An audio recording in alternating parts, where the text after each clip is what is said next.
Voice proper आ रही सभी तक एक बार कंफर्म कर देंगे सभी लोग।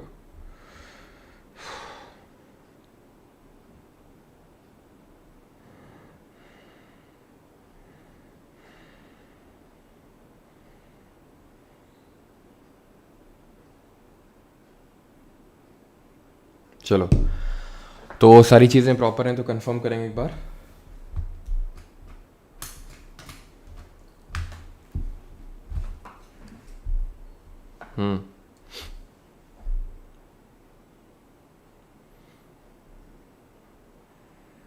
चलो, तो सारी चीज़ें प्रॉपर।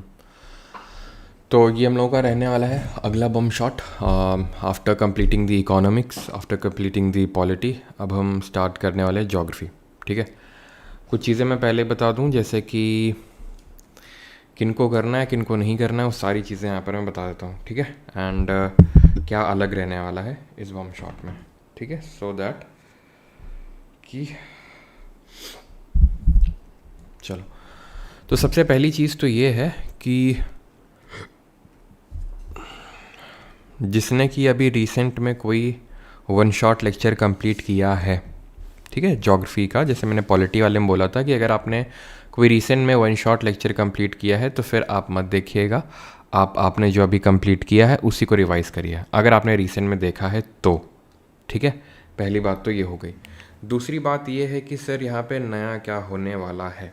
देखो, मतलब जो एडिक्विटी आई है, नया वेंडर आया है, तो इसमें नया चेंज ऑफ पैटर्न क्या देखने को मिला है। तो सबसे पहली बात तो ये है कि चेंज ऑफ पैटर्न की अगर मैं बात करूँ तो ज्योग्राफी से मैं बोल सकता हूँ कि अगर पहले मान लेते हैं 4 क्वेश्चन आते थे तो अभी 3 क्वेश्चन, मतलब एक क्वेश्चन तो लगभग कम हुआ है ऑन एवरेज, मतलब जितना स्टूडेंट, क्योंकि मैं एग्जैक्टली नहीं बोल सकता हूँ कन्फर्मेशन के साथ जब तक आंसर की नहीं आ जाती है, क्योंकि कई बार ऐसा होता है कि वो क्वेश्चन ज्योग्राफी का ही होता है उस सब्जेक्ट का, लेकिन स्टूडेंट बता नहीं पाते हैं क्योंकि वो कन्वेंशनल ज्योग्राफी नहीं होती, थोड़ा घुमा फिरा के पूछा होता है। ठीक है, जिससे काफ़ी सारे लैंडफॉर्म के क्वेश्चन होते हैं तो बहुत लोगों को लगता है वो ज्योग्राफी के क्वेश्चन नहीं है। ठीक है, तो वैसा भी होता है, लेकिन यहाँ पे मेन नोट करने वाली चीज़ ये है कि क्वेश्चन किस सेक्शन से ज़्यादा देखने को मिले हैं जो पहले देखने को नहीं मिलते थे। तो जो लैंडफॉर्म वाला टॉपिक है और भी एक दो टॉपिक है, ठीक है, वहाँ से क्वेश्चन आपको अधिकतम देखने को मिले हैं। ओके, तो जिन्होंने रीसेंट में वन शॉट कंप्लीट किया है बस उन्हीं को मैं एडवाइस करूँगा कि अगर मान लो अपने अभी मान लो हफ्ता 2 हफ्ता 3 हफ्ता हुआ है आपको कंप्लीट किए हुए, तो आप उसी को रिवाइज़ करो, और जो लैंडफॉर्म वाला टॉपिक है उसको बस आप अलग से कर लो, नहीं होगा तो मैं अलग से वीडियो डाल दूंगा उसके लिए।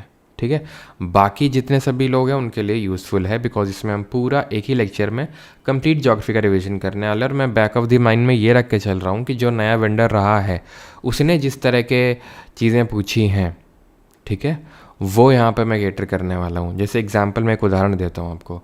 सोलर सिस्टम में अगर आपने मुझसे पहले पढ़ा है, ठीक है, तो हमने बहुत तो थोड़ा हिंदी मीडियम में सारी चीज़ें होंगी। ठीक है, तो हमने वहाँ पे बहुत डिटेल में हम पढ़ते हैं, नहीं हमने डिफरेंट टाइप से कॉन्स्टलेशन, उनके नाम कैसे, ओपीआई, ये सब पढ़ते हैं। लेकिन अगर मैं बात करूँ अभी जो करंट वेंडर है ना, तो उसने बहुत ही आसान से क्वेश्चंस पूछे हैं। ठीक है, इस पर्टिकुलर टॉपिक से, जैसे मैं सोलर सिस्टम वगैरह टॉपिक की बात करूं, लोगों को डिफ़िकल्ट लगा क्यों है फिर, तो लोगों को डिफ़िकल्ट लगने के भी रीज़न है। जैसे लैंडफॉर्म वाला टॉपिक, मतलब आप अगर मुझसे पढ़े हो, अगर फॉर एग्जांपल आप बैच में हो तो आपने पढ़ा ही है, वो हम लोगों ने किया ही है, लेकिन ठीक है, तो पहली चीज़ तो ये कि हम बहुत ज़्यादा उस पर फोकस नहीं करते हैं, क्योंकि उससे बहुत ज़्यादा टीचर्स क्वेश्चन पूछता है। वैसे तो हम लोग करते ही है, लेकिन बहुत जगह पे क्या होता है, बहुत जगह पे जहाँ पर पढ़ाया जाता है ज्योग्राफी एसएससी के लिए, वहाँ पे इस टॉपिक को टोटली स्किप कर दिया जाता है, पढ़ाया नहीं जाता है। लैंडफॉर्म टॉपिक की मैं बात कर रहा हूँ, जहाँ इरोजनल डिपोजिशन लैंडफॉर्म, क्योंकि मैंने काफ़ी स्टूडेंट को देखा तो ये पूछते सर ये क्या होता है, कास्ट टोपोग्राफी, ये क्या होता है इसका, तो वहाँ से साफ साफ समझ में आता है कि उनको हवा भी नहीं है कि भाई ये होता क्या है, तो इसका मतलब उन्होंने आज तक कभी देखा तक नहीं है। ठीक है, और मैंने भी इस चीज़ को ऑब्जर्व किया है, तो ये कारण है कि क्यों, और क्योंकि स्टेटमेंट टाइप क्वेश्चन है तो इसलिए टफ लगे हैं, ये कारण है। ठीक है, लेकिन जो क्वेश्चन बने हैं वो कोई, जैसे टीसीएस का ये होता था कि बहुत आउट ऑफ द बॉक्स कुछ, मतलब इस तरह क्वेश्चन पूछ लेता था कि वो थोड़ा सा डेप्थ में होता था। जैसे फॉर एग्जांपल बताओ, मेक जो डॉर्फ प्लैनेट है वो सन के अराउंड कितने टाइम में रेवोल्यूशन कंप्लीट करता है। हाँ, लेकिन ये नहीं, ये जो है ठीक है, जिन लोगों ने एग्जाम भी दिया होगा उन्हें पता होगा कि भाई बताओ फास्टेस्ट रोटेटिंग प्लैनेट कौन सा और कितने टाइम में रोटेट करता है, जो कि बहुत ही मतलब कोई टफ क्वेश्चन नहीं है। ठीक है, तो वो सारी चीज़ें दिमाग में रख के ये मैं करवाने वाला हूँ। अब बिना ज़्यादा लेक्चर दिए हुए, ज्ञान दिए हुए स्टार्ट करता हूँ। ठीक है, सबसे पहले तो यहाँ पर ओरिजिन ऑफ यूनिवर्स है। मैं आपको बता दूँ किस तरह से हमारा ये सारा सिस्टम रहने वाला है। तो पहले हम वर्ल्ड ज्योग्राफी देखने वाले हैं, उसके बाद हम यहाँ पर इंडियन ज्योग्राफी देखेंगे। ठीक है, और कोई प्रॉब्लम आपको नहीं होनी चाहिए। और अगर मैं दोनों को कंपैरिजन करूँ तो पहले क्या होता था कि इस तरह का रेशियो होता था, मतलब वर्ल्ड ज्योग्राफी 40:60, मतलब ये वर्ल्ड ज्योग्राफी है, ये इंडियन ज्योग्राफी। बट अगर मैं अभी करंट लेटेस्ट पैटर्न की अगर बात करूँ तो जो करंट पैटर्न है वो 60:40 का हो चुका है। ठीक है, एंड बिफोर स्टार्टिंग जिन लोगों के पास भी फैटमैन है, ठीक है, तो वैसे तो ऐसा कोई बहुत एक्स्ट्रा मैं यहाँ पे नहीं बता दूंगा, जो फैटमैन में ऐसा नहीं है। तो या तो आप साथ साथ या बाद में जैसे चाहें वैसे रिवीजन कर सकते हैं, लेकिन एक बार उससे गो थ्रू ज़रूर कर लीजिएगा। ठीक है, जैसे कि सबसे पहले आपको फैटमैन में देखने को मिलेगा कि हम स्टडी ऑफ यूनिवर्स को क्या बोलते हैं। तो सारी चीज़ें हम यहाँ पे स्टार्ट करते हैं अभी। ठीक है, वर्ल्ड ज्योग्राफी जैसे मैंने बताया थोड़ा ज़्यादा, वर्ल्ड ज्योग्राफी में जो component of land form, weathering and ये सब सारी चीज़ें वहाँ से ज़्यादा है, तो वो चीज़ें हम थोड़ा सा ज़्यादा फोकस के साथ करने वाले हैं। तो सबसे पहले अगर हम स्टडी की बात करेंगे तो स्टडीज़ को, और थोड़ा सा ये कोशिश करिएगा, मैं थोड़ा फिर से टोकना चाहूँगा कि हर चीज़ ये मत एक्सपेक्ट करिएगा कि लिखा क्यों नहीं। ठीक है, अगर मैं कोई चीज़ नहीं लिखता हूँ कभी, तो मैं इसलिए नहीं लिखता हूँ कि मुझे लगता है कि उतना इंपॉर्टेंट है नहीं। ठीक है, तो मैं क्यों फालतू में मतलब टाइम वेस्ट करूँ लिखने में। लेकिन मैं बोलता क्यों हूँ कि अगर बाई चांस आ गया तो एटलीस्ट आपको पता हो वो चीज़। ठीक है, आपने सुना हुआ हो। कई बार ऐसा होता है कि भाई सिर्फ वो बोली हुई चीज़ें आ जाती हैं, इसलिए मैं बोलता हूँ। तो अगर तुम्हें लगता है कि यार ये तो हमें नहीं आता, और इसलिए भी नहीं लिखता हूँ क्योंकि कई बार हम उसको पहले पढ़ चुके हुए होते हैं, इसलिए भी। ठीक है, तो स्टडी को क्या बोलते हैं? स्टडी ऑफ यूनिवर्स को कॉस्मोलॉजी बोलते हैं। ठीक है, सबसे पहली बात तो ये है। अब हम यहाँ पढ़ने वाले हैं ओरिजिन कैसे हुआ इसका। तो ओरिजिन के लिए जो सबसे पॉपुलर थ्योरी चलती है that is big bang theory. ठीक है, कौन सी थ्योरी चलती है? बिग बैंग थ्योरी चलती है। अब बिग बैंग थ्योरी बोलती क्या है? बिग बैंग थ्योरी बोलती, देखो कुछ फटा यहाँ पे, क्या फटा? तो बिग बैंग थ्योरी ये बोलती है कि एक infinitely small, very small, hot dense single point था हमारा यूनिवर्स। बहुत ही छोटा सा पॉइंट था। ठीक है, क्या था? बहुत छोटा सा पॉइंट था, और उसमें एकदम से एक्सप्लोजन हुआ, बिग बैंग एक्सप्लोजन जिसको हम बोलते हैं। ये कब हुआ? तो ये लगभग 13.8 बिलियन ईयर्स एगो। ठीक है, इतने साल पहले हुआ, 13.8 बिलियन ईयर्स एगो पहले हुआ ये। तो देखा किसने ये? कौन बैठा था ये? तो ये देखा जॉर्ज लेमाइटर ने। एक्चुअली देखा किसी ने नहीं, ठीक है, बिकॉज आपको ये पता ह्यूमन लाइफ तो काफ़ी बाद में निकल गया ही। जॉर्ज लेमाइटर ने ये थ्योरी प्रोपाउंड करी, and that was with respect to the origin of universe. इन्होंने कब दी? 1931। और एक चीज़ और जो मैंने ऑब्जर्व करी है TCS का, ये था कि ईयर पे बहुत ज़्यादा फोकस रखता था कि ये कब दिया, वो कब दिया। इसका ईयर पे फोकस नहीं रहता उतना, इसका फोकस रहता है थोड़े से चीज़ों को स्टेटमेंट, क्योंकि क्वेश्चन पूछ रहा है स्टेटमेंट दे दे के, तो इसे लंबे लंबे स्टेटमेंट दिए जाएंगे जहाँ पे ईयर पे फोकस कम, और थोड़ा सा कि आप थ्योरेटिकली चीज़ों को समझ पा रहे हो कि नहीं पा रहे हो। या फिर मेन देखो कोई लफड़ा नहीं है, लफड़ा तो मेन बात ये है कि भाई आप स्टेटमेंट वाले क्वेश्चन आपको करने आते हैं नहीं आते हैं, जो हम लेवल 2 में क्वेश्चंस कर रहे हैं। ऐसे तो नहीं लंबी चौड़ी थ्योरी देख के तो मैं हक्के बक्के हो जाते हूँ, क्योंकि हम ये चीज़ समझते हैं कि भाई अफर्मेटिव टाइप के सेंटेंसेज होते हैं, स्टेटमेंट्स होते हैं, डेफिनेशंस होती हैं, वो जनरली गलत नहीं होती हैं। जहाँ पर हमें डेटा, फैक्ट, एक्सट्रीम कीवर्ड होता है, वहाँ पे थोड़ा सा हमें थोड़ा सा अवेयर हो जाना होता है कि भाई कहीं कुछ यहाँ पर चेंज करने के चांसेस ज़्यादा होते हैं डेटा में। जैसे मैं लिख दूँ कि the big bang theory was given in the year 1913। क्या किया मैंने? 1931 को 13 कर दिया, सिंपल, बहुत आसान था। लेकिन अगर जो डेफिनेशन है, क्या डेफिनेशन की एक infinitely hot dense single point था, उसमें एक्सप्लोजन हुआ, इसको चेंज करना, इसमें कुछ चेंज करना बहुत ही मुश्किल होता है। तो इसलिए थोड़ा सा ये मतलब स्टेटमेंट वाले क्वेश्चन को डील करना आपको आना चाहिए। तो 1931 में दिया गया था। ठीक है, 13.8 बिलियन ईयर्स एगो पहले ये एक्सप्लोजन हुआ। ठीक है, यहीं पे मैं एक दो थ्योरी और आपको बताना चाहूँगा, and that is steady state theory. Steady state theory, ये थ्योरी किसने दी थी? ये थ्योरी फ्रेड हॉयल ने दी। मेनली फ्रेड हॉयल थे और इसमें थे हरमन बॉन्डी भी थे, थॉमस गोल्ड थे, बट हॉयल की स्टेडी स्टेट थ्योरी हम बोलते, तो फ्रेड हॉयल का नाम इसमें ध्यान रखिएगा। इनके अनुसार यूनिवर्स जो है कॉन्स्टेंटली एक्सपैंड कर रहा है। अब जैसे बिग बैंग एक्सप्लोजन है, तो इनके हिसाब से बिग बैंग एक्सप्लोजन जो हुआ है उसके बाद से ये जो यूनिवर्स है वो कॉन्स्टेंटली आज तक एक्सपैंड कर रहा है। और वो कैसे प्रूव किया जाता है? वो ऐसे प्रूव किया जाता है कि जो हमारी सेलेस्टियल बॉडीज़ हैं, हमारी यूनिवर्स में जो भी बॉडीज़ हैं, उनके बीच की डिस्टेंस बढ़ रही है। एग्जाम्पल के तौर पे जैसे ही मान लेते हैं ये और ये दो गैलेक्सीज़ हैं, इनके बीच की डिस्टेंस बढ़ती जा रही है। इट इज़ लाइक कि आप बलून है, बलून में 2 पॉइंट मार्क करिए बिना फुलाए, ठीक है, और उसके बाद फुलाना स्टार्ट करिए। आप देखेंगे धीरे धीरे वो 2 पॉइंट के बीच की जो डिस्टेंस है वो बढ़ती जाएगी। तो उसी तरह से है यहाँ पे बिग बैंग थ्योरी, ठीक है। स्टेडी स्टेट थ्योरी ये बोलती है कि एक्सपैंड तो हो रहा है कॉन्टिन्यूसली, लेकिन जो उसकी एवरेज प्रॉपर्टीज़ हैं, एवरेज डेंसिटी है, वो कांस्टेंट है, ठीक है। ये बस आपको ध्यान रखना है कि जो एवरेज प्रॉपर्टीज़ हैं वो कांस्टेंट हैं। ओके ओके, चलो आगे बढ़ते हैं। अब आते हैं सन पे, ठीक है। और गैलेक्सी क्या होता है? जैसे मैंने नाम लिया गैलेक्सी का, तो व्हाट इज़ गैलेक्सी? गैलेक्सी क्या होता है? तो गैलेक्सी में बहुत सारे सोलर सिस्टम होते हैं। ये एक तरह का बहुत सारे स्टार्स, गैस, डस्ट, इन सब का कलेक्शन होता है। तो जैसे फॉर एग्जांपल अगर मैं बात करूं, जैसे हमारा गैलेक्सी है, तो हमारा है मिल्की वे गैलेक्सी। कौन सा है? मिल्की वे गैलेक्सी है, जिस गैलेक्सी के हम पार्ट हैं, जिस गैलेक्सी में हमारा सोलर सिस्टम आता है। तो बहुत सारे सोलर सिस्टम्स हैं हमारे गैलेक्सी में, और उनमें से एक हमारा सोलर सिस्टम जिसमें कि एक सन है और उसके अराउंड जो है 8 प्लैनेट्स जो है, 8 जो ग्रह हैं वो रिवॉल्व कर रहे हैं, ठीक है। और उनमें से एक प्लैनेट है हमारा। और तो देख रहे हैं आप कितने मिनिस्क्यूल लेवल पे, कितने छोटे लेवल पे हम लोग हैं, ठीक है। मतलब ये चीज़ हमें रियलाइजेशन हो जाना चाहिए। मतलब एक फ़िलासफ़िकल बात है ये, कि मतलब इतनी सारी गैलेक्सीज़ हैं हमारे यूनिवर्स में, कितने सारे। अब यूनिवर्स भी एक ही है कि मल्टीपल है भी नहीं पता, ठीक है, लेकिन ये इतनी बात तो श्योर है कि बहुत सारी क्या हैं, गैलेक्सीज़ हैं। उनमें से एक हमारी गैलेक्सीज़ है। उस गैलेक्सी में मिल्की वे में बहुत सारे सोलर सिस्टम, उसमें से एक हमारा सोलर सिस्टम है। उस सोलर सिस्टम में 8 प्लैनेट है, 8 प्लैनेट हमारा एक अर्थ प्लैनेट है। उसमें से कितने सारे कॉन्टिनेंट हैं, फिर उसमें कितनी सारी कंट्रीज़ हैं, कितने सारे स्टेट्स हैं, सिटीज़ हैं, डिस्ट्रिक्ट हैं, छोटे छोटे टाउन्स हैं। देन आपके आते हैं, आपका घर है, आप वहाँ पे रह रहे हो। मतलब कितने छोटे लेवल पे ना, कितनी फिलोसफिकल बात अगर आप सोचो।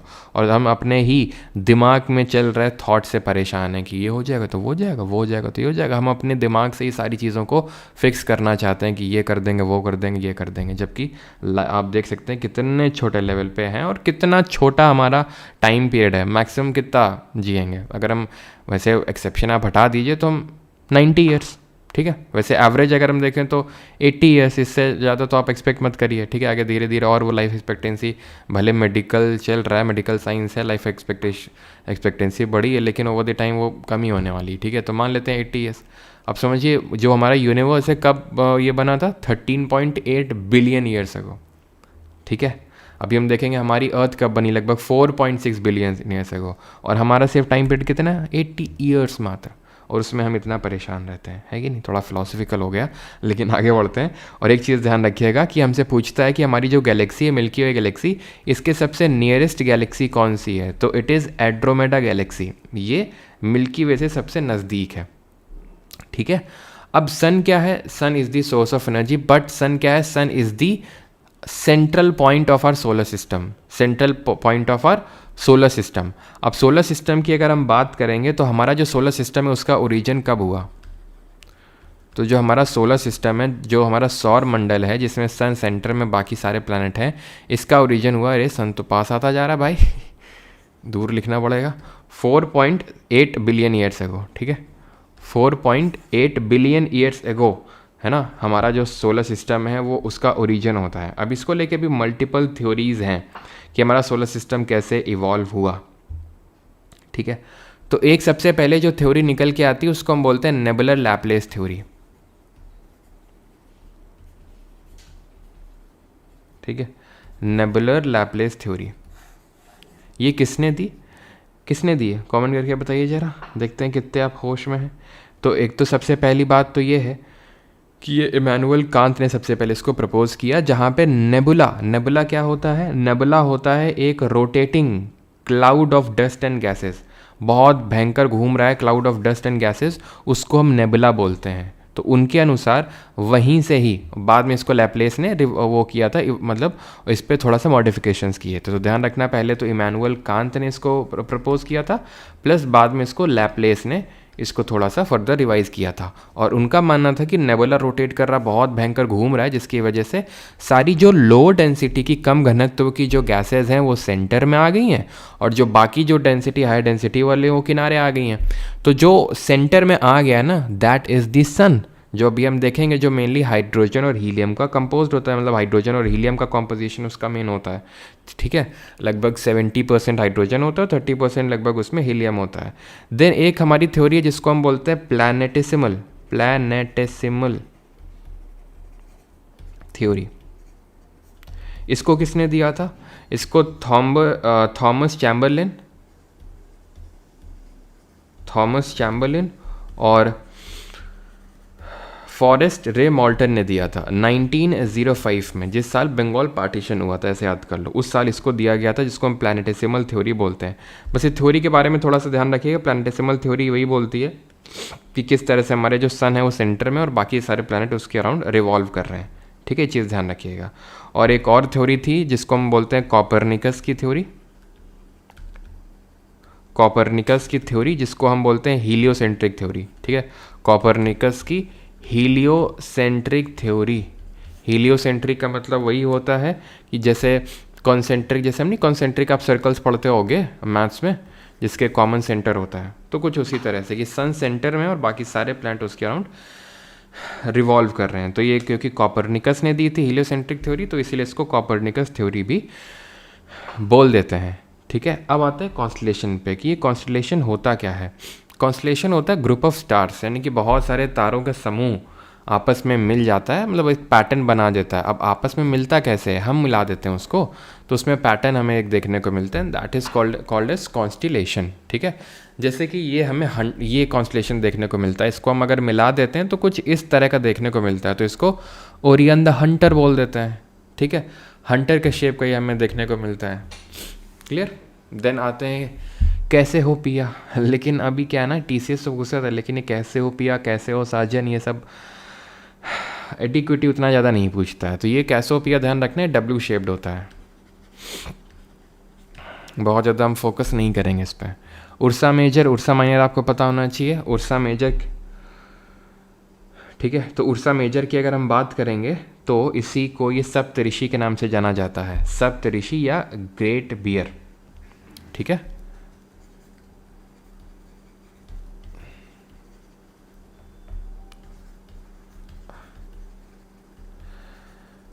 ग्रेट बियर इस सप्तऋषि के नाम से जाना जाता है, और इसी में होता है आपका क्या बोलते हैं, बिग डिपर एस्टेरिज्म। ये जो आप एस्टेरिज्म, मतलब एक बड़े से कॉन्स्टलेशन में एक छोटा सा पैटर्न को बोलते हैं एस्टेरिज्म।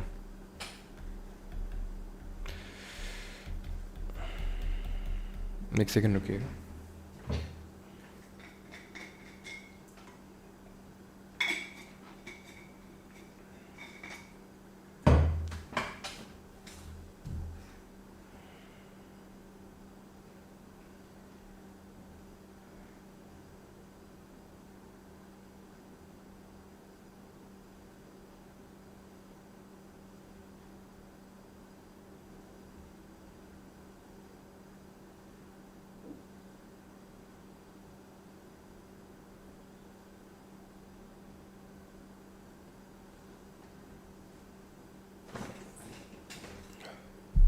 ठीक है, तो बिग डिपर क्या है, एक एस्टेरिज्म है।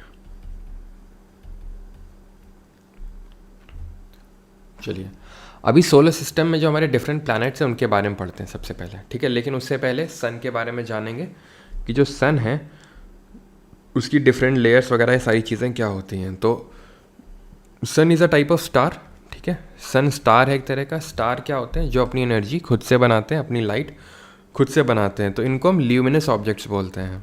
हमारे जितने भी ऑब्जेक्ट्स हैं हमारे सोलर सिस्टम में जिनके पास खुद की लाइट है उनको ल्यूमिनस बोला जाता है, जिनके पास खुद की लाइट नहीं है उनको नॉन ल्यूमिनस बोला जाता है। एग्जाम्पल के तौर पे मून हो गया, तो मून एक नॉन ल्यूमिनस ऑब्जेक्ट है। क्यों?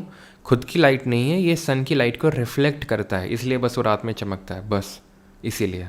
ठीक है, तो sun is a luminous object. अब सन की डिफरेंट लेयर, इसमें क्या होती हैं, लेयर्स होती हैं। जो सबसे बाहरी लेयर होती है, बाहरी परत होती है, इसको फोटोस्फीयर बोलते हैं। आउटर मोस्ट तो आपकी कोरोना होती है, ये जो आप देख रहे हैं ना आउटर मोस्ट, इसको कोरोना बोलते हैं। फोटोस्फीयर जो होती है इसको हम बोल सकते हैं विजिबल सरफेस होती है, विजिबल पार्ट होता है ये। It is the visible surface of the sun. Corona होता है, it is the outermost. ठीक है, कोरोना आउटर मोस्ट हो गया। और फोटोस्फीयर के जस्ट ऊपर आपको देखने को मिलता है क्रोमोस्फीयर, फोटोस्फीयर के ऊपर क्रोमोस्फीयर। और जो सबसे सेंटर में होता है वो हम सन का कोर बोलते हैं, सन का वो कोर कहलाता है। ये चीज़ आपको पता होनी चाहिए। अच्छा, सन की जो लाइट होती है वो, और एक चीज़ कि जो सन के टेम्परेचर पे, कोर पे जो टेम्परेचर होता है वो कितना होता है, तो ध्यान रखिएगा 15.7 मिलियन केल्विन का टेम्परेचर होता है अर्थ की, अगर हम बात करेंगे सेंटर पे। ओके, देन अगर हम बात करेंगे कि कितना टाइम लगता है सनलाइट को रीच करने में, तो 8.2 मिनट्स, या फिर आप ऐसे याद कर सकते हो 8 मिनट और 20 सेकेंड का टाइम लेता है। 8 मिनट और 20 सेकेंड का टाइम लगता है सनलाइट को यहाँ तक रीच करने में, हमारी अर्थ सरफेस तक रीच करने में। ठीक है, और अर्थ और सन के जो बीच के डिस्टेंस है उसको हम किस में मेजर करते हैं, या फिर किसी भी सेलेस्टियल बॉडी के बीच के डिस्टेंस को किस में हम मेजर करते हैं, तो ये हम लाइट ईयर में मेजर करते हैं। जैसे कि अगर मैं बात करूं तो एक लाइट ईयर में कितना होता है, एक लाइट ईयर में कितना किलोमीटर्स होता है, तो एक लाइट ईयर में ध्यान रखना है 9.46 इंटू 10⁻12 किलोमीटर्स होता है। और अगर हम अर्थ और सन के बीच में डिस्टेंस की बात करें तो पता है कितने मिलियन किलोमीटर, लगभग 150 मिलियन किलोमीटर, लेकिन to be very precise 149.6 million kilometre की डिस्टेंस है अर्थ और सन के बीच में। ये चीज़ आप ध्यान रखिएगा। वैसे तो एक आपकी यूनिट पारसेक भी होती है डिस्टेंस को मेजर करने के लिए, पास्कल से मत कंफ्यूज करना, वो प्रेशर की होती है। पारसेक जो है लाइट ईयर से भी बड़ी यूनिट होती है। एक पारसेक में 3.26 लाइट ईयर होते हैं, तो ये चीज़ को थोड़ा सा ध्यान में रखिएगा। सोलर फ्लेयर क्या होते हैं, या सोलर फ्लेयर छोड़ो, पहले सन स्पॉट क्या होते हैं आप देख सकते हैं। तो जहाँ पे बहुत ज़्यादा टेम्परेचर हो जाता है, तो आप यहाँ पे देख सकते हैं वो डार्क हो जाता है वो पार्ट सन का, तो उसको बोलते हैं सन स्पॉट। ठीक है, अब हम एक एक करके सारे प्लैनेट्स के बारे में देखेंगे यहाँ पे। तो सबसे पहला प्लैनेट है हमारा मरकरी। मरकरी के रिगार्डिंग जो फैक्ट याद रखना, it is the nearest planet. Nearest planet to what, nearest planet to sun, यानी कि सन के सबसे नज़दीकी ग्रह है। और क्या फैक्ट रिकॉल कर सकते हो मरकरी के रिगार्डिंग, कि ये सबसे वार्मेस्ट हॉटेस्ट है? बिल्कुल नहीं, ये मत कंफ्यूज कर देना कि ये सन के सबसे नज़दीक है तो सबसे गर्म होगा, ऐसा बिल्कुल नहीं है। अभी हम देखेंगे कौन सा है। तो ये सब पहली चीज़ तो ये ध्यान रखना, इसका जो रेवोल्यूशन टाइम है वो सबसे शॉर्टेस्ट है। रेवोल्यूशन टाइम जो है ना वो शॉर्टेस्ट है। रेवोल्यूशन टाइम क्या होता है, जो सन के अराउंड रिवॉल्व करने में लगा हुआ टाइम है वो सबसे कम है। कितना है, लगभग 88 डेज में इसका एक रेवोल्यूशन कंप्लीट हो जाता है। मरकरी की बात करें, इट हैज़ नो एटमॉस्फेयर, इसमें कोई भी एटमॉस्फेयर नहीं है, कोई भी वायुमंडल। क्यों नहीं है, बिकॉज सोलर फ्लेयर्स, ये आप मान लो कि जो सन से आने वाली हवाएं हैं एक तरह से, ये सोलर फ्लेयर्स हैं, वो इतनी स्ट्रांग होती हैं कि जो भी एटमॉस्फेयर उसको पूरा हटा देती हैं यहाँ से। तो इसमें कोई भी एटमॉस्फेयर नहीं है। इसके पास कोई भी सैटेलाइट नहीं है। ठीक है, सैटेलाइट को ये मून बोल देते हैं, तो सैटेलाइट बोल दो या फिर मून बोल दो, तो इसके पास नहीं है। ये चीज़ ध्यान रखनी है। Only 4 facts with respect to the Mercury. ठीक है, वीनस की बात करते हैं अब। ठीक है, वीनस दूसरा प्लैनेट है हमारा, अगर मरकरी के बाद बात करें, मरकरी के बाद आता ही है। तो वीनस के रिगार्डिंग हमें बहुत सारे फैक्ट याद रखने हैं। सबसे पहले तो इसको हम ल्यूसीफर के नाम से जानते हैं। ल्यूसीफर का मतलब होता है लाइट ब्रिंगर। ल्यूसीफर का मतलब क्या होता है, लाइट ब्रिंगर, लाइट लाने वाला। देन जो वीनस होता है इसको हम अर्थ का ट्विन बोलते हैं, अर्थ का ट्विन प्लैनेट बोला जाता है इसको। साथ ही साथ इसको मॉर्निंग स्टार और इवनिंग स्टार के नाम से जाना जाता है। मॉर्निंग एंड इवनिंग स्टार, सांझ का तारा और भोर का तारा इसको हिंदी में बोल देते हैं हम। देन ये हॉटेस्ट प्लैनेट भी है, सबसे गर्म ग्रह भी है और सबसे ब्राइटेस्ट प्लैनेट भी है। सबसे चमकीला ग्रह भी है, ये हॉटेस्ट भी है और ब्राइटेस्ट भी है। अब ये हॉटेस्ट क्यों है? क्योंकि यहाँ पर बहुत हमें यहाँ पर CO2 की मात्रा देखने को मिलती है, कार्बन डाइऑक्साइड की, जो एक तरह की ग्रीन हाउस गैस होती है। और ग्रीन हाउस गैस की खासियत होती है कि हीट को ट्रैप बड़ा अच्छा करता है ये, ठीक है। एंड साथ ही साथ यहाँ पर थिक क्लाउड्स ऑफ H2SO4 अगर आपसे पूछे किस उसमें देखने को मिलते हैं प्लैनेट में, तो वीनस में यानी शुक्र ग्रह में देखने को मिलते हैं। ये चीज़ ध्यान रखिएगा, ठीक है। एंड अर्थ का ट्विन क्यों बोलते हैं? क्योंकि ये ऑलमोस्ट अर्थ के शेप एंड साइज़ का है, इसलिए इसको हम बोलते हैं, इस नाम से जानते हैं, ठीक है। एक second रुकिएगा।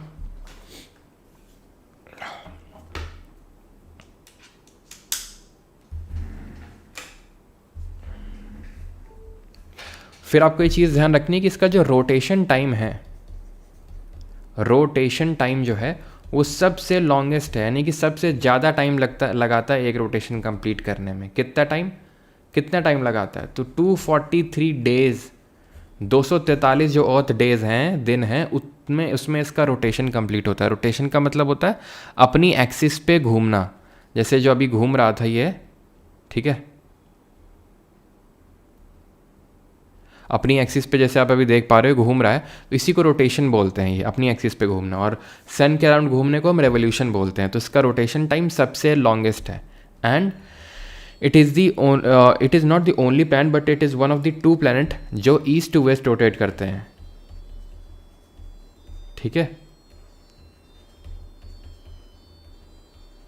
East to waste rotate करता है ये वीनस, ये चीज़ आपको ध्यान रखनी है, ठीक है। तो इतने सारे फैक्ट्स आपको ध्यान रखने हैं। अब आते हैं अर्थ पे, ठीक है। अर्थ जो हमारा प्लैनेट है, इसको हम ब्लू प्लैनेट के नाम से जानते हैं। फिर अर्थ की अगर हम बात करेंगे ब्लू प्लैनेट के साथ ही साथ, it is the densest planet, ठीक है। सबसे ज़्यादा घनत्व वाला ग्रह है ये, यानी कि इसकी डेंसिटी सबसे ज़्यादा है। डेंसिटी इसकी लगभग कितनी है? तो 5.5 ग्राम पर सेंटीमीटर क्यूब इसकी डेंसिटी है अर्थ की। देन अर्थ इज़ दी, अभी तक तो it is the only planet जहाँ पर लाइफ पॉसिबल है, बस। बाकी तो और ज़्यादा हमें यहाँ पे चीज़ें याद करने की ज़रूरत नहीं है। एंड ये चीज़ ध्यान रखना कि जैसे इसके मरकरी के पास भी कोई सैटेलाइट नहीं थी, इसके पास भी कोई सैटेलाइट नहीं है, ठीक है। नो सैटेलाइट या फिर मून, ठीक है। और ये रोटेट करता है ईस्ट टू वेस्ट। अब अगर हम बात करेंगे अर्थ की, तो ये ब्लू प्लैनेट है, डेंसेस्ट प्लैनेट है, इसके पास खुद का सैटेलाइट है और उसको हम मून के नाम से जानते हैं। सैटेलाइट तो बहुत सारी हैं, हम आर्टिफिशियल सैटेलाइट भी भेजते रहते हैं, इसरो भेजता है हमारा, नासा भेजता है, बहुत सारी स्पेस एजेंसीज हैं, सब अपने अपने भेजती हैं। लेकिन अगर बात करेंगे तो moon is the only and natural satellite of the अर्थ, ठीक है। फिर अगर बात करें मार्स की, तो मार्स को हम रेड प्लैनेट के नाम से जानते हैं, ठीक है, लाल ग्रह के नाम से जानते हैं। प्लस मार्स रेड है क्यों? तो ये रेड है आयरन ऑक्साइड की प्रेजेंस की वजह से, ठीक है। एंड ये चीज़ ध्यान रखना कि इसके पास खुद की 2 सैटेलाइट्स हैं। वो 2 सैटेलाइट्स कौन सी हैं? फोबोस है एंड डीमोस है, फोबोस एंड डीमोस, ठीक है। तो हमारी अर्थ के पास एक ही थी, इसके पास 2 हैं, ये चीज़ हमें ध्यान रखनी है। And it is the red planet. Red क्यों, वो भी देख लिया। यहाँ पर अभी तक अगर हम पूरे सोलर सिस्टम में बात करें, जितना हमें प्लैनेट्स के बारे में नॉलेज है, उसमें सबसे जो हाईएस्ट पॉइंट है वो यहीं पे देखने को मिलता है, जिसको कि हम निक्स ओलंपिया के नाम से जानते हैं, ओके। हमें यहाँ पर इतना ही याद करना है। अब इसके बाद क्या है, अभी जो हमने पढ़े हैं, मरकरी, वीनस, अर्थ और मार्स, ये 4 प्लैनेट जो हैं ये अलग हैं, और इसके बाद अब अलग तरह के प्लैनेट शुरू होते हैं। ऐसा क्यों होता है? ऐसा इसलिए होता है क्योंकि जो हमारा ये सोलर सिस्टम है, तो इसमें अगर मैं पूरा ड्रॉ करूं, तो जैसे फॉर एग्जांपल लेट्स से ये हमारा है सन, ठीक है। तो इसके बाद, इसके जस्ट तुरंत बाद जो हमारे सबसे पहले प्लैनेट आते हैं, मरकरी, वीनस, अर्थ और मार्स, ठीक है। इसके बाद आ जाती है हमारी यहाँ पर ये, this is your asteroid belt. ये क्या है? एस्टेरॉयड बेल्ट है ये बहुत बड़े बड़े पत्थरों की एक बेल्ट है ये, जिसको हम एस्टेरॉयड बेल्ट बोलते हैं। ये सेपरेट करती है इन 4 प्लैनेट को इन 4 प्लैनेट से, इन 4 प्लैनेट को इन 4 प्लैनेट से अलग करती है। अब इनमें कैसे क्या मतलब इनमें क्या डिफरेंस है? तो ये जो शुरू के 4 प्लैनेट हैं जो सन के नज़दीक हैं, इनको हम टेरेस्ट्रियल प्लैनेट बोलते हैं, ठीक है, इनको हम स्थलीय ग्रह बोलते हैं, टेरेस्ट्रियल बोल देते हैं या फिर इनर प्लैनेट बोल देते हैं। लेकिन वहीं पे ये जो 4 प्लैनेट हैं इनको हम आउटर प्लैनेट या फिर जोवियन प्लैनेट के नाम से जानते हैं। इनकी जो डेंसिटी है, जो इनका घनत्व है वो बहुत ज़्यादा होता है, इनका डेंसिटी बहुत कम होता है। क्यों? क्योंकि ये बने होते हैं रॉक्स वगैरह के, चट्टानों के बने हुए हैं, लेकिन ये जो बने हुए हैं गैस के बने हुए हैं। इन दोनों को तो ये कौन से हैं? तो ये मरकरी है, ये वीनस है, ये आपका अर्थ है, ये मार्स है, जो भी हमने पढ़े हैं। इसके बाद जो हम पढ़ेंगे that would be Jupiter, that would be Jupiter, Saturn, Uranus and Neptune. तो ये हम 4 के बारे में भी पढ़ेंगे, ठीक है। तो ये कौन से हमारे, ये आउटर प्लैनेट्स हैं जिनको हम जेसन के नाम से जानते हैं। ओके, क्लियर यहाँ तक? तो ये 4 हैं आपके इनर और ये 4 हैं आपके आउटर। इनको बोलते हैं टेरेस्ट्रियल, इनको बोलते हैं जोवियन। अब कुछ और चीज़ें यहाँ पर थोड़ा सा ध्यान रखिएगा कि एस्टेरॉइड आपने नाम सुना है, कॉमेट क्या होते हैं, मेटेओराइड क्या होते हैं। एस्टेरॉइड के साथ साथ ही और भी हमारे सेलेस्टियल बॉडीज़ होते हैं जिनके बारे में पता होना चाहिए। तो यही एस्टेरॉइड जो छोटे छोटे हो जाते हैं, जो छोटे पत्थर होते हैं, ये बड़े पत्थर होते हैं एस्टेरॉइड। अगर छोटे होते हैं तो उनको मेटेओराइड बोलते हैं। क्या बोलते हैं? मेटेओराइड। और अगर वो आके, मतलब होता क्या है कि वो अगर हमारे एटमॉस्फेयर में एंटर करते हैं और एक लेयर होती है मेसोस्फेयर, अगर उसमें जाके जल जाते हैं तो मेटेओराइट कहलाते हैं, ठीक है। तो उसको मेटियोर बोलते हैं, ठीक है, उसको मेटियोर बोलते हैं। उसी को हम शूटिंग स्टार बोल देते हैं। और अगर आगे वो स्ट्राइक कर जाता है तो उसको मेटियोराइट बोल देते हैं। वो सिंपल, समझ में आया? मेटियोराइट है छोटा सा पत्थर, अगर अर्थ के एटमॉस्फेयर में आया और अगर वो जल गया, मेटियोर, ठीक है, और जलता हुआ दिखाई देगा, शूटिंग स्टार बोलते हैं। एंड अगर वो आके स्ट्राइक कर गया हमारी अर्थ सरफेस पे तो मेटियोराइट, ड है ना ये डी, उसकी जगह टी आ जाता है। तो मेटियोराइट, मेटियोर और मेटियोराइट में ये अंतर होता है, ठीक है। मैं लिख नहीं रहा हूँ क्योंकि अभी तक क्वेश्चन नहीं पूछा है, और बोल इसलिए रहा हूँ ताकि क्वेश्चन पूछ लिया तो तुम्हें पता हो, ठीक है। कॉमेट क्या होता है? कॉमेट एक तरह का आइसी ऑब्जेक्ट होता है। जब सन के पास से जाता है तो क्योंकि आइस का बना होता है, पिघलती है तो ऐसा जलता हुआ दिखाई देता है। समझ में आई इतनी चीज़? ओके। हमारे कुछ डॉर्फ, ये तो है 8 प्लैनेट हमारे। कुछ डॉर्फ प्लैनेट भी होते हैं, यानी बौने ग्रह होते हैं जो ट्रू प्लैनेट नहीं होते। उनमें से एक एस्टेरॉइड बेल्ट में देखने को मिलता है जिसको सेरिस के नाम से जानते हैं। ओके, क्लियर हो गया? यानी कि अब हम पढ़ने वाले हैं जोवियन प्लैनेट के बारे में या हमारे एक्सटीरियर प्लैनेट के बारे में, ठीक है। और जिनमें 2 गैस जायंट हैं शुरू वाले, जुपिटर एंड सैटर्न। तो जुपिटर की अगर बात करेंगे तो it is the largest planet in our solar system, सबसे बड़ा है। अब अगर आप एक चीज़ नोटिस भी करो तो मैंने जो ये आउटर वाले उनको बड़ा बनाया है क्योंकि एक्चुअल में बड़े हैं, ये छोटे हैं। इनकी डेंसिटी ज़्यादा है लेकिन साइज़ में छोटे हैं। इनकी डेंसिटी कम है बाहर वालों की, लेकिन ये साइज़ में बड़े हैं, ये चीज़ ध्यान रखिएगा आप, ठीक है। तो जुपिटर की बात करेंगे तो it is the largest planet of our solar system. इसका जो रोटेशन टाइम है, ठीक है, एक सेकेंड, इसका जो रोटेशन टाइम है वो सबसे शॉर्टेस्ट है। रोटेशन टाइम सबसे शॉर्टेस्ट है, यानी सबसे जल्दी अपनी एक्सिस पे एक रोटेशन कंप्लीट कर लेता है। ये क्वेश्चन अभी पूछा गया है, ठीक है। जो आपका नया वेंडर है उसने ये क्वेश्चन पूछा है कई सारी शिफ्ट में। रोटेशन टाइम कितना है जुपिटर का? तो इट इज़ 9 घंटे और 55 मिनट, ठीक है। सैटेलाइट का इसके और सैटर्न के बीच में कंपटीशन चलता रहता है, किसकी सैटेलाइट ज़्यादा है। तो अभी तो सैटेलाइट जुपिटर की ज़्यादा है, लेकिन अब ये क्वेश्चन पूछना ही एग्ज़ाम से बंद कर दिया गया क्योंकि कभी किसी की डिस्कवर हो जाती है तो कभी किसी की डिस्कवर हो जाती है, तो इसलिए अभी एग्ज़ाम में उसको पूछना ही बंद कर दिया गया है, ठीक है। तो ये चीज़ आपको पता होना चाहिए कि जो जुपिटर है उसकी सैटेलाइट अभी सबसे ज़्यादा है। इसकी एक सैटेलाइट है गैनीमेड, जो इसकी सबसे बड़ी सैटेलाइट है। वो ना सिर्फ इसकी सबसे बड़ी सैटेलाइट है बल्कि पूरे सोलर सिस्टम की ये सबसे बड़ी सैटेलाइट है जो अभी तक डिस्कवर हुई है, लार्जेस्ट ऑफ ऑल। ओके, हमारी 4 इसके ऐसे सैटेलाइट हैं जिनको अब सैटेलाइट को ही मून बोल देते हैं। तो 4 ऐसे मून हैं, लो यूरोपा, गैनीमेड एंड कलिस्टो, जिनको कि गैलीलियन मून्स के नाम से जानते हैं बिकॉज इनकी डिस्कवरी गैलीलियो गैलीलाई ने करी थी, ठीक है। तो गैलीलियन मून्स के नाम से जानते हैं इनको। क्लियर हो गया जुपिटर के बारे में इतना? ओके, सैटर्न पे आते हैं अभी। सैटर्न की एक खास बात देखने को मिलती है कि इसमें रिंग्स देखने को मिल रही हैं, देख रहे हो रिंग्स? तो क्या सिर्फ रिंग्स इसी में ही हैं क्या? नहीं, और भी प्लैनेट में होती हैं। लेकिन पहली बात तो जो इंटीरियर प्लैनेट होते हैं टेरेस्ट्रियल, उनमें तो नहीं होती है, ये बात तो पक्की है। एक्सटीरियर वालों में होती है, लेकिन इसमें बहुत ही क्लियरली विजिबल होती है, ठीक है। ये बनी किसकी होती है? आइस, रॉक, डस्ट, गैसेस, इन सब की बनी हुई होती है। ये पहली चीज़ तो हमें ध्यान में रखनी है। ओके, सैटर्न के बारे में हमें ये चीज़ ध्यान रखना है कि it has the lowest density. सबसे हाईएस्ट किसकी थी, ज़रा कमेंट करके बताएंगे सबसे हाईएस्ट डेंसिटी किसकी थी।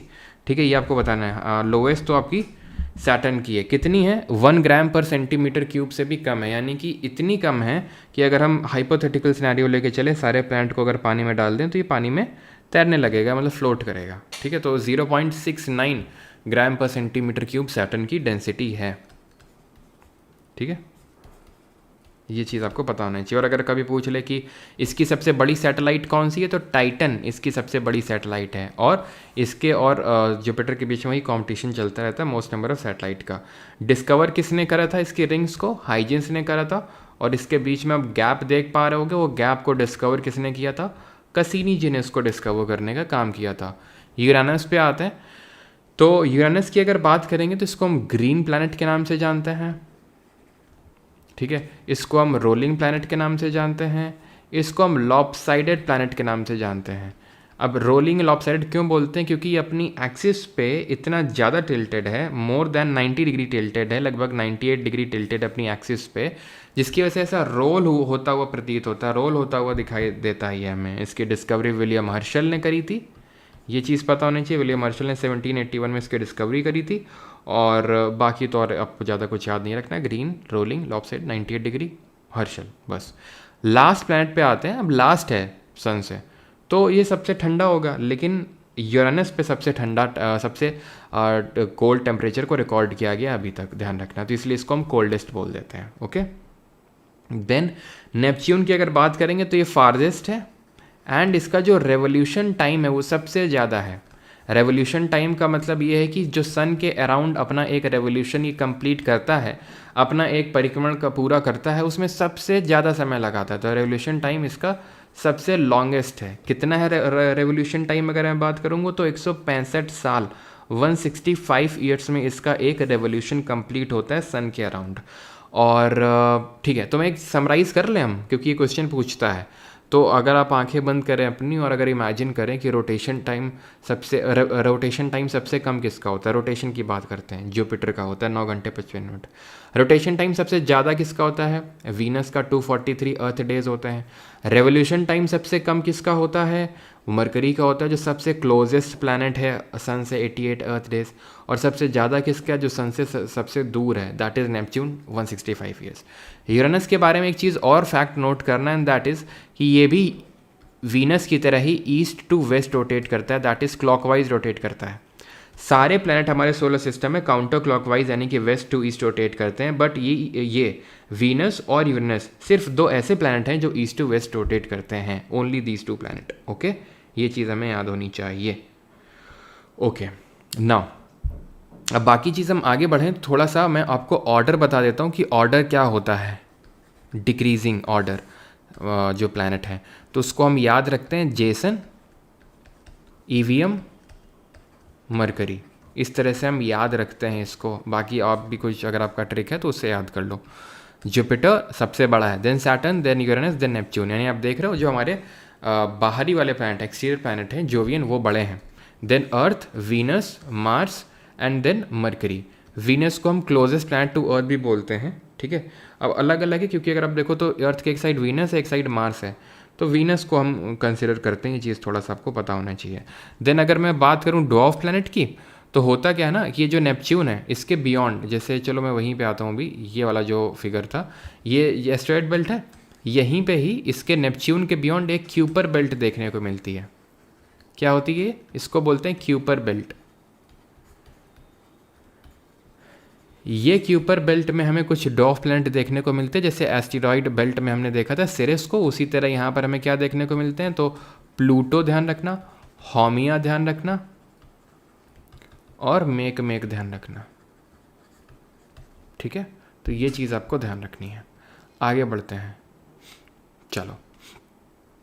तो ये सारी चीज़ें हमारी सोलर सिस्टम वाली होती हैं, ख़त्म। और एक चीज़ बस और बताना चाहूँगा, and that is with respect to moon.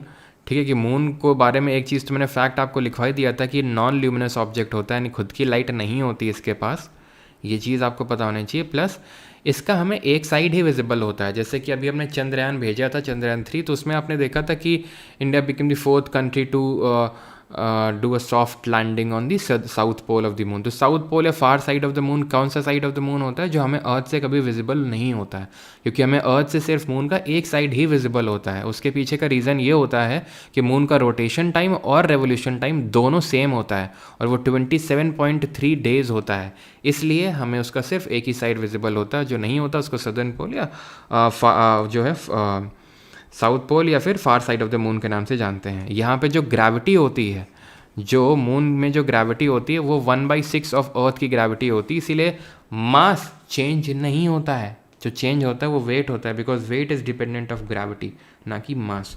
ठीक है। और माउंट लेबनिट्स, जिसको माउंट हाइजेंस के नाम से जानते हैं, वो यहाँ पर सबसे हाईएस्ट पॉइंट है। हाइजेंस ले लो या लेबनिट्स। अब आते हैं अपने नए अध्याय में, और वो अध्याय है शेप ऑफ द अर्थ और ये सारी चीज़ें। ठीक है। वर्ल्ड ज्योग्राफी को अच्छे से समझना, बिकॉज जैसे ने बताया क्वेश्चन इस पर ज़्यादा इस पर फोकस है, थोड़ा सा ये चीज़ ध्यान रखना। और बाकी रही बात वो जो इक्लिप्स वगैरह है ना, solar eclipse, lunar eclipse, tide, वो सब अभी आते हैं, उसको उसके बारे में देखेंगे। जहाँ टाइड वाइड देखेंगे तो वही सारी चीज़ें हम वहाँ पे पढ़ेंगे और देखेंगे। ओके। आते हैं अभी शेप ऑफ द अर्थ पे सबसे पहले, कि अर्थ का शेप क्या है। तो अर्थ का कुछ ये शेप है जो आप अपनी लेफ्ट साइड पे देख पा रहे हो। This is the shape of the अर्थ। क्या बात कर रहे हो सर? हाँ, तो होता क्या है कि अब अर्थ हमारी ऐसी परफेक्ट तो नहीं है, एकदम परफेक्ट है। देख रहे हो कितनी परफेक्ट शेप्ड है? ऐसा नहीं है। क्यों? क्योंकि कहीं पहाड़ हैं, कहीं गड्ढे हैं, तो अनइवन शेप है। तो फिर इवन क्यों दिखाते हैं? कुछ नहीं, इसका हम एवरेज ले लेते हैं तो कुछ ऐसा बन के आता है। ये भी कोई परफेक्ट स्फीयर नहीं है। ये एक्चुअल में जो शेप होता है उसको हम जियोइड या फिर ऑब्लेट स्फीरॉइड बोलते हैं। शेप ऑब्लेट स्फीरॉइड या जियोइड। ये शेप कुछ ऐसा होता है, ये शेप कुछ ऐसा होता है, कुछ ऐसा होता है। ऐसा कैसा? अभी हम लोग सर तो बीच से टूटी सर, यहाँ से पानी बह जाएगा। ठीक है, ज़्यादा दिमाग मत लगाना यहाँ पे अपना। ठीक है। तो ये शेप कुछ ऐसा है कि जहाँ पर सेंटर से हमारी अर्थ बल्ज्ड है, सेंटर पे बल्जिंग हो रखी है, और पोल्स पे ये फ्लैट है। पोल्स पे कैसी है? फ्लैट है यहाँ पे। इसी शेप को जियोइड या ऑब्लेट स्फीरॉइड बोलते हैं। अब ध्यान से, यही कारण है कि क्यों इक्वेटोरियल रेडियस या equatorial circumference is greater than the polar one, than the polar radii या फिर पोलर सर्कमफरेंस। क्यों? क्यों? क्या है क्या चीज़? क्यों है क्या चीज़? तो ये चीज़ है इक्वेटोरियल रेडियस, इक्वेटोरियल सर्कमफरेंस, और ये है पोलर, मतलब ये है पोलर रेडियस और ये इक्वेटोरियल रेडियस। तुम चाहे इक्वेटोरियल डायमीटर ले लो, चाहे पोलर डायमीटर ले लो, रेडियस ले लो, बात तो समझ पा रहे हो ना? ये इक्वेटर वाले की बात है, ये पोलर वाले की बात है। क्योंकि सेंटर पे बल्ज्ड है तो ऑब्वियस सी बात है यहाँ से लेके यहाँ तक की जो डिस्टेंस होगी वो ज़्यादा होगी एज़ कम्पेयर टू यहाँ से लेके यहाँ तक की। तो हर चीज़ का रीज़न क्या है? जियोइड शेप ऑफ द अर्थ, कुछ भी पूछ ले। और वो जियोइड है क्यों? सेंटर पे बल्ज्ड है क्यों? तो ये सेंट्रीफ्यूगल फोर्स की वजह से। और सेंट्रीफ्यूगल फोर्स क्यों है? अर्थ के रोटेशन की वजह से, पृथ्वी के घूर्णन की वजह से। समझ में आई बात? अब आते हैं टिल्ट ऑफ द अर्थ। हमारी अर्थ एक्चुअल में थोड़ा टिल्टेड है, अपनी एक्सिस पे झुकी हुई है। कितना? 23.5 डिग्री झुकी हुई है अपनी एक्सिस पे। क्यों झुकी हुई है? हनुमान जी ने जो है उसको उठा रखा है, थोड़ा सा टिल्टेड है इसीलिए। ठीक है, ऐसे समझ लो। क्योंकि एक्चुअल में रीज़न पूछता नहीं है, कि कोई किसी को एक्चुअल रीज़न नहीं पता। ये माना जाता है कि कोई एक इम्पैक्ट हुआ होगा किसी एस्टेरॉइड से, बड़ा इम्पैक्ट हुआ होगा जिसकी वजह से इसका जो टिल्ट है वो हो गया है। समझ में आई बात? यहाँ पे tilt of the earth. But अपनी एक्सिस पे तो ये टिल्टेड है 23.5 डिग्री। ठीक है, अपनी एक्सिस पे। लेकिन अगर अपने ऑर्बिटल पे बात करेंगे तो आप देखोगे यहाँ पर ये 23.5 डिग्री अपनी एक्सिस पे टिल्टेड है। और ये जो डॉटेड लाइन है ये इसका ऑर्बिट दिखा रहा है। वो ऑर्बिट का मतलब वो पाथ होता है जहाँ पर अर्थ अपने मतलब अर्थ सन के अराउंड रिवॉल्व करती है। तो अगर ये पूरा आप देखो 90 डिग्री है, if this entire is 90 degree, तो ये 23.5 डिग्री है। तो 90 में 23.5 घटाओगे तो कितना आ जाएगा? 66.5 डिग्री आ जाएगा, जो अपने ऑर्बिटल प्लेन पे ये झुकी हुई है, टिल्टेड है। अपने एक्सिस पे 23.5 डिग्री और ऑर्बिटल प्लेन पे 66.5 डिग्री। ओके, अभी आते हैं ठीक है, अभी आते हैं हम लैटिट्यूड लॉन्गिट्यूड क्या होते हैं ये।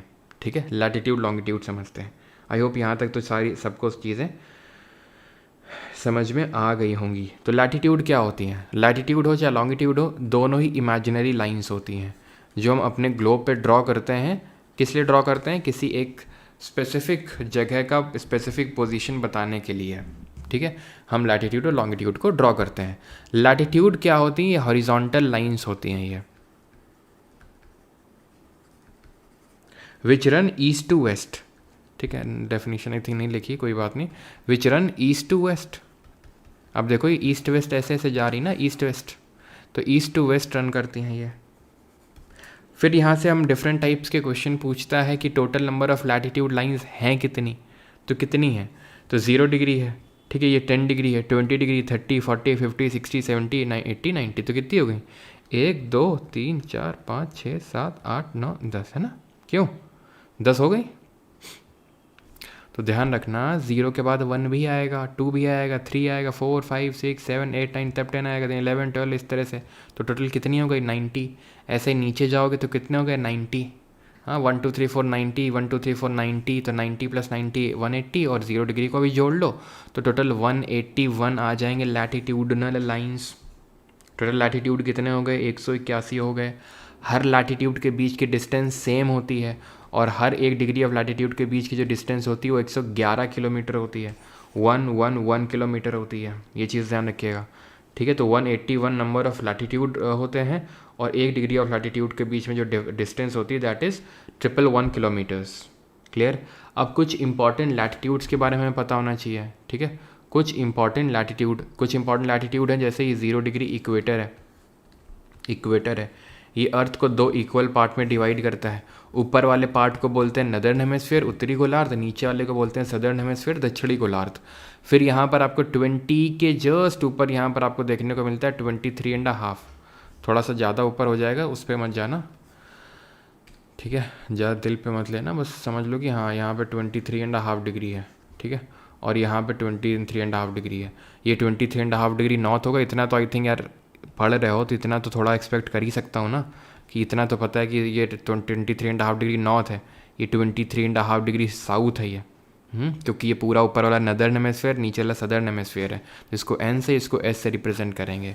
ये है ट्रॉपिक ऑफ कैंसर, और ये है ट्रॉपिक ऑफ कैप्रिकॉन, यानी ये है कर्क रेखा और ये है मकर रेखा। ये समझ में आ गई बात? Tropic of Cancer, Tropic of Capricorn.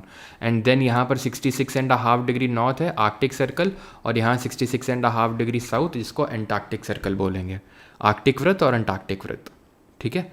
अभी कितने स्टेट से पास होता है, कितना क्या है, सारा कुछ हम आगे अभी देखेंगे।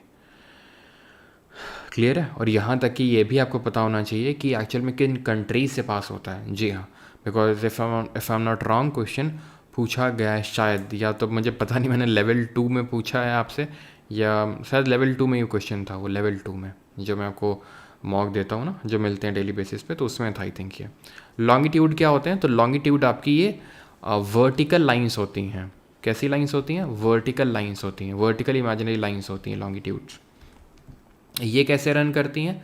तो ये रन करती हैं, इनको हम मेरिडियन के नाम से भी जानते हैं, they are also known as meridian. North south direction में ये रन करती हैं, ठीक है। मेजर डिस्टेंस ईस्ट और वेस्ट ऑफ प्राइम मेरिडियन। अभी प्राइम मेरिडियन क्या है? तो जैसे हमने अभी ये रेफरेंस के तौर पे माना था 0 डिग्री को, हमने रेफरेंस के तौर पे माना था 0 डिग्री को, 0 डिग्री हमारा रेफरेंस था, यानी कि ऐसा जो पूरे अर्थ को 2 इक्वल पार्ट में डिवाइड कर रहा था। ऐसे ही प्राइम मेरिडियन को यहाँ मान लेते हैं, पर अब किसी ना किसी लॉन्गिट्यूड को तो मानना ही था, तो इसको मान लिया प्राइम मेरिडियन, 0 डिग्री बोल दिया इसको। जो ग्रीनविच लैबोरेटरी है लंदन में पड़ती है, वहाँ से पास होती है, इसलिए इसको ग्रीनविच मीन टाइम के नाम से भी जानते हैं, जहाँ से टाइम को मेजर कर किया जाता है, ठीक है।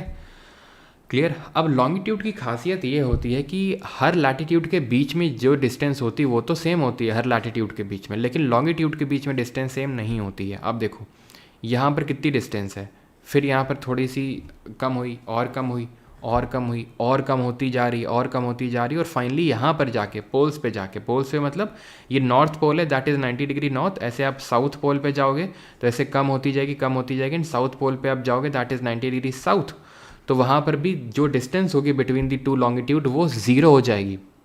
नॉर्थ पोल में और साउथ पोल में जो डिस्टेंस होती है वो ज़ीरो होती है लॉन्गिट्यूड के बीच में, यानी कि सारे जो लॉन्गिट्यूड है नॉर्थ पोल और साउथ पोल में एक दूसरे से मिल जाते हैं। क्लियर है? तो हर लॉन्गिट्यूड के बीच की जो डिस्टेंस होती है decreases from equator towards poles, वो मैक्सिमम होती है इक्वेटर पे। मैक्सिमम कहाँ पर होती है? इक्वेटर पे होती है। और वो कितनी होती है? वो उतनी ऑलमोस्ट होती है जो 1 डिग्री लैटिट्यूड के बीच की डिस्टेंस होती है, दैट इज़ 111 पॉइंट, थोड़ा सा अगर हम देखें तो 3 किलोमीटर्स, इतना याद कर लेना, 111.3 किलोमीटर्स। ठीक है, जो हर 1 डिग्री ऑफ लैटिट्यूड के बीच की डिस्टेंस होती है। टोटल नंबर ऑफ लैटिट्यूड हमने 181 देखे थे, लॉन्गिट्यूड कितने होते? तो लॉन्गिट्यूड टोटल 360 होते हैं। आप यहाँ से देखो, ठीक है, पूरा घूमोगे, इधर से जाओगे 180, इधर से जाओगे 180, तो टोटल 360 हो जाएंगे। टोटल 360 होते हैं, ठीक है, टोटल 360 होते हैं। ये है आपकी प्राइम मेरिडियन। अब ये जो प्राइम मेरिडियन है कहाँ कहाँ से पास होती है, किन किन कंट्रीज से पास होती है, वो भी थोड़ा सा आपको पता होना चाहिए। उसके लिए हम ये ट्रिक का यूज़ करते हैं कि BSF टोटल अगर मैं बात करूँगा तो आपकी, चलो पहले लिख ही लेते हैं। तो BSF game BSF game in Togo kingdom, ठीक है, in Togo kingdom, Burkina Faso, Spain, France, Ghana, Algeria, Mali, Togo और यूनाइटेड किंगडम। तो कितनी कंट्रीज़ हो गई? 3 3 6 2 8, 8 कंट्रीज से ये पास होती है। ठीक है, क्लियर। अब यहाँ पे हम थोड़ा सा देखेंगे concept of longitude and time, किस तरह से लॉन्गिट्यूड और टाइम का कॉन्सेप्ट चलता है, ये थोड़ा सा देखेंगे। और एक चीज़ और यहाँ पे पता होनी चाहिए आपको, एंड दैट इज़ कि जो प्राइम मेरिडियन, अच्छा पहले तो चलो यही समझते हैं। तो जो प्राइम मेरिडियन है उसके, ध्यान रखना, प्राइम मेरिडियन मतलब 0 degree, that is Greenwich mean time. उसके जब हम ईस्ट की तरफ जाते हैं, ईस्ट की तरफ जाएंगे तो हम टाइम को ऐड करते हैं, ठीक है, और जब वेस्ट की ओर जाते हैं तो टाइम को सब्ट्रैक्ट करते हैं। एग्जाम्पल के तौर पे जब हम बात करते हैं कि इंडियन स्टैंडर्ड टाइम है, जो पहली बात तो ये ध्यान रखना कि टोटल जो हमारा पूरा अर्थ है, उसको ग्लोब है, उसको हम टोटल 24 टाइम जोन्स में डिवाइड करते हैं। कितने टाइम जोन्स में? 24 टाइम जोन्स में इसको डिवाइड किया जाता है, 24 टाइम जोन्स। और पूरी अर्थ हमारी 360 डिग्री घूमती है, 360 डिग्री घूमती है एक दिन में, है ना, और एक दिन में 24 घंटे होते हैं। तो एक टाइम जोन, या फिर मैं एक घंटे की अगर बात करूं, एक सेकेंड,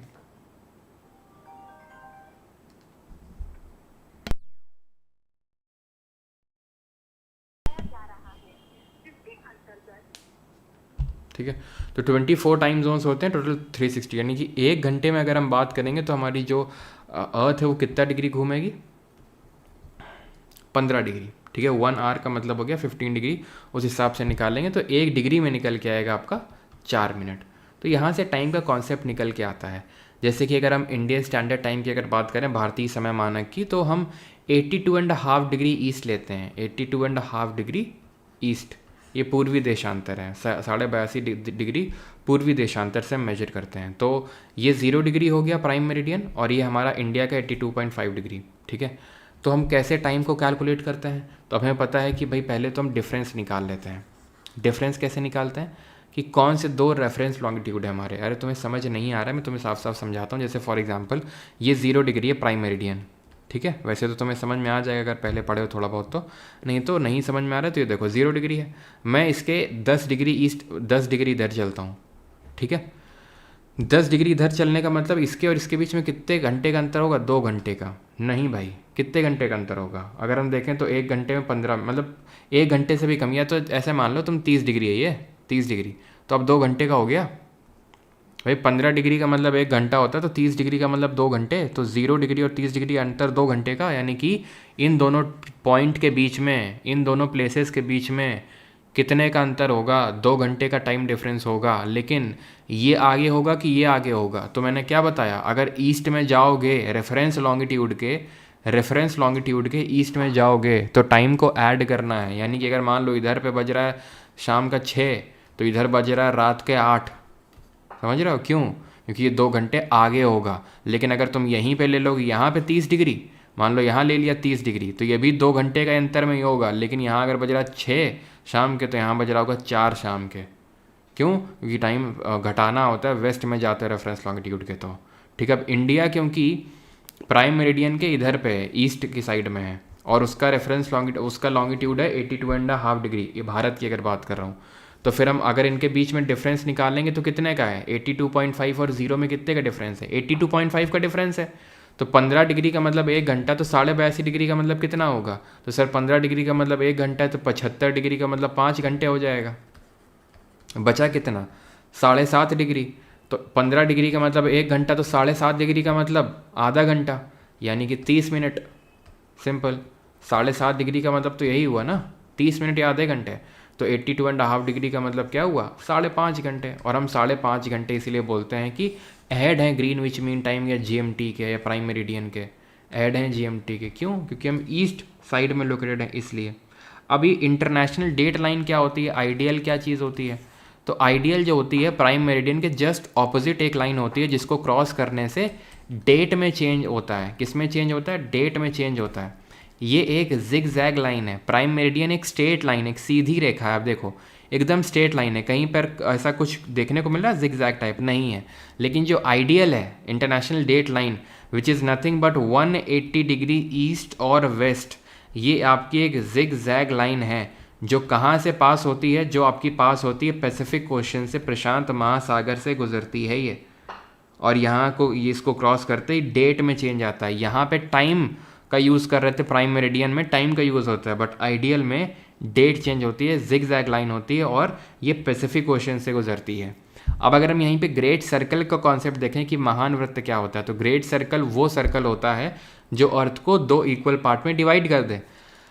अब इन सारे लैटिट्यूड में equator is the only great circle, ये एकमात्र ग्रेट सर्कल है, यानी एक ही लैटिट्यूड है जो ग्रेट सर्कल होता है, that is your 0 degree great circle, महान वृत्त, जो अर्थ को 2 इक्वल पार्ट में डिवाइड कर देता है। लेकिन जब हम लॉन्गिट्यूड्स की बात करते हैं तो each longitude is a great circle in itself, because ये प्राइम मेरिडियन है 0 डिग्री, ठीक है। अगर मैं ये आधा है, लेकिन अगर इसका मैं दूसरा साइड भी ले लूँ तो दूसरा साइड भी कुछ इस तरह से जा रहा होगा ऐसे करके, ठीक है। तो ये पूरा अपने आप में ग्रेट सर्कल बन जाएगा। तो मेरी बात हमेशा याद रखना कि एक ही क्या होता है, लैटिट्यूड जो ग्रेट सर्कल है वो इक्वेटर है, जो अर्थ को 2 इक्वल पार्ट में ऐड करता है। 180 लॉन्गिट्यूड ग्रेट सर्कल होते हैं। सर लॉन्गिट्यूड तो 360 होते हैं, 360 तो होते हैं, लेकिन 360 ऐसे हो रहे थे ना जब आधा आधा जोड़ रहे थे। Are halves of great circle के आधे। तुम समझ पा रहे हो कि नहीं कि ये ड्रॉ किया फिर ये ड्रॉ किया, हाँ जैसे ये है तो ये ड्रॉ किया फिर ये ड्रॉ किया, ये किया, पूरा थोड़ी ना ड्रॉ कर रहे हैं अभी। लेकिन अगर तुम पूरा एक मानोगे, तुम पूरे को एक ले लो, नहीं यहाँ तक गया और इसके पीछे से जो आया, ठीक है, तो 180 होंगे ना। तो 180 आपके लॉन्गिट्यूड होते हैं जो ग्रेट सर्कल होते हैं। क्लियर है चीज़? सारे इक्वल होते हैं लेंथ में। लैटिट्यूड लॉन्गिट्यूड का कॉन्सेप्ट समझ में आ गया हो तो रोटेशन रेवोल्यूशन में बढ़ा जाए अभी, बताइए। अगर ये कॉन्सेप्ट समझ में आ गया हो तो रोटेशन रेवोल्यूशन में बढ़े।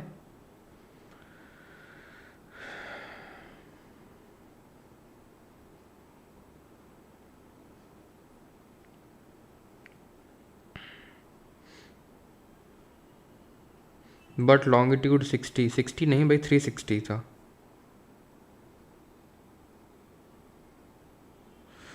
Siya I am beginner, is this sufficient for 2026 के लिए अभी आप मत पढ़ो, ठीक है। अगर आपको पढ़ना है तो आप पढ़ सकते हो, थोड़ा सा बहुत सारी चीज़ें आपको पता चल जाएंगी, लेकिन उसके लिए आप स्क्रैच से चीज़ें करना, जब बैच वगैरह आएगा अगला तब, अभी नहीं।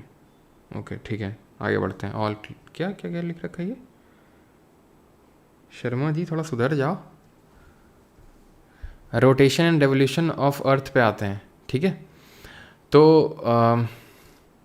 रोटेशन रेवोल्यूशन में होता क्या है, तो शायद आपने वीडियो मिस कर दिया, मैं फिर से दिखाता हूँ। रोटेशन अपनी एक्सिस पे, ऑन इट्स ओन एक्सिस। अब नीचे वाला देखना, अब तुम देखो ये नीचे वाला, ठीक है।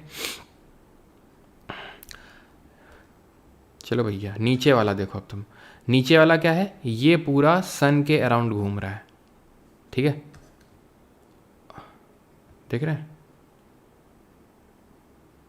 ठीक है। सन के अराउंड जो घूम रहा है, ये सन है, उसके अराउंड घूम रहा है ये, ठीक है, उसके परिक्रमा कर रहा है, that is called as revolution. अब रोटेशन से ही अर्थ के डे एंड नाइट होते हैं, दिन और रात होता है, बहुत बेसिक सी चीज़ है, ठीक है। अभी आपको समझ में आएगा कैसे। जिसके लिए टोटल कितना टाइम लगता है, अगर मैं बात करूँ टोटल कितना टाइम लगता है अर्थ को एक रोटेशन कंप्लीट करने में, तो उसी को हम बोलते हैं एक दिन हो गया, दैट इज़ 24 घंटे हो गए। लेकिन आप ये बताओ कि क्या एग्जैक्टली 24 घंटे लगते हैं, तो आंसर इज़ नो, एग्जैक्टली 24 घंटे तो नहीं लगते हैं। तो फिर कितना टाइम लगता है, 23 आवर्स एंड 56 मिनट्स लगता है, ठीक है। 23 घंटे और 56 मिनट लगता है, 56 मिनट।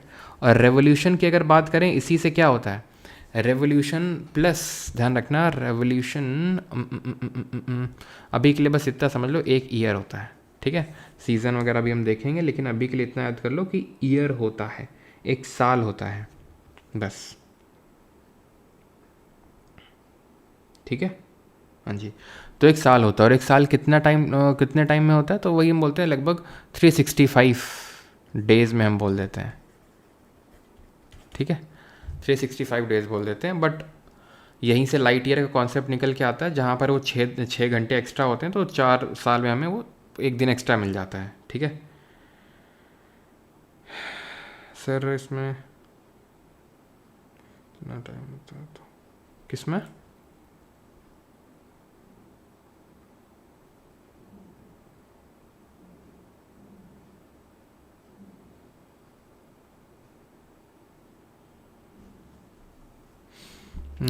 सही तो है, क्या दिक्कत है। 75 डिग्री का मतलब 5 घंटे तो होगा, और 7.5 डिग्री बचा, 30 मिनट हो गया, दोनों को जोड़ोगे 82.5 आ जाएगा, 5.5 घंटे। थोड़ा सा जोड़ जाड़ लिया करो, ठीक है। तो रोटेशन रेवोल्यूशन समझ आएगा, बेसिक सी चीज़ है, ठीक है।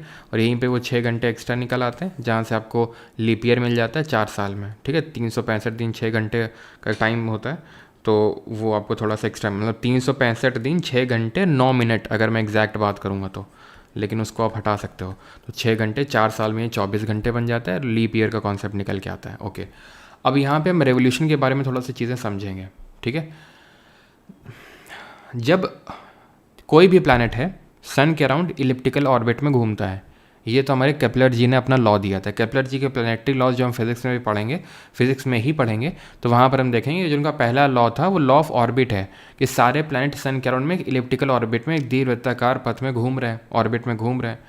अब जब वो घूम रहे हैं, तो क्योंकि हमारी अर्थ टिल्टेड है, अर्थ टिल्टेड है, तो होता क्या है कि जो अर्थ की सरफेस है उसमें जो सनलाइट पड़ रही है वो हर जगह इक्वल नहीं है। अब ये वीडियो देखो तब आपको अच्छे से समझ में आएगा, और अच्छे से देखना, ठीक है, समझना इसको अच्छे से।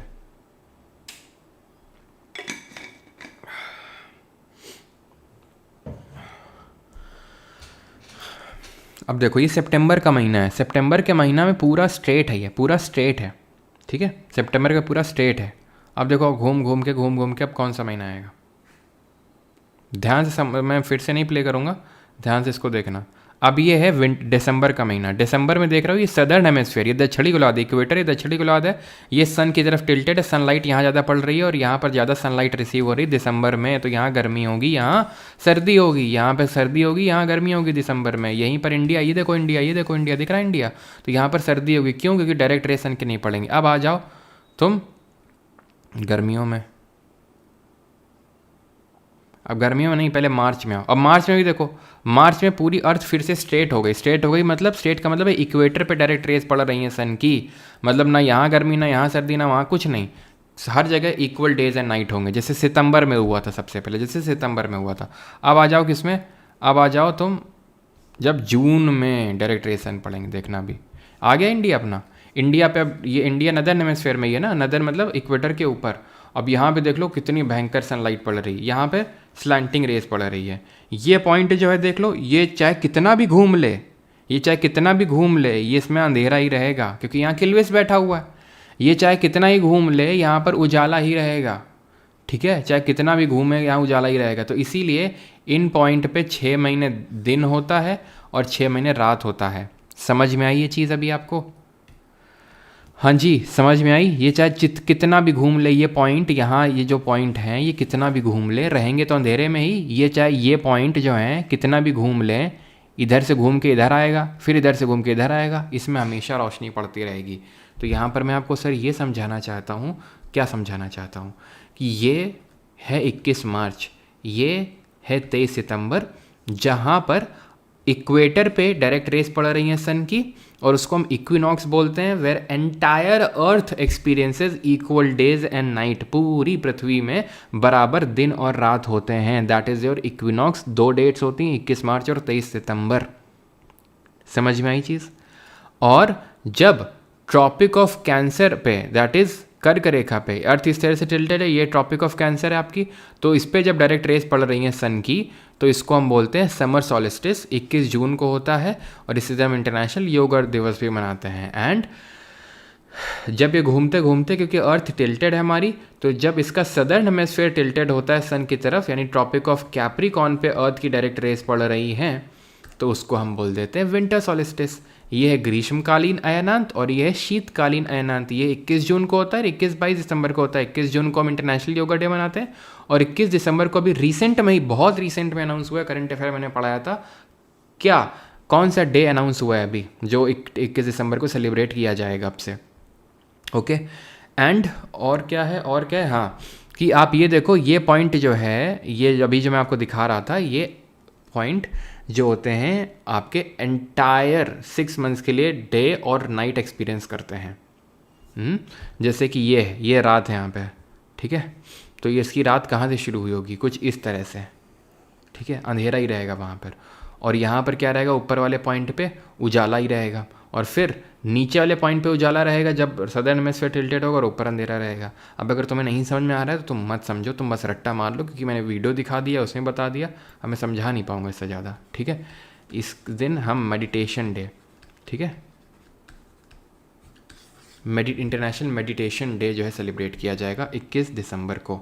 ये चीज़ आपको क्लियर होनी चाहिए। तो हम ये बोल सकते हैं कि सीज़न, आप बताओ सीज़न किस वजह से होता है, जो ऋतुएं होती हैं वो किस वजह से होती हैं। तो एक तो अगर हमारी सोचो अर्थ रिवॉल्व ना करे, वहीं की वहीं खड़ी रहे, वहीं की वहीं खड़ी रहे, घूमती रहे, रिवॉल्व ना करे सन के अराउंड, बस एक ही पॉइंट पे फिक्स कर दें, सीजन्स होंगे? नहीं होंगे। क्यों? क्योंकि मान लो कि यहाँ पर अगर ये वाला पॉइंट ले रहे तो यहाँ गर्मी रहेगी, यहाँ सर्दी रहेगी, और यहाँ पे हमेशा उजाला ही रहेगा, यहाँ हमेशा अंधेरा ही रहेगा। यहाँ पे फिक्स कर देंगे। इक्विनॉक्स वो पॉइंट होते हैं, इसको हम बोलते हैं वर्नल इक्विनॉक्स, इसको बोलते हैं ऑटमनल, इसी को स्प्रिंग इक्विनॉक्स ही बोलते हैं। इक्विनॉक्स वो होते हैं जहाँ पर एंटायर अर्थ इक्वेटर पर ओवर डायरेक्ट रेस पड़ रही सन की, और एंटायर अर्थ इक्वल एक्सपीरियंस कर रहा है डेज और नाइट। यहाँ क्या समर सॉलिस्टिस में डे लॉन्गेस्ट है और नाइट शॉर्टेस्ट है, ठीक है, नाइट क्या है, सबसे शॉर्टेस्ट है। यहाँ पर अगर बात करेंगे तो क्या है, यहाँ पे जब 21 या 22 दिसंबर की अगर हम बात करेंगे तो नाइट जो है वो सबसे लॉन्गेस्ट है, ठीक है, और डे सबसे क्या है, डे सबसे शॉर्टेस्ट है। सर ये मैं नदर्न हेमिस्फीयर के पर्सपेक्टिव से बात कर रहा हूँ, सदर्न के पर्सपेक्टिव से नहीं, ठीक है। तो सीज़न 2 कारणों की वजह से होते हैं, एक तो हमारा जो रेवोल्यूशन है वो, प्लस जो अर्थ का टिल्ट है वो, दोनों कारण होते हैं इसमें, ठीक। आगे बढ़ते हैं। तो जब हमारी अर्थ सन के अराउंड रिवॉल्व करती है तो एक ऐसा पॉइंट आता है जो सबसे पास होती है उसके, किसके, सन के, और एक ऐसा पॉइंट आता है जो सबसे दूर होती है। तो दूर एपीहीलियन और पास, पी से पेरीहीलियन, ठीक है। तो ये पेरीहीलियन और एपीहीलियन की बात करेंगे तो पेरीहीलियन होता है 147 मिलियन किलोमीटर का डिस्टेंस, और एपीहीलियन में होता है 152 मिलियन किलोमीटर का। इसी तरह से एपोजी और पेरिजी भी होता है। पेरिजी होता है जब मून, क्योंकि मून जिस तरह से अर्थ सन के अराउंड रिवॉल्व करती है, इस तरह से मून अर्थ के अराउंड रिवॉल्व करता है। तो जब मून इसी तरह से रिवॉल्व करते हुए क्लोजेस्ट पहुंच जाता है अर्थ के, तो उसको हम बोलते हैं पेरिजी। और जब सबसे दूर होता है ये क्लोजेस्ट है, और जब सबसे दूर चला जाता है तो उसको हम एपोजी बोलते हैं। सर डेट क्या होती है इसकी? डेट नहीं होती है इसमें, डेट नहीं याद करनी, इसमें डेट याद करनी है। कौन सी डेट होती है? तो जब सबसे पास पहुंच जाता है अर्थ सन के, तो दैट डेट इज 3 जनवरी, और जब सबसे दूर चला जाता है दैट इज एपीलियन, दैट इज 4 जुलाई। तो हमें डिस्टेंस भी याद रखनी है इसमें, 147, 152, ठीक है, और डे भी याद रखना है। बट अपोजी पेरिजी में डे, ना तो डे याद रखना है ना तो डिस्टेंस का याद रखना है कुछ, बस ये पता नहीं चाहिए। जी लग जाएगा तो मून, चंदा मामा जी ऐसे याद कर लो, और बाकी पेरिलियन और एपीलियन है तो सन और अर्थ से संबंधित है वो। ओके, इक्लिप्स देख लेते हैं ना। What is Eclipse? ग्रहण बोलते हैं। ग्रहण मतलब कोई बीच में आ जाए, जैसे कि तुम और तुम्हारे उसके बीच में कोई तीसरा आ जाए तो ग्रहण उसने लगा दिया। तो वैसे ही अगर सन, मून और अर्थ तीनों एक स्ट्रेट लाइन में जब आते हैं ना, तो कोई ना कोई किसी के ना किसी के बीच में आ जाता है और उसको हम इक्लिप्स बोलते हैं। लेकिन ध्यान ये रखना होता है कि सन कभी किसी के बीच में नहीं आता, इधर दी अर्थ और द मून बीच में आता है। तो जब अर्थ बीच में आ जाती है, जैसे कि ये अभी करंट में आपका सिनेरियो बन गया है, मैं फिर से आपको दिखाता हूँ, यहाँ पर आप देख पा रहोगे कि किस तरह से ये सन है आपका, इस दिख रहा है सन, ये आपका मून है और ये अर्थ को धीरे धीरे धीरे ये बीच में आती जा रही है। और जब बीच में आ जाएगी तो क्या होगा? नहीं नहीं नहीं, क्या होगा? क्या होगा? कुछ नहीं होगा, लूनर इक्लिप्स हो जाएगा। अब लूनर इक्लिप्स में होता क्या है, आपको लग रहा होगा देखो चंद्रमा पे और पूरा अंधेरा हो गया, ऐसा होता नहीं है एक्चुअल में। ये वाला जो सिनेरियो है जो इस वीडियो में दिखाया गया आपको, इसमें ना सिर्फ ये तीनों एक स्ट्रेट लाइन पे हैं बल्कि तीनों एक प्लेन पे भी हैं। तीनों एक प्लेन पे भी हैं, जो कि जनरली होता नहीं, बहुत ही रेयर होता है कि तीनों एक प्लेन पे हैं। तो होता क्या है कि जैसे कि मैं देख रहा हूँ, जैसे ये वाला देखो, ये 2D फिगर है, ये 2D फिगर है, ठीक है, इसको भूल जाओ जो अभी आपने देखा, ये 2D फिगर है। तो हमें दिख रहा है तीनों स्ट्रेट लाइन में, लेकिन हो सकता है मून बहुत पीछे हो, ये अर्थ बहुत आगे हो, लेकिन सामने से देखने में स्ट्रेट लाइन में लग रहा है। तो इसी वजह से होता क्या है कि सन की पूरी लाइट यहाँ पर पड़ रही होती है मून पे। इसी वजह से ऐसी सिचुएशन को लूनर इक्लिप्स में बोलते हैं कि फुल मून है। क्या है? फुल मून है, यानी कि मून में पूरी फुल क्या पड़ रही है? सनलाइट पड़ रही है, फुल मून बोलते हैं। और इसी को ही हम पूर्णिमा के नाम से जानते हैं, पूर्णिमा, लूनर इक्लिप्स, जहाँ पर अर्थ सन और मून के बीच में आ रही है, सॉरी जहाँ पर अर्थ सन और मून के बीच में आ रही है। ठीक, सोलर इक्लिप्स पे आता है। सोलर इक्लिप्स क्या होता है? जहाँ मून सन और अर्थ के बीच में, देखो मून आ रहा है बीच में, ये आ रहा है, ये आ रहा है, यहाँ पे लाइट पड़ रही है, लाइट पड़ रही है, अभी देखना लाइट रुक जाएगी, ये रुक गई, क्यों? मून आ गया। लेकिन ये भी बहुत रेयर होता है। अब देखो हटा तो फिर से लाइट आ गई। रेयर मतलब, रेयर का मेरा मतलब ये है कि जनरली ये होता है कि तीनों एक लाइन पे तो आ जाते हैं लेकिन एक प्लेन पे नहीं आते हैं। ये जो आपने वीडियो देखा, इसमें तीनों एक लाइन, भाई तीनों एक प्लेन में है, अगर एक प्लेन में तो एक लाइन में तो होंगे, ऑब्वियस सी बात है। जब प्लेन में आते हैं तो लाइट को रोक लेते हैं, लेकिन जनरली वो होता नहीं है। जैसे कि दिन में आपने देखा होगा, दिन में अंधेरा हो गया, कब सुना है आपने? इससे पहले आपने सुना होगा 2017 में, 2017 में यूएस में दिन था, इंडिया में तो उस टाइम रात ही थी, तो यूएस में दिन था तो वहाँ रात हो गई थी, एकदम से थोड़े टाइम के लिए अंधेरा हो गया था क्योंकि मून आ गया था बीच में, जो कि बहुत रेयर होता है, बहुत ही कम होता है। लेकिन ये जो है होता रहता है कि एक लाइन में आ जाते हैं सोलर इक्लिप्स। तो जब मून अर्थ और सन के बीच में आता है तो सोलर इक्लिप्स बोलते हैं। और इसमें क्या होता है, इसमें क्या होता है कि जो ये वाला साइड है मून का, यहाँ पे तो सनलाइट पड़ रही है, लेकिन ये वाला साइड ऑफ द मून जो हमें विजिबल है, जो अर्थ से हम ह्यूमंस को विजिबल है, उसमें तो लाइट पड़ ही नहीं रही है। तो इसको हम बोलते हैं न्यू मून या अमावस की रात। अमावस की रात जहाँ पर वो भेड़िया भौंकेगा, है ना, चंद्रकांता देखा तुम लोगों ने? तो अमावस की रात है ये। अब ये डिफरेंट टाइप्स के सोलर इक्लिप्स होते हैं, थोड़ा देख लो। पार्शियल, टोटल, मतलब पूरा ढक लेगा टोटल, आधा ढकेगा पार्शियल, और किनारे किनारे दिखता रहेगा तो एनिलर। ठीक है। टाइड क्या होता है? Tide is rise and fall of sea water, यानी कि जो समुद्र का पानी है उसमें राइज होना, फॉल होना, that is called as tide. जब राइज होता है तो ध्यान रखना उसको हम बोलते हैं फ्लो, और जब गिरता है that is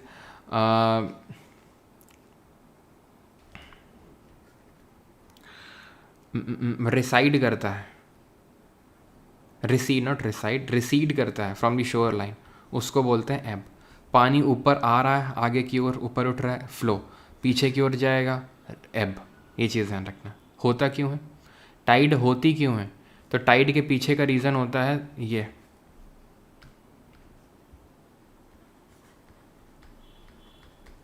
gravitational pull of sun and moon. जो सन है और मून है अपना ग्रेविटेशनल पुल लगा रहे हैं, प्लस दूसरा फोर्स है सेंट्रीफ्यूगल फोर्स। अब ध्यान से समझिएगा यहाँ पे, जैसे कि एग्जाम्पल के तौर पे इन्होंने यहाँ पर, चलो नीप और स्प्रिंग तो हम, या तो रुको एक सेकंड,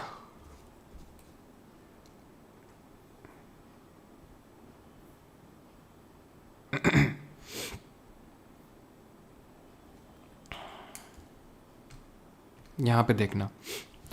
तो ऐसा कुछ होता है कि जैसे मान लो कि ये सन है, सन तो कभी किसी के बीच में आता नहीं है, ये मून है और ये अर्थ है। चाहे आप लूनर इक्लिप्स ले लो चाहे सोलर, जैसे ये एक केस है, ये कौन सा केस है, लूनर इक्लिप्स का कि सोलर का, सोलर का केस है। मून जो है ज़्यादा पास होता है अर्थ के, भले यहाँ पर थोड़ा सा वैसा लगे लेकिन ठीक है। अब वो तो दिख ही रहा है साफ साफ कि सन कितना दूर है अर्थ के और मून कितना पास है अर्थ के।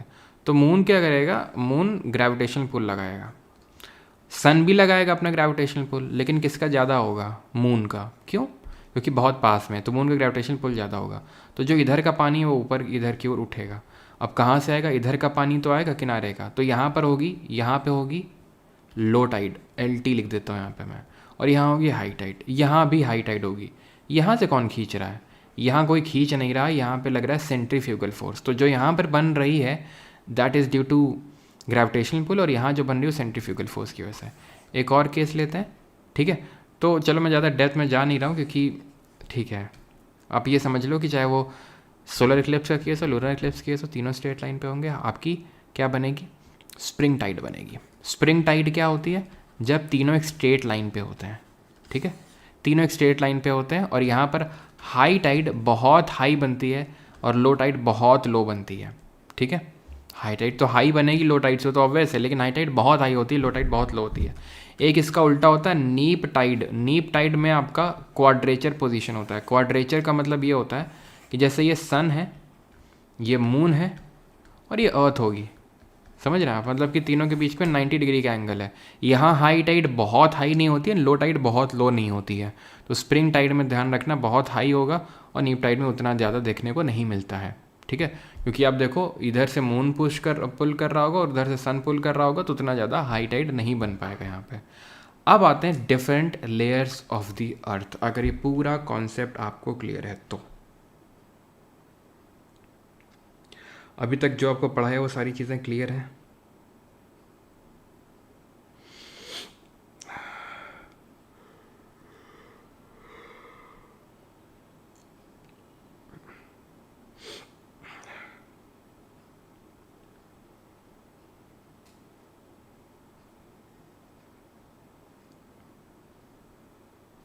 सर सुपर मून क्या होता है, सुपर मून होता है जब मून का साइज़, ये ड्रग्स के साइड इफ़ेक्ट ने ही है ना, हाई बहुत हाई मतलब अच्छा, लैग्रैंज पॉइंट प्रीति, लैग्रैंज पॉइंट वो पॉइंट होते हैं हमारी अर्थ और सन के बीच में, ठीक है। टोटल 5 लैग्रैंज पॉइंट होते हैं। ऐसे हमारे अर्थ और मून के बीच में 5 लैग्रैंज पॉइंट होते हैं। लैग्रैंज पॉइंट वो होते हैं जहाँ पर जितने भी सारे फोर्सेस लग रहे हैं अर्थ और सन के बीच में, वो एक दूसरे को कैंसिल आउट कर देते हैं, बैलेंस कर देते हैं। यानी कि अगर कोई भी चीज़ को उस पॉइंट पर रखा जाएगा तो वो बैलेंस्ड रहेगी, इधर उधर नहीं भागेगी, ठीक है। तो उसको हम लैग्रैंज पॉइंट बोलते हैं। और L1, L2, L3, L4, 5 point होते हैं। L1 पॉइंट पे ही हमने आदित्य मिशन को, जो आदित्य L1 के नाम से जानते हैं, उसको भेजा है। सारे मिशंस में करवाऊंगा, अलग से एक जो हॉट टॉपिक वाला लेक्चर आएगा उसमें वो करवाऊंगा, बिकॉज वो क्वेश्चन है। तो सुपर मून पूछा था किसी ने, तो सुपर मून होता है जब मून बहुत मून का पेरिजी हो जाए, मून का पेरिजी हो जाए, ठीक है। यानी कि एक तो हमारा ये न्यू मून और फुल मून वाला है तो कंडीशन हो, और पेरिजी हो जाए उसी के साथ में, तो that is called as super moon. उसका नॉर्मल से ज़्यादा साइज़ देखने को मिलता है, उसको बोलते हैं, ठीक है। फ्रिजिड वो होता है जो आपके इसके बियॉन्ड होता है। ये जो डिफरेंट जोन्स होते हैं, जैसे हमारा ये अर्थ है, ठीक है, तो ये मैं बता देता हूँ आपको। इक्वेटर है हमारी 0 डिग्री, ये टॉपिक ऑफ कैंसर है 23.5 डिग्री नॉर्थ, ये 23.5 डिग्री साउथ है, ये 66.5 डिग्री नॉर्थ है आर्कटिक सर्कल, ये 66.5 डिग्री साउथ है एंटार्क्टिक सर्कल। तो ये वाला जो पॉइंट है, ये वाला जो पूरा पार्ट है, ये जो पूरा पार्ट है, इसको हम बोलते हैं टॉरिड जोन। थोड़ा सा बड़ा हो गया लेकिन कोई नहीं, ट्रॉपिक ऑफ कैंसर से लेकर ट्रॉपिक ऑफ कैप्रिकॉन तक टॉरिड जोन कहलाता है। ये हो गया आपको, एक सेकंड रुको, अब दूसरे कलर से ड्रॉ करते हैं। ये वाला जो पॉइंट हो गया और ये वाला जो पॉइंट हो गया, इन दोनों को टेम्परेट बोलते हैं। टेम्परेट शीतोष्ण क्षेत्र, ये नॉर्थ टेम्परेट होता है और नीचे वाला साउथ टेम्परेट होता है, ओके। एंड अगर यहाँ पर बात करेंगे, ये होता है और ये होता है आपका फ्रिजिड जोन। क्या होता है आपका, ये भी फ्रिजिड होगा एंड ये भी फ्रिजिड जोन होगा।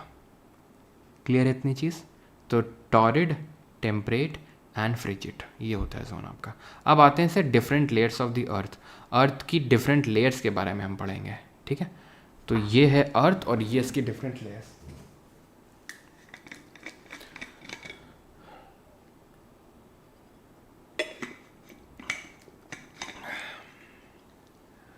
और जो है उसकी डिफरेंट लेयर्स हैं। सबसे पहले क्रस्ट, जो सबसे आउटर मोस्ट लेयर है। देन इसके बाद है पूरी मैंटल, जिसमें अपर मैंटल है एंड देन लोअर मैंटल है। देन है अंदर की कोर, जिसमें है आउटर कोर और इनर कोर। मतलब 3 मेजर लेयर्स हैं, crust, mantle and core. Crust, mantle, core, जिसमें कि क्रस्ट है और वो उसको क्रस्ट है, ठीक है। अभी इसको भी हम 2 पार्ट में डिवाइड करेंगे।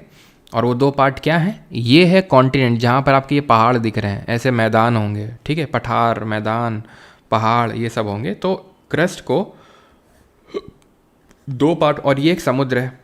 समुद्र के नीचे की जो ज़मीन है उसको ओशनिक क्रस्ट बोलते हैं।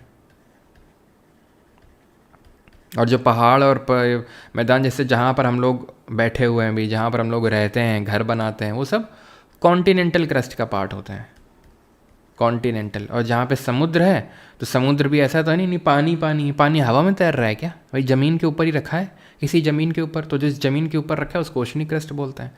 अब अंतर क्या होता है? तो जो कॉन्टिनेंटल क्रस्ट होती है ये थिक होती है, ये मोटी होती है। और जो ओशनिक होती है वो थिन होती है।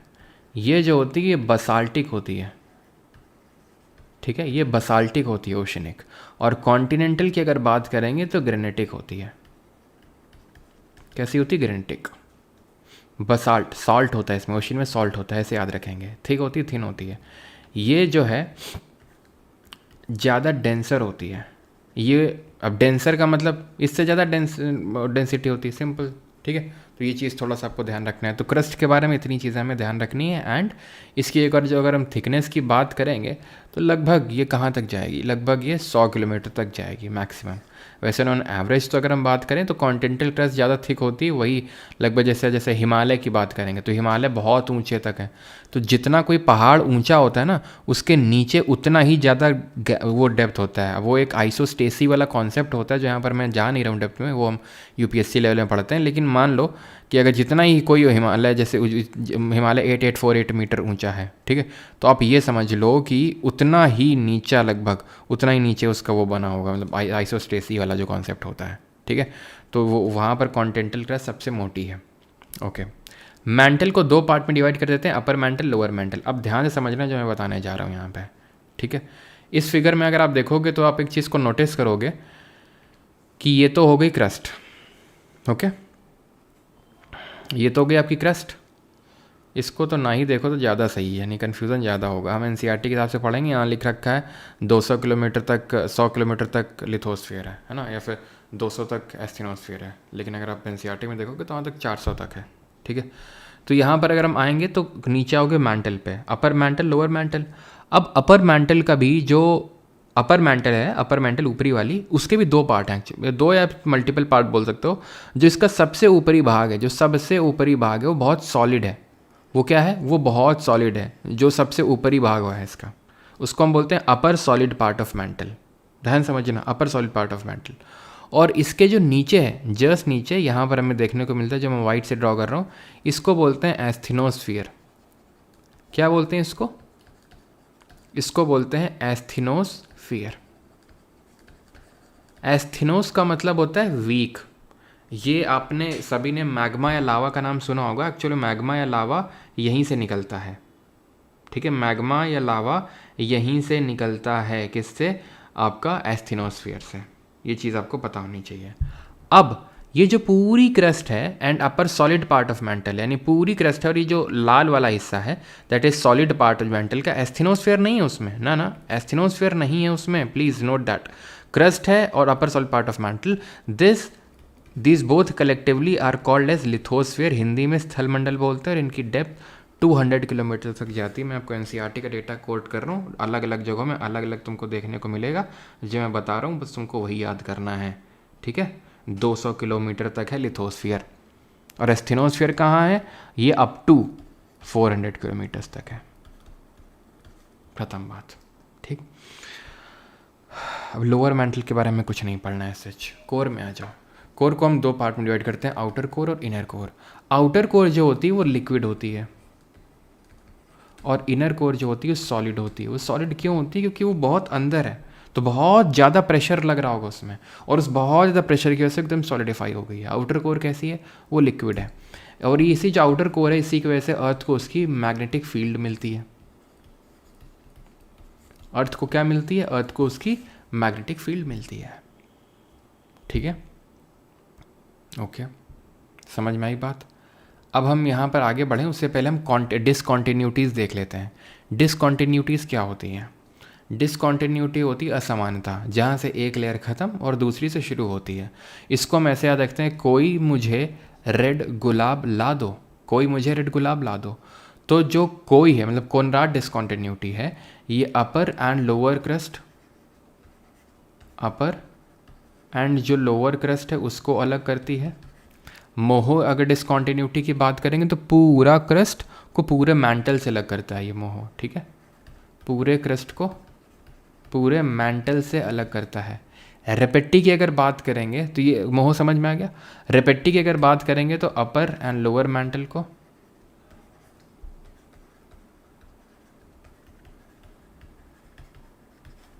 ठीक है। एंड ग्यूटेनबर्ग की अगर बात करेंगे तो पूरे मैंटल को पूरे कोर से अलग कर रहा है ये, मैंटल एंड कोर। और ले मैन की अगर बात करेंगे तो आउटर कोर को इनर कोर से अलग कर रहा है, ख़त्म बात। ठीक है, ये डिसकॉन्टिन्यूटी है। Elements in the earth crust, हमारी जो अर्थ क्रस्ट है उसमें कौन सा एलिमेंट कितनी मात्रा में पाया जाता है ये थोड़ा सा देखते हैं। तो ऑक्सीजन 46% है, देन सिलिकन आपका 28% है, देन 8.2% एल्यूमिनियम है, आयरन 5.6% है। तो अगर हम याद करना चाहें तो बड़ी आसानी से याद कर सकते हैं। ओ सियाल, ठीक है, जैसे हम बुलाते हैं ना किसी को, ओ भाई इधर आओ, ओ भाई, ठीक है, तो ओ सियाल, फेंका नाका, ऐसे यार करके कुछ याद कर सकते हो। ठीक है, फेंका, ठीक है। तो O oxygen 46%, silicon 28.2%, aluminium 8%, iron 5.6%, calcium 4.15%। ठीक है, ओ सियाल फेंकाना, ठीक है, इस तरह से याद कर सकते हो। आपको ये क्या है, ऑर्डर याद हो जाएगा ओ सियाल से कि यहाँ सबसे पहले ऑक्सीजन है, देन सिलिकन, देन एल्यूमिनियम। ये काफ़ी बार हेल्प करता है, सीजीएल मेंस में क्वेश्चन इस पर बन चुका है। प्लेट्स ऑफ अर्थ पे आते हैं। अब प्लेट टेक्टोनिक्स थ्योरी पे आ रहे हैं। क्या आप लोग तैयार हैं इसके लिए? ये अर्थ की लेयर्स एंड एवरीथिंग, ये सब कुछ क्लियर है? कोई डाउट तो नहीं है?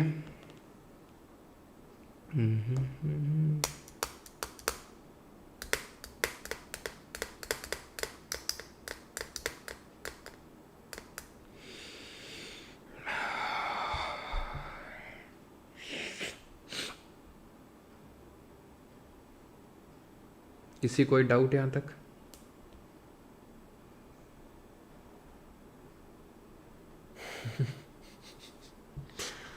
हाँ, तो ये चीज़ यहाँ पे आप नोट कर सकते हैं, दैट इज़ कि जो क्रस्ट है उसको हम सियाल, यहाँ पे लिखा हुआ सिलिका और एल्यूमिनियम का ये बना हुआ है मेनली, तो सियाल बोलते हैं। और जो ओशनिक क्रस्ट है उसको सीमा, या कहीं कहीं पे मैंटल को भी हम सीमा बोल देते हैं, सिलिका और मैग्नीशियम का बना हुआ है।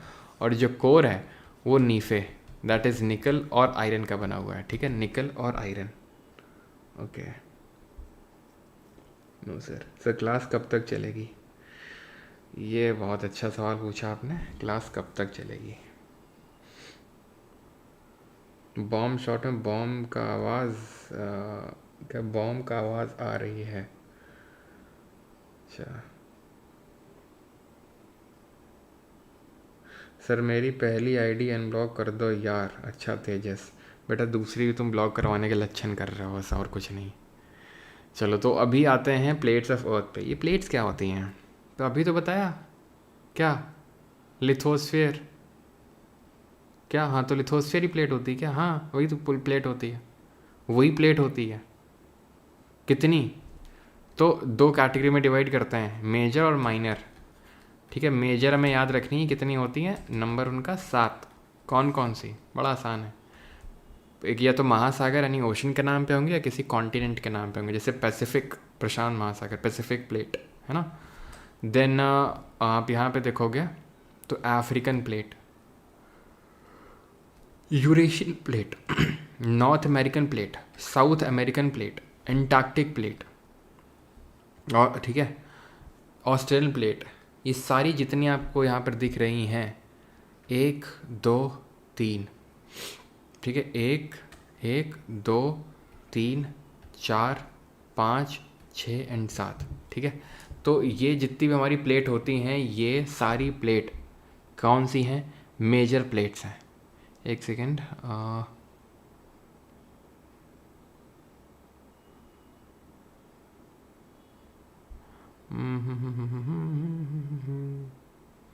ठीक है।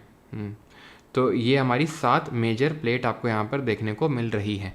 बाकी जितनी भी हो गई जैसे कि कोकोस, कैरेबियन, नास्का, जुआन दे फूका सबसे छोटी प्लेट है, इट इज़ दी शॉर्टेस्ट। और सबसे बड़ी कौन सी है? सबसे बड़ी पैसिफिक है, it is the largest among all. और सबसे छोटी जुआन दे फूका है, ठीक है।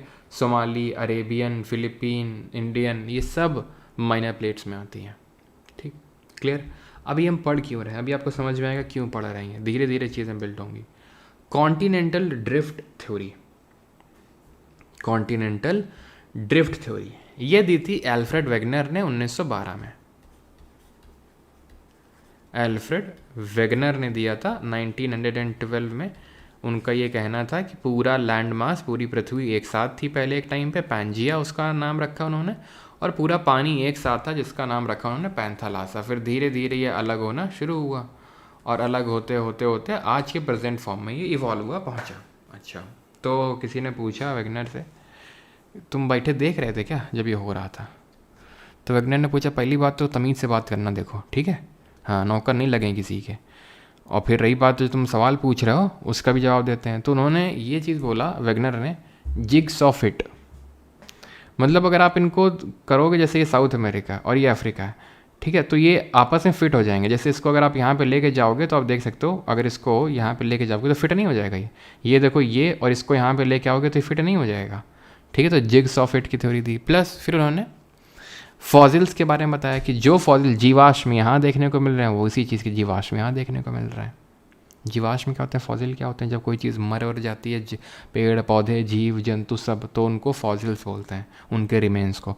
तो जिन एनिमल्स के रिमेन्स यहाँ देखने को मिल रहे वो वही यहाँ देखने को मिल रहे हैं, वो हो गया। प्लेसर डिपॉजिट, प्लेसर मतलब जो गोल्ड डिपॉजिट होते हैं, तो गोल्ड डिपॉजिट कुछ इस तरह से यहाँ मान लो गोल्ड वेन होती देखने को मिली, वो यहाँ पे भी इस तरह से उसका कॉन्टिन्यूएशन देखने को मिल रहा है। तो इस तरह के टिलर डिपॉजिट हो गया।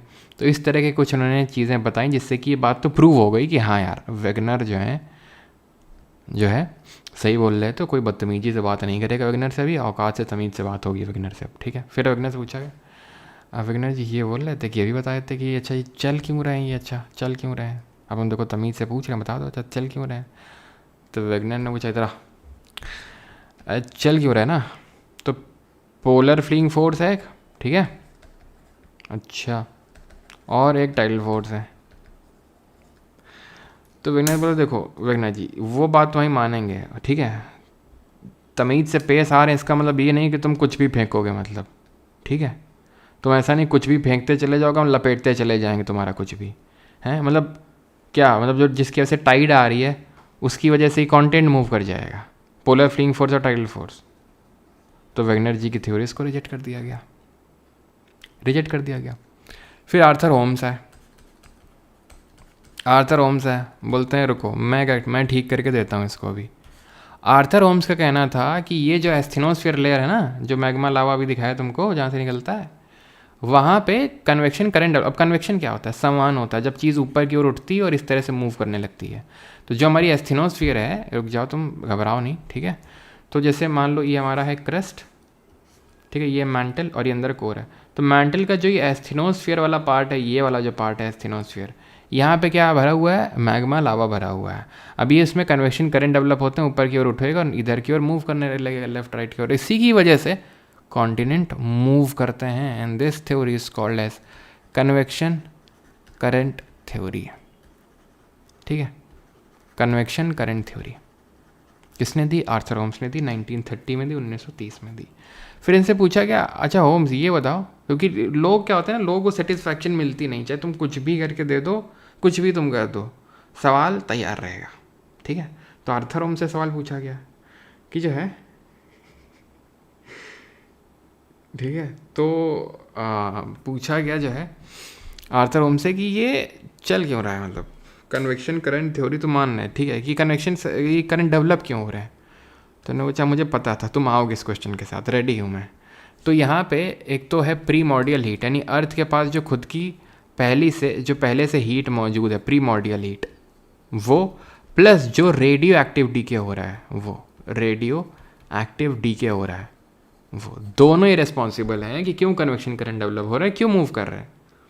फिर लोगों के सवाल नहीं आया तो आर्थर-ओम्स की थ्योरी पे ठप्पा लग गया, यानी प्रूव हो गई है। बिल्कुल बात सही है। ओके ठीक है। अब ये देखो किस तरह से, क्या ये कुछ लिख के आ रहा है, देखो आर्कियन एन यॉर्कियन एरा, कुछ लिख के आ रहा है, लिख के आ रहा है कि नहीं लिख के आ रहा है।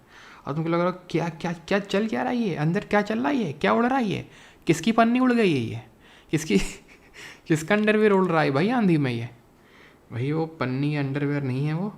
ठीक है अभी बताते हैं क्या है वो, पहले देख लो पूरा उसको।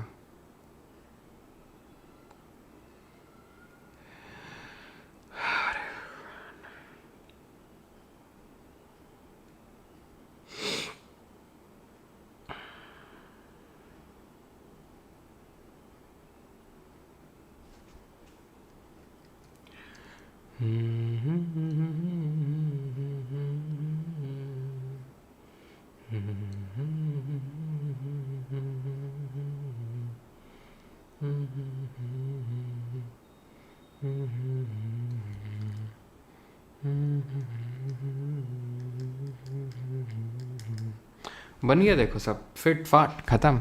ठीक अब ये एक्चुअल में कुछ लिख क्या रहा है, फेनोरोजोइक एंड सीनोजोइक एरा सब क्या हैं, तो एक्चुअल में है क्या कि बिग बैंग से हमारा सब कुछ बना, सब कुछ ठीक है। 13.8 बिलियन ईयर्स एगो हुआ ये हमारा solar system, then 4.6 billion years ago बना। तो हमारी अर्थ की एज कितनी हो, वही लगभग 4.5 बिलियन ईयर्स एगो अर्थ अब जब बनी। तो ऐसा तो है नहीं कि तुरंत ले लो भैया ये छोड़ दिया गया, थोड़ा सा इंडिया में कुछ लोगों को डाल देते हैं, कुछ लोग अमेरिका में डाल देते हैं, कुछ लोग को यहाँ डाल देते हैं, अपना जीवन जीवन शुरू करेंगे, अपना बस्ती वस्ती बसाएंगे, ऐसा तो है नहीं। सबसे पहले कोई लाइफ फॉर्म नहीं थी, धीरे धीरे बैक्टीरिया बने, बैक्टीरिया धीरे धीरे लाइफ बनना हुए, पेड़ पौधे शुरू हुए, मतलब अमीबा ये सब आए, धीरे धीरे धीरे धीरे धीरे धीरे ह्यूमंस बनना शुरू हुए। हुए कैसे हुए, तो इसके लिए हम जो है डिफरेंट स्केल को लेते हैं। ठीक है ईऑन, फिर ये सबसे बड़ा स्केल होता है, देन आता है एरा, मतलब तुम्हें बताते हैं तुम समझ जाओगे, भी रुक जाओ। इसके अंडर में आता है पीरियड, देन इसके अंडर में आता है एपॉक, इसके अंडर में आता है एज। ठीक है थोड़ा ध्यान समझो, जैसे तुम बायोलॉजी में पढ़ते हो क्या, किंगडम में आते हैं बहुत सारे फाइलम, फाइलम में आते हैं बहुत सारे क्या क्लास, याद है आपको, some girls of a class play kabaddi. समझ में नहीं आया, ऐसे समझ लो पूरा वर्ल्ड है हमारा, पूरा वर्ल्ड है। ठीक है वर्ल्ड में जो है बहुत सारे कॉन्टिनेंट है, कॉन्टिनेंट में बहुत सारे कंट्रीज़ है, कंट्रीज़ में बहुत सारे स्टेट हैं, स्टेट में बहुत सारी सिटीज़ हैं। अब समझ में आया क्या है ये, तो ईऑन, एरा, पीरियड, एपॉक। तो ईऑन में आते हैं हमारे मेनली, अगर मैं बात करूँ तो एक आर्कियन रखते हैं और एक हाइडियन रखते हैं। आर्कियन और हाइडियन वो उतना इंपॉर्टेंट नहीं है, मेन तो इम्पॉर्टेंट है आपका एरा। एरा में जो है सबसे पहले एरा आता है प्री कैम्ब्रियन एरा। अब देखो इसमें मैं ज़्यादा डिटेल में तो जा नहीं पाऊँगा, तो जितना इम्पॉर्टेंट है जहाँ से क्वेश्चन बन सकता है, ठीक है, क्योंकि एक दो देखने को कहीं मिला है, मैंने सुना है, इसलिए मैं आपको करवा रहा हूँ। ठीक है तो प्री कैम्ब्रियन जो एरा है, अब किस तरह से आपने देखा शुरू में सब बिखरे हुए थे, धीरे धीरे धीरे धीरे वो एक होके मिले, तो प्री कैम्ब्रियन एरा। ठीक है अगर बात करेंगे तो ये लगभग 570 मिलियन साल पहले की हम बात कर रहे हैं। मतलब आप ऐसे मान लो कि 570 से लेके 5000 मिलियन साल पुरानी बात हो रही है प्री कैम्ब्रियन एरा में। ठीक है एरा सिर्फ प्री कैम्ब्रियन नहीं, प्री कैम्ब्रियन है, पीलियोजोइक है, मेसोजोइक है और सेनोजोइक है। जो करंट में एरा चल रहा है, एक सेकंड रुक जाओ मैं लिखा देता हूँ। ठीक है एरा में अगर मैं बात करूँगा तो सबसे पहले तो आया था, एक सेकंड मुझे थोड़ा सा स्पेस दो बस, स्पेस क्या हो गया भैया, अरे क्या हो गया ये भाई, क्या हो गया। चलो तो यहाँ पे आओ, तो अगर मैं बात करूँगा तो सबसे पहले तो आया प्री कैम्ब्रियन एरा। ठीक है देखो अगर तुम ऐसे हमें तो समझ नहीं आ रही क्या हो रहा है, हमारे तो सांसें चल रही, तो रो मत, छोड़ दो उसको तुम। ठीक है लेकिन रोना नहीं है कि तुरंत रोने लगे, समझ में आ रहा तो ठीक है, अगर आ जा भेज में चढ़ जाए, मतलब समझ तो उतना ज़्यादा नहीं है कि थोड़ा बहुत रट्टा मार लेना, लेकिन ना है तो छोड़ देना, फिर क्या करोगे और ठीक है, लेकिन रोना नहीं यार, ठीक है। Pre Cambrian era, then Paleozoic, Paleozoic era आता है, देन पीलियोजोइक के बाद आता है मीसोजोइक, एंड मीसोजोइक के बाद आएगा सीनोजोइक। जो करंट में चल रहा है ना वो सीनोजोइक ही है। अब ये मैंने क्या बताया कि जैसे एरा है तो एरा के अंदर बहुत सारे पीरियड आएंगे। प्री कैम्ब्रियन में हमें कोनो पीरियड नहीं पढ़ना होता है, ठीक है। पीलियोजोइक में अगर बात करेंगे तो हम कुछ पढ़ते हैं, जैसे कि ऑडोवी ये होता है, एक ऑडोविसियन होता है, ठीक है, एक डेवोनियन होता है, ठीक है, कार्बोनीफेरस होता है। अब हम आपको बता देंगे क्या क्या वो करना है अभी, ठीक है, लेकिन बस देख लो अभी थोड़ा सा। कार्बोनीफेरस और पर्मियन, पर्मियन। देन मीसोजोइक की बात करते हैं तो मीसोजोइक में हमें 3 पीरियड्स पढ़ने, एक तो ट्रासिक, जोरासिक। हाँ, जोरासिक तो सुना ही होगा, जोरासिक पार्क मूवी कितने लोगों ने देखी? भाई मैंने तो नहीं देखी। मैं स्कूल टाइम में काफ़ी मेरे दोस्त बोला करते थे भाई जोरासिक पार्क देखी, जोरासिक पार्क। भाई मुझे लगता था क्या होता ही है भाई, मैं तो करण अर्जुन देखने वाला व्यक्ति जोरासिक पार्क मेरे पल्ले ना पड़ता था, क्या होता ही है जोरासिक पार्क। फिर मुझे बाद में काफ़ी जाकर पता चला ये मूवी हुई है कुछ हॉलीवुड की, लेकिन मैं हॉलीवुड की सिर्फ एक ही चीज़ देखता था उस टाइम पे, मूवी से मेरा कोई लेना देना नहीं था, ठीक है। तो मीसोजोइक की अगर बात करेंगे तो मीसोजोइक किस टाइम पीरियड की बात हो रही है? तो 65 से लेके लगभग 245 मिलियन ईयर्स एगो, ठीक है, इस टाइम पीरियड की बात हो रही है। पीलियोजोइक की अगर बात करेंगे तो 245 से लेके 570 मिलियन ईयर्स पुरानी बात हो रही है। और जोरासिक वही एक्चुअल में एज ऑफ डायनासोर, ठीक है, उसी पे मतलब इसी को एज ऑफ डायनासोर, जहाँ पर डायनासोर्स आए थे फिर चले गए थे, मतलब डायनासोर क्रिटाशियस पीरियड में चले गए थे, ओरिजिन हुआ था इनका जोरासिक वाले एरा में। खैर ये पूछेगा भी नहीं, हम कर ही लोगे, ठीक है। देन सीनोजोइक एरा में अगर बात करेंगे तो सीनोजोइक में हमें 2 पढ़ने होते हैं पीरियड्स, एक तो टर्शरी और एक क्वार्टरनरी, ठीक है।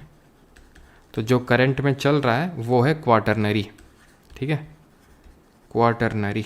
और क्वार्टरनरी के भी अब इसमें एरा पीरियड के क्या आएंगे, पीरियड के एपॉक आएंगे। तो एपॉक 2 होते हैं इसमें, एक तो प्लेस्टोसीन जो कि जा चुका है, आइस एज है ना, जब हम हिस्ट्री पढ़ते हैं तो आपको याद होगा पीलियोलिथिक एज, पीलियोलिथिक है ना, आयरन मतलब ये ओल्ड स्टोन एज, और वो it coincided with the cold phase, that is ये आइस एज। और जो लेटर फेज था पीलियोलिथिक का, अपर पोलियोलिथिक, वहाँ तक धीरे धीरे धीरे आइस एज खत्म हो गया था और होलोसीन स्टार्ट हो गया था। होलोसीन का मतलब है वार्मर फेज, ठीक है। तो जो करंट में चल रहा है वो क्वार्टरनरी का होलोसीन चल रहा है, ठीक है। तो हमने ये पढ़ा कि ये हैं आपके era, pre Cambrian era, Paleozoic, Mesozoic, Cenozoic. Paleozoic में ये सब आते हैं आपके पीरियड, ये आते हैं पीरियड इसमें और ये आते हैं पीरियड इसमें। फिर इसमें ये मैंने आपको तो पढ़ा है एपॉक। टर्शरी में भी एपॉक होते हैं, ऐसा नहीं हो कि टर्शरी में एपॉक नहीं होते, टर्शरी में ये होते हैं जैसे कि पैलोसीन, एयोसीन, ओलिगोसीन, वो सब आपको पढ़ा नहीं रहा। अब क्वेश्चन क्या बनेगा? क्वेश्चन ये बनेगा कि सबसे पहली form of life on land, first trace of life on land, वो पता है कब देखने को मिली? कब देखने को मिली? तो पीलियोजोइक के ऑर्डोविशियन हो गया, सिल्यूरियन यहाँ नहीं लिखा ना, सिल्यूरियन, यहाँ पे first trace of life observe हुआ था सिल्यूरियन में, ध्यान रखना।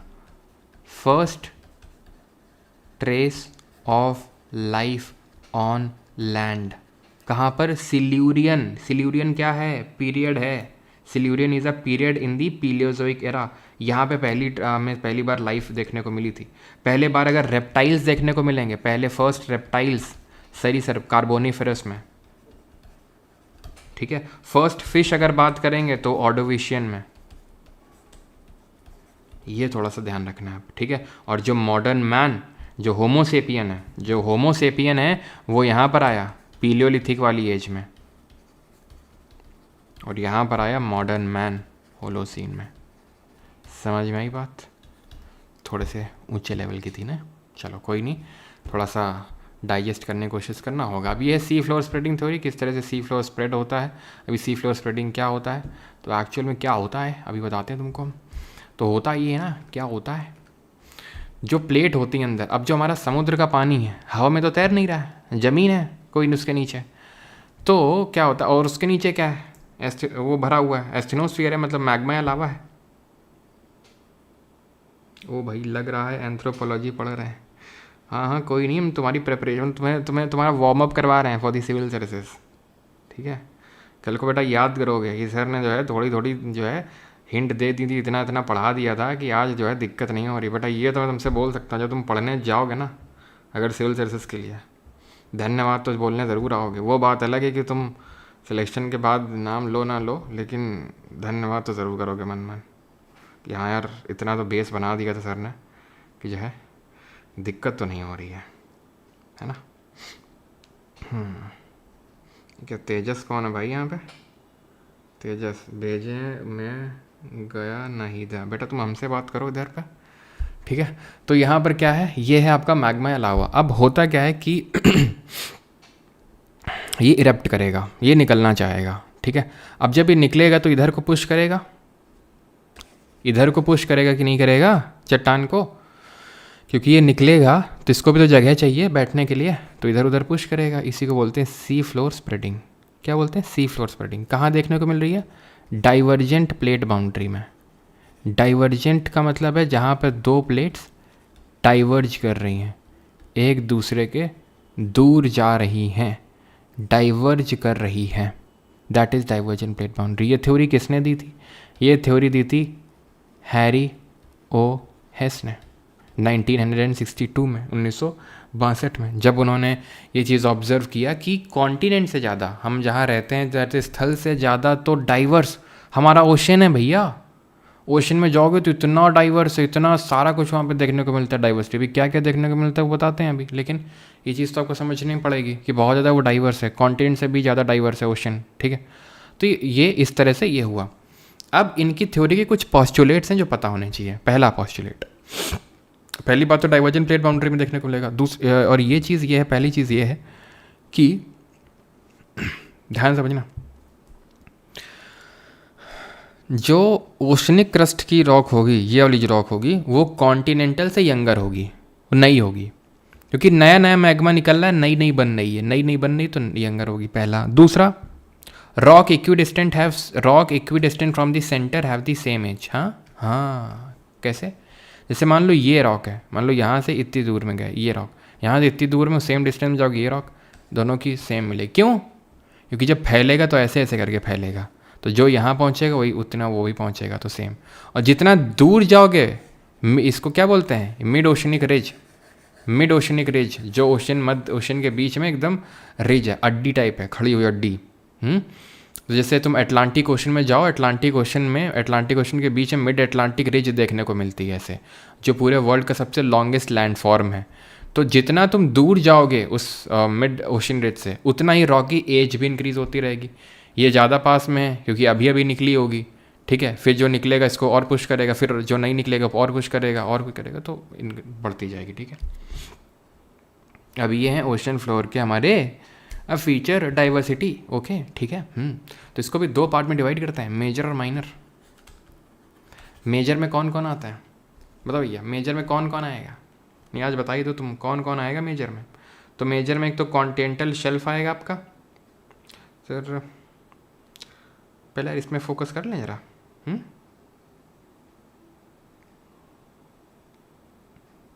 तो मेजर में कौन कौन आएगा? तो कॉन्टिनेंटल शेल्फ आएगा।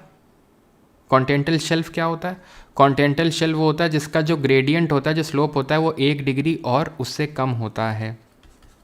जैसे ही ज़मीन से हम समुद्र की तरफ आते हैं, जैसे ही हम ज़मीन से समुद्र की तरफ आते हैं, वैसे ही हमें सबसे पहले कॉन्टिनेंटल शेल्फ मिलता है। ऐसा तो है नहीं कि जैसे ही तुमने समुद्र में पानी पैर रखा नहीं कि लो भैया धंस गया, पूरा डूब गया, बचा ही नहीं कुछ, ऐसा तो होता नहीं है। धीरे धीरे धीरे धीरे होता है। तो उसी को हम बोलते हैं कि कॉन्टिनेंटल शेल्फ है। ये चीज़ क्या है? कॉन्टिनेंटल शेल्फ है। क्लियर? देन इसके बाद एकदम से ड्रॉप होता है, उसको कॉन्टिनेंटल स्लोप बोलते हैं। और मोस्टली ध्यान रखना, जो हमारे नेचुरल रिसोर्सेज हैं, ऑयल रिजर्व्स हो गए, गैस रिजर्व्स हो गए, कॉन्टिनेंटल शेल्फ मिलता है। देन कॉन्टिनेंटल राइज होता है, ठीक है, कॉन्टिनेंटल शेल्फ स्लोप, ठीक है, और कॉन्टिनेंटल राइज। देन उसके बाद डीप सी प्लेन देखने को मिलता है। अब ये चीज़ थोड़ा सा ध्यान रखना, जो कॉन्टिनेंटल शेल्फ है, ये सबसे नैरो कहाँ पर होती है, कहाँ पर है सबसे, और सबसे वाइड कहाँ पे है? तो सबसे अगर मैं नैरो बात करूँगा तो जो साउथ अमेरिका का वेस्टर्न कोस्ट है ना, जैसे जो चिली वाला बॉर्डर है, साउथ अमेरिका का जो वेस्टर्न कोस्ट है, ये वेस्टर्न कोस्ट, ये बहुत ही नैरो है। और अगर बात करें सबसे वाइड कहाँ का है, तो ये साइबेरिया है, साइबेरियन शेल्फ जिसको बोलते हैं, वो सबसे वाइड है वो। ओके, ये है आपका डीप सी प्लेन, जिसको एबिसल प्लेन के नाम से जानते हैं। यहाँ पर आपको माइनर ओशन रिलीफ फीचर देखने को मिलता है, जिसमें सी माउंट आता है, समुद्र का पहाड़। समुद्र के पहाड़ का अगर मान लो कि जो टॉप है वो फ्लैट हो जाए, टॉप जैसे ये टॉप ऐसे होता है, ठीक है, पानी पढ़ पढ़ के ऐसे हो गया वो, ठीक है, तो इसको क्या बोलते हैं, ग्योट बोलते हैं। इसको क्या बोलते हैं, guyot. Flat topped seamount is called as guyot, ठीक है। और ये आपको देखने को मिल रही है मिड अटलांटिक रिज, जिसके बारे में भी हम पढ़ रहे थे, ठीक है। अगर आपसे पूछ ले कि 3 मेजर डिविजन्स, क्योंकि एनसीईआरटी में इसी तरह से लिखा हुआ है 3 मेजर डिविजन्स कौन कौन से हैं, तो 3 मेजर डिविजन्स में आते हैं आपके कॉन्टिनेंटल मार्जिन,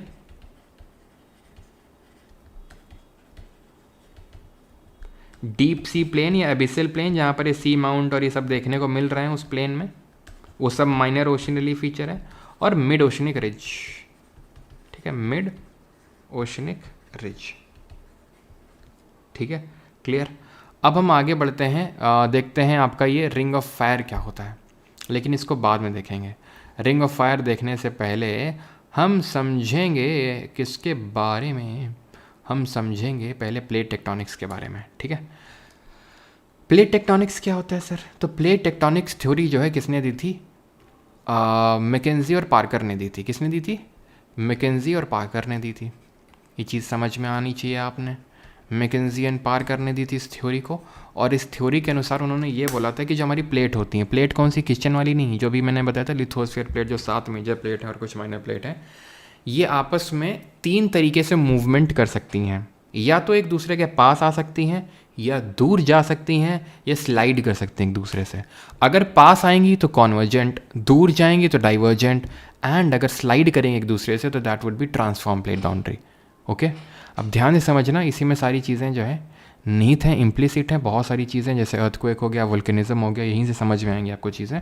और यहीं से ही अब जस्ट यहीं से ही आपका स्टार्ट होने वाला है अभी क्या, दैट इज़ वो वाला part, geomorphic processes, very important, बहुत इंपॉर्टेंट है, ठीक है।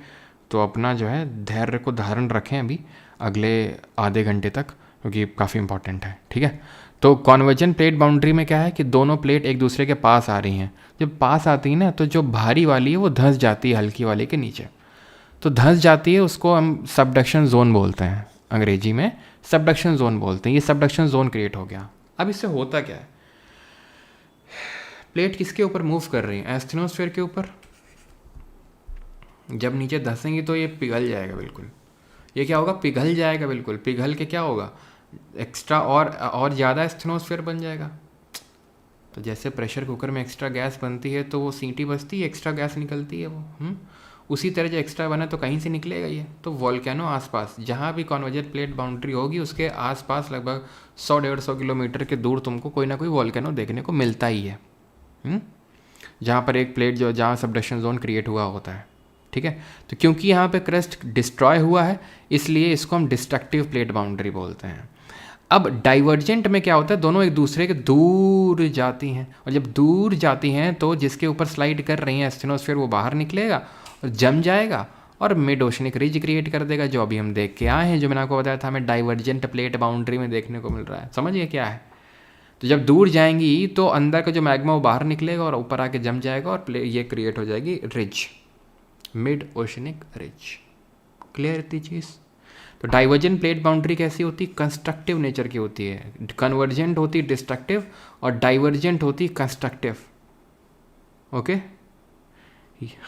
और ट्रांसफॉर्म में क्या होता है, ना तो क्रस्ट क्रिएट होता है ना डिस्ट्रॉय होता है, सिर्फ स्लाइडिंग होती है, लेटरल स्लाइडिंग होती है।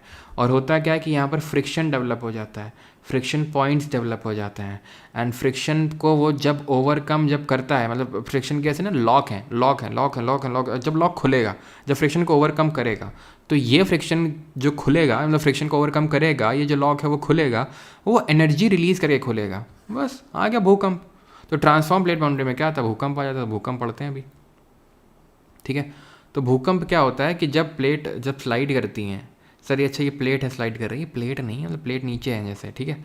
तो जब प्लेट स्लाइड करती हैं तो क्या होता है, तो ऐसे समझ लो, ठीक है प्लेट ही है, ठीक है। प्लेट जब स्लाइड करती हैं तो एनर्जी रिलीज़ होती है, एनर्जी रिलीज़ होती है, और वो एनर्जी चारों दिशाओं में ट्रैवल करती है, वेव्स के फॉर्म में ट्रैवल करती है, वेव्स के फॉर्म में ट्रैवल करती है। और पहली सबसे पहली चीज़ तुम यही याद रखना कि ऑल नेचुरल अर्थक्वेक अकर इन लिथोस्फीयर, स्थल मंडल में। और अभी रिसेंट में कहाँ भूकंप आया था जरा बताओ कमेंट में, बहुत भयंकर भूकंप आया था अभी रिसेंट में ही, हाँ अभी लगभग अगर मैं बात करूँ 15-20 दिन पहले ही।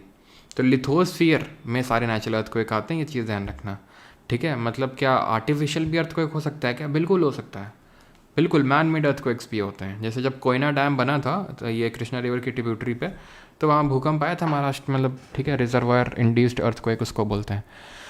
तो वेव्स दो तरह की होती हैं, एक होती हैं बॉडी वेव्स और एक होती हैं सरफेस वेव्स। बॉडी भी दो तरह की होती हैं, पी वेव्स और एस वेव्स। जो पी वेव्स होती हैं इनकी क्या क्या प्रॉपर्टीज़ होती हैं, ये तीनों मीडियम में ट्रैवल कर सकती हैं, सॉलिड, लिक्विड एंड गैस में। पी वेव्स की खासियत ये होती है, पहली चीज़। दूसरी चीज़ ये है कि ये लॉन्गिट्यूडनल नेचर की होती है, लॉन्गिट्यूडनल नेचर की होती है, ये सॉलिड, लिक्विड, गैस तीनों में ट्रैवल कर सकती है, लॉन्गिट्यूडनल नेचर की होती है, एंड ये क्रस्ट एंड ट्रफ क्रिएट करती है। जहाँ से मूव करती है वहाँ पर क्या करती है, स्ट्रेचिंग और स्क्वीजिंग क्रिएट करती है, ठीक है। ऐसे लिख लो, या तो स्ट्रेचिंग और स्क्वीजिंग करती है, इतना तुम याद रखो, ठीक है।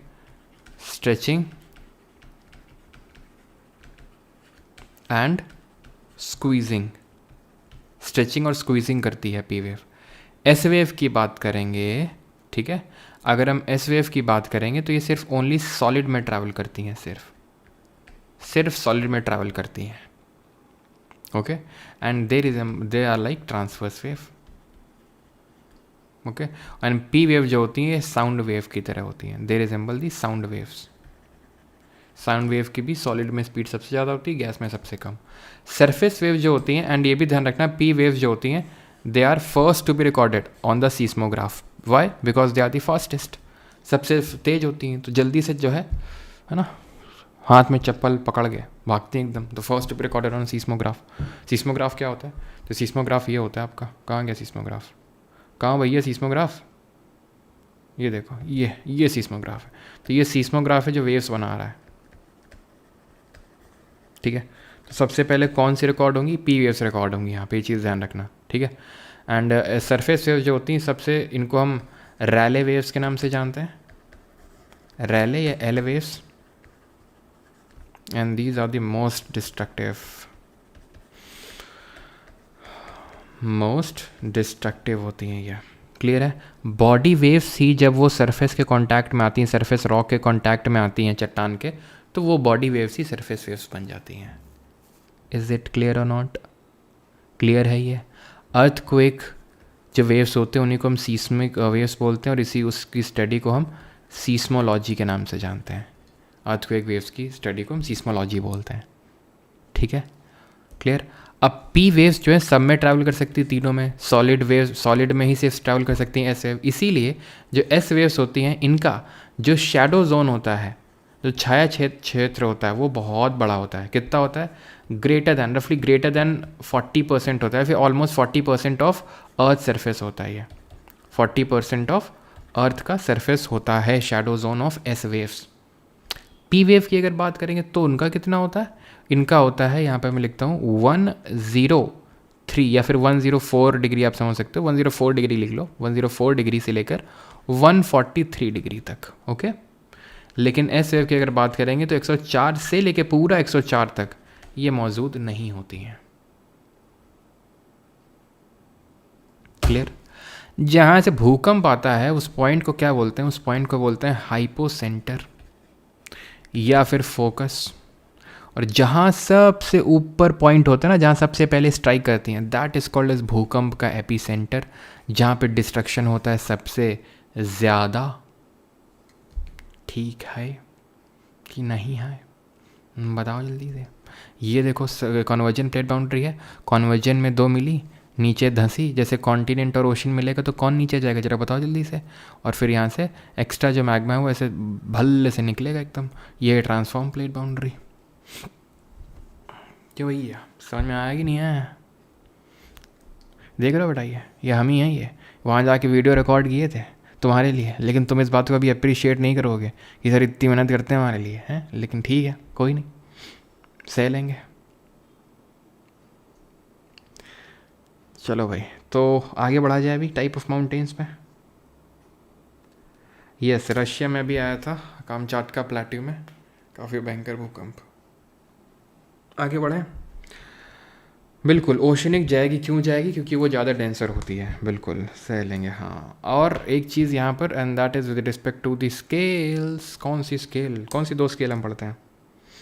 शुक्रिया, हाँ ये। चलो भाई, किसके साथ गए थे, किसके साथ गए थे? फोटो वहाँ देखो, वीडियो में देखो, कोई तो होगा बगल में। तो यहाँ पर देखो रिक्टर स्केल और मर्कैली स्केल, ठीक है। तो जो रिक्टर स्केल है ये किसको मेजर करती है? मैग्नीट्यूड को, क्योंकि ये एम से है, ठीक है, लेकिन ये मैग्नीट्यूड नहीं है, दूसरा वाला मैग्नीट्यूड है। और जो मर्कैली है ये इंटेंसिटी को मेजर करती है, ठीक है। जो मर्कैली है इसका वैल्यू 1 से लेके 12 तक है, और रिक्टर का वैल्यू 0 से लेके 10 तक है, ठीक है। डुम डुम डुम डुम। चलो भैया माउंटेन पढ़ते हैं अभी, मस्त। तो माउंटेन कैसे बनता है देखो। माउंटेन डिफरेंट तरह का होता है। ये होता है जब दोनों एक दूसरे से मिल जाएं, इसको हम बोलते हैं फोल्ड माउंटेन। मिल रहा, उठ गया उठ गया उठ गया उठ गया, ये उठ गया, ठीक है।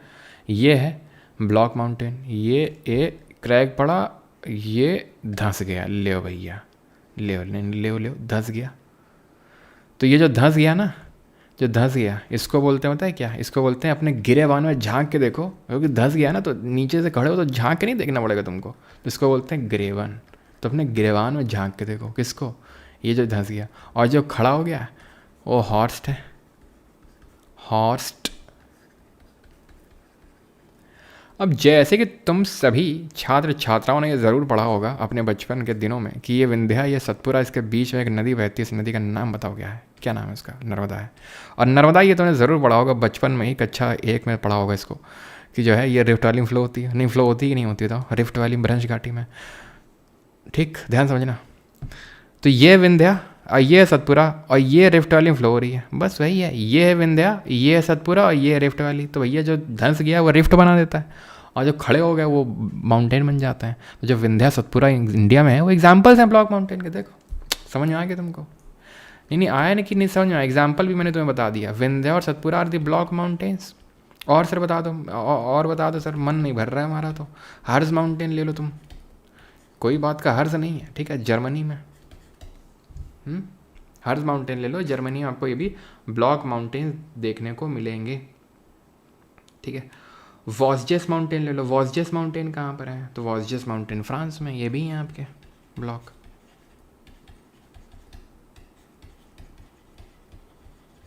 ठीक है। वहीं अगर हम बात करेंगे, ठीक है, वहीं अगर हम बात करेंगे जो पीछे था, ठीक है, फोल्ड माउंटेन। तो फोल्ड माउंटेन की अगर एग्जाम्पल की बात करेंगे तो ये 2 तरह के हो सकते हैं। एक तो होता है यंग, ठीक है, एक होता है यंग और एक होता है ओल्ड। नवीन वलित पर्वत, फोल्ड का मतलब है वलित, और तो नवीन वलित पर्वत और ओल्ड फोल्ड माउंटेन। यंग होते हैं जिनकी हाइट आज भी इंक्रीज़ हो रही है, ठीक है। क्यों इंक्रीज़ हो रही है अभी तुम्हें पता लगेगा, अभी जियोमॉर्फिक प्रोसेस तुम पढ़ते जाओ फिर तुम्हें बताएंगे। तो यंग हैं, क्यों यंग है? क्योंकि आज भी इनकी हाइट क्या है? इंक्रीज़ होती जा रही है, होती जा रही है, होती जा रही है, होती जा रही है। ओल्ड, इनकी हाइट डिक्रीज़ होती जा रही है। अगेन क्यों ऐसा है वो हम आगे देखेंगे, लेकिन एग्जाम्पल्स हम देखते हैं। तो यंग में आ जाता है जैसे हिमालय, हमारे जो हिमालयाज़ हैं, जो एंडीज़ हैं, जो आल्प्स हैं। Andes, it is the longest mountain range in the world. कहाँ है? साउथ अमेरिका में है ये, दक्षिण अमेरिका में। आल्प्स कहाँ पे है? यूरोप में है, ठीक है, सदर्न यूरोप में।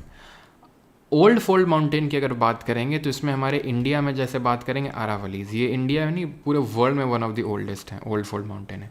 यूराल माउंटेन कहाँ है? तो रशिया में है, और ये रशिया को मतलब अलग करते हैं, रशिया का यूरोप में जो हिस्सा पड़ता है, बिकॉज आपको पता है रशिया हो गया, तुर्की हो गया, ऐसी कंट्रीज़ हैं जो दो दो कॉन्टिनेंट में, तो रशिया यूरोप में है, एशिया में भी आता है, तो जो उसी मतलब एशिया को यूरोप से अलग करता ही है, ठीक है।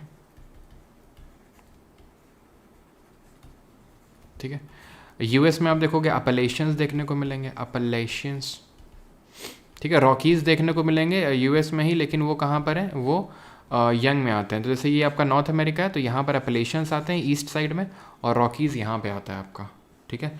यहीं पे रॉकीज़ में ही आपका पड़ता है माउंट देनाली, जो वहाँ की सबसे हाईएस्ट पीक है, ठीक है, माउंट देनाली।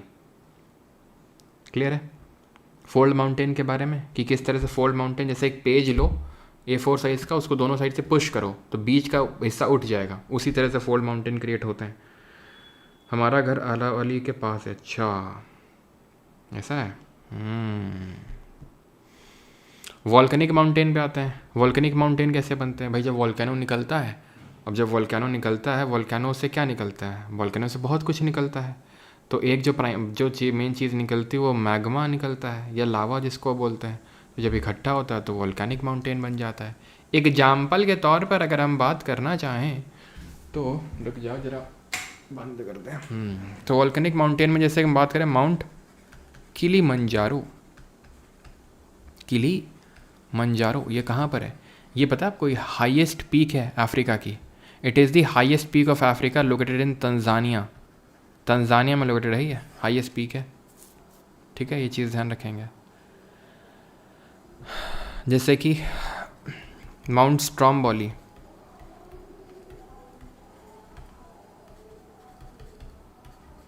माउंट एटना, ये सब हैं आपके। माउंट स्ट्रॉम्बोली को किस नाम से जानते हैं? Lighthouse of the Mediterranean. भाई एक चीज़ बताओ, ये जो गाड़ी वाला आता है, कचड़ा वाला, लाइट हाउस ऑफ मेटेन, ये इसका गाना पहले तुम लोग को पता ही होगा, जो काफ़ी चला था, गाड़ी वाला आया घर से कचड़ा निकाल, है ना। अभी वो नहीं सुनाई था, अभी कुछ ऐसा भजन सा गाया करता ही है, हंसी आती है उसको सुन के। तुम लोगों के भी चेंज हुआ है क्या? फिर मेरे ही इधर का हाल है, मतलब ऐसा है कि मैं सुना ना पाऊँ, मुझे सुनाने में हंसी आएगी। है लिरिक्स वही है, लेकिन टोन जो उसको भजन टाइप कर दिया अभी। और आएगा भी कब? महीने में एक दो आएगा, जब मन आ रहा है आ रहे हैं, जब मन आ रहा है नहीं आ रहा है, अपना अलग ही सिस्टम चल रहा है, ठीक है। Light house of Mediterranean Stromboli को, माउंट एटना हो गया, तो जितने भी हैं सब ये आपके वॉल्केनिक माउंटेन्स हैं। अब आते हैं रॉक्स पे। अब वॉल्केनो पे आएंगे, ठीक है, या आ ही जाऊँ क्या? आऊँ क्या मैं अपनी पे? वो आजकल वो क्या चला है भाई, वो अर्जुन, क्या नाम उसका, क्या नाम है उसका, पता नहीं क्या नाम है, जो भी हो, खैर ये समझ में आया वॉल्केनिक माउंटेन। चलो अभी रॉक पढ़ते हैं, फिर उसके बाद मैं पढ़ाता हूँ ये क्या एसिडिक एंड बेसिक लावा सब होता है उसके बाद, ठीक है। उठना उठना उठना, यस यस यस, हाँ अर्जुन कपूर, हाँ क्या चल रहा है उसका आजकल? वो आंखें दिखाता है, हाँ अंडरवर्ल्ड में जिक्र यार के नाम का अंडरवर्ल्ड में जिक्र यारा के नाम का, क्यों? तो रॉक्स पे आते हैं। तो रॉक्स कैसे बनती हैं? तो जब अंदर से मैग्मा निकलता है तो वो बाहर निकलता तो लावा कहलाता है, जम जाता है तो रॉक बन जाती है, खत्म, इतना सिंपल है रॉक, ठीक है। अब रॉक जो होती है तीन तरह की होती है, इग्नियस, सेडिमेंट्री और मेटामॉर्फिक, ठीक है। इग्नियस, सेडिमेंट्री और मेटामॉर्फिक। इग्नियस जो होती है, जैसे मैग्मा निकला, सॉलिडिफाई हो गया, जम गया, इग्नियस बन गया, तो इसको हम प्राइमरी फॉर्म ऑफ रॉक बोलते हैं, ठीक है। इसको हम प्राइमरी फॉर्म ऑफ रॉक बोलते हैं, इग्नियस रॉक को। क्लियर, समझ आ गई बात? अब यही जो रॉक है, अभी मैं एग्जाम्पल सब देखेंगे भी, ठीक है। यही रॉक है, मान लो अभी इसमें जैसे विंड, वाटर, ग्लेशियर, ये सब काम करें, इसको तोड़ें फोड़ें और तोड़ फोड़ के कहीं डिपॉजिट करें, और इसको क्या करते हैं, डिपॉजिट करने के बाद ये जम जाए, लिथिफैक्शन उसी को बोलते हैं, तो ये बन जाती है सेडिमेंट्री रॉक। यानी सेडिमेंट से बनने वाली रॉक, अवसाद से बनने वाली रॉक अवसादी चट्टान होती है। अब इसी रॉक में, यानी कि अगर हम इग्नियस रॉक में या फिर सेडिमेंट्री रॉक में क्या करें, बहुत ज़्यादा एकदम से प्रेशर दे दें या वॉल्यूम चेंज करवा दें या टेम्परेचर ऐसा कुछ चेंज करवा दें, तो यानी कोई पीवीटी चेंज करवा दें, पीवीटी प्रेशर वॉल्यूम और टेम्परेचर चेंज, तो वो रॉक जो बन जाती है वो मेटामॉर्फिक रॉक बन जाती है, कायांतरित या रूपांतरित। मेटामॉर्फोसिस वर्ड से डेराइव्ड है, जिसका मतलब होता है चेंज इन फॉर्म। ओके, ठीक है, क्लियर इतनी चीज़। यही रॉक साइकिल कहलाती है। रॉक साइकिल क्या होती है कि वॉल्केनिक इरप्शन हुआ, बाहर निकला, इग्नियस रॉक बन गई, सेडिमेंट डिपॉजिट हुए, सेडिमेंट्री बन गई, इसमें बहुत ज़्यादा पीवीटी चेंज करवाया, मेटामॉर्फिक बन गई, या फिर इग्नियस में बहुत ज़्यादा पीवीटी चेंज करवाया, मेटामॉर्फिक बन गई। रॉक साइकिल का मतलब होता है एक से हम दूसरी को बना सकें। क्या सर हम मेटामॉर्फिक से इग्नियस को बना सकते हैं? क्या मेटामॉर्फिक से सेडिमेंट्री को बना सकते हैं? बिल्कुल। अब मेटामॉर्फिक रॉक है, इसको तोड़ो फोड़ो, इसके सेडिमेंट को डिपॉजिट करवाओ, सेडिमेंट्री बन जाएगी। ठीक, सेडिमेंट को डिपॉजिट करवाने के बाद उसका कंपैक्शन करवाना होता है, जिसको बोलते हैं लिथीफैक्शन। तो भैया लिथीफैक्शन किस रॉक से एसोसिएटेड टर्म है? सेडिमेंट्री से। सेडिमेंट्री रॉक जो है लेयर्स के फॉर्म में एग्जिस्ट करती है, और यही एकमात्र रॉक है जिसमें हमें फॉसिल यानी कि जीवाश्म देखने को मिलता है, क्योंकि लेयर्स के बीच में कहीं ना कहीं जीवाश्म रह गया होगा। क्या हम मेटामॉर्फिक से या सेडिमेंट्री से इग्नियस बना सकते हैं? बिल्कुल बना सकते हैं। कैसे बना सकते हैं? जब दो प्लेट मिलती हैं, प्लेट का क्या है मतलब चट्टान है, तो एक धसेगी, जब नीचे धसेगी वो मेटामॉर्फिक या सेडिमेंट्री होगी, मान लो पिघल जाएगी, पिघल के फिर बाहर निकलेगी, फिर क्या ही बनेगी? इग्नियस ही बनेगी सबसे पहले। तो मेटामॉर्फिक और सेडिमेंट्री से भी इग्नियस, यही रॉक साइकिल कहलाती है। एग्जाम्पल्स की अगर बात करेंगे तो इग्नियस में गबरू, ग्रेनाइट, बसाल्ट एंड प्यूमाइस। ठीक है, तो गबरू, ग्रेनाइट, बसाल्ट, प्यूमाइस, ये होता है इग्नियस रॉक में। देन बात अगर करें मेटामॉर्फिक में कौन से एग्जांपल्स होते हैं, तो मेटामॉर्फिक में होता है जैसे कि मार्बल होता है आपका, क्वार्ट्ज़ाइट होता है। क्वार्ट्ज नहीं होता, ध्यान रखना, क्वार्ट्ज काउनो रॉक नहीं होती, quartz is a mineral, quartz is a mineral, quartzite is a rock, चट्टान। ठीक है, स्लेट ले लो तुम, स्लेट जानते हो तुम लोग? तुम लोगों ने स्लेट में लिखा है? स्लेट आती थी और छुइया बोलते थे हम उसको गांव में, छुइया। छुइया मतलब चौक, चौक जिसको बोलते हो ना अंग्रेजी में, उसको हम लोग छुइया बोला करते थे, छुइया। और एक तो थी स्लेट, काले काले कलर की, हैं। स्लेट को ही पोतते थे, और पोतते भी किससे थे? एक कोई पेड़ होता था, अभी भी याद है, पेड़ में ऐसे कुछ उसकी पत्तियाँ इस तरह की होती थी, उसको करके उससे पोता करते थे।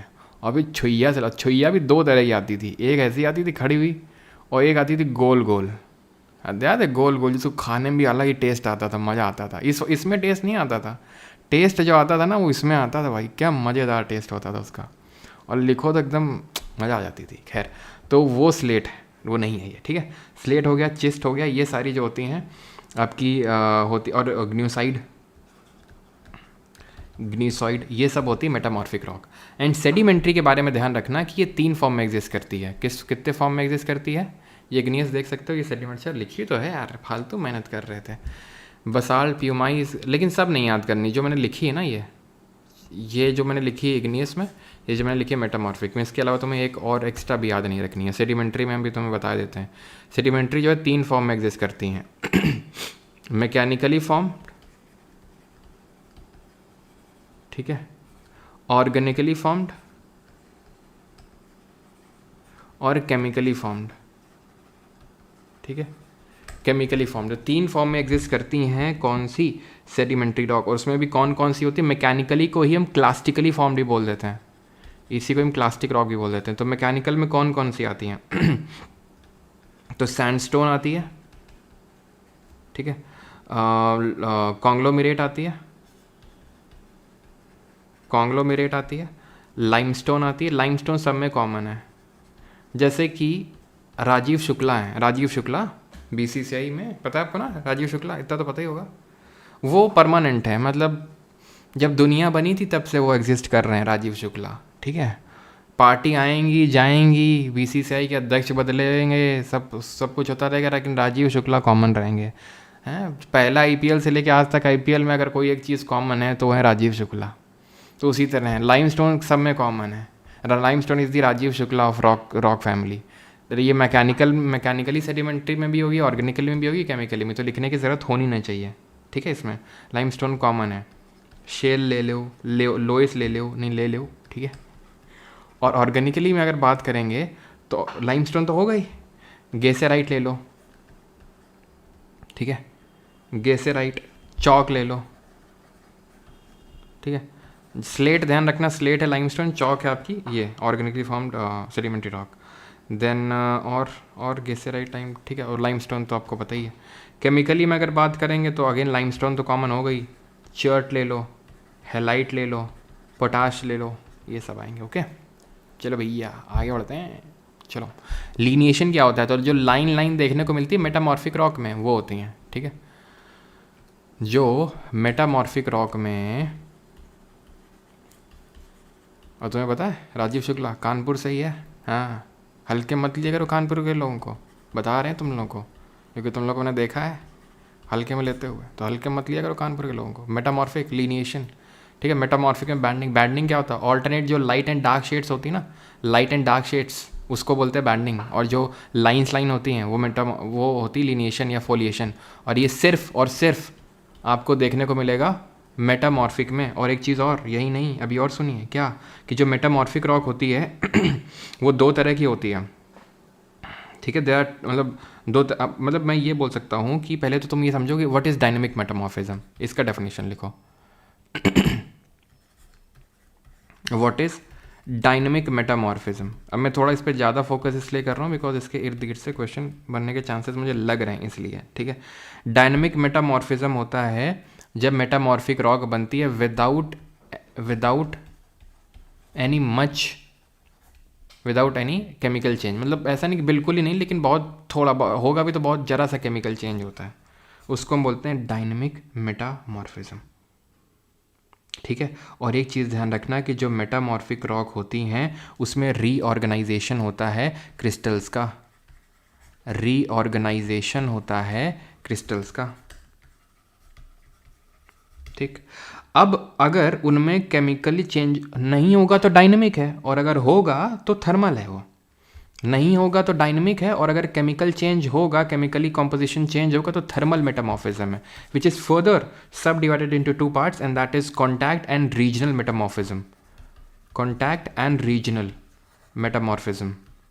कॉन्टैक्ट का मतलब क्या होता है जब लावा निकल रहा है अंदर से और चट्टान कॉन्टैक्ट में आ जाए उसके, तो बहुत भयंकर टेम्परेचर चेंज हो जाएगा उसका, कॉन्टैक्ट, ठीक है। या फिर जब दो प्लेट आ रही हैं और एकदम बहुत भयंकर प्रेशर पड़ रहा है, तो प्रेशर की वजह से हो गया तो रीजनल, खत्म, ठीक है। कॉन्टैक्ट मतलब कॉन्टैक्ट में आ गया, टेम्परेचर बहुत भयंकर कुछ हो गया, मैग्मा लावा कॉन्टैक्ट में आ गया, और अगर बहुत ज़्यादा प्रेशर पड़ गया है तो रीजनल, खत्म। समझ में आ गई चीज़। अब आते हैं वॉल्केनिक रॉक। तो वॉल्केनिक रॉक क्या है, तो ये आप देख रहे हैं किस तरह से दलदला के एकदम गाढ़ा निकल रहा है, गाढ़ा गाढ़ा, ये क्या बोलते हैं मैग्मा, ठीक है। अब ये सॉलिडिफाई हो जाएगा बाहर जाके, लेकिन तुमको क्या लगता है पाइप कोई पड़ा है कि पाइप से निकल रहा है, अंदर भी तो जमा होगा, कुछ अंदर भी तो जमा होगा, तो जो अंदर जम जाता है उसको बोलते हैं इंट्रूसिव या plutonic rock. Intrusive igneous rock को प्लूटोनिक रॉक बोलते हैं, और अगर बाहर आके जमता है तो उसको बोल देते हैं एक्सट्रूसिव इग्नियस रॉक। है इग्नियस रॉक ही, क्योंकि वो मैग्मा के सॉलिडिफिकेशन से बन रहा है, लेकिन अगर अंदर ही अंदर जम रहा है तो इंट्रूसिव, और बाहर वाटर वेव, यस, चौको लावा क्लेक, यस। काफ़ी अच्छा लग रहा था नहीं देखने में, ऐसा लग रहा था उठा खा लो नहीं। तो फिर और बाहर जैसे निकलता है, तो बाहर जो है निकल के सॉलिडिफाई हो रहा है तो एक्सट्रूसिव इग्नियस रॉक है। जैसे पाइप पड़ा तो है सर, आप तो बोल रहे थे पाइप तो पड़ा नहीं, अरे पाइप नहीं है यार वो, ठीक है। तो ये जो है यहाँ पर आप देख रहे हो कि बाकी जगह भी अंदर जम रहा है। कैसे जम रहा है, अगर वो हॉरिजॉन्टली जम रहा है तो सिल है, अगर वो खड़ा हुआ ऐसा जम रहा है ऐसे तो डाइक है, समझ रहे हो। ये डाइक है खड़ा हुआ, ये लेटा हुआ सिल है, जैसे नहीं सिल बट्टा होता है अपने घर में, सिल और लोढ़ा, जानते हो सिल लोढ़ा, चटनी वटनी पीसे हो कि नहीं पीसे हो कभी, हैं कि मिक्सी वाले ही हो बस तुम, होता है कि नहीं सिल लोढ़ा। तो सिल ऐसे वर्टिकली रखा जाता, हॉरिजॉन्टली रखा जाता है कि नहीं, तो हॉरिजॉन्टल है तो सेल खड़ा हुआ है, मतलब एकदम, तो डाइक है वर्टिकल टाइप का थोड़ा सा है, ठीक है, वर्टिकल डाइक है। एंड डोम शेप स्ट्रक्चर है, मतलब जहाँ से निकल रहा मेन जो चैम्बर है, जो मैग्मा चैम्बर है, वही जम जाए तो बैथोलिथ, वही जम जाए तो क्या है बैथोलिथ। और अगर इस तरह का लैंड फॉर्म बने, यानी वेवी लैंड फॉर्म बने, कैसा वेवी, वेव की तरह है, ये एंटीक्लाइन है, ये सिनक्लाइन है, इसको बोलते हैं फैकोलिथ। ऐसा लगता है किसी ने इसको फेंक दिया है, तो फैकोलिथ। तो बैथोलिथ समझ गया तुम तुम फैकोलिथ समझ गए नहीं, तुम समझे कि नहीं समझे, तुम ये बताओ पहले। समझ में आई तुमको ये चीज़ कि नहीं आई, कि बैथोलिथ क्या होता है और फैकोलिथ क्या होता है? समझ में आई इतनी चीज़? और लैकोलिथ क्या होता है? Laccolith is kind of connected by a conduit pipe like structure, connected by a conduit pipe like structure, ठीक है, छोटा सा डोम शेप होता है ये जो निकल रहा है इट इज़ पायरोक्लास्टिक डेबरी, इसको बोलते हैं पायरोक्लास्टिक डेबरी। अब अब ये चीज़ ध्यान रखना कि, एक सेकंड रुको, कि जो वॉल्केनिक रॉक है ना ये दो तरह की हो सकती है। कैसी दो तरह की? वो डिपेंड करता है कि लावा कैसा है। लावा या तो एसिडिक हो सकता है या बेसिक हो सकता है। एसिडिक लावा की खासियत ये होती है,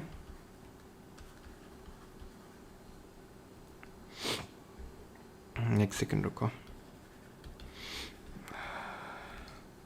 एसिडिक लावा जो होता है हाई होता है सिलिका कंटेंट में, high in silica content, okay. ये लो होता है सिलिका में ये लो होता है सिलिका में, ठीक है, हाई सिलिका में, वो लो सिलिका। ये थिक होता है, थिक का मतलब विस्कस होता है, गाढ़ा होता है, और ये थोड़ा फ्लूइड नेचर का होता है। अब अगर आप देखोगे तो सबसे ज़्यादा जो आपको वोल्केनो मिलेंगे देखने को, वो वर्ल्ड में शील्ड वोल्केनो देखने को मिलते हैं। Shield volcano, shield volcano example of fluid lava के एग्जाम्पल होते हैं, जो गाढ़ा नहीं होता है। गाढ़ा नहीं होता है लावा तो फैलता भी ज़्यादा नहीं है। अगर पानी पानी सा होगा, मतलब अगर गाढ़ा नहीं होगा तो फैलेगा ज़्यादा, सॉरी, अगर गाढ़ा नहीं होगा पानी पानी सा होगा तो फैलेगा ज़्यादा, जैसे शील्ड वोल्केनो। एग्जाम्पल हवाई, हवाई क्या है? हवाई टेरिटरी है यूएस की, तो वहाँ पर आपको वोल्केनो देखने को मिलते हैं, जैसे माउना लोआ, ठीक है, माउना लोआ, लोआ एक किया करके ऐसे, ठीक है। तो ये सब क्या है? आपके हवाईयन वोल्केनो के एग्जाम्पल्स है। यहाँ पर सिलिका कंटेंट जो होता है बहुत लो होता है, ये बेसिक फॉर्म के लावा होता है, ठीक है। सिलिका कंटेंट हाई किस में होता है? एसिडिक में होता है। जैसे कि अगर मैं शील्ड की अगर बात करूँ, फ्लूइड लावा होता है। ऐसे फ्लड बसाल्ट प्रोविंस एक तरह का वोल्केनो होता है। जो भारत का ये डेक्कन ट्रैप है, ये वाला पार्ट, ये फ्लड बसाल्ट प्रोविंस से बना हुआ है। हैं? हाँ सर, यहाँ तो कोई कहीं नहीं दिखता हमें वोल्केनो। अरे अभी नहीं दिखता, लेकिन जब इसका अपवर्ड ड्रिफ्ट शुरू हुआ था, अभी कॉन्टिनेंटल ड्रिफ्ट थोड़ी पड़े थे ना, तो ये नीचे हुआ करता था पहले, बहुत नीचे हुआ करता था, हम आगे देखेंगे तो ये नीचे हुआ करता था। गोंडवाना लैंड का पार्ट होता था, जैसे हमने पढ़ा था, ये पैंजिया था, पूरा पैंथला सा, फिर टूटा। ये आपका लॉरेशिया में गोंडवाना लैंड, तो इंडिया गोंडवाना लैंड का पार्ट था, नीचे था, तो नीचे से ऊपर आया था। तो उसी टाइम पे यहाँ पर वॉल्केनिक एक्टिविटी बहुत ज़्यादा हुई थी, तो वहीं उसी से फ्लड बसाल्ट प्रोविंस से ही ये बना है हमारा। फ्लड बसाल्ट प्रोविंस में इससे भी ज़्यादा फ्लूइड होता है, इससे भी ज़्यादा, सबसे फ्लूइड होता है ये। अगर हम यहाँ बात करें गाढ़ा लावा किसमें होता है, तो एक होता है कंपोजिट वोल्केनो कंपोजिट का बहुत गाढ़ा होता है लावा, ठीक है। और कैल्डेरा की अगर बात करेंगे तो कैल्डेरा जो होता है ये एक्सप्लोजिव नेचर का होता है, एक्सप्लोजिव नेचर का होता है। जब वाटर अगर इसके वेंट में चला जाएगा, वेंट क्या होता है? ये जो ओपनिंग होती है ना, मुंह, इसको वेंट बोलते हैं। तो अगर यहाँ पानी चला जाएगा, बड़ूम बड़ाम बड़ूम होता है ऐसा टाइप, ठीक है, फट जाता है ये बहुत ज़्यादा। और बेसिक जो होता है ना, डार्क कलर्ड होता है, थोड़ा सा डार्क कलर्ड चॉकलेट। इस हाँ ठीक है, चलो इसमें अगर आप एग्जाम्पल लिखना चाहो बस बेसिक में, तो बेसिक में आप एग्जाम्पल लिख सकते हो फ्लड बसाल्ट प्रोविंस, तो भैया बसाल्ट लिख लो एग्जाम्पल में। इसमें ग्रेनाइट लिख लो, ख़त्म हो गया। अब हम आते हैं geomorphic process, the most important part. क्या आप तैयार हैं? क्या आप तैयार हैं? या आप दाल चावल खाना चाहते हैं, या आप रोटी सब्जी खाना चाहते हैं? बताइए जल्दी से, क्योंकि कुछ लोग तो जा चुके हैं रोटी सब्जी खाने के लिए। जाइए रोटी सब्जी बढ़िया आराम से खाइए। बाकी अगर आपको पढ़ना है जियोमॉर्फिक प्रोसेस तो रुकिए थोड़ा सा, क्योंकि ये काफ़ी इम्पॉर्टेंट है।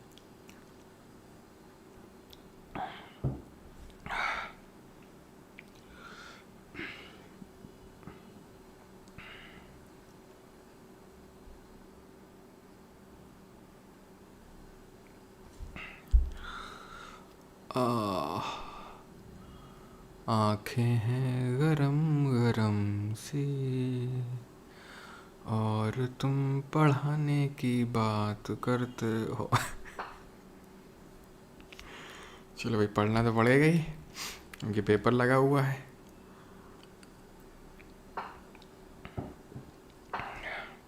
जियोमॉर्फिक प्रोसेस जो है इनको 2 पार्ट में डिवाइड करते हैं हम लोग, ठीक है। 2 पार्ट कौन कौन से हैं? तो एक है एंडोजेनिक प्रोसेसेस, ठीक है। ब्रेक चाहिए, अच्छा अभी देते हैं तुमको हम ब्रेक। शांति से बैठे रहो यहाँ पे, ब्रेक चाहिए। 2 मिनट मिनट का कुछ नहीं भाई, ठीक है। आप मुंबई आ रहे हैं भाई, मैं मुंबई नहीं आ पाऊँगा। मुंबई को आना हो तो खुद चल के आ जाए, मेरी इतनी तथा नहीं है कि मैं मुंबई जा सकूँ। अभी ब्रेक दे देंगे यार, ठीक है। ये वाला आपका पार्ट पढ़ लो, फिर ब्रेक दे देंगे। बस एक थोड़ी 2-3 गहरी सांसें लो, ठीक है। मेरी भी आंखें गर्म हो रही हैं, मुझे भी, ठीक है। कुछ चलो छोड़ो अभी, लेकिन अभी कर लो, ठीक है। अच्छा इंपॉर्टेंट चीज़ है यार। हाँ,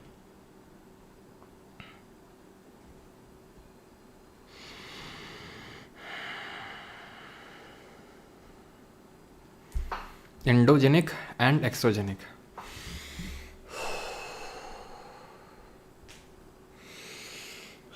ऐसा करते हैं कि वर्ल्ड ये मत सोचो कि ब्रेक देने वाले हैं। ऐसा करते हैं कि वर्ल्ड ज्योग्राफी ख़त्म कर लेते हैं, ये लास्ट टॉपिक है। इसके बाद अभी इंडियन फिर करेंगे, ठीक है। एक ब्रेक ले लेंगे बीच में फिर, ठीक है। तो एंडोजेनिक और एक्सोजेनिक जितने भी अब जियोमॉर्फिक प्रोसेस होते क्या हैं? जियो मतलब भू मतलब ज़मीन।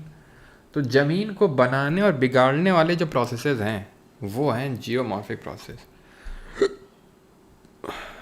जो बनाने वाले हैं एंडोजेनिक, जो बिगाड़ने वाले हैं एक्सोजेनिक, ठीक है। मैं आराम से लेके चलूँगा, रिपीट मैं नहीं करूँगा, लेकिन ध्यान से बस तुम समझते चलना क्योंकि इंपॉर्टेंट है, ठीक है। तो इनको हम क्या बोलते हैं? ये है एंडोजेनिक, जो चीज़ों को बिल्ड कर रहे हैं। बिल्ड कर रहे हैं, अच्छा तो ठीक है, समझ आ गया। अच्छा बिल्ड कैसे होती हैं चीज़ें? तो अभी बताया नहीं थे तुमको, जैसे एक सेकेंड रुकना, एक सेकेंड बस।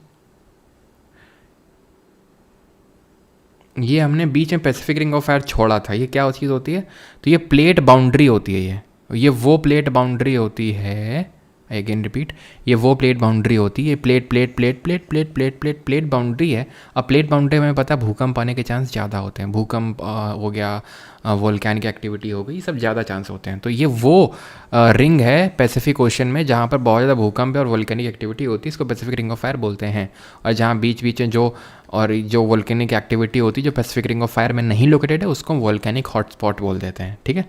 तो ये चीज़ पता होनी चाहिए आपको, ठीक है, ओके। अब अभी हमने देखा था कि प्लेट इस तरह से मूव करती हैं, पास आती हैं, दूर जाती हैं, सब होता है। किस वजह से होता है? सर वो आर्थर होम्स ने बोला था कि कन्वेक्शन करंट थ्योरी दी थी उन्होंने, कि कन्वेक्शन करंट डेवलप होता है स्टेनोस्फीयर में, मैग्मा अलावा में, तो उसी से प्लेट मूव करती है, उसी बनता है। बात तो सही है यार। और वो मूव क्यों कर रहा था? वो उसके पीछे की एनर्जी कहाँ से आ रही थी? तो एक तो प्रीमॉर्डियल हीट थी, और एक क्या था? Radio activity. क्या था?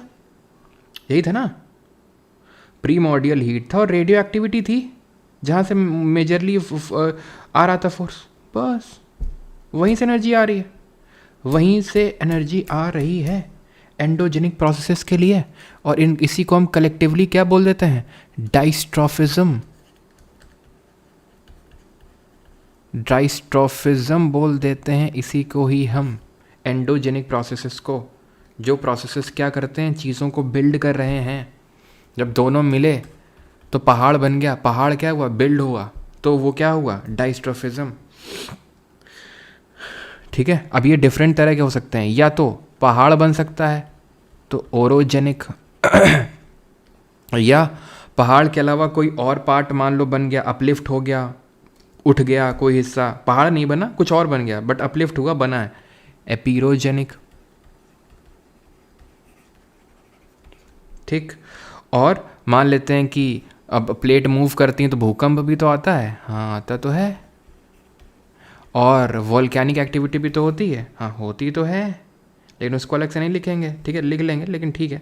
डाइस्ट्रोफिज्म एंड वोल्केनिज्म को डाइस्ट्रोफिज्म से अलग रखते हैं। हाँ आता है एंडोजेनिक में ही है, लेकिन डाइस्ट्रोफिज्म से अलग रखते हैं उसको, ठीक है। और यहाँ पर आप लिख सकते हैं बाकी की जो प्लेट टेक्टोनिक्स है, जिसमें कि diversion, plate boundary, sea floor spreading सब आता है, ठीक है। वॉल्केनिज्म भी होता है, लेकिन वॉल्केनिज्म को हम अलग रख देते हैं, ठीक है। क्या कर देते हैं? अलग रख देते हैं उससे, ठीक है। वॉल्केनिज्म हम पढ़ चुके हैं पीछे, तो अब उसके बारे में कुछ डिटेल में नहीं पढ़ेंगे, ठीक है। Oro is a root word for पहाड़। पहाड़ के लिए रूट वर्ड होता है, माउंटेन के लिए ओरो। तो जहाँ ओरो दिख जाए मतलब पहाड़, ख़त्म बात, ठीक हो गया। ओके, समझ आ गया। एक्सोजेनिक क्या होता है? एक्सोजेनिक वो होते हैं जो चीज़ों को बिगाड़ते हैं, तोड़ते हैं, फोड़ते हैं, छोटा करते हैं, वो होते हैं एक्सोजेनिक। इनको एनर्जी कहाँ से मिलती है? इनका प्राइमरी फॉर्म ऑफ एनर्जी जो है ना, अल्टीमेट जो सोर्स ऑफ एनर्जी है इनका, तो हमने देखा ultimate source of energy convection current theory, primordial heat and the radioactivity, वही चीज़ है, ठीक है। बट इनकी जो अल्टीमेट एनर्जी वो कहाँ से आ रही है? अल्टीमेट एनर्जी आ रही है सन से। अच्छा, सन तोड़ रहा है क्या सबको? हाँ, हवा चल रही है, पानी बह रहा है, सब क्यों हो रहा है? सन की वजह से, बिल्कुल। और क्या, हवा सिर्फ सन कैसे चलती है? बिल्कुल चलती है, अभी चलवाएंगे सन की वजह से। वैसे तो काफ़ी लोगों को पता होगा, अगर आप पहले मुझसे पढ़े हो तो। नहीं पढ़े हो तो अभी दिखाएंगे कैसे सूरज की जो डिफरेंशियल हीटिंग होती है उसके से प्रेशर डिफरेंस क्रिएट होता है, जिसकी वजह से हवा चलती है। समझ में आई चीज़? तो ये क्या करते हैं? चीज़ों को तोड़ फोड़ रहे हैं, स्ट्रेस क्रिएट कर रहे हैं उसमें। और इनको बोलते हैं, जैसे ये डाइस्ट्रोफिज्म बोलते हैं इसको हम बोलते हैं डेन्यूडेशन। क्या बोलते हैं? डेन्यूडेशन। डेन्यूडेशन क्या होता है? चीज़ों का वही एक्सोजेनिक प्रोसेस को सबको हम कलेक्टिवली डेन्यूडेशन बोल देते हैं, चीज़ों का तोड़ना फोड़ना, ठीक है। All exogenic process are covered under general term denudation, जिसका मतलब होता है चीज़ों का टूटना फूटना, ठीक है। इसके तहत आता है वेदरिंग, मास मूवमेंट, इरोजन। ये क्या होता है? What is weathering? वेदरिंग क्या होता है? तो वेदरिंग होता है चट्टान का टूटना। वेदरिंग इज चट्टान का टूटना, सिंपल, जो अलग अलग तरीके से हो सकता है। केमिकली हो सकता है, केमिकल वेदरिंग बोलते हैं। लिख देता हूँ मैं यहाँ पे, ठीक है, रुक जाओ।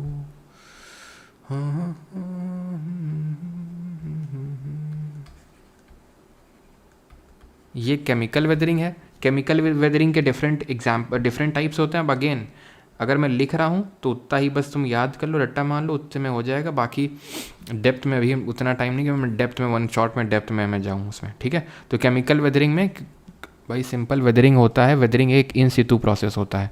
इन सितु प्रोसेस का मतलब होता है कि जहाँ पे चट्टान है वहीं पे जाके टूट गई। अब कन्फ्यूज़न लोगों को होता कहाँ पे? कन्फ्यूज़न लोगों को होता है वेदरिंग और इरोजन में। वेदरिंग और इरोजन में होता है कन्फ्यूज़न। जैसे वेदरिंग इज़ लाइक कि भाई वहीं पे पड़े पड़े कोई चीज़ टूट गई, ठीक, कोई चीज़ टूट गई, वहीं पड़ी हुई है, पड़े पड़े टूट गई और गाना गा रही है, क्या, मैं टूट के सनम, ठीक है। और इरोजन में क्या होता है? इरोजन में गाना ये चलता है, उठा ले जाएंगे तुम्हें हम डोली में। क्यों?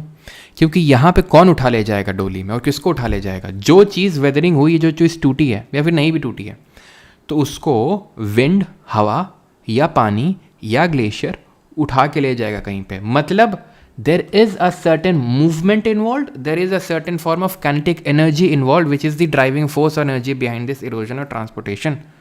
वेदरिंग में ग्रेविटेशन, मॉलिकुलर स्ट्रेस होता है, केमिकल एक्शन होते हैं। यहाँ पर कोई काइनेटिक एनर्जी का रोल नहीं आता, बिकॉज जहाँ पर आप हो वहाँ पे या तो बहुत धूप पड़ी, पानी पड़ा, हवा, वहीं पे टूट गया, कोई मूव हुआ, मूवमेंट नहीं। मूवमेंट होता है इरोजन में, और इरोजनल एजेंट के द्वारा होता है। एजेंट कौन होते हैं? विंड, वाटर, ग्लेशियर, ये सब होते हैं। समझ में आई इतनी चीज़? अब ये डिफरेंट तरह की हो सकती है। जैसे केमिकल वेदरिंग में अलग अलग प्रकार होते हैं, जैसे सोल्यूशन हो गया, ठीक है, कार्बोनेशन हो गया, सोल्यूशन हो गया, कार्बोनेशन हो गया, हाइड्रेशन हो गया, ठीक है। जैसे कि फॉर एग्जांपल ये देख रहे हो, ये चट्टान है, गैप था, पानी पड़ा इसमें, दिख रहा है, ये पानी अंदर भर गया, बस धीरे धीरे कि उसको क्या करेगा? वीक करता जाएगा, तोड़ देगा, वीक करता जाएगा, तोड़ देगा। कार्बोनेशन में क्या होता है? कार्बोनेशन में क्या होता है? कार्बोनेट और बाइकार्बोनेट जो होते हैं मिनरल, रॉक क्या होता है? चट्टान क्या होता है? मिनरल से बना हुआ होता है। चट्टान जो है मिनरल से बना होता है। तो मिनरल अगर कार्बोनेट बाइकार्बोनेट होते हैं तो जब बहुत जल्दी वीक पड़ जाती है वो रॉक, टूट जाती है, ठीक है। क्लियर है इतनी चीज़? इसी में ही आपका ऑक्सीडेशन रिडक्शन भी आ जाएगा। केमिकल में ही अगर बात करेंगे तो ऑक्सीडेशन एंड रिडक्शन भी इसी में आ जाएगा, केमिकल वेदरिंग के एग्जाम्पल में, ठीक है। देन अगर बात करेंगे फिजिकल वेदरिंग होती है इसी तरीके से। फिजिकल वेदरिंग होती है। फिजिकल में क्या होता है? तो फिज़िकल में ये भी अलग अलग तरह का होता है। जैसे फिज़िकल में अगर बात करेंगे तो अनलोडिंग एंड एक्सपेंशन होता है एक। अब वही है कि ज़्यादा मैं डेप्थ में जा नहीं सकता हूँ, मैं आपको समझाऊँ अनलोडिंग एक्सपेंशन क्या होता है। अब जैसे मान लो चट्टान है, ठीक है, धूप पड़ी, इसमें धूप पड़ रही है, धूप पड़ रही है। अब चट्टान के ऊपर ही में क्या होगा, क्या होगा यहाँ पर, बहुत ज़्यादा भी प्रेशर पड़ रहा था, एकदम से चट्टान टूट गई, ऊपरी लेयर टूट गई। जब ऊपर की लेयर एकदम टूट जाती है ना, ध्यान सुनना, जब ऊपर की लेयर एकदम टूट जाती है ना, जैसे एक्सफोलिएशन तुम लोगों ने सुना होगा, लड़कियां वगैरह काफ़ी करवाती हैं, लड़के पता नहीं करवाते ही नहीं भाई, जो भी हो, मतलब ऊपर से ऐसा कुछ क्रीम व्रीम लगाया जाता है, फिर उसे परत सी हटा दी जाती है ऊपर से, है ना, तो आपकी स्किन एकदम रिफ्रेश निकल के आती है, एकदम फ्रेश और जो भी है, ठीक है। तो उसी तरह चट्टानों का भी ऊपर की लेयर निकल जाती है फिजिकल वेदरिंग से, तो उसको एक्सफोलिएशन बोलते हैं, ठीक है। तो अभी वो पड़ रहा था, अब एकदम से प्रेशर रिलीज़ हो गया, फिर से प्रेशर बिल्ड होगा, फिर से रिलीज़ होगा, तो इस वजह से चट्टान टूटती जाती है, उसी को अनलोडिंग एंड एक्सपेंशन बोलते हैं। ये एक्सफोलिएशन ध्यान रखना, ठीक है, क्लियर है। ऐसे ही फ्रीजिंग एंड थॉइंग होती है।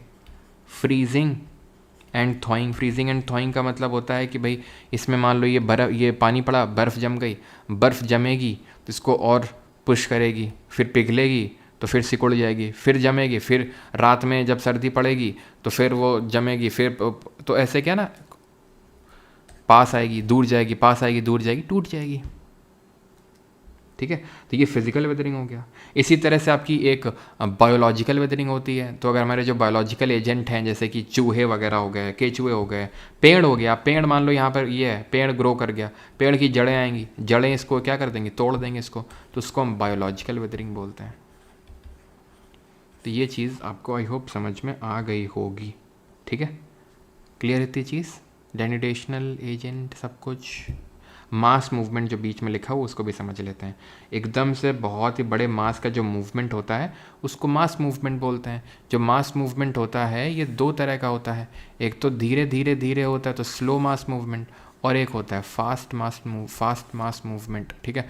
स्लो में आता है जैसे कि क्रीप, रेंग रहा है, सॉलिफ्लक्शन, ठीक है, सॉलिफ्लक्शन, ये आपके एग्जाम्पल होते हैं क्रीप के, मतलब सॉरी स्लो मास मूवमेंट के। लेकिन अगर बात करेंगे फास्ट या रैपिड मास मूवमेंट उसी को बोलते हैं, तो इसमें आपके क्या क्या आते हैं, तो इसमें आपका आता है अर्थ फ्लो, मड फ्लो, अर्थ फ्लो आता है, मड फ्लो आता है, लैंडस्लाइड आता है, एवलांच आता है। लैंडस्लाइड तो आप जानते ही हैं क्या होता है। अर्थ फ्लो और एक सेकेंड, अर्थ फ्लो और मड फ्लो में क्या अंतर होता है, तो मड फ्लो में ध्यान रखना जहाँ पर वेजिटेशन कवर नहीं होता है, जहाँ पर वेजिटेशन नहीं होता है, ये कीवर्ड ध्यान रखना, वहाँ मड फ्लो होता है, बस ये ध्यान रखना। और अर्थ फ्लो क्या होता है, एकदम से बहुत भयंकर जब बारिश होती है तो मिट्टी विट्टी में एकदम पानी मिल जाता है, कायदे का लबेदा बन जाता है और वो एकदम से अगर थोड़ा सा भी हल्का सा ग्रेडियंट होगा, ठीक है, पूरा आके भर जाएगा। यहाँ पे मान लो यहाँ से रोड निकल रही है, मान लो बहुत बारिश हुई, एकदम इतना ज़्यादा सैचुरेट हो गई वो सॉयल पानी में कि पूरा एकदम से बहुत भयंकर मास मूवमेंट है ना, रैपिड है, एकदम से मूवमेंट होगा।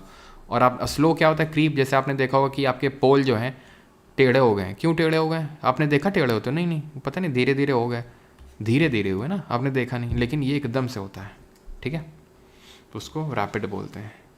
ऑलराइट, क्लियर है। वेदरिंग के समझ गए, वेदरिंग एक इन सितु प्रोसेस है। और ग्रेविटी, एक सेकेंड रुको,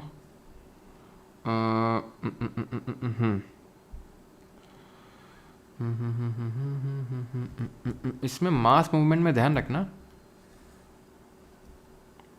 मास मूवमेंट में एक चीज़, एक लाइन में लिखवा रहा हूँ, उसको नोट करके रखना कि weathering is not a pre requisite, weathering is not a pre requisite, pre requisite नहीं होती है। दैट मीन कि ऐसा नहीं है कि जब तक कोई रॉक टूटेगी नहीं, वेदरिंग नहीं होगी, तब तक मास मूवमेंट नहीं होगा। So gravity is not a prerequisite कि बिना वेदरिंग के मास मूवमेंट नहीं हो पाएगा, ऐसा नहीं है। वेदरिंग एड कर सकती है मास मूवमेंट की, इट एड्स मास मूवमेंट। अगर उसको तोड़ देगी चट्टान को तो आसान हो जाएगा मास मूवमेंट। बाकी जो मेन मास मूवमेंट होता है उसमें ग्रेविटी का बड़ा रोल होता है, it is aided by gravity, ठीक है, it is mass movement is aided by gravity, ना कि कोई geomorphic agent like water, glacier, ये ऐड नहीं करते हैं, ग्रेविटी ऐड करती है।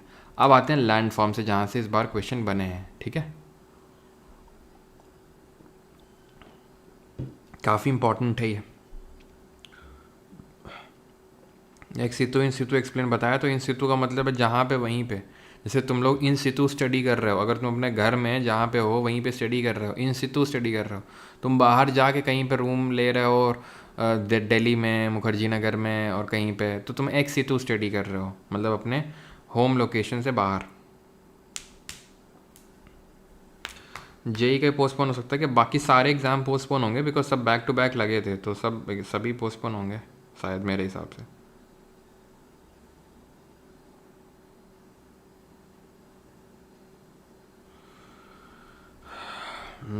प्री रिक्विजिट का मतलब है कि pre requirement, like there is no prerequisite, जैसे मैं बोल दूँ there is no prerequisite to attend this session, यानी कि कोई ज़रूरत नहीं है कि आपको पहले से कुछ ज्योग्राफी में नॉलेज होना चाहिए तभी आप इसको अटेंड कर सकते हैं। समझ में आई चीज़ अभी? जीबी रोड में, अच्छा। हाँ यार, वो जीबी रोड मैंने कुछ और ही समझ लिया था, वो गौतम शायद, क्या गौतम, जीटीबी रोड को मैंने समझ लिया था जब एक बार मैं गया था अभी कुछ टाइम पहले तो मैंने, मतलब मुझे पता नहीं, तो गुरु तेग बहादुर रोड थी शायद, मुखर्जी नगर के पास में पड़ती, वहाँ पे मैं गया था मुखर्जी नगर में ऐसे ही, ठीक है। मैंने तो देखे क्या हाल चाल रहता है मुखर्जी नगर में, लेकिन काफ़ी अच्छा लगा, ठीक है। तो मतलब बुक स्टॉल में मैंने देखा किताबें अपनी रखी हुई थी, मैंने कहा भैया कैसा क्या है, तो ज्ञान दे रहा था मुझे को, खैर। तो फिर मैंने बोला कि भाई ये वही फेमस जीबी रोड है क्या तो नहीं भाई, जीबी नहीं, वो जीटीबी है, और एक्चुअली वो क्या ना टी हाइड हो रखा था किसी, मतलब जैसे मैं देख रहा था, तो खैर जीटीबी अलग है।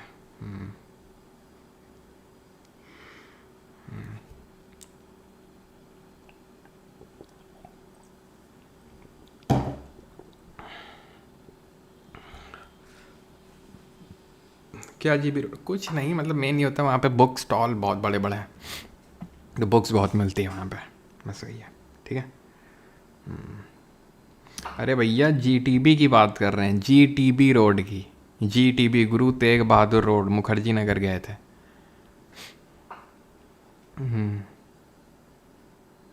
जी मतलब घी का भाई, ठीक। चलो भाई, तो लैंड फॉर्म की बात करते हैं। तो खैर लैंड फॉर्म क्या होते हैं? तो लैंड फॉर्म जो होते हैं वो लैंड पे जो फॉर्म बनते हैं उनको लैंड फॉर्म बोलते हैं। जैसे यहाँ पर आपको दिख रहा है, तो कुछ ना कुछ तो बन रखा है, कुछ ना कुछ तो बन रखा है।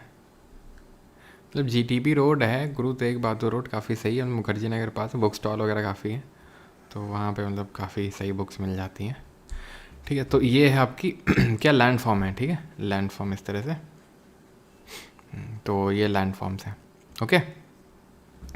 तो अब होता क्या है ना कि जो भी जैसे हमारे पहाड़ हैं, जैसे हिमालय हैं, अरावली हैं, तो ये बने हैं, बिगड़े हैं। जैसे मैंने बोला अभी कि जो यंग फॉल माउंटेन, उनकी हाइट अभी भी इंक्रीज़ हो रही है। क्यों इंक्रीज़ हो रही है? क्योंकि जो एंडोजेनिक फोर्सेज हैं वो ज़्यादा लग रहे हैं एक्सोजेनिक से। लेकिन अरावली उनकी हाइट डिक्रीज़ हो रही है, क्यों? क्योंकि एक्सोजेनिस ज़्यादा लग रहे हैं एंडो से, सिंपल यही कारण, ओके। तो लैंड फॉर्म अलग अलग कारणों की वजह से बन सकते हैं दो तरह के होते हैं, इरोजनल या अपर्दन से जो बनते हैं, और एक बनते हैं डिपोजिशन, जो चीज़ डिपॉजिट हो गए। जैसे अब हम पढ़ेंगे रिवर वाटर, रनिंग वाटर या रिवर वाटर पढ़ लो, मतलब कुछ भी, रिवर वाटर या रनिंग वाटर, ग्राउंड वाटर,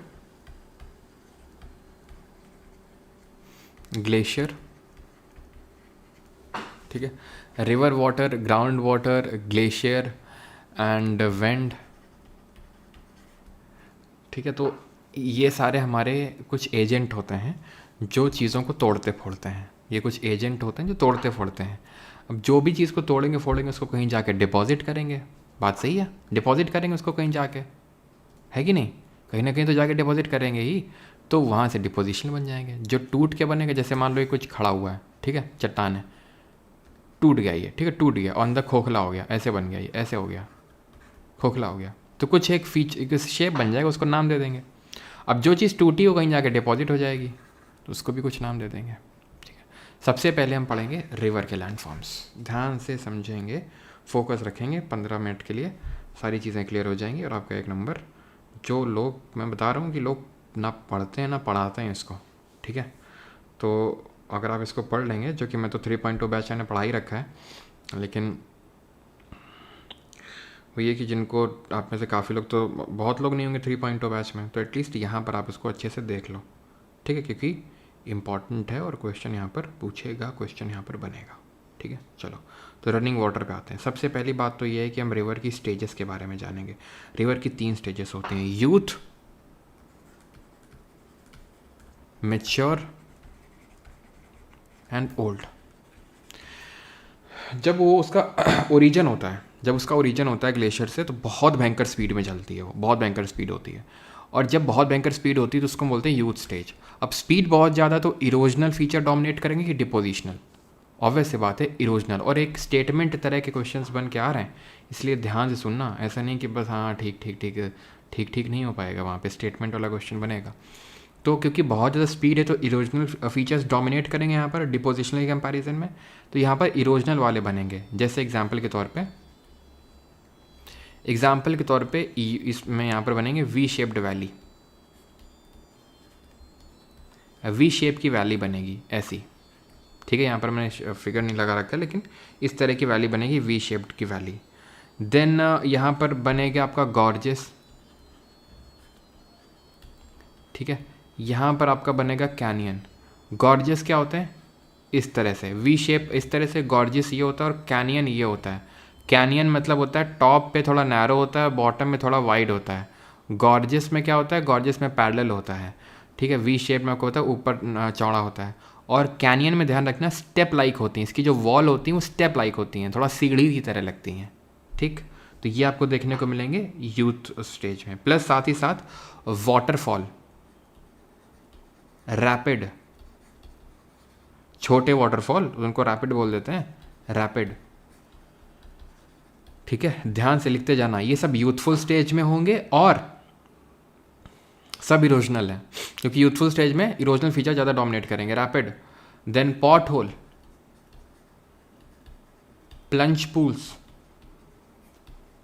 ठीक है, पॉट होल्स, प्लंज पूल्स। अब पॉट होल प्लंज पूल्स क्या होते हैं? तो यहाँ पे देखो, जैसे जब पानी जाता है ऐसे ना, तो मान लो कि यहाँ पर कोई ऐसा पत्थर सा है, जब गिरेगा तो इससे पॉट होल बन जाएगा, बीच बीच से नहीं, पॉट होल जैसे हमारे नाले बने, जैसे बीच बीच में रोड में गड्ढे हो जाते हैं, तो पॉट होल। प्लंज पूल क्या होता है? जब ऐसे वाटरफॉल, वाटरफॉल तो समझते हो ना, कि वो भी नहीं समझते हो वाटरफॉल, तो वाटरफॉल जहाँ गिरेगा वहाँ गड्ढा हो जाएगा, उसको प्लंज पूल बोलते हैं, ठीक है। तो ये हो जाएंगे पॉट होल, प्लंज पूल, ये सब आ जाएंगे आपके उसके, ठीक है। देन आते हैं मेच्योर पे। तो इस स्टेज में जो है, जो वी शेप वैली वो और बहुत गहरी हो जाएंगी। यहाँ पर जो रिवर है वो उसकी मियांडरिंग स्टार्ट हो जाती है, ठीक है। मियांडरिंग क्या होती है? मियांडर जो होता है वो जब रिवर, ये देख रहे हो सांप की तरह चलना शुरू हो चुकी है, ये सांप की तरह चलना शुरू हो चुकी है, इसी को रिवर की मियांडरिंग बोलते हैं। क्यों होता है? क्योंकि अब उसमें उतना वेग नहीं रहा, यहाँ पर ढलान, क्योंकि पहाड़ों से निकल रही तो बहुत ज़्यादा ग्रेडियंट स्लोप होगा, बहुत भयंकर स्पीड होगी। यहाँ पर क्या उतना स्लोप है नहीं, तो मटकने, मतलब क्योंकि आराम आराम से चलेगी तो मटकेगी आराम से, ठीक है। तो मियांडरिंग बोलते हैं। और कॉरियोलिस फोर्स का भी इसमें रोल होता है सर? कॉरियोलिस फोर्स क्या होता है? होता है कुछ तो होता है, जो अभी आगे देखेंगे हम, ठीक है, कॉरियोलिस फोर्स, ये चीज़। तो यहाँ पर हमें मियांडर्स देखने को मिलेंगे। अब मियांडर क्या होते हैं? जब मियांडर ऐसे ऐसे होता है ना, मियांडर ऐसे ऐसे ऐसे ऐसे ऐसे ऐसे, तो जैसे ये मिल गया मान लो, ठीक है, टाइम बाद, तो ये कट आउट हो जाएगा और ये रिवर ऐसे सीधे फ्लो होने लगेगी अभी, तो इसको ये बन जाता है ऑक्सबो लेक। ऑक्सबो लेक कहाँ देखने को मिलता है? तो ये जो आपका यूथफुल स्टेज था, मेच्योर स्टेज है एंड ये ओल्ड स्टेज है, तो मेनली तो आपको ये ओल्ड स्टेज में देखने को मिलेगा। क्या? Oxbow lake. क्लियर है? हाँ जी, हाँ जी, हाँ जी, क्लियर है आपको? V shape valley, gorges, canyon, pothole, plunge pool, समझ में आया कि नहीं आया?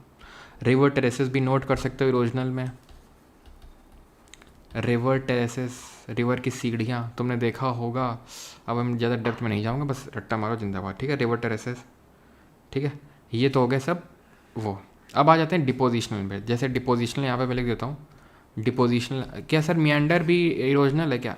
मियांडर को यार लैंडफॉर्म भी नहीं माना जाता, let me tell you. Meander is a pattern of river. Pattern क्या है? वो पैटर्न जो स्नेक के फॉर्म में चल रही है वो है मियांडर। मियांडर को हम ट्रू लैंडफॉर्म भी नहीं मानते हैं, ठीक है। तो डिपोजिशनल इरोजनल की बात ही नहीं उठती है। डिपोजिशनल पे आते हैं हम। तो आप देख रहे हो कि ऊपर से नदी आ रही है, पूरा सेडिमेंट भल्ले से पटक दिया, पूरा लिया, पूरा रायता फैल गया। तो ये डिपोजिशनल जो बना ना, ये पंखा टाइप बना नहीं। गर्मियों में याद करो पंखा, मामा के यहाँ जाते थे तुम, पंखा बिजना जिसको बोलते हैं। तो ये पंखा बन गया, इसको बोलते हैं एलुवियल फैन। इसको क्या बोलते हैं? एलुवियल फैन बोलते हैं। को एक सेकेंड, एलुवियल फैन बन गया ये, ठीक। डेल्टा बन गया। डेल्टा कहाँ बनता है? ये तो यार देखो, ऊपर पहाड़ से जब नदी गिरी, ये फैल गया, पूरा फैन बन गया, ये बना डेल्टा। डेल्टा कहाँ बन रहा है? ओल्ड स्टेज में बन रहा है। डेल्टा कहाँ बन रहा है? ओल्ड स्टेज में बन रहा है, ये चीज़ ध्यान रखना। नेचुरल लेवी हो गया। नेचुरल लेवी, लेवी क्या होता है बताते हैं अभी। जैसे ये है नदी का मुहाना, जहाँ नदी फ्लो हो रही है, बाढ़ आ गई, ले भैया, ले भैया, बाढ़ आ गई। अब बाढ़ आ गई तो क्या हो जाएगा? पानी थोड़ा और इधर उधर से फ्लो करेगा। बाढ़ तो चली गई, अब बाढ़ हमेशा थोड़ी नहीं रहेगी, बरसात में आती बाढ़ और फिर अपने नेचुरल उसी वाले में फ्लो नहीं रखती। तो यहाँ पे जहाँ बाढ़ आई है, यहाँ सेडिमेंट नहीं डिपॉजिट हो गया होगा, मिट्टी विट्टी नहीं डिपॉजिट हो गई होगी, बस ऐसे जो पैरेलल ये डिपॉजिट हुई मिट्टी, उसी को लेवी बोलते हैं। पॉइंट बार।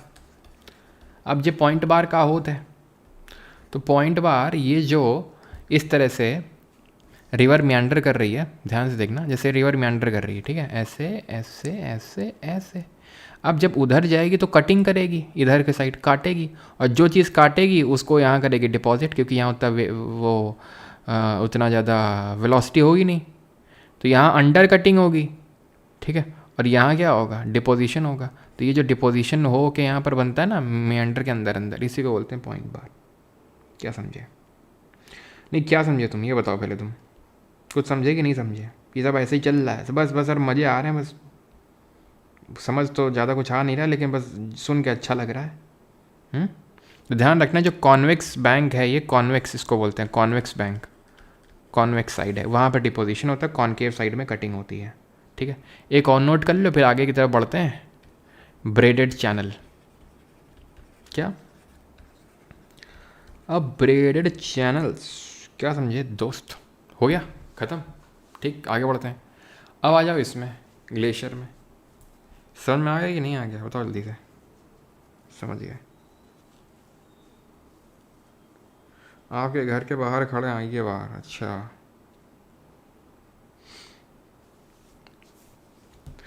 अच्छा अच्छा, वो वही हो गया तुम? अच्छा अच्छा, समझ गए।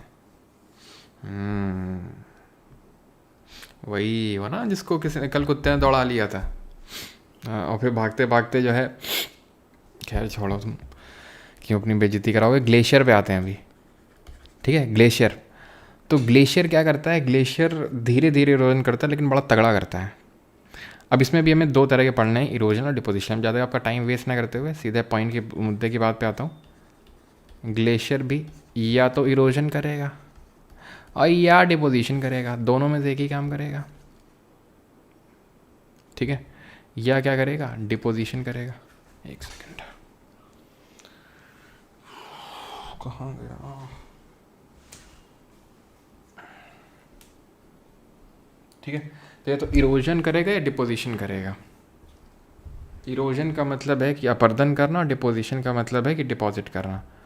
इरोजन या डिपोजिशन। इरोजन में क्या क्या आता है तो मैं समझाता हूँ, समझ में आया तो ठीक है, नहीं तो रट्टा मारो जिंदाबाद। इधर से ग्लेशियर आएगा आएगा आएगा, तो ये पूरी यू शेप की वैली बन जाती है।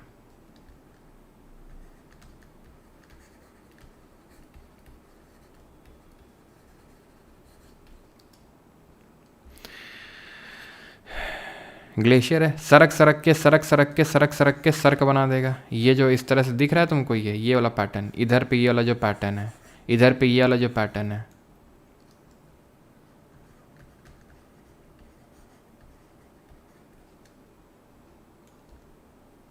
अच्छा, हर तरफ से सरक रहा है, हर तरफ सरक रहा है। बीच में क्या बन गई? बीच में अड्डी बन गई, अरीट। अरीट फील किया करो हर चीज़ को थोड़ा सा, ऐसा नहीं कि बैठे हुए हैं कहीं कब ब्रेक दें, कब जाके खाना खाएंगे। ये थोड़ा फील करो इसको कि यहाँ से जा रहा है ग्लेशियर, यहाँ से जा रहा है ग्लेशियर, यहाँ से उधर से इधर से, तो ये अड्डी बन गई और बीच में ये टॉप पे बन गया हॉर्न। ठीक, तो यू शेप्ड वाली सर्क, अरीट, हॉर्न।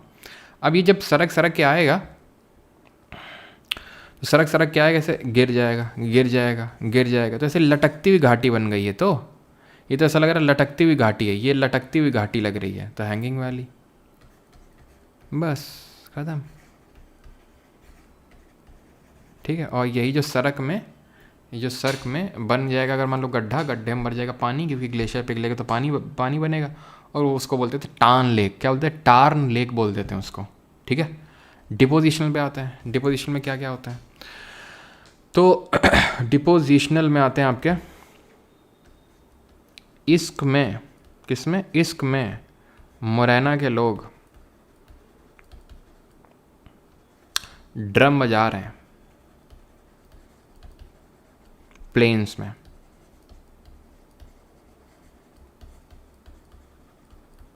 खत्म हो गया डिपोजिशन। चौथे से पांचवा ना पूछेगा तुमसे, इस बात की गारंटी है। चौथे से पांचवा ना पूछेगा वो तुमसे, ठीक है, यही पूछेगा तुमसे। अब ये एस्कर बनता कैसे है? अब जैसे अगर आपने सिलेक्शन पोस्ट का एग्ज़ाम दिया होगा तो पता होगा, हो सकता है आपके में आया हो, एस्कर पे क्वेश्चन आया होगा आपके में। कितने लोग के में आया था बताओ? कितने लोग के में आया था एस्कर पे क्वेश्चन? तो एस्कर क्या होता है? तो जब ग्लेशियर जो होते हैं गर्मियों में पिघलने लगते हैं, जब ग्लेशियर गर्मियों में पिघलने लगते हैं तो क्या होता है? वाटर उनके नीचे नीचे, जो सरफेस ऑफ द आइस होता है वो नीचे नीचे चलने लगता है, इवन मार्जिन्स में चलने लगता है। ठीक है, तो उससे उनके नीचे क्या होता है? इस तरह का डिपोजिशन होने लगता है, इस तरह से। ठीक है, जब ग्लेशियर यहाँ चल रहा होगा तो नीचे नीचे जब गर्मियों में पिघला होगा तो इस तरह का डिपोजिशन हो गया होगा, एस्कर। तो ये जो रिज होती है, जब आइस मेल्ट करती है तो उसके नीचे, ग्लेशियर के नीचे जो रिज बन जाती है उसको एस्कर बोलते हैं। खत्म, समझ में आया? ऐसे ही कुछ क्वेश्चन था क्या? अब मुझे क्वेश्चन तो वही, आंसर की जब पता है तब समझ में आएगा। इसी तरह बहुत लंबी लंबी रिज बनती हैं ग्लेशियल टिल की, तो उसको हम बोल देते हैं मोरेन। मोरेन अलग अलग तरह के होते हैं। अगर साइड साइड में डिपॉजिट हो रहे हैं साइड में, तो लेटरल मोरेन बोल देते हैं उनको। क्या बोलते हैं? लेटरल मोरेन बोल देते हैं। अगर साइड साइड में, बीच में बीच में बन रहे हैं, मीडियन मोरेन बोल देते हैं। ठीक है, और अगर एकदम एंड में डेवलप हो रहे हैं तो टर्मिनल मोरेन बोल देते हैं। एकदम एंड में अगर वो डेवलप हो रहे हैं ग्लेशियर के तो, ठीक है, टर्मिनल मोरेन कहलाते हैं वो। ठीक है, ड्रमलिन क्या होते हैं? ड्रमलिन ये ओवल शेप्ड होते हैं, ओवल शेप्ड होते हैं, ये इस तरह के शेप के बनते हैं, ये इस तरह के शेप के बनते हैं। ठीक है, ओवल शेप्ड। ठीक है, एक साइड ब्लंट होता है, एक साइड शार्प होता है, ओवल शेप्ड होते हैं ये। क्लियर इतनी चीज़? ब्रेडेड चैनल क्या होता है? तो ब्रेडेड चैनल होता है, जैसे कि यहाँ पे ब्रेडेड चैनल लिखा है मैंने रिवर में, कि जैसे पानी आया, ठीक है, ये पानी आ रहा है, पानी मिट्टी को डिपॉजिट करेगा, तो फिर पानी क्या करेगा? पानी ऐसे ऐसे बहेगा, इधर बहेगा, इधर बहेगा, इधर बहेगा, फिर इधर इधर, फिर वो मिट्टी का जमा हो गया। अब पानी कहाँ बहेगा? ऐसे बहेगा, ऐसे बहेगा, ऐसे बहेगा, ऐसे बहेगा, फिर यहाँ मिट्टी जमी है थोड़ी सी, ऐसे बहेगा, फिर यहाँ मिट्टी जम जाएगी, यहाँ ऐसे ऐसे ऐसे, तो ये ब्रेडेड चैनल बन जाता है। ठीक है, क्लियर यहाँ तक? Sir where India exist in civic sense, हाँ ये कर लो पहले, ज्योग्राफी साइड कर देते हैं, ये डिस्कस कर लें। यस, पीका पीका, it is also known as basket of egg topography. लेकिन वही है कि वो CDS में क्वेश्चन बनता है, यहाँ पे तो डायरेक्ट पूछेगा नहीं। बास्केट ऑफ एग टोपोग्राफी बोलते हैं इसको। ठीक है सर, 1 मिलियन हो गया टेलीग्राम पे। हाँ हाँ 1 मिलियन हो गया। चलो अब आते हैं, इस पे भी क्वेश्चन बना है इस बार, and that is karst topography. Karst topography क्या होता है? जो ग्राउंड वाटर के द्वारा लैंडफॉर्म क्रिएट किए जाते हैं, that is called as karst topography. तो तो ग्राउंड वाटर क्या होता है? ग्राउंड वाटर तो बड़े धीमे धीमे मूव करता है, इतना तेज भी नहीं। वो कैसे इरोजन करता है? तो वो उन रॉक में इरोजन कर पाता है जो रॉक बहुत सॉफ्ट होती हैं, और वो रॉक जो सॉफ्ट होती हैं वो मेनली लाइमस्टोन होता है। उनमें उनमें क्या होता है? मेनली लाइमस्टोन होगा या फिर डोलोमाइट होगा, इधर लाइमस्टोन और डोलोमाइट उन रॉक में होगा। तो वो क्या होता है, जो ग्राउंड वाटर होता है वो अब ये वो रॉक होती है जिसमें कैल्शियम कार्बोनेट बहुत ज़्यादा है, CaCO3 बहुत ज़्यादा है, ठीक है। तो कैल्शियम कार्बोनेट क्या होता है ना, वाटर में डिजॉल्व होने लगता है। जैसे यहाँ डिजॉल्व हो गया, पिघल गया, मतलब पिघल गया इन द सेंस वो डिजॉल्व हो गया, चला गया वो, ठीक है। अब डिजॉल्व होके इधर इधर इधर डिपॉजिट हो गया, ये देखो डिपॉजिट हो गया, ये नहीं हो गया। जो चू गया नीचे, ड्रॉप हो गया, वो इस तरह से ये डिपॉजिट हो गया। वो जो ड्रॉप होता गया है ना, वो ऐसे, और जो नहीं वहाँ से निकल पाया मतलब वहाँ पे लटक गया। ध्यान समझना भी।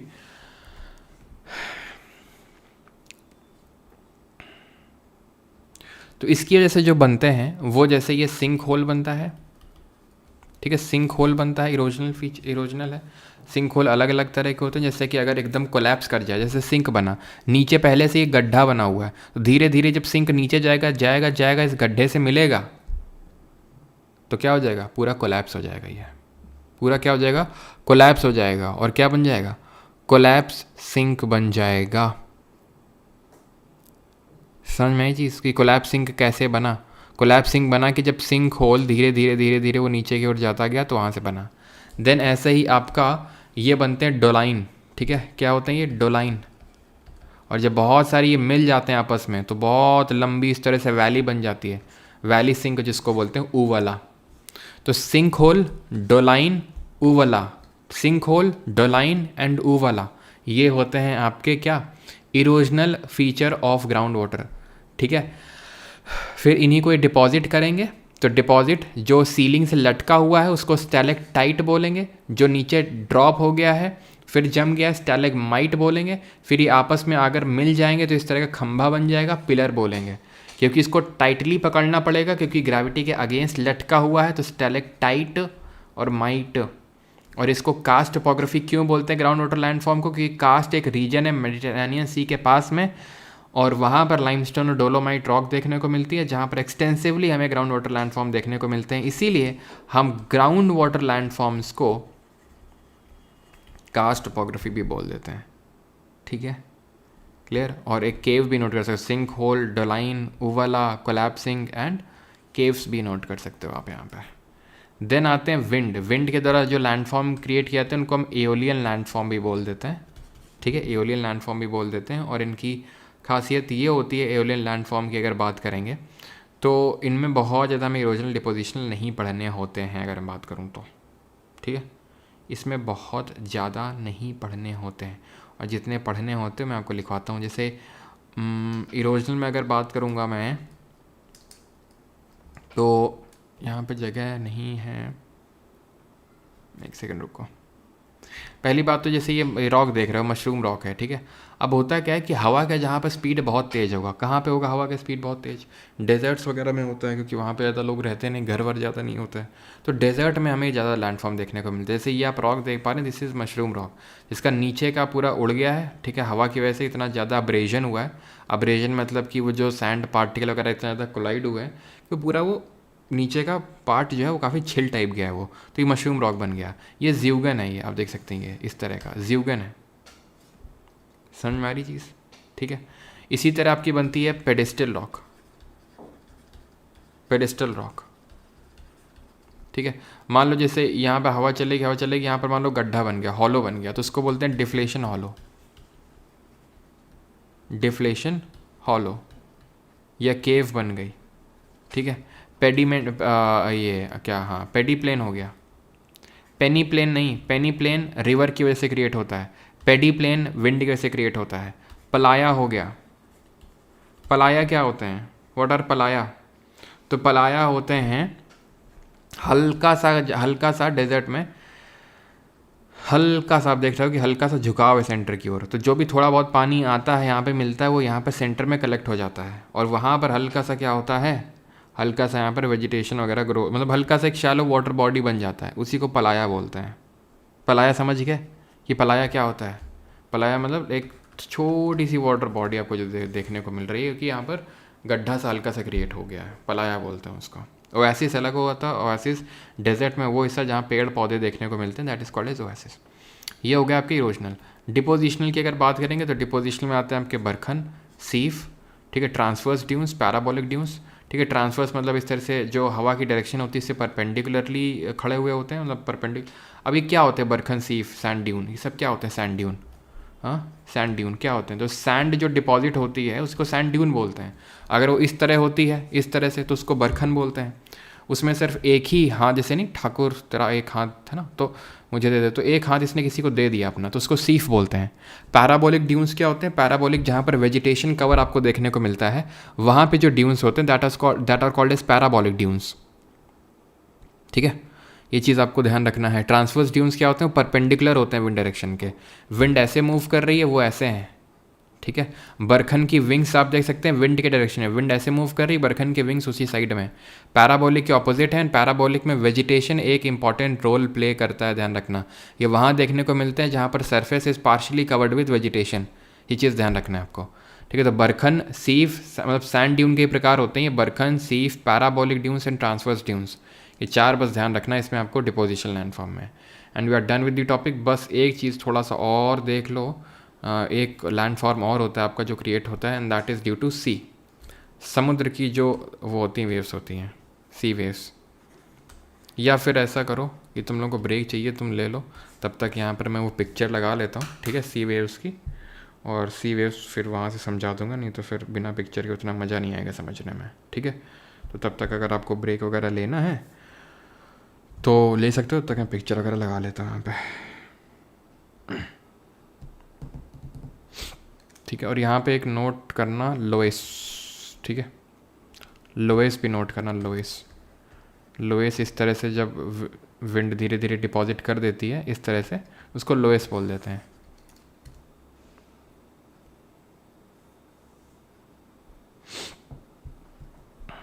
थोड़ी देर बाद ब्रेक देना सर प्लीज़, ले अब ब्रेक भी ना दे, थोड़ी देर बाद देना। सबको दिक्कत रहती है कुछ ना कुछ, है ना। ब्रेक दो तो दिक्कत, ना दो तो दिक्कत। कितना मिनट बाद आना है भाई, तुम लोग यार क्या बोलते हो, कितने मिनट बाद आना है, 2-3 मिनट बाद आ जाना, क्या दिक्कत है। और कितना लंबा ब्रेक लोगे, फिर एटमॉस्फेयर करेंगे बढ़िया, लहलाते पेड़, क्यों।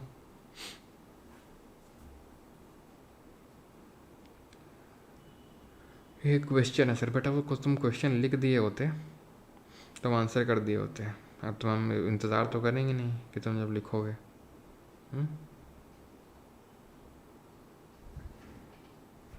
चलो भाई, थैंक यू। थैंक यू नहीं, मतलब अभी आज 2-3 मिनट मिलते हैं फिर, ठीक है।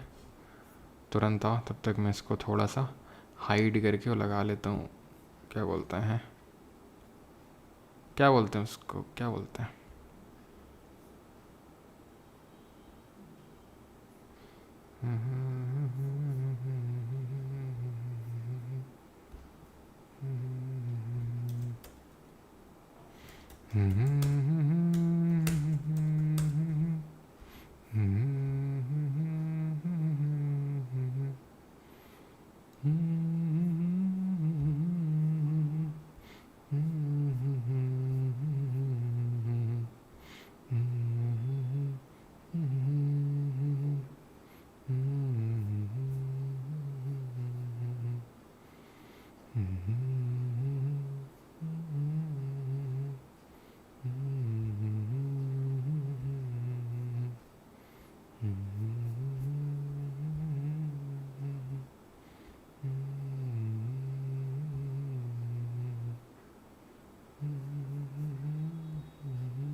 हाँ जी, हो गया ब्रेक।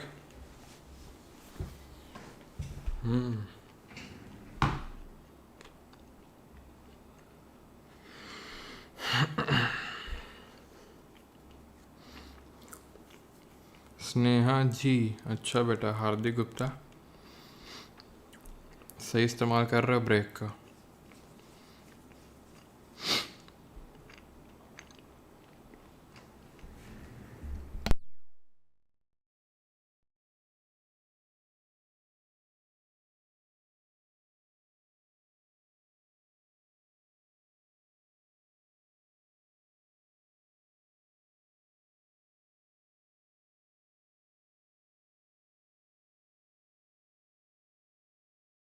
स्टार्ट किया जाए। ये हैं सी वेव्स के लैंडफॉर्म, देखो जरा इनको एक बार।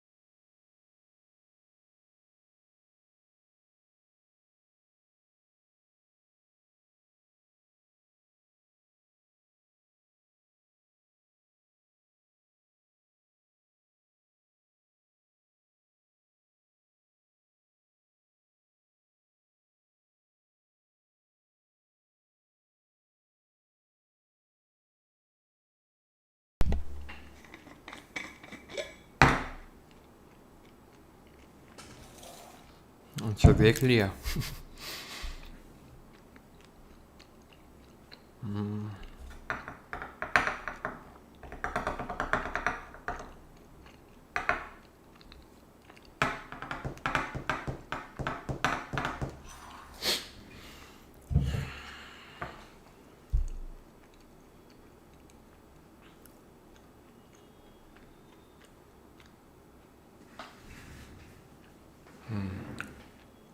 चलो,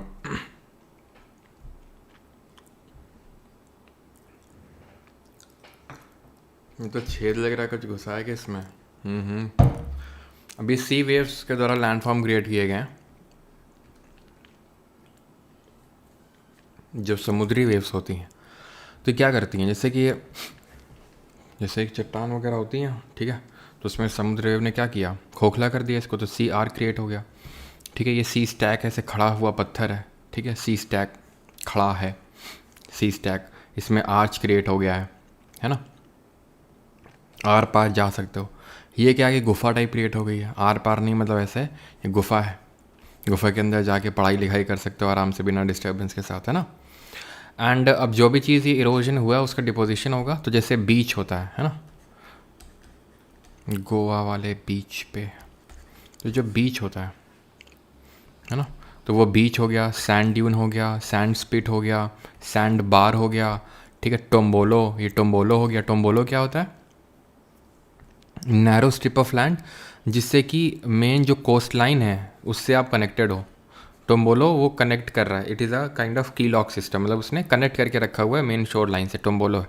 सैंड स्पिट ये उधर से निकला हुआ है, शोर लाइन से कनेक्टेड है बट निकला हुआ है। सैंड बार अपने आप में एकदम अलग अलग थलग सा पड़ा हुआ है, that is called as sand bar. तो sand dune, sand bar, sand spit, tombolo, जो बीच हो गया, ये सब आपके डिपोजिशनल होते हैं। वहीं पर अगर बात करेंगे सी केव, सी केव हो गया, सी आर्च हो गया, स्टैक हो गया, सी जो क्लिफ होता है, सी क्लिफ, ठीक है, क्लिफ जो होता है वो भी आपका इरोजनल होता है। ओके, ठीक है, तुम बोलो तुम बोलो नहीं, तुम बोलो है ये। ओके, चलो भाई एटमॉस्फेयर स्टार्ट करते हैं। सबसे पहले हम एटमॉस्फेयर की लेयर्स पढ़ने से पहले ये थोड़ा सा जान लेते हैं कि एटमॉस्फेयर का एवोल्यूशन किस तरह से हुआ था। हमारे वायुमंडल का 3 स्टेजेस में इसका एवोल्यूशन हुआ था। ओके, 3 स्टेजेस कौन कौन सी थी। सबसे पहला तो था लॉस ऑफ प्रीमॉर्डियल एटमॉस्फेयर। ये कहाँ जा रहा है ये, लॉस ऑफ प्रीमॉर्डियल एटमॉस्फेयर कैसे लॉस हुआ था, सोलर फ्लेयर्स की वजह से। जो सोलर फ्लेयर्स आई थी जिसकी वजह से आज मरकरी में कोई एटमॉस्फेयर नहीं है, वही कारण है। उसने जो पहला प्री मॉड्यूल का मतलब है जो पहले से एटमॉस्फेयर मौजूद था। अब पहले के एटमॉस्फेयर में क्या था, मिली हाइड्रोजन एंड हीलियम था, उसको स्ट्रिप ऑफ किया। देन दूसरा में क्या हुआ, डिगैसिंग हुआ, वोल्केनिक एक्टिविटी हुई और अंदर से गैसेस निकली। एंड तीसरा क्या हुआ, मॉडिफिकेशन बाय लिविंग वर्ल्ड। ठीक है, मॉडिफिकेशन बाय लिविंग वर्ल्ड। तो 3 स्टेजेस में क्या हुआ, एटमॉस्फेयर का एवोल्यूशन हुआ, एटमॉस्फेयर बना। अब एटमॉस्फेयर जो बना तो उसमें हम ये लेयर्स पढ़ते हैं, troposphere, stratosphere, mesosphere, thermosphere, exosphere. Troposphere सबसे निचली लेयर है जहाँ पर हम लोग सभी लोग रहते हैं, जिससे हम डायरेक्ट कॉन्टैक्ट में, that is troposphere, that is क्षोभ मंडल है वो। ठीक है, ट्रोपोस का मतलब होता है रीजन ऑफ मिक्सिंग, जहाँ पे सारी गैसेस का मिक्सिंग हो रखा है, ये सबसे निचली लेयर है। और ट्रोपोस्फेयर की अगर बात करेंगे, एक सेकंड रुको, यहाँ पे लिख देता हूँ मैं। जैसे ट्रोपोस्फेयर की अगर हम बात करेंगे तो ट्रोपोस का मतलब तो रीजन ऑफ मिक्सिंग वो नहीं लिखने वाला हूँ मैं। ठीक है, इसकी जो हाइट है वो कहाँ तक जाता है, यहाँ कहाँ तक जाता है, तो पोल्स पे 8 किलोमीटर तक है और इक्वेटर पे 18 किलोमीटर तक है ये। तो ऑन एन एवरेज अगर हम निकालेंगे तो कितना होगा, ये पोल्स पे है एंड ये इक्वेटर पे, तो ऑन एन एवरेज अगर हम निकालेंगे तो 13 किलोमीटर का एवरेज इसका थिकनेस निकल के आता है ट्रोपोस्फेयर का। ठीक है, ट्रोपोस्फेयर में ऊपर जाने में टेम्परेचर डिक्रीज होता है, तापमान घटता है, and that is called as lapse rate. Lapse rate कितना है, 1 किलोमीटर पे कितना टेम्परेचर घटता है, 1 किलोमीटर पे 6.5 डिग्री सेल्सियस जो तापमान है, दैट इज टेम्परेचर, वो डिक्रीज होता है, that is called as lapse rate. Okay, then और क्या देखने को मिलता है, यहीं पे जितने भी आपकी मौसमी घटनाएं होती हैं, जितने भी वेदर फिनोमिना होते हैं, वो सारे यहीं पर होते हैं।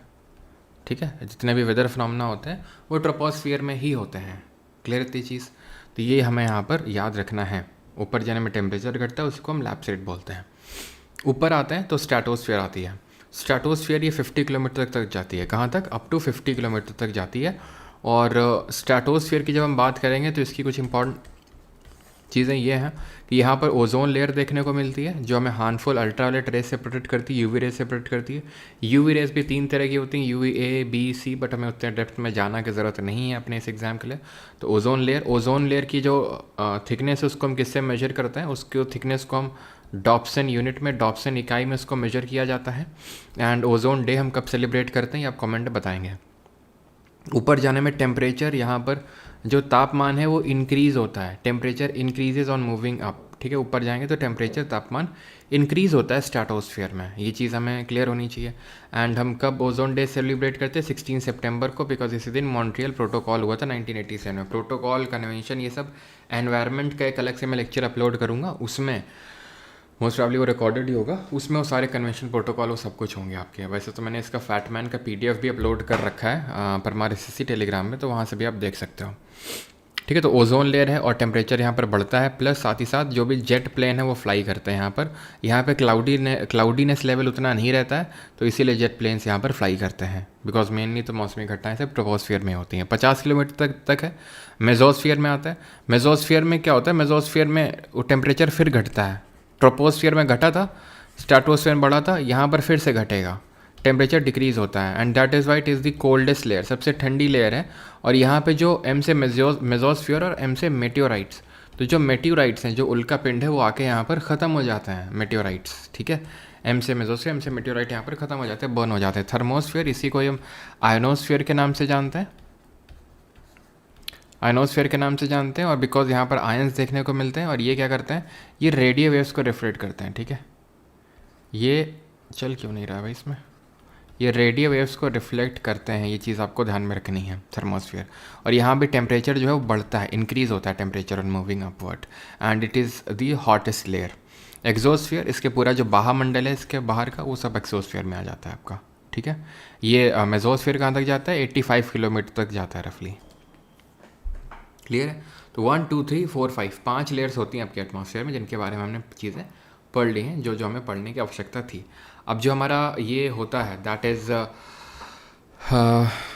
दैट इज़ ट्रोपोस्फियर, तो यहाँ पर टेम्परेचर जो है, तापमान जो है, वो क्यों ऊपर जाने में घटता है, ऐसा क्या कारण होता है उसका, जबकि जो धूप होती है, जो सनलाइट है, वो तो ऊपर से आती है, तो कायदे से तो ऊपर जाने में टेम्परेचर बढ़ना चाहिए। तो ऐसा इसलिए होता है बिकॉज हमारे एटमॉस्फेयर में ग्रीन हाउस गैसेज बहुत मौजूद होती हैं। क्या मौजूद होती हैं, green house gases, that is GHG। अब ये ग्रीन हाउस गैसेज क्या होती हैं, इनका थोड़ा नेचर हमें समझना होगा कि ये शॉर्ट वेव रेडिएशन के लिए ट्रांसपेरेंट होती हैं, लेकिन लॉन्ग वेव रेडिएशन के लिए ओपेक होती हैं।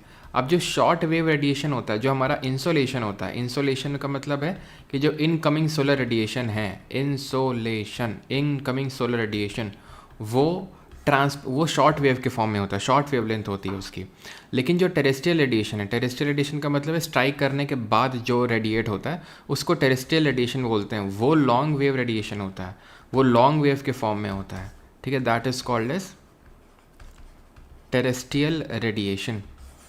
तो उसके लिए वो ओपेक होता है। शॉर्ट वेव के लिए ट्रांसपेरेंट होता है, लेकिन लॉन्ग वेव के लिए पूरा ओपेक होता है वो, तो इसलिए बहुत गर्म हो जाता है। तो ग्रीन हाउस फिनोमेना वही बोला जाता है, ग्रीन हाउस। तो अब देखो, जो चीज़ जो हमारा इंसुलेशन होता है, you should know one thing and that is heat budget of the earth. Heat budget होता है कि जो हमारी अर्थ है वो अपना हीट को कॉन्टिन्यूसली मेंटेन करके रखती है, कुछ पार्ट को रिफ्लेक्ट कर देती है, मतलब ऑलमोस्ट ज़्यादातर पार्ट रिफ्लेक्ट हो जाता है। तो जो रिफ्लेक्ट होता है इंसोलेशन, इंसोलेशन मतलब आतपन, मतलब इनकमिंग सोलर रेडिएशन, जो सन डायरेक्ट सनलाइट भेज रहा है उसको इंसोलेशन बोलते हैं। तो वो जो स्ट्राइक बैक करती है, वो जो रिफ्लेक्ट होती है, उसी को हम अल्बीडो बोलते हैं। उसी को क्या बोलते हैं? अल्बीडो। अल्बीडो मतलब वो जो रिफ्लेक्ट हुई है सनलाइट, उसी को अल्बीडो बोलते हैं। तो अल्बीडो हर सरफेस का अलग अलग होता है। जैसे अगर सबसे ज़्यादा अल्बीडो होता है फ्रेशली प्रिपेयर्ड स्नो का, 80 मतलब 80% जो सनलाइट है वो रिफ्लेक्ट हो जाएगी अगर स्नो में पड़ेगी। तभी आप देखो लद्दाख वगैरह में जो स्नोई एरिया होता है, यहाँ पे सनलाइट भी बहुत पड़ती है, वहाँ लोग सन ग्लासेस वेयर करते हैं, बिकॉज वो बहुत ज़्यादा रिफ्लेक्शन मारता है वो, ठीक है। ओल्ड स्नो में थोड़ा कम हो जाएगा, सी आइस में 35 एंड धीरे धीरे कम होता रहेगा। असफाल्ट का सबसे कम होता है, असफाल्ट जिससे वो रोड बनती, डामर, ठीक है। तो असफाल्ट का सबसे कम होता है, वो बहुत ज़्यादा एब्जॉर्ब करता है वो। अर्थ की वाटर की बात करते हैं, बाकी कॉम्पोजिशन की थोड़ा सा हम बात कर लेते हैं। जो हमारा ट्रोपोस्फियर है वहाँ पर गैसेस कॉम्पोजिशन क्या होता है? तो नाइट्रोजन होती है 78%। आई होप ये सभी को पता होगा कि जो नाइट्रोजन होती है वो 78% होती है, ऑक्सीजन 21% होती है, एंड यहाँ पर जो ऑर्गन देखने को मिलती है दैट इज़ 0.9%, और CO2 जो होती है वो 0.036% होती है। यहाँ पे जो मैं ग्रीन हाउस गैसेस की बात कर रहा था दैट इज़ GHG की बात कर रहा था, इसमें से सबसे जो प्रोमिनेंट होता है वो वाटर वेपर होता है, ठीक है। वाटर वेपर वो ऑप्शन में नहीं होगा, तो आपका CO2 है, कार्बन डाइऑक्साइड। उसके बाद आता है मेथेन। तो water vapour, carbon dioxide, methane, ये ऑर्डर ध्यान रखना है आपको। अर्थ वाटर की अगर बात करेंगे तो जो हमारा अर्थ का वाटर है मेजरली अगर हम देखेंगे तो मेजरली मतलब 97.3% जो वाटर है, ठीक है, वो आपका सॉल्ट वाटर है, सॉल्ट वाटर है, ठीक है। मतलब कि उसको पीने योग्य नहीं है। जो फ्रेश वाटर है वो लगभग 2.5 से 2.7% है। अभी जो टोटल 2.5 से 2.7% है, इसमें सबसे ज़्यादा जो एग्जिस्ट करता है फ्रेश वाटर, क्योंकि बाकी तो ओशन के में और बाकी सलाइन वाटर है, ठीक है। तो उसको अगर आप छोड़ दो तो बाकी जो फ्रेश वाटर है 2.5%, उसमें सबसे ज़्यादा उसका 2.5% का 68.7% ग्लेशियर और आइस कैप में देखने को मिलेगा। यानी जिसका अल्बीडो हाईएस्ट है उसी में ही सबसे ज़्यादा हमें देखने को मिलेगा, ठीक है। उसी में सबसे ज़्यादा देखने को मिलेगा क्या? उसी में सबसे ज़्यादा हमें देखने को मिलेगा fresh water. Then ground water में 30.1% एंड देन आपका सरफेस में, ठीक है। तो ग्लेशियर में सबसे ज़्यादा फ्रेश वाटर एग्जिस्ट करता है, देन ग्राउंड वाटर। ऑर्डर ध्यान रखना, परसेंटेज भी इन दोनों का ध्यान रखना, 68.7 एंड 31.1, ठीक। Glacier ice cap, then ground water, then order ध्यान रखना। देन उसके बाद आपका ये आएगा लेक्स वगैरह, एंड देन उसके बाद एटमॉस्फेयर में, ठीक है। ये ऑर्डर बहुत इंपॉर्टेंट है। एक्विफर क्या होते हैं? तो जो रॉक के बीच में, चट्टान के बीच में जो पानी दबा होता है उसको हम एक्विफर बोलते हैं। अब आते हैं विंड पे, लोकल विंड पे। लेकिन उसके लिए सबसे पहले हमें समझना पड़ेगा कि ये विंड जो होती है वो चलती क्यों है, क्यों चलती है पवन, क्यों झूमे है गगन? बताओ जल्दी से, जल्दी से सभी लोग बताओ कमेंट में, ये चलती क्यों है, विंड चलती क्यों है? आंसर चाहिए मुझे।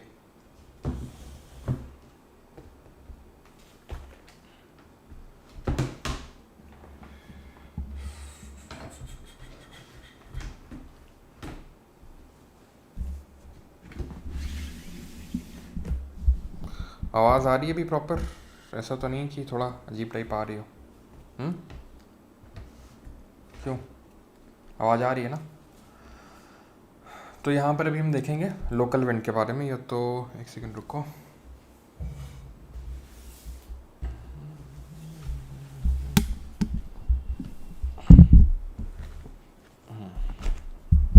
चलो, तो विंड क्यों चलती है, तो विंड प्रेशर डिफरेंस कैसे चलती है, अभी हम समझेंगे विंड क्यों चलती, पूरा हम विंड सिस्टम भी, जो ग्लोबल विंड सर्कुलेशन पैटर्न है वो भी समझेंगे, लेकिन थोड़ा क्योंकि लोकल विंड पहले दी हुई है तो इसको हम लोकल विंड को पहले थोड़ा समझ लेते हैं, ठीक है। थोड़ा स्लो है, कोई नहीं, इतना भी स्लो नहीं होगा, ऑल क्लियर, ओके, ठीक है। तो लोकल विंड क्या होती है, जो लोकल ब्लो होती है, एक रीजन में ब्लो हो रही है, जैसे फॉर एग्जांपल चिनूक है, बहुत छोटे एरिया में ब्लो हो रही है, ठीक है। अब थोड़ा समझना है इसको, मैं जो बता रहा हूँ। तो विंड क्यों चलती है उसके भी रीज़न पीछे भूल जाओ सब तुम अभी, क्योंकि वो हम पढ़ेंगे अभी। मेन फोकस हमें क्या करना है यहाँ पे, कि लोकल दो तरह की विंड होती हैं, एक होती है जो परमानेंट विंड होती हैं, जो परमानेंटली ब्लो करती हैं, और एक होती है लोकल विंड होती है जो एक छोटे एरिया में ब्लो हो रही है। एक होती है प्लानिटरी, जो पूरे प्लानट को कवर कर रही हैं, और एक होती है जो छोटे एरिया में ब्लो कर रही हैं, जैसे भारत में लू चलती है गर्मियों के टाइम पे। अब ये जो रेड से दिखाया गया है ये आपकी वार्म विंड है, जो ब्लू से दिखाया गया है वो आपकी कोल्ड विंड है, ठीक है। अब कहाँ ब्लो हो रही है, वार्म है कोल्ड है वो पता होना चाहिए, और एक का दुक्का फैक्ट, जैसे चिनूक को हम स्नोमीटर के नाम से जानते हैं। अब इसको स्नोमीटर क्यों बोलते हैं, क्योंकि गर्म है और यहाँ की जो स्नो है उसको खा जाता है ये जो चिनूक है, ठीक है। सैंटाना यहाँ ब्लो होती है, पैम्परो ब्लो होती है, जोंडा ब्लो होती है यहाँ पर, ठीक है। देन अगर बात करेंगे तो यहाँ पर आपको बोरा मिस्त्राल जो ठंडी हवाएं वो देखने को मिलेंगी, कहाँ पे, यूरोप में। यहाँ पर आपको फोइन देखने को मिल रही है, ठीक है, यहाँ पर आपको फोइन देखने को मिल रही है। देन यहाँ पर आओगे तो हरमट्टन है, खमसिन है, सिरोक्को है। अभी जो ये हरमट्टन है ये गल्फ ऑफ गीनिया में ब्लो हो रही है, this is your gulf of Guinea. Sirocco जो ब्लो हो रही है ब्लड रेन कॉज करने के लिए जानी जाती है। ब्लड रेन मतलब यहाँ पे आपको पता है सहारा डेजर्ट है, यहाँ पे आपका सहारा डेजर्ट है, और वो सहारा डेजर्ट से उसको पिकअप करता है, सहारा डेजर्ट से, सहारा डेजर्ट से पिकअप करता है किसको, डस्ट वगैरह को, और फिर डस्ट वगैरह को पिकअप करके क्या करता है, यहाँ पर खूब बारिश कॉज करता है। खमसिन की अगर बात करेंगे तो ये आपके इजिप्ट में ब्लो होती है, जो इजिप्ट वाला एरिया। फोन क्या है, गर्म विंड है ये भी, जो सदर्न आल्स में, आल्स माउंटेन यहीं पे देखने को मिलते हैं, ब्लो हो रही है यहाँ पे। लू तो आप जानते ही हैं, ये सब काका बुरान यहाँ नहीं याद रखना, बस ये आपका ध्यान रखना। बर्स्टर्स भी उतना इंपॉर्टेंट नहीं है, ब्रिक फील्डर ध्यान रखना यहाँ पे, ब्रिक फील्डर है ये, ठीक है। ब्रिक फील्डर ऑस्ट्रेलिया में ब्लो होती है, बस। कहाँ ब्लो होती है, जैसे चिनूक को स्नोमीटर बोलते हैं, ये चीज़ ध्यान रखना। ये ब्लड रेन कॉज करती है, थोड़ा सा ये ध्यान रखना। हरमट्टन को डॉक्टर विंड के नाम से भी जानते हैं, बस, और ज़्यादा कुछ नहीं है। लैंड ब्रीज सी ब्रीज भी लोकल लेवल की विंड है, ठीक है। लैंड ब्रीज सी ब्रीज समझाने से पहले मुझे आपको समझाना पड़ेगा कि भाई विंड सिस्टम, यानी विंड वगैरह चलती क्यों हैं, ठीक है। विंड चलती क्यों है तब हमें समझ में आएगा। एक सेकेंड रुको, एक सेकेंड रुकना।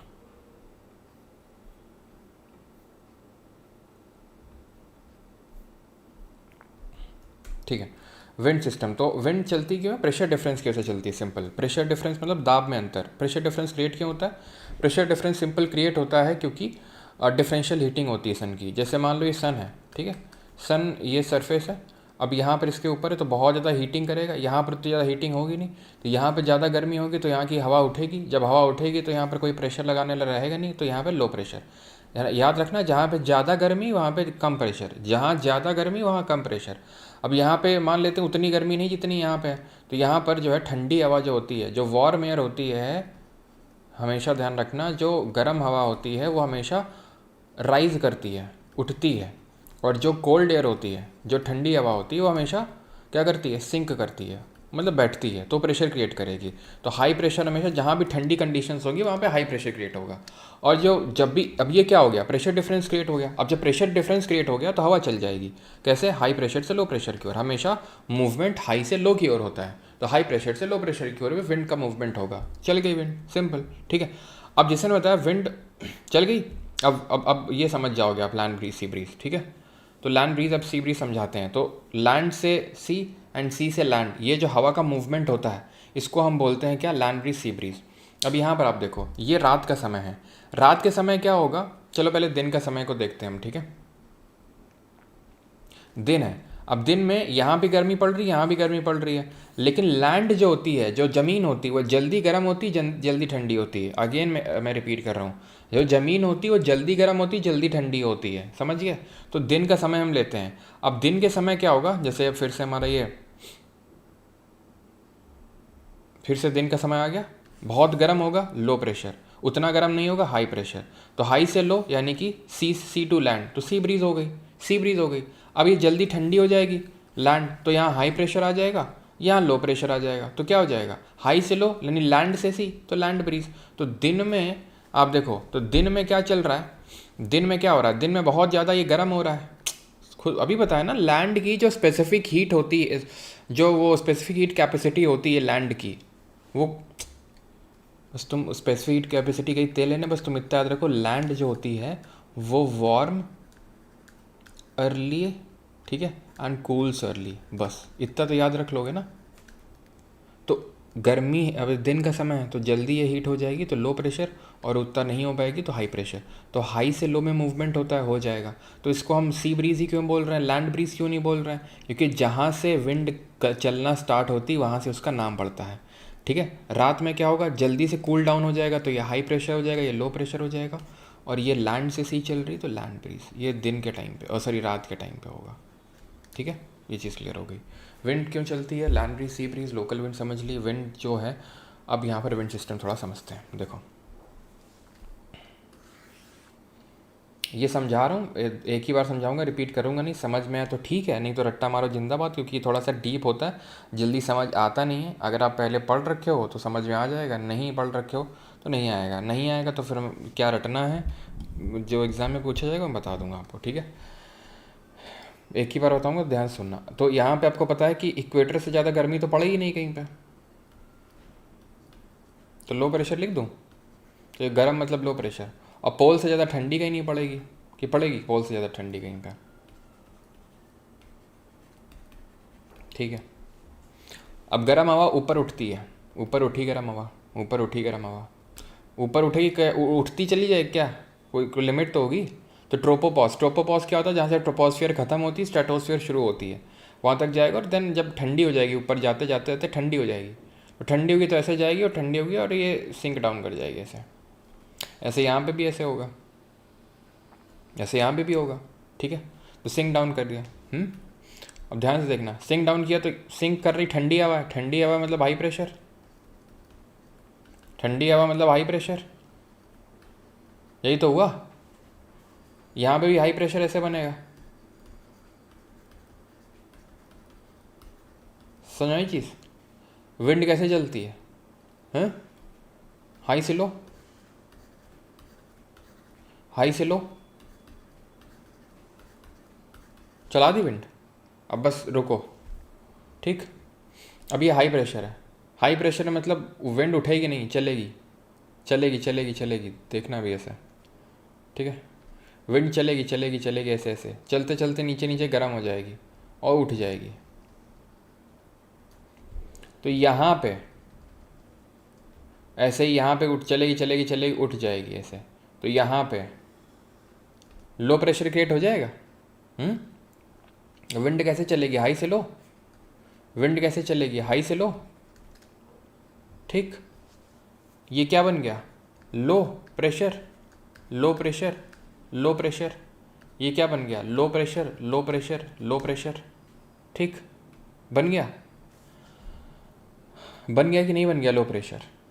अब ये हाई है, अब तुम ध्यान समझना, मैं बताने जा रहा हूँ, ये हाई है, ये लो है, तो विंड ऐसे भी तो चल जाएगी, हाई से लो, विंड ऐसे भी तो चल जाएगी, हाई से लो। विंड सारी चलवा दी अपन ने, अब ध्यान से।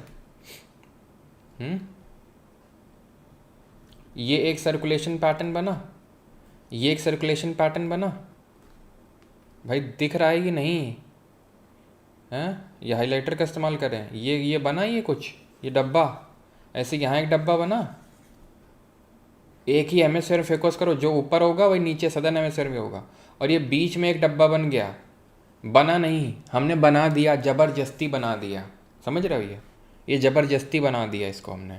तो ये वाला जो डब्बा है, ये वाला जो डब्बा है, इसको बोलते हैं हेडली सेल। क्या बोलते हैं इसको, हेडली सेल। ये है फेरल सेल, इसको मैकेनिकली इंड्यूस्ड बोलते हैं, क्यों, क्योंकि आप ज़बरदस्ती हमने बनाया इसको, फेरल सेल।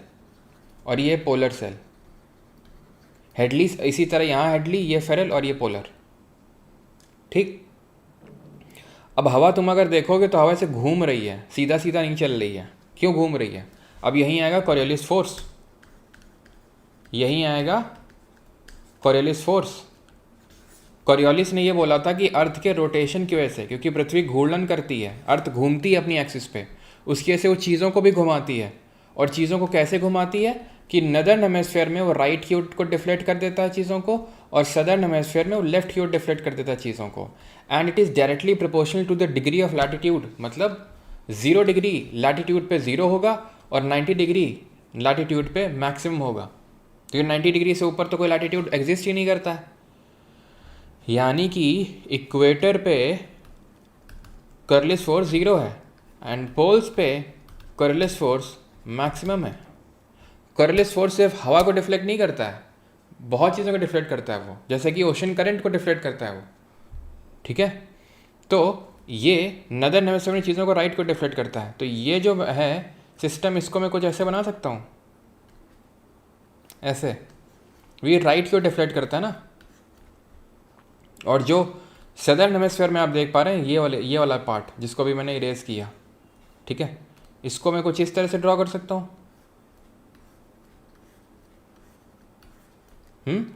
अब हवा का नाम पड़ता है जहाँ से उसका ओरिजिन होता है। अब ये हवा देखो, ये वाली ये ऐसे चल रही है, और नीचे वाली देखो ऐसे चल रही है, तो इसका नाम पड़ जाएगा, ये कौन सी डायरेक्शन है, नॉर्थ ईस्ट। ये कौन सी डायरेक्शन है, साउथ ईस्ट। तो इनको बोलते हैं नॉर्थ ईस्टर्लीज और इनको साउथ ईस्टर्लीज। समझ आई चीज़। और ये 2 तरह की ट्रेड विंड होती हैं, 2 तरह की व्यापारिक पवनें हैं। ये 2 तरह की व्यापारिक पवनें कौन होती है, नॉर्थ ईस्टर्लीज साउथ ईस्टर्लीज। कैसे चली समझ में आ गया होगा आपको, ठीक है। और नहीं समझ में आया तो रट्टा मार लो फिर। देन ये है, ये नदर्न हेमिस्फीयर में, नदर्न हेमिस्फीयर है, तो नदर्न हेमिस्फीयर में चीज़ें राइट की चलती हैं, तो ऐसे सीधा सीधा था, लेकिन ऐसा घूम जाएगा, ऐसा घूम जाएगा, ऐसा घूम जाएगा, ऐसा घूम जाएगा, ऐसा घूम जाएगा। सेम गोज़ यहाँ पर, सेम गोज़ यहाँ पे चीज़ें लेफ्ट की ओर डिफ्लेक्ट होती हैं, तो इस तरह से डिफ्लेक्शन होगा। एंड इनको हम बोलते हैं वेस्टर्लीज, चाहे वो ईस्टर्लीज हों चाहे वेस्टर्लीज हों, all are type of permanent winds और काइंड ऑफ प्लानिटरी विंड्स। लेकिन ये जो नॉर्थ ईस्टर्लीज हैं और साउथ ईस्टर्लीज हैं, ये दो तरह की ट्रेड विंड हैं। बाकी जो वेस्टर्लीज हैं चाहे ईस्टर्लीज हों, सब परमानेंट या फिर प्लानिटरी विंड के प्रकार हैं। यहाँ जो ब्लो होती हैं ये भी घूमेंगी, जैसे ये सदर्न हेमिस्फीयर में तो लेफ्ट की ओर घूमेंगी, वो राइट की ओर घूमेंगी, तो इनको हम बोलते हैं पोलर ईस्टर्लीज। क्या बोलते हैं, पोलर ईस्टर्लीज, वो भी पोलर ईस्टर्लीज ही कहलाएंगी। अब सदर्न हेमिस्फीयर में लैंड मास कम है, ध्यान से एक चीज़ सुनते जाना, स्टेटमेंट जब बनेगा तो वहाँ पे ये सारी चीज़ें काम आएंगी। सदर्न हेमिस्फीयर में, दक्षिणी गोलार्ध में लैंड मास कम है, भूभाग कम है, जिसकी वजह से ये जो वेस्टर्लीज है बहुत भयंकर स्पीड से ब्लो होती हैं। क्यों, क्योंकि कोई रेजिस्टेंस ही ऑफर नहीं होता है, पहाड़ पठार हो या फिर घर, ये सब कुछ है ही नहीं, समुद्र है, तो इस वजह से बहुत तेज़ ब्लो होती हैं। तो 40 डिग्री लैटिट्यूड पे इनको रोरिंग 40s बोल देते हैं, 50 डिग्री लैटिट्यूड पे इनको फ्यूरियस 50 बोल देते हैं, और 60 डिग्री लैटिट्यूड पे इनको श्रीकिंग 60, ठीक है, श्रीकिंग 60s बोल देते हैं। तो ये नाम पड़ जाते हैं इनके, ठीक है ना। दहाड़ता चालीसा हिंदी में ऐसे ही नाम होता है, ठीक है, चीखता साठा, ऐसे नाम होते हैं हिंदी में। तो रोरिंग 40s, फ्यूरियस 50s और श्रीकिंग 60s इनके नाम पड़ जाते हैं। क्लियर है यहाँ तक सभी का, ईस्टर्लीज वेस्टर्लीज का कॉन्सेप्ट क्लियर है, कैसे इनका नाम पड़ा, कहाँ हाई प्रेशर कहाँ लो प्रेशर क्रिएट हुआ। अब यहाँ पे जहाँ पे ये विंड अपनी सबसाइड कर रही थी ना, सबसाइड कर रही थी जहाँ पे, मान लो ये वाला है लगभग, इसी को बोलते हैं सब पोलार बोल रहा हूँ, सब ट्रॉपिकल हाई क्यों बोल रहा हूँ, क्योंकि हवा डिसेंड कर रही है, नीचे जा रही है, नीचे जहाँ हवा जाती ठंडी हवा जाती और ठंडी हवा हाई प्रेशर क्रिएट करती, तो सब ट्रॉपिकल हाई। ये इक्वेटोरियल लो है, ये पोलर हाई है। इक्वेटर से ज़्यादा लो कहीं नहीं होगा, इक्वेटर से ज़्यादा गर्मी कहीं नहीं पड़ेगी, और पोल से ज़्यादा ठंडी नहीं पड़ेगी, तो पोलर हाई है। तो ये इक्वेटोरियल लो है, ये सब पोलर हाई है, ये भी सब पोलर हाई, सब ट्रॉपिकल हाई, ये भी सब ट्रॉपिकल हाई होगा। अब यहाँ पे देखो विंड जाते जाते उठ गई थी कि नहीं उठ गई थी, तो जहाँ उठी थी उसको बोलते हैं सब पोलार लो। क्या बोलते हैं उसको, सब पोलार लो बोलते हैं उसको। तो सब ट्रॉपिकल हाई जहाँ हवा क्या हुई बैठी, जहाँ हवा उठी सब पोलार लो, ये पोलर हाई है, सब पोलार लो है, ये सब ट्रॉपिकल हाई है, ये इक्वेटोरियल लो है, ठीक है, क्लियर है। और यहाँ पे जहाँ पर ये सब ट्रॉपिकल हाई जहाँ हवा डिसेंड करी ना, इसी को बोलते हैं डोल्ड्रम, इसी को बोलते हैं डोल्ड्रम। और जो चीज़ नदर्न में बता रहा हूँ सेम सदर्न में भी होगा। और ये जो 0 डिग्री के आसपास वाला एरिया है, ये वाला इसको बोलते हैं ITCZ, inter tropical convergence zone, जहाँ पे ये नॉर्थ ईस्टर्लीज और ये साउथ ईस्टर्लीज आपस में जहाँ मिल रही है ना ये इक्वेटर के पास में, that is called as ITCZ, inter tropical convergence zone, अंतर उष्णकटिबंधीय अभिसरण क्षेत्र। ठीक है, तो डोलड्रम क्लियर हो गया, ITCZ क्लियर हो गया, और ये टॉरिड जोन वगैरह तो खैर हमने पढ़ा ही दिया था आपको। ओके, क्लियर है यहाँ तक? कोई दिक्कत तो नहीं है? जल्दी बताओ। विंड सिस्टम, ये परमानेंट विंड है हमारी, जिनको प्लानिटरी विंड पूरे प्लानट को कवर करती हैं। दो तरह की ट्रेड विंड है, north easterlies and south easterlies. यहाँ पर वही सब बना हुआ है, आप देख भी सकते हैं, जो मैंने आपको पढ़ाया है वही सब बना हुआ है। सब तो हटा नहीं सकता हूँ, लेकिन आप बीच वाला चीज़ हटा सकता हूँ अगर आप चाहें तो। इससे हटा दूंगा तो फिर चलो, ये अब देख सकते हो सारी चीज़ वही है जो हमने पढ़ी थी। ये नॉर्थ ईस्टर्लीज है, साउथ ईस्टर्लीज है, वेस्टर्लीज बनी हुई है, और वह हेडली और फेरल सेल और पोलर सेल है। यहाँ पर आप देख सकते हो ये ट्रेड विंड है, दो तरह की ट्रेड विंड है, ये नॉर्थ ईस्टर्लीज साउथ ईस्टर्लीज, ये वेस्टर्लीज है, और यहाँ पर आपकी पोलर ईस्टर्लीज चलती हैं। क्लियर है? खत्म है।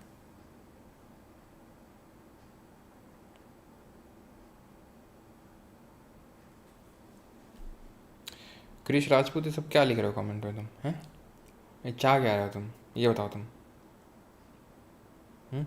डोलड्रम बता दो सर एक बार।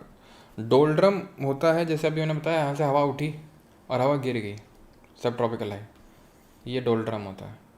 और सर एक सेकंड एक सेकंड एक सेकंड एक सेकंड एक सेकंड एक सेकंड एक सेकंड एक सेकंड, मेरा दिमाग ख़राब हो गया। Horse latitude, horse latitude, horse latitude, ठीक है, हॉर्स लैटिट्यूड। डोलड्रम ये है जो ITC से, ये इक्वेटर के पास वाला एरिया ना, इसी को डोलड्रम बोलते हैं। I am really sorry for that. ठीक है, सही किया पूछ लिया कि एक बार बता दो, तो मेरी नज़र पड़ गई, नहीं तो। डोलड्रम, ठीक है, डोलड्रम यही है जो इक्वेटर के आसपास वाला एरिया है। अब ये इसका नाम हॉर्स लैटिट्यूड क्यों पड़ा? अश्वत्थांश इसलिए पड़ा क्योंकि मतलब स्टोरी है, मानते हैं कि यहाँ पर जब हॉर्स की ट्रेडिंग हुआ करती थी तो शिप में हॉर्स भर के ले जाया करते थे, और क्योंकि यहाँ पर विंड सबसाइड कर रही, नीचे धंस रही है, उठ नहीं रही है, तो यहाँ पर बहुत ही काम कंडीशन रहती थी, उतनी ज़्यादा हवा नहीं चलती थी, तो शिप वहीं पे जाके अटक जाते थे, रुक जाते थे। अब शिप अटक गए, रुक गए, तो शिप में घोड़े भी लदे हुए हैं, इंसान भी लदे हुए हैं, तो घोड़ों को फेंक देते थे वो, सो दैट कि थोड़ी तो शिप मूव करे, नहीं तो मतलब एटलीस्ट जिंदा तो बच के निकले यहाँ से। तो इसलिए माना जाता है ये हॉर्स लैटिट्यूड नाम पड़ गया उसका। ठीक है, तो हॉर्स लैटिट्यूड ये हो गया, और डोलड्रम आपका इक्वेटर के आसपास वाला एरिया हो गया। ठीक है, इक्वेटर के आसपास मतलब 5 डिग्री नॉर्थ 5 डिग्री साउथ, और अगर इसकी बात करें हॉर्स लैटिट्यूड की, 30 डिग्री नॉर्थ एंड साउथ आपको देखने को मिलेगा। अच्छा, एक चीज़ थोड़ा सा ध्यान में रखना, मतलब जैसे मैं अभी बोल रहा था इक्वेटर से ज़्यादा कहीं गर्मी नहीं पड़ेगी, बट इट इज़ नॉट, मतलब अगर वो तो मैं इसलिए बोल रहा था समझाने के लिए, लेकिन टेक्निकली अगर मैं देखूँ तो इट इज़ रॉन्ग। टेक्निकली क्यों? ऐसा नहीं इक्वेटर पे गर्मी नहीं पड़ती है, बहुत गर्मी नहीं पड़ती, बिल्कुल पड़ती है, लेकिन होता क्या है ना, गर्मी की बात ही नहीं है। अगर इंसोलेशन पूछ ले कभी कि इंसोलेशन सबसे ज़्यादा कहाँ रिसीव होता है, इनकमिंग सोलिडेशन, सनलाइट, तो ये बोलना slightly north and south of equator. Not, why not equator? Because equator पे गर्मी तो पड़ती है, जिसकी वजह से बादल बहुत बन जाते हैं। अब बादल क्या होते हैं, वो सनलाइट को आने नहीं देते हैं, आती तो है, लेकिन वहाँ पर इक्वेटर के आसपास क्या होता है, 4 o'clock शावर्स होते हैं, बहुत रिपीटेडली बारिश होती रहती है, तो इसलिए slightly north and south of equator आपको ज़्यादा इंसोलेशन देखने को मिलेगा। ओशन करेंट्स पे आते हैं। ठीक है, ओशन करेंट्स क्या, समुद्र का जो पानी मूव करता है ना, तो उसको हम ओशन करंट बोलते हैं। अब बात आती है कि मूव करता क्यों है, what are the reasons for the movement of ocean water. तो उसके पीछे का कई रीज़न है, जैसे कि सबसे पहले तो हम इसको थोड़ा सा शांत हो जाने देते हैं, फिर लिखते हैं। सबसे पहला तो रीज़न है जैसे कि टेम्परेचर डिफरेंस होता है। ठीक है, देन ग्रेविटी भी कहीं ना कहीं रोल प्ले करता है, देन डेंसिटी डिफरेंस भी रोल प्ले करता है, डेंसिटी डिफरेंस, देन विंड भी रोल प्ले करता है। विंड जो सरफेस वाटर होता है, ऊपर का पानी, उसको मूव करवाने में हेल्प करता है। ठीक है, तो ये चीज़ें हैं कुछ जो ओशन करंट को मूव करने में हेल्प करती हैं। तो ओशन करंट किस तरह से मूव करता है, it moves from equator towards poles and poles towards equator. Equator से गर्म पानी पोल्स की तरफ जाता है, पोल से ठंडा पानी इक्वेटर की तरफ आता है। ओके, ठीक है, इससे क्या होता है, हीट डिस्ट्रीब्यूशन भी प्रॉपर तरीके से होता है कि भाई जैसे फॉर एग्जांपल ये वाले इलाके हैं, यहाँ पर अगर ये नॉर्वे में जो गर्म करंट है अगर ना जाए यहाँ से, तो यहाँ पर लेने के देने पड़ जाएंगे, मतलब बहुत ज़्यादा ठंडी कंडीशन हो जाएंगी यहाँ पर। ठीक है, चलो, तो अब यहाँ पर क्वेश्चन किस तरह से बनता है, क्वेश्चन 2-3 तरीके से बनता है। सबसे पहला तो आपको आइडेंटिफाई करना होता है कि इनमें से कौन सा गर्म करंट है और कौन सा ठंडा करंट है। ठीक है, कौन सा वार्म करंट है एंड कौन सा कोल्ड करंट है, ये आपको आइडेंटिफाई करना होता है। तो करते हैं आइडेंटिफाई। ठीक है, कैसे आइडेंटिफाई करोगे? तो एक ट्रिक मैंने आपको बताई थी and that is BPO company वाली, ठीक है। तो ये पहली बात तो आपको पता होना चाहिए। अब ये सब मैं रटवाऊँगा नहीं यहाँ बैठ के कि कैलिफोर्निया रटो, लैब्राडोर रटो, अलास्का रटो, गल्फ स्ट्रीम रटो, ब्राज़ील, ये सब पेरू रटो। रटो नहीं रटा है तो रटो बैठ के, वो तुम्हें करना पड़ेगा। यहाँ पे मैं रटवा नहीं पाऊँगा उसको अलग से बैठ के, ठीक है। यहाँ पे ये है कि ट्रिक मैं आपको नोट करवा सकता हूँ कि किस तरह से हमें याद रखना है इनको, ठीक है। तो ट्रिक ये है कि BP कंपनी है, ठीक है, एक BP कंपनी है, ठीक है। उसने एक गोल्फ का वर्ल्ड कप खेला, गोल्फ का क्या खेला, वर्ल्ड कप खेला। और उसमें वर्ल्ड कप में वो कहाँ खेला, कैलिफोर्निया में खेला, ठीक है। वो कहाँ पे खेला, कैलिफोर्निया में खेला। तो B से है बेंगोला करंट, P से है पेरू, पेरू को ये हमबोल्ट बोलते हैं, हमबोल्ट करंट। G से क्या है, G से गल्फ स्ट्रीम नहीं है, ध्यान रखना, ग्रीनलैंड। गल्फ स्ट्रीम करंट होता है लेकिन यहाँ नहीं है वो, ठीक है। क्यों नहीं है, ये है ओयाशियो। L से है लैब्राडोर, F से है फाकलैंड,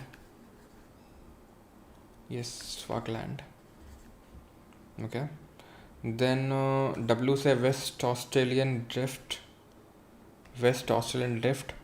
C से है कैनरी करंट, और कैलिफोर्निया से कैलिफोर्निया करंट। ये सारे कोल्ड करंट हैं। अभी मैं बोल रहा सर वार्म के लिए भी ट्रिक दे दो, अरे भाई ये तो कोल्ड हो गया वार्म होगा, ये सारे कोल्ड है तो बाकी जो बच गए वार्म, ख़त्म, ठीक है। तो गल्फ स्ट्रीम वहाँ पे हमने क्यों नहीं लिखवाया था, बिकॉज गल्फ स्ट्रीम गर्म है, गल्फ स्ट्रीम गर्म है, ध्यान रखो, गल्फ स्ट्रीम गर्म है, गल्फ स्ट्रीम वार्म करंट है, ये चीज़ आपको ध्यान रखनी होगी, ठीक है। तो ये आप देखो, अगर आपको नहीं पता है निहारो उसमें कौन कौन से करंट है, और ये BP गोल्फ वर्ल्ड कप वाली ट्रिक याद रखो, उससे आपको याद हो जाएगा कौन से गर्म कौन से ठंडा। अब क्या क्वेश्चन बनता है कि ज़्यादातर हमें जो ट्रॉपिक्स में डेजर्ट्स देखने को मिलते हैं वेस्टर्न मार्जिन्स में क्यों देखने को मिलते हैं, क्योंकि यहाँ पर वेस्टर्न मार्जिन्स में हमें ये कोल्ड करंट देखने को मिलता है। और कोल्ड करंट क्या करते हैं, वहाँ की कंडीशंस को कोल्ड कर देते हैं, तो वहाँ की हवा भी कोल्ड हो जाती है, ठंडी हो जाती है। ठंडी हवा बारिश नहीं करती है क्योंकि वो सबसाइड करती नीचे बैठती है, तो उतनी बारिश नहीं करती, इसकी वजह से यहाँ डेजर्ट होते हैं। जैसे कैलिफोर्निया में, जैसे यहाँ पर बात करेंगे दैट इज़ नॉर्थ अमेरिका में, तो कैलिफोर्निया करंट की वजह से मोजावे और सोनोरन डेजर्ट देखने को मिलते हैं आपको यहाँ पे। मोजावे हो गया, सोनोरन डेजर्ट हो गया, यहाँ पर नॉर्थ अमेरिका में। यहाँ पर आपको देखने को मिलेगा साउथ अमेरिका में Atacama desert. Atacama is the driest desert in the world, पूरे वर्ल्ड में सबसे सूखा डेजर्ट है एटेकामा डेजर्ट। देन यहाँ पर आओगे तो यहाँ पर काला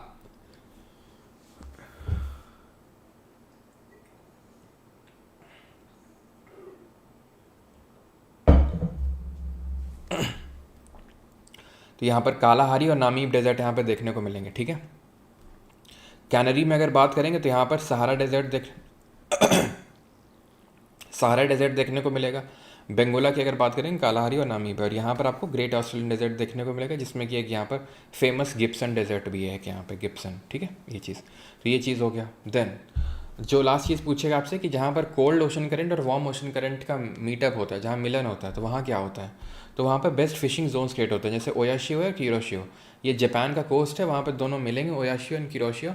एंड यहाँ पर क्या होगा, फॉगी कंडीशंस बनती है, बहुत फॉग बनता है, जिसकी वजह से हार्बर के लिए बिल्कुल अच्छी साइट नहीं होती है, वर्स्ट हार्बरिंग साइट होती है। हार्बर का मतलब शिप वगैरह रोकने के लिए, तो शिप वगैरह के रोकने के लिए बिल्कुल भी अच्छा नहीं होता है, ओके। एंड यहाँ पर बहुत ही ज़्यादा फॉगी कंडीशंस बनती हैं, फॉगी मतलब बहुत धुआं टाइप, ठीक है। और फिशिंग के लिए बहुत अच्छा होता है, जैसे यहाँ पर हो गया, या फिर आपका लैब्राडोर गल्फ स्ट्रीम जहाँ पर मिलता है, न्यू फाउंड लैंड जगह पड़ती है कनाडा में, वहाँ पर ही दोनों मिलते हैं आपस में, ठीक है। चलो अभी आते हैं climate and factors affecting it.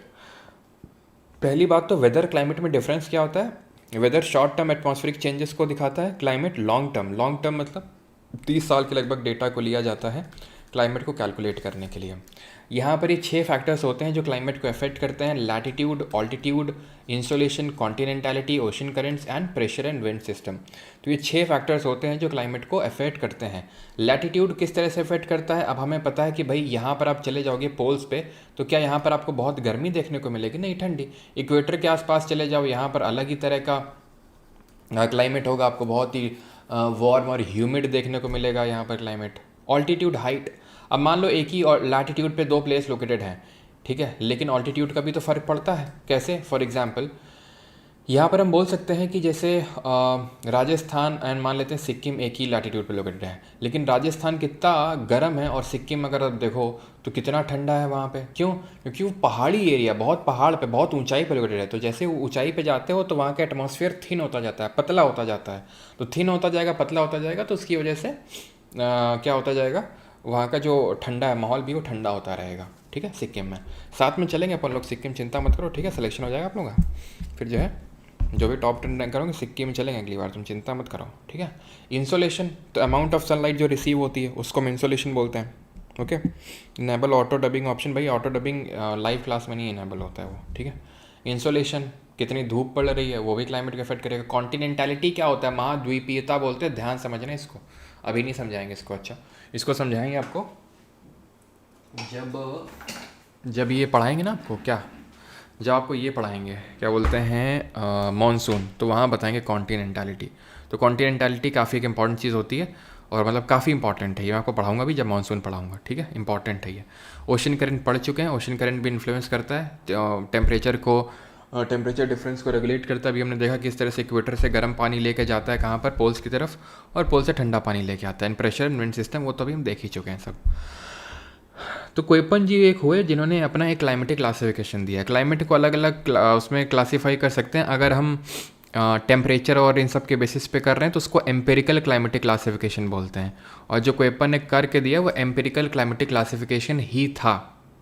जो कोयपन ने करके दिया वो एम्पेरिकल क्लाइमेटिक क्लासिफिकेशन ही था। तो कोयपन ने क्या किया, कोयपन ने कुछ यहाँ पर स्मॉल लेटर्स लिए, कुछ कैपिटल लेटर्स लिए, और उनका इस्तेमाल करके उन्होंने क्या किया, उसका इस्तेमाल करके उन्होंने पूरा अपना क्लाइमेटिक क्लासिफिकेशन दे डाला। तो हमने कहा ठीक है कोयपन जी, पढ़ लेंगे, क्या दिक्कत है, कोई दिक्कत नहीं, आप हमें दर्द देते रहिए, हम सहते रहेंगे, यही तो काम है हमारे पास। खैर कोई नहीं। तो कोयपन जी ने जो है कुछ क्लाइमेटिक क्लासिफिकेशन दिया जहाँ पर इन्होंने कुछ कैपिटल लेटर्स लिए, ए, बी, सी, डी और ई। ठीक है, अब ए का मतलब होता है ट्रॉपिकल। अब तुम ध्यान समझना, लोगों को टफ लगता है लेकिन एकदम हलवा है, एकदम हलवा है, हम बता रहे हैं, तुम समझ जाओ बस। ट्रॉपिकल जितना जितना हम बता रहे हैं उतना उतना तुम समझते जाओ। अगर तुमको लग रहा है कि नहीं नहीं हम इससे देखेंगे, नहीं नहीं नहीं देखोगे ना, तो यहाँ इधर आ जाओ। तुम मत देखो ये सब कुछ, मत देखो तुम, हम बता रहे हैं तुम कुछ मत देखो। ठीक है, तुम इधर देखो, ये वाला लेफ्ट साइड में, तुम ये समझो बस, इतना याद रखो। ए का मतलब ट्रॉपिकल, बी का मतलब ड्राई, सी का मतलब वार्म टेम्परेट, डी का मतलब कोल्ड स्नो फॉरेस्ट, और ई का मतलब कोल्ड, और एच का मतलब हाईलैंड। इतना समझ में आ गया? आंख बंद करो जल्दी सभी लोग, सोना नहीं है। ए का मतलब ट्रॉपिकल, बी का मतलब ड्राई, सी का मतलब वार्म टेम्परेट, डी का मतलब कोल्ड स्नो फॉरेस्ट, ई का मतलब कोल्ड। ठीक है, टुंड्रा टाइप। अब ट्रॉपिकल मतलब क्या, जहाँ पर सबसे ठंडे महीने का भी जो तापमान है 18 डिग्री सेल्सियस है, उससे ऊपर रहता है। बी छोड़ दो। सी का मतलब ये है जहाँ पर एवरेज टेम्परेचर जो है कोल्डेस्ट मंथ का, average temperature of the coldest month -3 से ज़्यादा, 18 से नीचे। यहाँ पर एवरेज टेम्परेचर कोल्डेस्ट मंथ का 18 से ऊपर था, यहाँ 18 से नीचे लेकिन -3 से ऊपर है।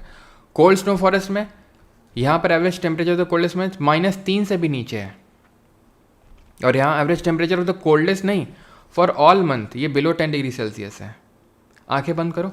ए 18 डिग्री सेल्सियस से ऊपर है temperature, average temperature coldest month का। बी छोड़ना था मैं, सी पे आओ, -18 से तो नीचे है लेकिन -3 से ऊपर है। डी पे आओ, -3 से नीचे है। ठीक है, ई पे आओ, 10 से नीचे, 10 से नीचे हाँ, लेकिन कोल्डेस्ट का नहीं, सब सारे महीने का, कोल्डेस्ट का नहीं सिर्फ। अच्छा, बी को क्यों छोड़े थे? बी एकमात्र ऐसा क्लासिफिकेशन है जो टेम्परेचर नहीं, प्रेसिपिटेशन के बेसिस पे ये है। प्रेसिपिटेशन का मतलब होता है बारिश ना, प्रेसिपिटेशन का मतलब बारिश नहीं होता है। बारिश is just a form of precipitation. Precipitation का मतलब है ऊपर से गिरना। वो स्नो के फॉर्म में भी गिर सकता है, वो हेल के फॉर्म में भी गिर सकता है, वो स्लीट के फॉर्म में भी गिर सकता है, वो रेन वाटर के वो वाटर के फॉर्म में भी गिर सकता है, जिसको रेनफॉल बोल देते हैं। तो पानी गिर रहा है तो उसको हम बोल देते हैं रेनफॉल। स्लीट छोटे छोटे वो आइस के पैलेट्स गिर रहे हैं। हेल बड़े बड़े ओलावृष्टि हो रही है, गर्मियों के टाइम पे होता है ये हेल। स्लीट सर्दियों के टाइम पे होता है। स्नो फ्लेक्स होते हैं, वो बड़े सॉफ्ट सॉफ्ट से गिरते हैं, बड़ा मज़ा आता है जब गिरते हैं। ये जब गिरते हैं ना तो सिर तोड़ देते हैं। ये स्लीट जब गिरते हैं तो चटपटा देते हैं एकदम, बहुत छोटे छोटे गिरते हैं ये। और बारिश तो जो इस समय हो रही है, तो ये डिफरेंट फॉर्म्स ऑफ प्रेसिपिटेशन है। जैसे कंडेंसेशन समझते हो? कंडेंसेशन क्या होता है? क्यों? कंडेंसेशन क्या चीज़ होती है? तो कंडेंसेशन होता है गैस लिक्विड में कन्वर्ट हो रहा है, वाटर वेपर वाटर ड्रॉपलेट में कन्वर्ट हो रहा है, दैट इज कंडेंसेशन। एग्जाम्पल के तौर पे कंडेंसेशन की अगर हम बात करेंगे, क्लाउड, क्लाउड ये क्या है? कंडेंसेशन है, ठीक है। फॉग कंडेंसेशन है, मिस्ट कंडेंसेशन है, ड्यू कंडेंसेशन है। समझ में आ रही चीज़ आपको? क्लाउड्स के बारे में भी हम पढ़ेंगे। तो जो ओस पड़ रही है, कोहरा पड़ रहा है, कुहासा पड़ रहा है, ये सब फॉर्म्स ऑफ कंडेंसेशन है। क्लियर? तो ये चीज़ समझ में आ गई। ये कैपिटल लेटर्स समझ में आ गया आपको? Capital letters. अब स्मॉल लेटर्स पे आते हैं। स्मॉल लेटर यहाँ पे जो लिखा हुआ तुम उसको तुम भूल जाओ, जो हम बता रहे हो तुम बस याद रखो, ठीक है। स्मॉल एम का मतलब होता है monsoon, monsoon type. Small W का मतलब होता है विंटर ड्राई। स्मॉल एस का मतलब होता है समर ड्राई। और स्मॉल एफ का मतलब होता है फुल बारिश, यहाँ खूब बारिश हो रही है। वो याद करने के लिए याद करते हैं, मतलब स्मॉल एफ फुल बारिश, ऐसा फुल बारिश नहीं होता। जैसे स्मॉल एम का तो मानसून ही होता है, इसका विंटर ड्राई होता है, इसका समर ड्राई, और एफ का मतलब होता है एक्सटेंसिव रेनफॉल। तो उसको हम इस तरह से याद कर लेते हैं, फुल बारिश। अब इसको मैं अप्लाई करके तुमसे खुद दिखवाऊंगा अभी, बस इतना ही ध्यान रखना है। अप्लाई करके तुम्हें खुद दिखवाऊंगा अभी, जब इंडियन क्लाइमेट के बारे, इंडियन मानसून वगैरह के बारे में पढ़ लेंगे। और एक चीज़ ध्यान रखना, कैपिटल डब्ल्यू जो है वो डेजर्ट को दिखाता है, स्मॉल डब्ल्यू विंटर ड्राई दिखाता है, बट कैपिटल डब्ल्यू डेजर्ट दिखाता है। Capital S, small S summer dry दिखाता है, कैपिटल एस स्टेपी टाइप दिखाता है। स्टेपी टाइप मतलब बहुत ज़्यादा बारिश नहीं, थोड़ी सी बारिश होती है। स्टेपी एक तरह के ग्रासलैंड होते हैं जो हमें देखने को मिलते हैं कहाँ पे? एशिया में, यूरेशिया में, ठीक है। ओके, आगे बढ़ते हैं। अब हम यहाँ पर स्टार्ट करने वाले हैं क्लाइमेट इन इंडिया। भारत में किस तरह का क्लाइमेट होता है, ठीक है, कौन कौन से क्लाइमेट देखने को मिलते हैं, वो सारी चीज़ें यहाँ पर हम शुरू करने वाले हैं। कर दें शुरू? बताओ। तो इंडियन ज्योग्राफी में हम बड़े ही स्मूथली एंटर कर रहे हैं।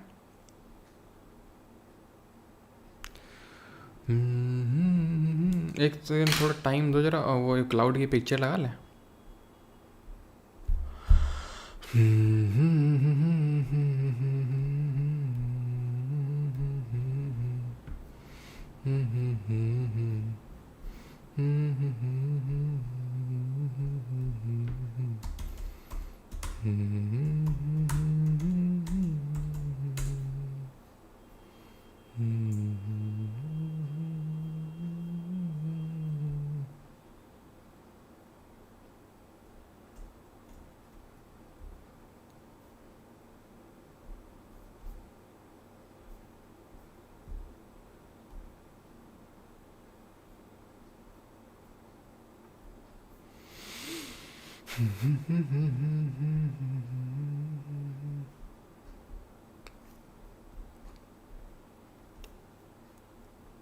चलो, ये लग गई फोटो वोटो। तो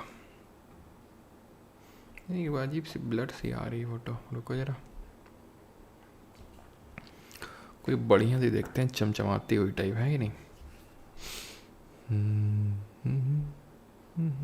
एक अपनी फेवरेट फ़ोटो होती थी जिसमें एक वो नहीं, एक लड़का था होता है, एक लड़की देख रही होती क्लाउड्स को, वो कहाँ है? वो देखते हैं, वो मिल नहीं रही है। कोई नहीं, सह लेंगे इतना तो। रुको रुको रुको रुको रुको रुको,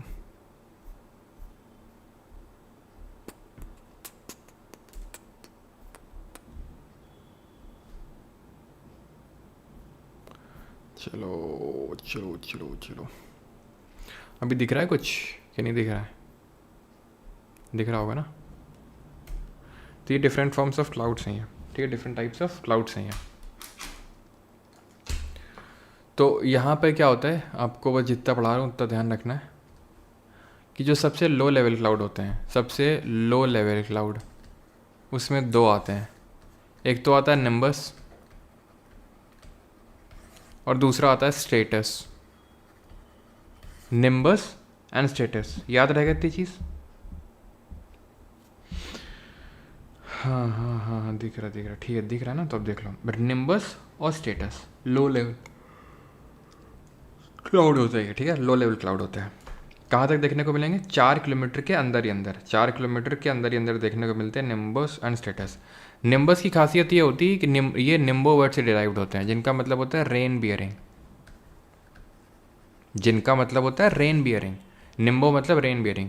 स्टेटस जो होते हैं, स्टेटा, दैट इज लेयर के फॉर्म में होते हैं, तो इनको हम लेयर्ड क्लाउड्स बोलते हैं।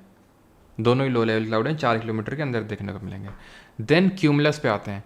क्यूमुलस की अगर बात करेंगे तो 4 से लेके 7 किलोमीटर तक देखने को मिलते हैं क्यूमुलस। इनकी बात ये होती है कि ये दे हैव फ्लैट बेस, इनका फ्लैट बेस होता है, बेस फ्लैट होता है, और ये कॉटन वूल या फिर कॉलीफ्लावर शेप के होते हैं, ठीक है, कॉलीफ्लावर शेप के होते हैं, कॉटन वूल या कॉलीफ्लावर, और इनका जो बेस होता है वो फ्लैट होता है, ठीक है। ये ऑल्टोक्यूमुलस अभी छोड़ दो ये सब, है। सिरस पे आओ सीधा। सिरस की अगर बात करेंगे तो तुमको लगभग, जैसे ये है ना 4-7, तो ये लगभग 8 से, इसमें दिख नहीं रहा ना, दिख रहा है, ग्रीन से नहीं दिख रहा होगा,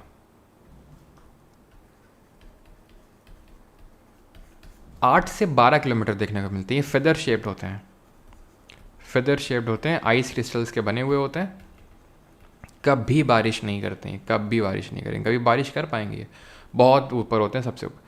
ये जो होते हैं ना, ये मिक्सचर ऑफ क्लाउड होते हैं। जैसे कि ऑल्टो का मतलब होता है मिडिल, जैसे ऑल्टो किसके पास होती है? ऑल्टो होती है जो मिडिल क्लास आदमी होता है उसके पास। तो जो ये मिडिल लेवल क्लाउड होते हैं, जिस भी क्लाउड के आगे ऑल्टो लगाओ मिडिल लेवल होता है। जैसे क्यूमुलस, ऑल्टो क्यूमुलस है, छोटे छोटे छोटे प्लेट।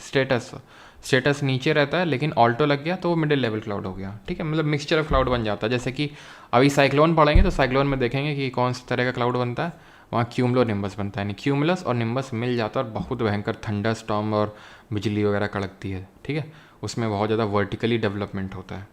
खैर अभी के लिए बस इतना याद रखना है, low level cloud, nimbus status, उनकी प्रॉपर्टी क्या मैंने आपको बताई, क्यूमुलस उसकी प्रॉपर्टी ने क्या बताई, और सिरस उसकी क्या प्रॉपर्टी बताई, उतना ही बस आपको एग्जाम के लिए ध्यान रखना है। क्लाइमेट इन इंडिया की अगर बात करेंगे तो डिफरेंट हमारे इंडियन सीजन्स होते हैं, जिसमें कि आता है आपका वसंत, ग्रीष्म, वर्षा ऋतु, शरद ऋतु, हेमंत और शिशिर। और कब कब आता है वो यहाँ पे आप देख सकते हैं, मंथ कौन सा होता है वो आप देखिए, एंड कौन सा, मतलब जैसे हिंदी मंथ में उसको क्या बोलते हैं, जैसे वसंत ऋतु, ये हिंदी जो कैलेंडर मंथ होता है उसमें चैत्र बैसाख के टाइम पे आता है, जेठ अषाढ़ के टाइम पे गर्मी पड़ती है, सावन भादों के टाइम पे बारिश होती है, अश्विन कार्तिक के टाइम में शरद ऋतु होती है, ठीक है, और अगहन पूस के टाइम पे हेमंत है, दैट इज़ बहुत सर्दी पड़ती है, और माघ फागुन के टाइम पे भी सर्दी ही पड़ रही होती है, ठीक है, कोल्ड होता है। ये चीज़ आपको पता होनी चाहिए। विंटर सीजन पे आते हैं, तो विंटर सीजन में हमें क्या क्या ध्यान रखना है? ये विंटर सीजन में हमें ये ध्यान रखना है कि ये जो आप इस पिक्चर देख पा रहे हैं यही हाल होता पूरे इंडिया के, अगर कौन ना होता तो, अगर हिमालय ना होते तो। क्यों? क्योंकि जो हिमालय होते हैं ये कोल्ड, जो चिलिंग विंड जो सेंट्रल एशिया से आती हैं, जो सेंट्रल एशिया से कोल्ड चिलिंग विंड आती हैं उसको ब्लॉक कर लेते हैं हिमालयास, ठीक है। तो हिमालयास का रोल क्या होता है? Himalayas block the cold chilling winds. Winter season के बारे में अगर हम देखें तो यहाँ पर रेनफॉल भी होती है विंटर्स में, लेकिन ऐसा नहीं कि थ्रू आउट द इंडिया होती है। रेनफॉल सिर्फ आपको नदर्न पार्ट में देखने को मिलती है, वो भी कुछ टाइम के लिए। और वो क्यों होती है? इस टाइम पे जो रेनफॉल होती है, जब रेनफॉल आती है तो ध्यान रखना कि जो टेम्परेचर है, जो रात का टेम्परेचर है, तापमान वो बढ़ जाता है। टेम्परेचर क्यों बढ़ता होगा? क्योंकि रात में हीट एस्केप करती है अर्थ सरफेस से, बाहर जाती है, और क्लाउड है यहाँ पे, तो क्लाउड क्या उस हीट को एस्केप नहीं करने देते हैं, ठीक है, क्योंकि क्लाउड आ चुके होते हैं इसलिए उस हीट को एस्केप नहीं करने देते, तो जो प्रीवेलिंग नाइट टेम्परेचर है वो इंक्रीज़ हो जाता है। ये बारिश होती क्यों है? तो ये बारिश होती है वेस्टर्न डिस्टर्बेंसेस की वजह से, पश्चिमी विक्षोभ की वजह से। वेस्टर्न डिस्टर्बेंसेस की वजह से बारिश होती है, पश्चिमी विक्षोभ की वजह से बारिश होती है। तो होता क्या है कि मेडिटेरेनियन सी के आसपास, अपनी भूमध्य सागर के आसपास वाले क्षेत्र में कुछ डिस्टर्बेंसेस, कुछ साइक्लोन वगैरह आता है जिनको हम टेम्परेट साइक्लोन बोलते हैं। तो वो साइक्लोन को या उन डिस्टर्बेंसेस को जेट स्ट्रीम लेके आती है नदर्न पार्ट ऑफ इंडिया में, यहाँ पर mainly northern part of India में। और वहाँ पर जैसे राजस्थान वाला जैसे इलाकों में इसको मावट के नाम से जानते हैं। And it is very important, very fruitful for the जो राबी की फसल होती है, जो राबी क्रॉप होती है ना, उसके लिए बहुत इंपॉर्टेंट होती है ये रेनफॉल, जो विंटर्स की रेनफॉल होती है। ये ध्यान रखिएगा आप इस चीज़ को, ठीक है। तो विंटर सीजन का हमने थोड़ा, जितना हमें नीड था उतना हमने देख लिया कि हिमालय ब्लॉक कर लेते कोल्ड चिलिंग विंड को, रेनफॉल होती है नदर्न पार्ट में होती है, पूरे इंडिया में नहीं होती, और क्यों होती है उसके पीछे का रीज़न जान लिया हमने।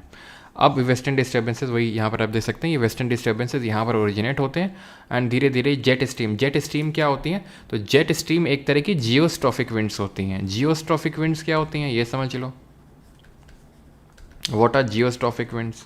तो जियोस्ट्रॉफिक विंड्स वो विंड होती हैं which blow parallel to isobar, they blow parallel to isobar. Now what is isobar, तो आइसोबार वो लाइन होती है जो उन पॉइंट को कनेक्ट कर रहा होता है जो कि सेम प्रेशर में रहते हैं। दैट इज़, ये मान लो एक पॉइंट है, वो जितना इसका प्रेशर उतना इसका है, उतना इसका है, उतना इसका है, तो ये इस तरह से जो लाइन बनेगी उसको हम बोलेंगे आइसोबार। तो ये आइसोबार के पैरेलल ब्लो होती हैं। विंड हमेशा हाई प्रेशर से लो प्रेशर बिल्ड होती हैं, ब्लो होती हैं। तो जैसे मान लो यहाँ पर जो प्रेशर होगा, अब ऐसा तो नहीं वही प्रेशर यहाँ होगा, आसपास ही होगा, सेम लैटिट्यूड पे सिमिलर तरह का इंसुलेशन पड़ता है, तो कुछ इस तरह से, फिर कुछ इस तरह से, और विंड हमारी कुछ इस तरह से चलती हैं परपेंडिकुलर टू आइसोबार। लेकिन अगर पैरेलल ब्लो करने लगे, पैरेलल क्यों ब्लो करने लगेगी, क्योंकि वो बहुत ऊपर ब्लो हो रही है, मतलब थोड़ा सा ऊपर, बहुत ऊपर इस ब्लो हो रही है, मतलब कि ऊंचाई में ब्लो हो रही है। अब ऊंचाई में रेजिस्टेंस उतना उसको नहीं मिलेगा, ठीक है, इतने ऊंचे ऊंचे कोई पहाड़ तो नहीं, घर भी थे इतने ऊंचे नहीं बनते हैं, तो बहुत स्पीड में ब्लो करेगी। और जब बहुत स्पीड में ब्लो करेगी तो कॉरियलिस फोर्स का क्या होता है, कॉरियलिस फोर्स डिफ्लेक्ट करता है चीज़ों को, वो तो हमने पढ़ा है। लेकिन एक चीज़ और नोट करना कि जितनी ज़्यादा विंड की स्पीड होगी, जितनी तेज विंड की स्पीड होगी, जितनी तेज विंड की स्पीड होगी उतना ही तेज डिफ्लेक्शन होगा विंड का। और ये बात मत सोचना कि सिर्फ कॉरियलिस फोर्स विंड को डिफ्लेक्ट करता है। अभी ओशन करंट पीछे पड़ के आए हैं, यहाँ पे आप देख सकते हो, तो ओशन करंट जो घूम रहा है राइट में घूम रहा है ना, ये सब राइट में जो घूम रहा है ऐसे करके, ये कॉरियलिस फोर्स की वजह से घूम रहा है।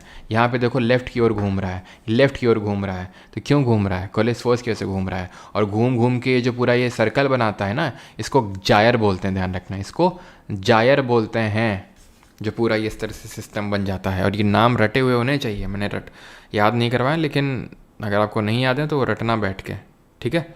तो जेट स्ट्रीम एक तरह की जियोस्ट्रॉफिक विंड है जो कि पैरेलल टू आइसोबार ब्लो हो रही है, कॉरियलिस फोर्स उसको डिफ्लेक्ट कर देता है बहुत ज़्यादा, अपर उसमें बहुत तेज स्पीड में ब्लो हो रही है।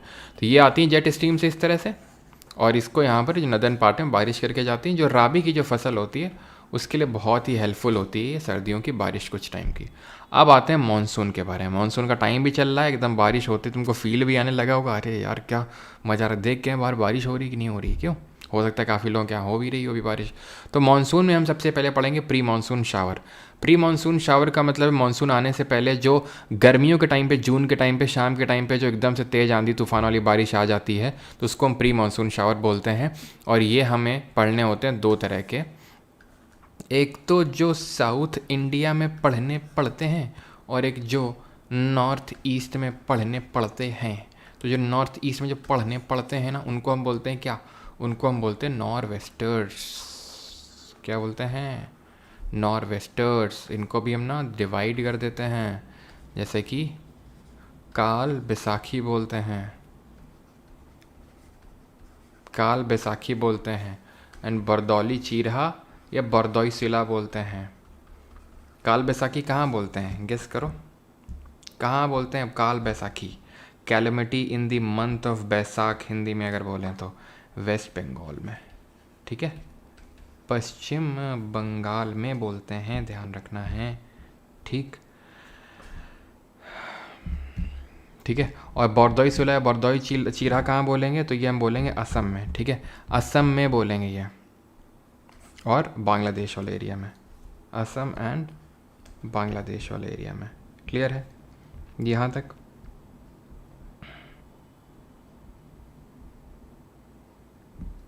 चलो, और अच्छा यहाँ पे ये साउथ इंडिया में किस नाम से जानते हैं, साउथ इंडिया में ब्लॉसम शार्स बोलेंगे, या इसको हम मैंगो शार बोलेंगे साउथ इंडिया में, ठीक है, ब्लॉसम शावर्स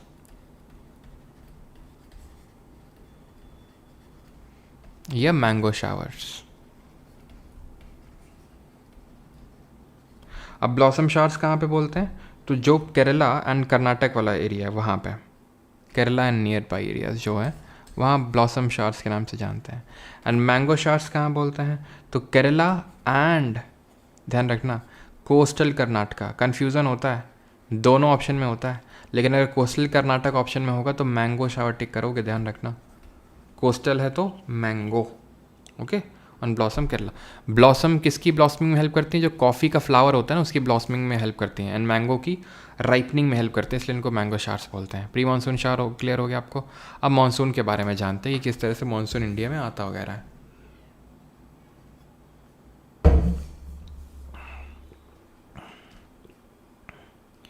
तो मानसून आता क्यों है? तो मानसून आता क्यों है? क्यों आते हो भाई मानसून, तुम बताओ। तो मानसून इसलिए आता है, जैसे कि यहाँ पर मैं समझाता हूँ, फिर मैं उसको इरेज कर दूंगा, ठीक है।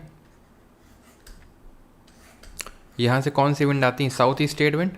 साउथ ईस्ट ट्रेड विंड जब इक्वेटर को क्रॉस करती है, यहाँ तो करलिस फॉर जीरो होगा, लेकिन जब नदर्न हेमिस्फीयर में आएंगी तो नदर्न हेमिस्फीयर के रूल्स को फॉलो करना पड़ेगा। नदर्न हेमिस्फीयर में चीज़ें राइट क्यों डिफ्लेक्ट होती हैं, तो इधर क्यों डिफ्लेक्ट होगी। यहाँ मेडागास्कर पड़ता है एक जगह, ठीक है, मेडागास्कर एक आइलैंड कंट्री है अफ्रीका के ईस्ट में एकदम। तो यहाँ बहुत बड़ा हाई प्रेशर क्रिएट होता है, ठीक। क्यों क्रिएट होता है अभी हम आगे देखेंगे, और नहीं भी समझ में आएगा तो कोई दिक्कत वाली बात नहीं है। तो इसको हम मेडागास्कर हाई या मैस्करीन हाई के नाम से जानते हैं। मेडागास्कर के ईस्ट में या इस के ईस्ट में, या फिर मैस्करीन में भी यहाँ पे एक छोटा सा आइलैंड पड़ता है, उसके ईस्ट में यहाँ पर पड़ता है, मतलब वहाँ पर हाई प्रेशर क्रिएट होता है।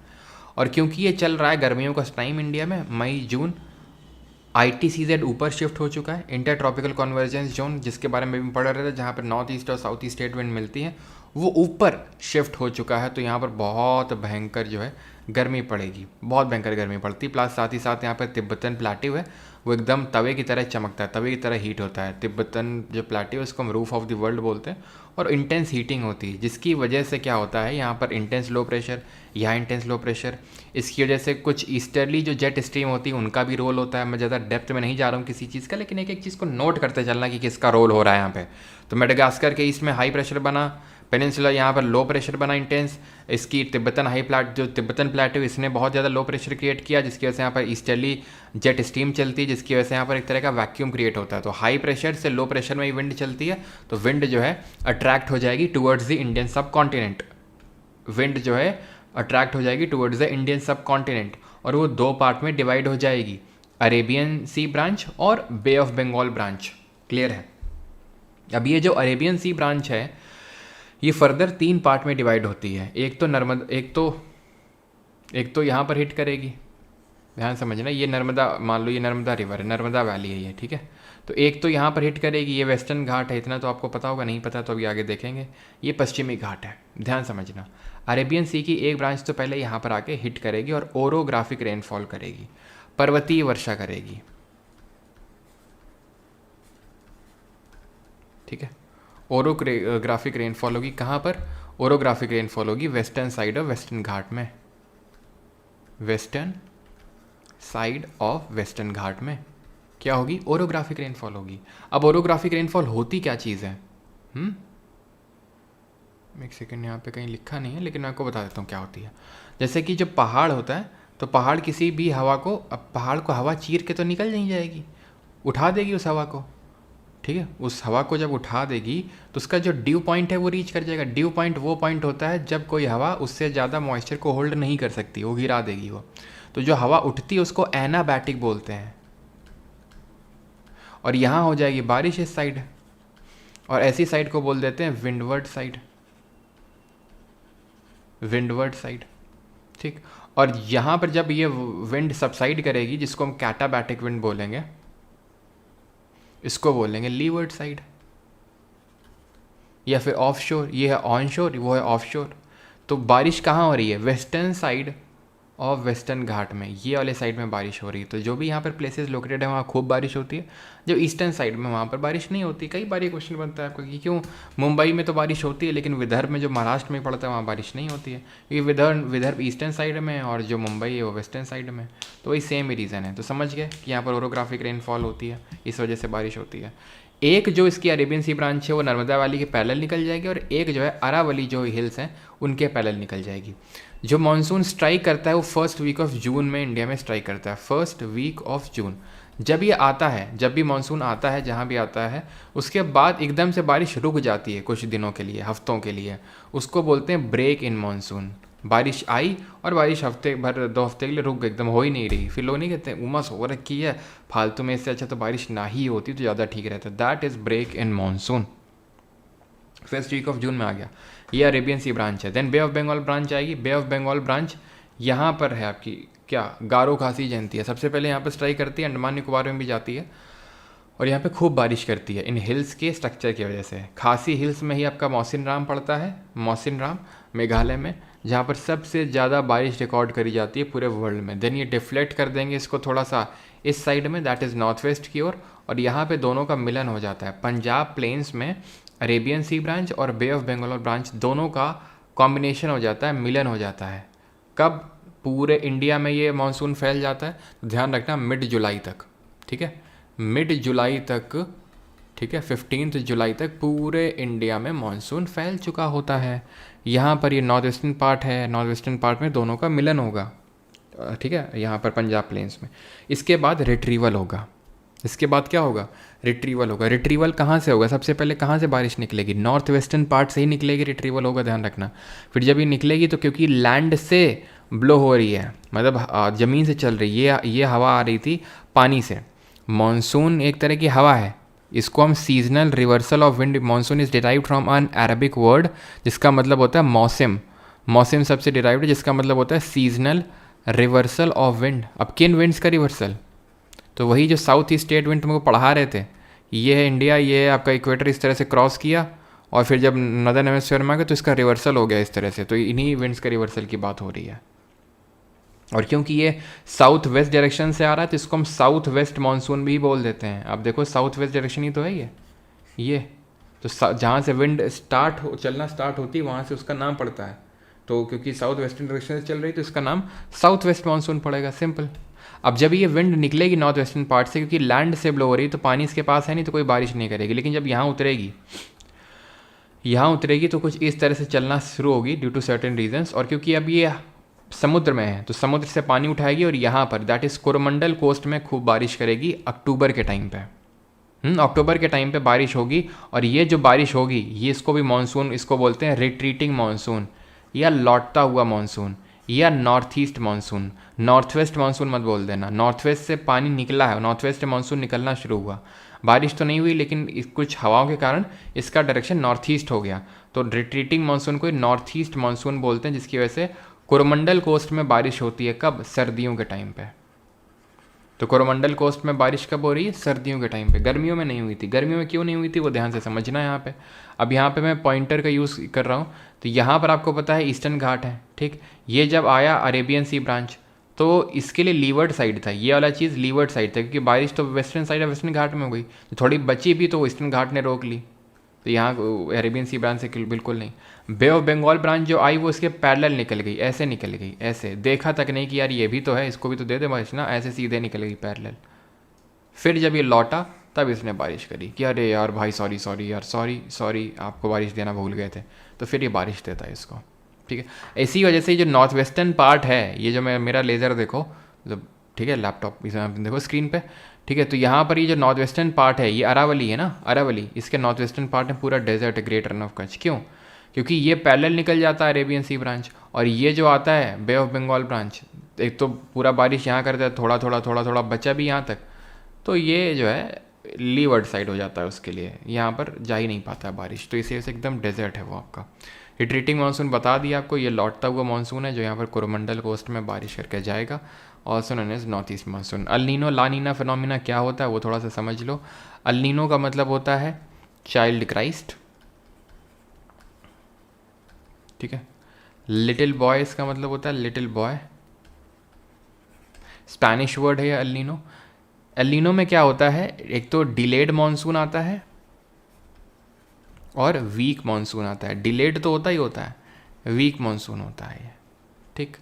अब यहाँ पे होता क्या है वो समझ लो तुम आराम से। होता ये है, north east south east state wind ऐसे करके मिल रही होती है यहाँ पर, तो ये गर्म पानी को यहाँ से उठा के लेके जाती है यहाँ पर ऑस्ट्रेलिया में, खूब बारिश होती है यहाँ पर, खूब बारिश। अब यहाँ पर खूब बारिश होती है, ऐसे समझ लो इंडिया में भी खूब बारिश होती है, बस ये है नॉर्मल ईयर। सर यहाँ बारिश हो रही तो इंडिया में क्यों बारिश हो रही, वो मैं रीज़न यहाँ समझा नहीं पाऊँगा, जब अगर तुम्हें समझना है तो अभी जब बैच स्टार्ट होगा तो वहाँ आराम समझना। ठीक है, कि किस तरह से गर्म हवा है राइज करेगी, फिर वहाँ सिंक करेगी मेडागास्कर के ईस्ट में, जिसकी वजह से वहाँ हाई प्रेशर क्रिएट होगा, तो उसकी वजह से इंडिया में खूब बारिश होती है, जिसकी वजह से यहाँ पर लो प्रेशर होना चाहिए। ठीक है, विंड राइज करनी चाहिए यहाँ पे।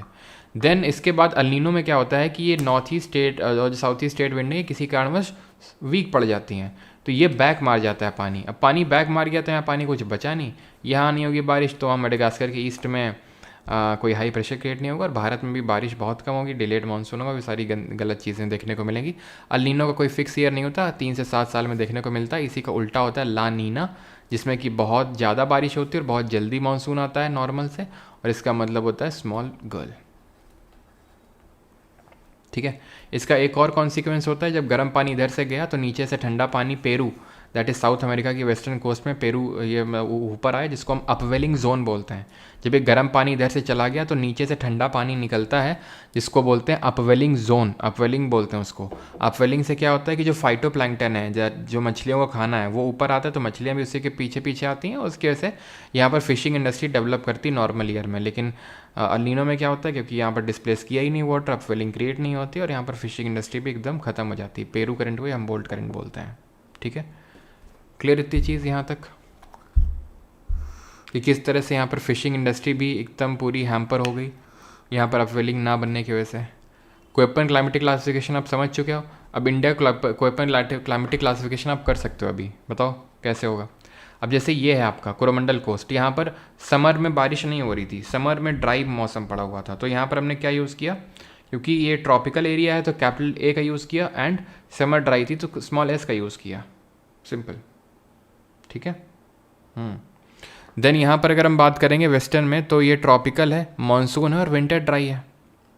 ओके, देन ये है आपका बी, बी दिखाता है किसको, ड्राई को। ठीक है, एस दिखाता है स्टेपी टाइप को, और यहाँ पर विंटर ड्राई रहता है, ट्रॉपिकल विंटर ड्राई है। ये है आपका वार्म टेम्परेट, वार्म टेम्परेट का मतलब क्या है, ट्रॉपिक ऑफ कैंसर से जस्ट ऊपर या फिर ट्रॉपिक ऑफ कैप्रिकॉर्न के जस्ट नीचे वाले पार्ट को वार्म टेम्परेट बोलते हैं। तो ये ट्रॉपिक ऑफ कैंसर इस तरह से पास होती है। ठीक है, तो इसके जस्ट ऊपर वाला पार्ट को वार्म टेम्परेट बोलेंगे, और वार्म टेम्परेट के लिए कैपिटल सी का यूज़ कर रहे थे।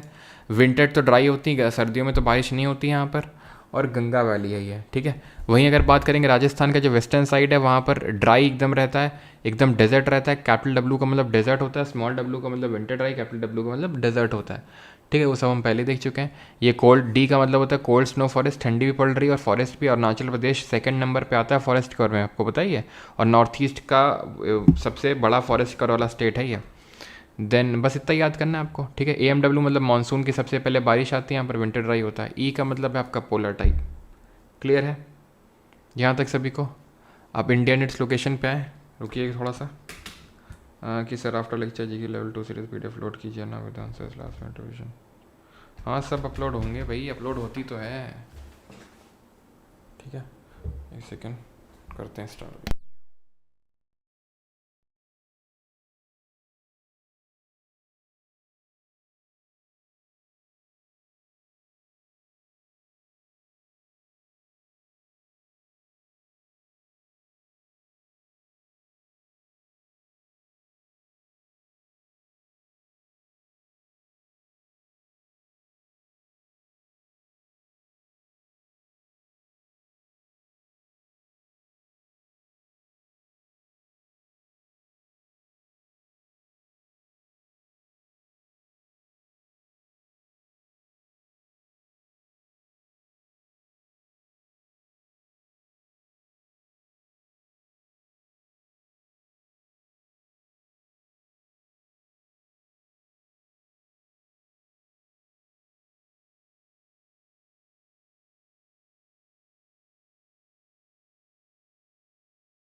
चलो भाई करें स्टार्ट।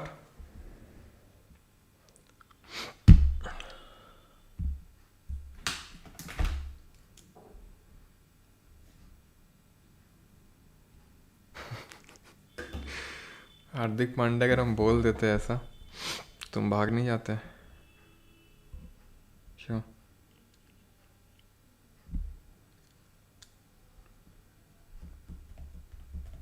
चलो तो स्टार्ट करते हैं। सर इज़ वैक वैक।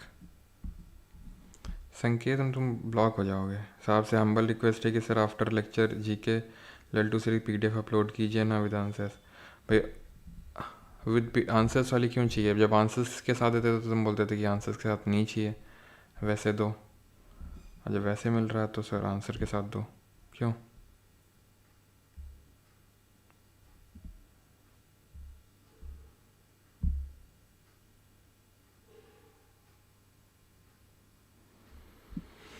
चलो तो स्टार्ट करते हैं इंडिया एंड इट्स लोकेशन। तो सबसे पहले आपको पता होगा कि इंडिया जो है पूरे वर्ल्ड का, बेसिक आप बता दो जल्दी से, पूरे वर्ल्ड का कितना % हमने एक्वायर करके रखा हुआ है? Area wise and population wise कितना हमने एक्वायर करके रखा हुआ है? जल्दी बताओ। जल्दी बताओ भाई जल्दी। चलो तो हमने लगभग 2.4% ऑफ वर्ल्ड एरिया, ठीक है, वर्ल्ड एरिया ऑक्यूपाई करके रखा हुआ है, एंड 17.7% ऑफ वर्ल्ड पॉपुलेशन, ठीक है, वर्ल्ड पॉपुलेशन इंडिया में रहती है। India is the 7th largest country, ठीक है, India is the 7th largest country. 8th largest कौन सी है बताओ, और 6th कौन सी है? क्यों भाई 8 तो 6th पे कौन से आती है? तो 6th पे तो आता है आपका ऑस्ट्रेलिया, 8th पे कौन आता है? और लार्जेस्ट कंट्री कौन सी है वर्ल्ड में एरिया टर्म्स में अगर बात करेंगे तो बताओ। तब तक यहाँ पे देखिए आप कि इंडिया जो है लोकेटेड है कहाँ पे, इंडिया की लोकेशन है कहाँ पे? तो इंडिया नॉर्थ ईस्टर्न हेमिस्फीयर में। हमने देखा था इक्वेटर 2 इक्वल हेमिस्फीयर में डिवाइड करता है, नॉर्थ एंड साउथ, तो उसमें नॉर्थ में इंडिया में है, और ठीक है नॉर्थ में इंडिया में है इस तरह से, और यहाँ पे और प्राइम मेरिडियन ईस्ट वेस्ट में डिवाइड करता था, नॉर्थ ईस्ट में आपको देखने को मिलेगा। Okay clear.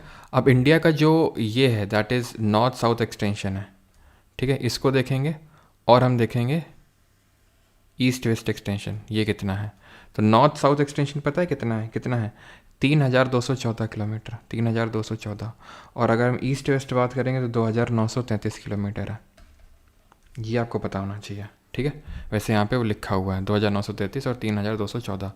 देन अगर हम लैटिट्यूडनल एक्सटेंट की बात करें, लैटिट्यूड मतलब यहाँ से लेके यहाँ तक कौन से लैटिट्यूड है, तो 8 डिग्री से 4 मिनट से लेके 37 डिग्री 6 मिनट, 8 डिग्री से लेके 37 डिग्री तक आपको देखने को मिलेगा लैटिट्यूडनल एक्सटेंट। और लॉन्गिट्यूडनल की अगर बात करेंगे तो 68 डिग्री से लेकर 97 डिग्री तक। लैटिट्यूड है आपका 8 डिग्री से लेके 37 डिग्री, और लैटिट्यूड और लॉन्गिट्यूड की अगर बात करेंगे 68 डिग्री से लेके 97 डिग्री तक, ठीक है। एकदम स्पेसिफिक फैक्ट्स हैं, पता होना चाहिए आपको। इंडिया की अगर हम उसकी बात करें दैट इज़ कोस्टल बाउंड्री की, तो इंडिया का जो टेरिटोरियल लिमिट है वो कहाँ तक जाता है समुद्र में? तो 12 नॉटिकल माइल तक जाता है, ठीक है। 12 नॉटिकल माइल तक इंडिया की टेरिटोरियल लिमिट है समुद्र में, सी में।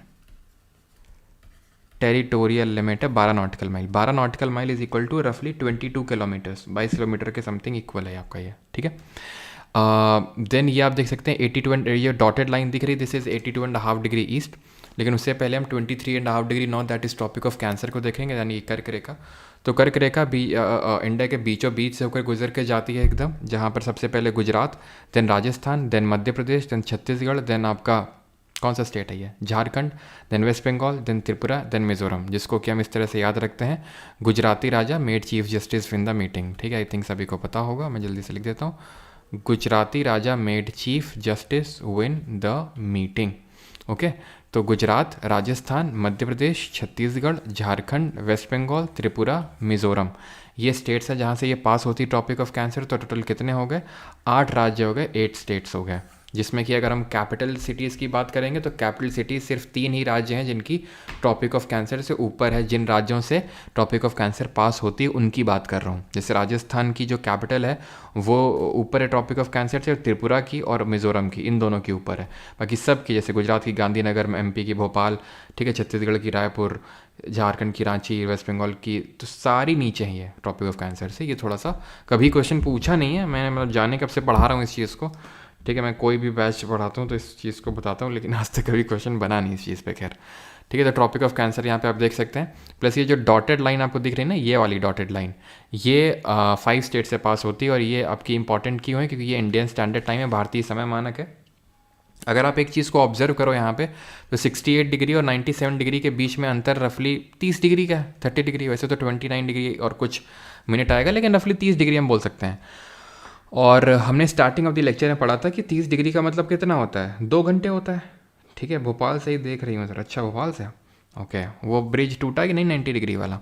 तो 30 डिग्री की अगर बात करेंगे तो 30 डिग्री का मतलब कितना? 2 घंटे का अंतर, मतलब यहाँ और यहाँ के बीच में 2 घंटे का अंतर होगा। तो उसको हमने थोड़ा सा न्यूट्रलाइज करने के लिए, थोड़ा सा इक्वलाइज करने के लिए बीचों बीच में एक 82.5 डिग्री को डिसाइड कर लिया। 82.5 डिग्री ईस्ट को अपना भारतीय समय मानक, जो कि 5.5 घंटे आगे है किससे? ग्रीनविच मीन टाइम या फिर प्राइम मेरिडियन से। बहुत सारे कंट्रीज़ होते हैं जिनका एक नहीं मल्टीपल टाइम जोन होता है। जैसे एग्जांपल के तौर पे फ्रांस के 13 हैं, ठीक है। यूएस के कितने हैं टाइम जोन्स? बताएगा कोई? यूएस के टोटल, और फ्रांस के 13 क्यों हैं? ज़्यादातर जो लॉन्गिट्यूडनल, जिनका देशांतरी विस्तार बहुत ज़्यादा होता है, जिस कंट्रीज़ का लॉन्गिट्यूडनल एक्सटेंट बहुत ज़्यादा जिन कंट्रीज़ का होता है, तो उनका देखने को मिलता है कि बहुत सारे टाइम जोन्स बना के रखते हैं। जैसे यूएस में 6 हैं, क्या नहीं भाई, 11 नहीं है, 11 नहीं है। यूएस में 6 हैं, रशिया में 11 हैं टाइम जोन्स हैं, ठीक है। तो ये चीज़ आपको ध्यान में रखनी है, क्लियर। तो अब ये 5 स्टेट कौन से हैं जहाँ से इंडियन स्टैंडर्ड टाइम पास होता है? मौका, ठीक है। मौका में आपका ये MP है, उड़ीसा है, उत्तर प्रदेश है, छत्तीसगढ़ है और आंध्र प्रदेश है, ठीक है। याद रहेगा मौका। और जो दोनों मिलते कहाँ पे? दोनों का मिलन होता है ट्रॉपिक ऑफ कैंसर और इंडियन स्टैंडर्ड टाइम का कुछ यहाँ पर, जो छत्तीसगढ़ में जगह पड़ती है, छत्तीसगढ़ में कोरिया, जो बैकुंठपुर डिवीजन में जगह पड़ती है, ठीक है, वहाँ पर ही मिलता ही है। चलो, अब भारत के हम बाउंड्री पे आएंगे, इंटरनेशनल लैंड बाउंड्री की हम बात करते हैं पहले। तो यहाँ से भी क्वेश्चन बना है आपके एग्जाम में भी,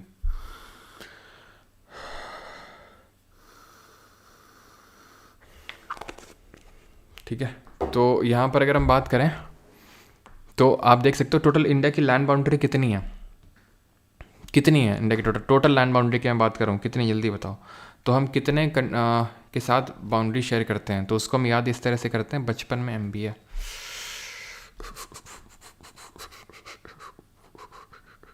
ठीक है, यही लिख लेते हैं, बचपन में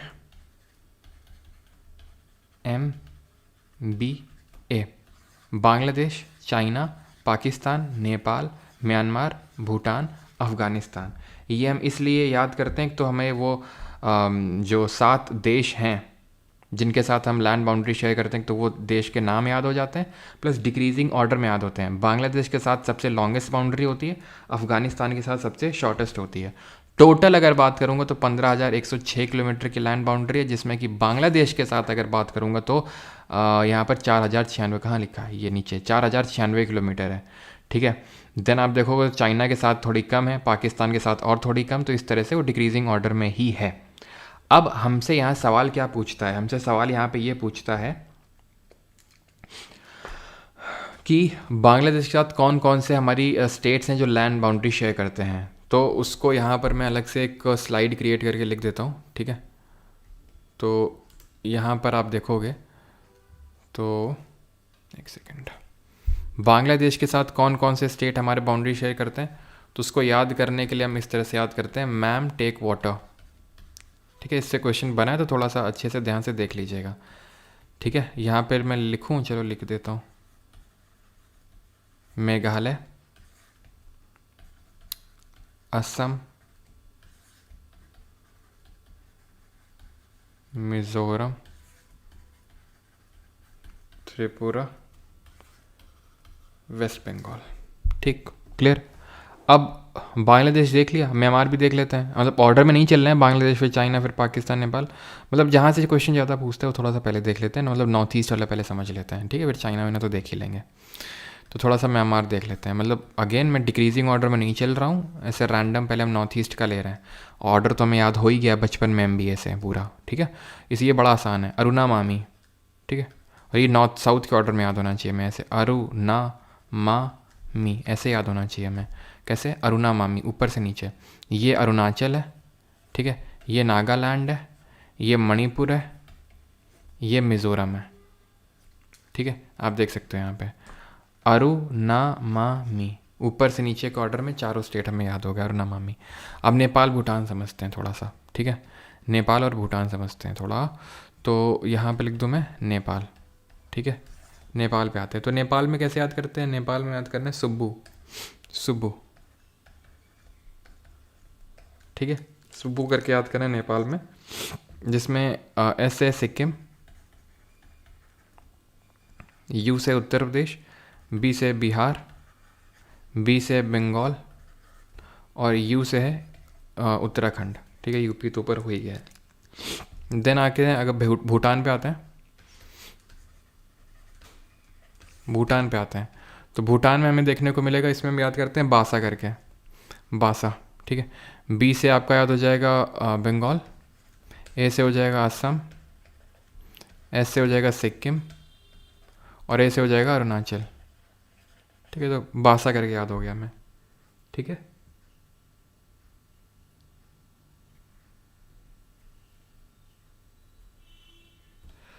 क्लियर हो गया। अब यहाँ पर क्वेश्चन पता है क्या बनता है, कौन से स्टेट्स हैं जो 3 कंट्री से बाउंड्री शेयर करते हैं, विच स्टेट, सिक्किम देख लो, नेपाल से, भूटान से, ऊपर चाइना से, तो चाइना से सिक्किम भी शेयर करता है, चाइना वाला याद हो गया एक, ठीक है, नेपाल भूटान और चाइना से सिक्किम शेयर करा, अरुणाचल इधर भूटान से, ऊपर ऊपर चाइना से, इधर म्यांमार से, यानी अरुणाचल भी चाइना से बॉर्डर शेयर करा, चाइना के भी हमें याद हो गए, ठीक है।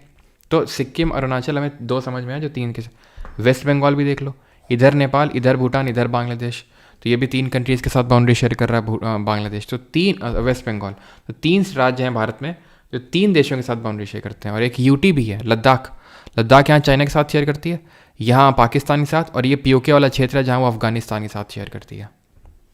और पाकिस्तान के साथ कौन कौन से कंट्रीज़, कौन कौन से स्टेट्स बाउंड्री शेयर करते हैं, गुजरात, राजस्थान,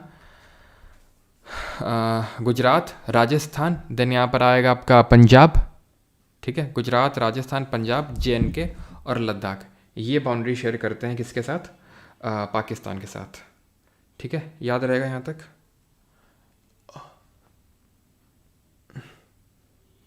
अब यहाँ पर बाउंड्री पूछ लेता है, कौन कौन सी किस बाउंड्री को किस नाम से जानते हैं, तो जैसे यहाँ पर इसको हम बोलते हैं इंडिया बांग्लादेश और इंडिया पाकिस्तान के बीच में रेड क्लिफ लाइन, क्योंकि आपको पता है कि पहले बांग्लादेश भी पाकिस्तान ही हुआ करता था, वो ईस्ट पाकिस्तान हुआ करता था, वो बात अलग है, लेकिन होता तो पाकिस्तान ही था, ठीक है, होता तो पाकिस्तान ही था ना पहले, ईस्ट पाकिस्तान, देन 1971 में हमने उसको आज़ाद करवाया वेस्ट पाकिस्तान से, तब वो ईस्ट पाकिस्तान बांग्लादेश बना, तो कॉमन लाइन तो कॉमन ही होगी ना, जब आफ्टर पार्टीशन खींची गई हुई सर साइरल रेडक्लिफ के द्वारा, तो रेडक्लिफ लाइन है इन दोनों के बीच में। देन इंडिया और चाइना के बॉर्डर को ध्यान रखना, हम 3 सेक्टर में डिवाइड करते हैं, ये होता है वेस्टर्न सेक्टर, पूरा ये वेस्टर्न सेक्टर आएगा, ये मिडिल सेक्टर आता है, और ये पूरा ईस्टर्न सेक्टर आता है, तो 3 सेक्टर में डिवाइड करते हैं, और यहाँ पे जो लाइन है दैट इज़ मैकमोहन लाइन, यहाँ जो होती है मैकमोहन लाइन है। पूरे वर्ल्ड में सबसे जो लॉन्गेस्ट इंटरनेशनल बाउंड्री है वो US और कनाडा के बीच में है, जिसको कि 49th पैरेलल स्टेट के नाम से जानते हैं, इस चीज़ को ध्यान रखना, ठीक है। नॉर्थ कोरिया और साउथ कोरिया के बीच में कौन सी लाइन है ये आपको बताना है, which line exist between the north Korea and south Korea, और मैग्नोट लाइन किसके बीच में, अब जिक्र हो ही गया तो बता ही देते हैं, ठीक है। 49th पैरेलल स्टेट तो याद रहेगा ना, 49 डिग्री का लैटिट्यूड है जो US और कनाडा को डिवाइड करता है, सबसे लॉन्गेस्ट वो है वर्ल्ड इंटरनेशनल बाउंड्री है, सबसे लॉन्गेस्ट है, ध्यान रखना, ठीक है। UPSC सिविल सर्विस में क्वेश्चन पूछा जा चुका है अभी 2 साल पहले। तो फ्रांस और जर्मनी के बीच में है कौन सी, मैगी नॉट, ठीक है। और हिंडनबर्ग लाइन किसके बीच में है, तो हिंडनबर्ग है बेल्जियम और फ्रांस के बीच में, ठीक है, ये चीज़ ध्यान रखना, हिंडनबर्ग लाइन, क्लियर। चलो आगे बढ़ते हैं अभी। और कुछ यहाँ पर, और कुछ, इंडिया और अफ़गानिस्तान या फिर पाकिस्तान और अफ़गानिस्तान के बीच में डूरंड लाइन है, ये चीज़ ध्यान रखना। अब आते हैं इंटरनेशनल बाउंड्री पे।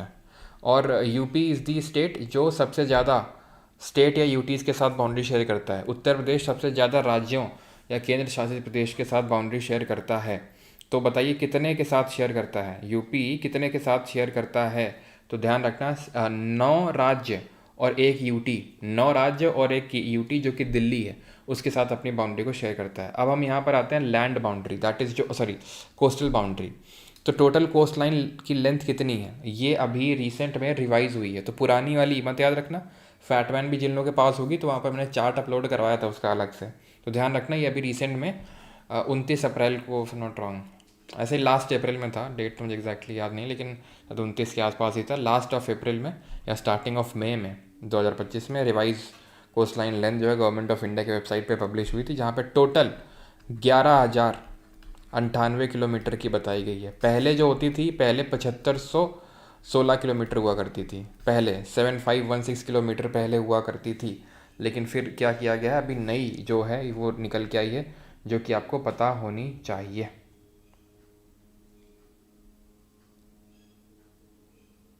आवाज़ कैसी आ रही है?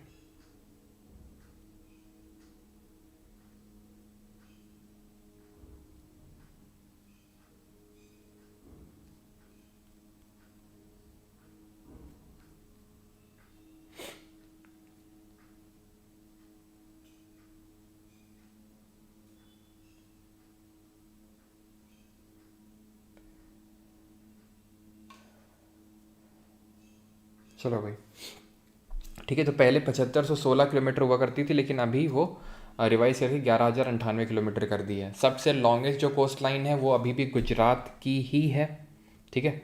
ये टॉप 3 स्टेट आप याद रखेंगे, सबसे लॉन्गेस्ट आपकी गुजरात की स्टेट की बात कर रहा हूँ। वैसे ओवरऑल पहले भी अंडमान निकोबार टॉप पे था और अभी भी अंडमान निकोबार ही टॉप पे है। अंडमान निकोबार टॉप पे है अभी भी। स्टेट के मामले में पहले भी गुजरात था और अभी भी गुजरात ही है, ये चीज़ ध्यान रखना है। देन गुजरात के बाद है तमिलनाडु, देन है आंध्रा। तो जीटीए करके याद रखना है स्टेट में। ओवरऑल अगर बात करेगा तो अंडमान निकोबार सबसे लॉन्गेस्ट है और टोटल 11,098 हो जाएगी। वो पूरा चार्ट याद रखना, ठीक है।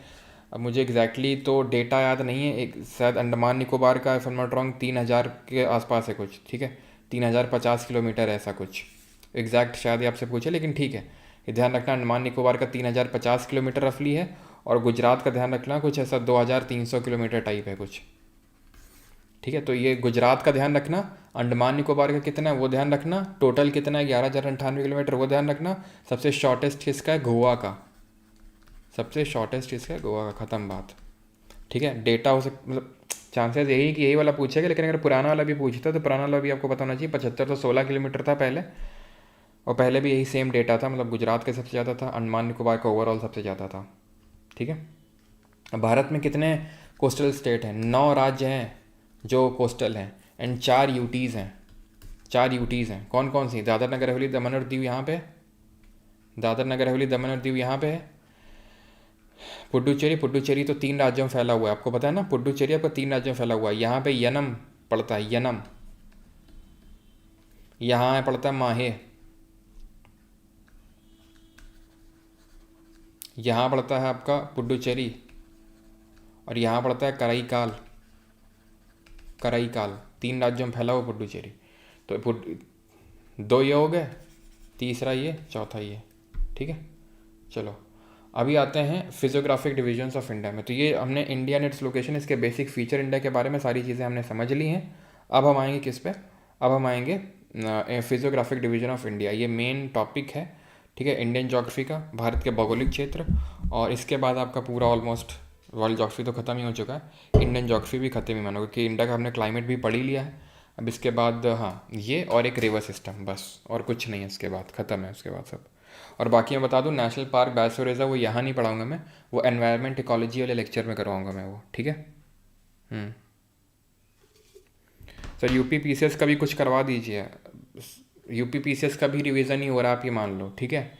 आप पेपर उठा के देख लेना कितना यूपी पीसीएस में कितना है कितना नहीं है, खुद ही पता चल जाएगा आपको, वो बताने की ज़रूरत नहीं है। अब मैं थंबनेल पे लिख दो यूपी पीसीएस, पढ़ाऊँगा मैं वही, सिंपल सी बात है। ठीक है, इक्का दुक्का बस फैक्ट चेंज होंगे। फैक्ट क्या चेंज होंगे, थोड़ा सा बस एक्स्ट्रा हो जाएगा और ज़्यादा कुछ नहीं होगा। ठीक है, वही इक्वली हेल्पफुल है, इक्वली हेल्पफुल है, मैं सच बता रहा हूँ ये। ठीक है, मैं करवाने के तो करवा सकता हूँ, लेकिन इक्वली हेल्पफुल है ये। आप ये लेक्चर अटेंड करने के बाद यूपी पीसीएस का उठा लेना पेपर, जब पुराने उठा लेना या आगे होगा वो उठा ले, वो देख लेना। ज्योग्राफी क्वेश्चन बाहर निकल जाए इससे तो।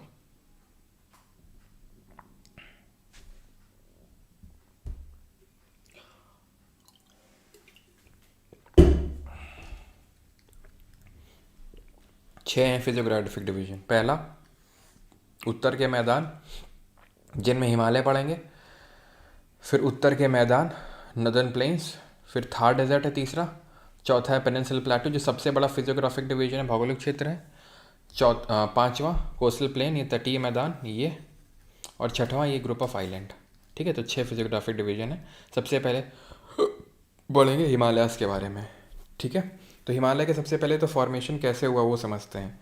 तो हिमालय का फॉर्मेशन जब लगभग 150 मिलियन साल पहले, 150 रुपया देगा। ठीक है, तो 150 मिलियन साल पहले क्या हुआ था। 150 मिलियन साल पहले पहले तो आपको बताना चाहिए, ये आपका जो है ये पैंजिया था। ठीक है, ये पैंथलासा था। पैंजिया दो में टूटा, ऊपर वाला लॉरेशिया, नीचे वाला गोंडवाना लैंड। तो इंडिया गोंडवाना लैंड का पार्ट था। ठीक है, तो ये जो है इंडिया, एक सेकेंड। ठीक है, इंडिया का अपवर्ड ड्रिफ्ट हुआ, ऊपर की तरफ मूवमेंट हुआ। यहाँ पर यूरेशियन प्लेट थी, जब दोनों टकराई ना, तो यहाँ पर कॉन्टिनेंट कॉन्टिनेंट कॉन्वर्जेंस हुआ, क्योंकि ये भी कॉन्टिनेंटल प्लेट है, ये भी कॉन्टिनेंट प्लेट है। दोनों में से कोई धंसने को तैयार हो नहीं रही थी, क्योंकि ऑलमोस्ट सिमिलर डेंसिटी की थी। तो यहाँ पर आपका फोल्ड माउंटेन बना, जिनको हिमालयाज़ के नाम से जानते हैं। और यहाँ पर एक हुआ करता था बीच में सी, जिसको कि टेथीस सी के नाम से जानते हैं, टेथीस सागर के नाम से जानते हैं इसको। चीज़ को थोड़ा ध्यान रखना, थोड़ा सा फोकस कर लो यहाँ पे। ठीक है, कमेंट वमेंट से हट के। ठीक है, तो टेथीस सी यहाँ पे था। तो और टेथीस कैसे पता चला, यहाँ समुद्र तो कोई देख रहा था, देख नहीं रहा था, लेकिन यहाँ पर फॉजिल्स मिले हमें समुद्र के, पहाड़ में समुद्र का फॉजिल कैसे मिल रहा है। तो मतलब है कि यहाँ पर पहले कोई ना कोई सी हुआ करता होगा, टेथीस सी। ओके, तो ये सीज में बने, ऐसे नहीं कि एकदम से लड़ा और बस बन गए हिमालय। मतलब ओवर द टाइम धीरे धीरे धीरे, जैसे आज भी इनकी हाइट इंक्रीज हो रही है 5 सेंटीमीटर बाई कुछ 5 सेंटीमीटर बाई ईयर। ठीक है, तो सबसे पहले तो ये जो आप देख रहे हैं, this is your trans Himalaya. कि कभी कभी इसको हिमालय का हिस्सा नहीं मानते हैं, ऐसा मानते हैं कि जो टेथीसी के जो डिपॉजिट्स थे उससे इसका निर्माण हुआ। देन आता है आपका great Himalaya, then lesser Himalaya and then Shivalik. Okay, अब ट्रांस हिमालय में जो हमें याद करना है वो ये है कि हमें सिर्फ 3 माउंटेन रेंजेस ध्यान रखनी, ऑर्डर में याद रखनी है। काराकोरम याद रखनी है, फिर लद्दाख याद रखनी है, और फिर जंस्कार याद रखनी है। ठीक है, काराकोरम ध्यान रखनी है, लद्दाख ध्यान रखनी है, और जंस्कार ध्यान रखनी है। ये चीज़ ध्यान रखिएगा आप। ठीक है, काराकोरम, लद्दाख और जंस्कार ऑर्डर में। और यहाँ पे जो काराकोरम रेंज है, यहाँ पर हमें ग्लेशियर्स देखने को मिलते हैं, उनके नाम याद रखना है आपको। कौन कौन से, हेस्पर, बाल्टोरो, बायफो एंड सियाचिन। और 1984 में यहीं पर ऑपरेशन मेघदूत हुआ था, and it is the second longest non polar glacier in the world. Longest है आपका फेटचेनको, जो कि आपको ताजिकिस्तान में देखने को मिलेगा। क्लियर इतनी चीज़। देन ट्रांस हिमालय के बाद आते हैं great Himalaya, then lesser Himalaya and then Shivalik. ठीक है, ग्रेट हिमालय, लेसर हिमालय और शिवालिक, ये 3 हमें रेंजेस देखने को मिलती है। माउंटेन रेंज का मतलब क्या होता है, माउंटेन रेंज का मतलब होता है माउंटेन का पूरा सीरीज ऑफ माउंटेन्स को माउंटेन रेंज बोलते हैं। सबसे पहले कौन सा बना, ग्रेट हिमालय। तो ग्रेट हिमालय हमारा ओल्डेस्ट कंसिडर होगा, सबसे पहले ही बन गया था। इसको हम किस किस नाम से जानते हैं, आइए जानते हैं। ठीक है, तो इनर हिमालय के नाम से जानते हैं इसको, इनर हिमालय बोलते हैं। ठीक है, और किस नाम से जानते हैं, हिमाद्री के नाम से जानते हैं। इनर हिमालय हो गया, हिमाद्री हो गया, और भी कुछ नाम है, और भी कुछ नाम है, मेन तो यही 2 नाम है। ठीक है, इनर हिमालय और हिमाद्री। ओके, यहाँ पर हमें क्या है कि हाईएस्ट पीक्स देखने को मिलेंगे जो वर्ल्ड में, ठीक है, पूरे वर्ल्ड में जो हाईएस्ट पीक है वो हमें देखने को मिलेंगी कहाँ पे, यहीं पे ही, ग्रेट हिमालय में ही। इसका जो कोर है वो ग्रेनेटिक रॉक का बना हुआ है, ठीक है। वो कैसा बना हुआ है, ग्रेनेटिक रॉक का बना हुआ है। इसकी जो एवरेज हाइट है, जो एवरेज ऊंचाई है इनके पीक्स की, यहाँ के पीक्स की, वो 6000 मीटर है। ये चीज़ ध्यान रखना, 6000 मीटर। इसका जो सबसे वेस्टर्न मोस्ट पॉइंट है, वेस्टर्न मोस्ट मतलब यहाँ तक आया है कुछ, तो यहाँ पर कुछ पॉइंट मिलेगा western most. Eastern most Arunachal में होगा आपका। तो ओ हो, एक चीज़ तो यार मिस ही कर दी हम लोगों ने यहाँ पे। कुछ देखा तुम लोगों ने? नहीं, क्या मिस किया तुम लोगों ने? एक्सट्रीम पॉइंट्स नहीं मिस कर दिए हम लोगों ने यहाँ पे? तुम्हें लगता है, तुम्हें नहीं लगता इस चीज़ को कि तुम लोगों ने एक्सट्रीम पॉइंट याद नहीं दिलाया? यहाँ पे क्या होता है, यहाँ पे कौन सा पॉइंट है, यहाँ पे कौन सा पॉइंट है, जल्दी बताओ, जल्दी जल्दी, टाइम नहीं है। ये है आपका इंदिरा कोल लद्दाख में, ये है इंदिरा कोल लद्दाख में। फिर यहाँ पर आपको इंदिरा पॉइंट देखने को मिलेगा अंडमान निकोबार में। इंदिरा पॉइंट जो 2004 की सुनामी आई थी। और लेट मी टेल यू, ठीक है, मुझे आप रिकॉल कराइएगा, लास्ट में मुझे आपको साइक्लोन वगैरह पढ़ाने हैं। साइक्लोन वगैरह हमने वर्ल्ड ज्योग्राफी में अभी नहीं किया है। साइक्लोन वो विंड्स, जहाँ पर विंड सिस्टम पढ़ा था ना, वहीं पे साइक्लोन वगैरह, अगर कोई नोट्स बना रहा है तो वहीं उसको पेज वगैरह आप छोड़ा तो नहीं होगा, लेकिन वहीं पे नोट कर लेना, ठीक है। साइक्लोन जो ट्रॉपिकल और टेम्परेट ये सब, तो साइक्लोन भी हमें पढ़ना है, चक्रवात। तो इंदिरा ये पॉइंट है जो 2004 की बॉक्सिंग डे सुनामी। सुनामी और साइक्लोन अलग होता है। सुनामी कुछ नहीं होता, जैसे अभी आपको पता है रशिया में भूकंप आया, तो जब रशिया में, एक सेकेंड, ठीक है, जब रशिया में भूकंप आया, ठीक है, तो जब रशिया में भूकंप आया तो क्या हुआ कि सुनामी भी आई। तो सुनामी कब आती है, जब भूकंप का फोकस कहाँ पे हो, समुद्र के नीचे हो। तो जब समुद्र के नीचे होता है भूकंप का फोकस, तो वो वेव्स के फॉर्म में ट्रैवल करता है। जब शोर लाइन में हिट करता है तो बहुत भयंकर वेव बन जाती है और बहुत भयंकर वो एनर्जी को रिलीज़ करता है, बहुत भयंकर डिस्ट्रक्शन होता है। Tsunami is derive from an Arabic Arabic बोल रहा हूँ, जापानीज टर्म, जिसका मतलब होता है हार्बर वेव्स। तो ये ध्यान रखना है, ठीक है। गुजरात में सबसे वेस्टर्न मोस्ट पॉइंट होगा गुहार मोती, और यहाँ पर होगा केबितु जो अरुणाचल में पड़ता है आपका। ये आपका है केप केमोरिन, केप केमोरिन, जिसको कि हम कन्याकुमारी के नाम से भी जानते हैं, ठीक है, कन्याकुमारी। और एक चीज़ है दैट इज़ आपको पता होना चाहिए, इंडिया और श्रीलंका कैसे अलग होते हैं। जैसे कि पूछता है, जैसे कि हम बाउंड्री बनाते हैं इन 7 स्टेट्स 7 कंट्रीज़ के साथ, अभी हमने देखा, लेकिन 2 कंट्रीज़ हैं, जैसे मालदीव से और श्रीलंका है। आगे हम पढ़ेंगे वैसे मालदीव्स के बारे में, तो जब हम ग्रुप ऑफ आइलैंड पढ़ेंगे, तो मालदीव श्रीलंका के साथ हम कोस्टल बाउंड्री शेयर करते हैं अपनी, ठीक है। ये पाक स्टेट है, पाक जलडमरू मध्य है, जो इंडिया और श्रीलंका को अलग कर रहा है। स्टेट क्या होता है, एक नैरो वाटर बॉडी होता है जो 2 बड़े वाटर बॉडीज़ को जोड़ता है और 2 लैंड मासेस को अलग करने का काम करता है। तो वो पाक स्टेट इंडिया और श्रीलंका को अलग कर रहा है, ये हमें पता होना चाहिए, ठीक है। चलिए, तो हम यहाँ पर हिमालयास थे, तो वेस्टर्न मोस्ट जो है, वेस्टर्न मोस्ट नंगा पर्वत है। और अगर ईस्टर्न मोस्ट की अगर बात करेंगे, नामचा बरवा।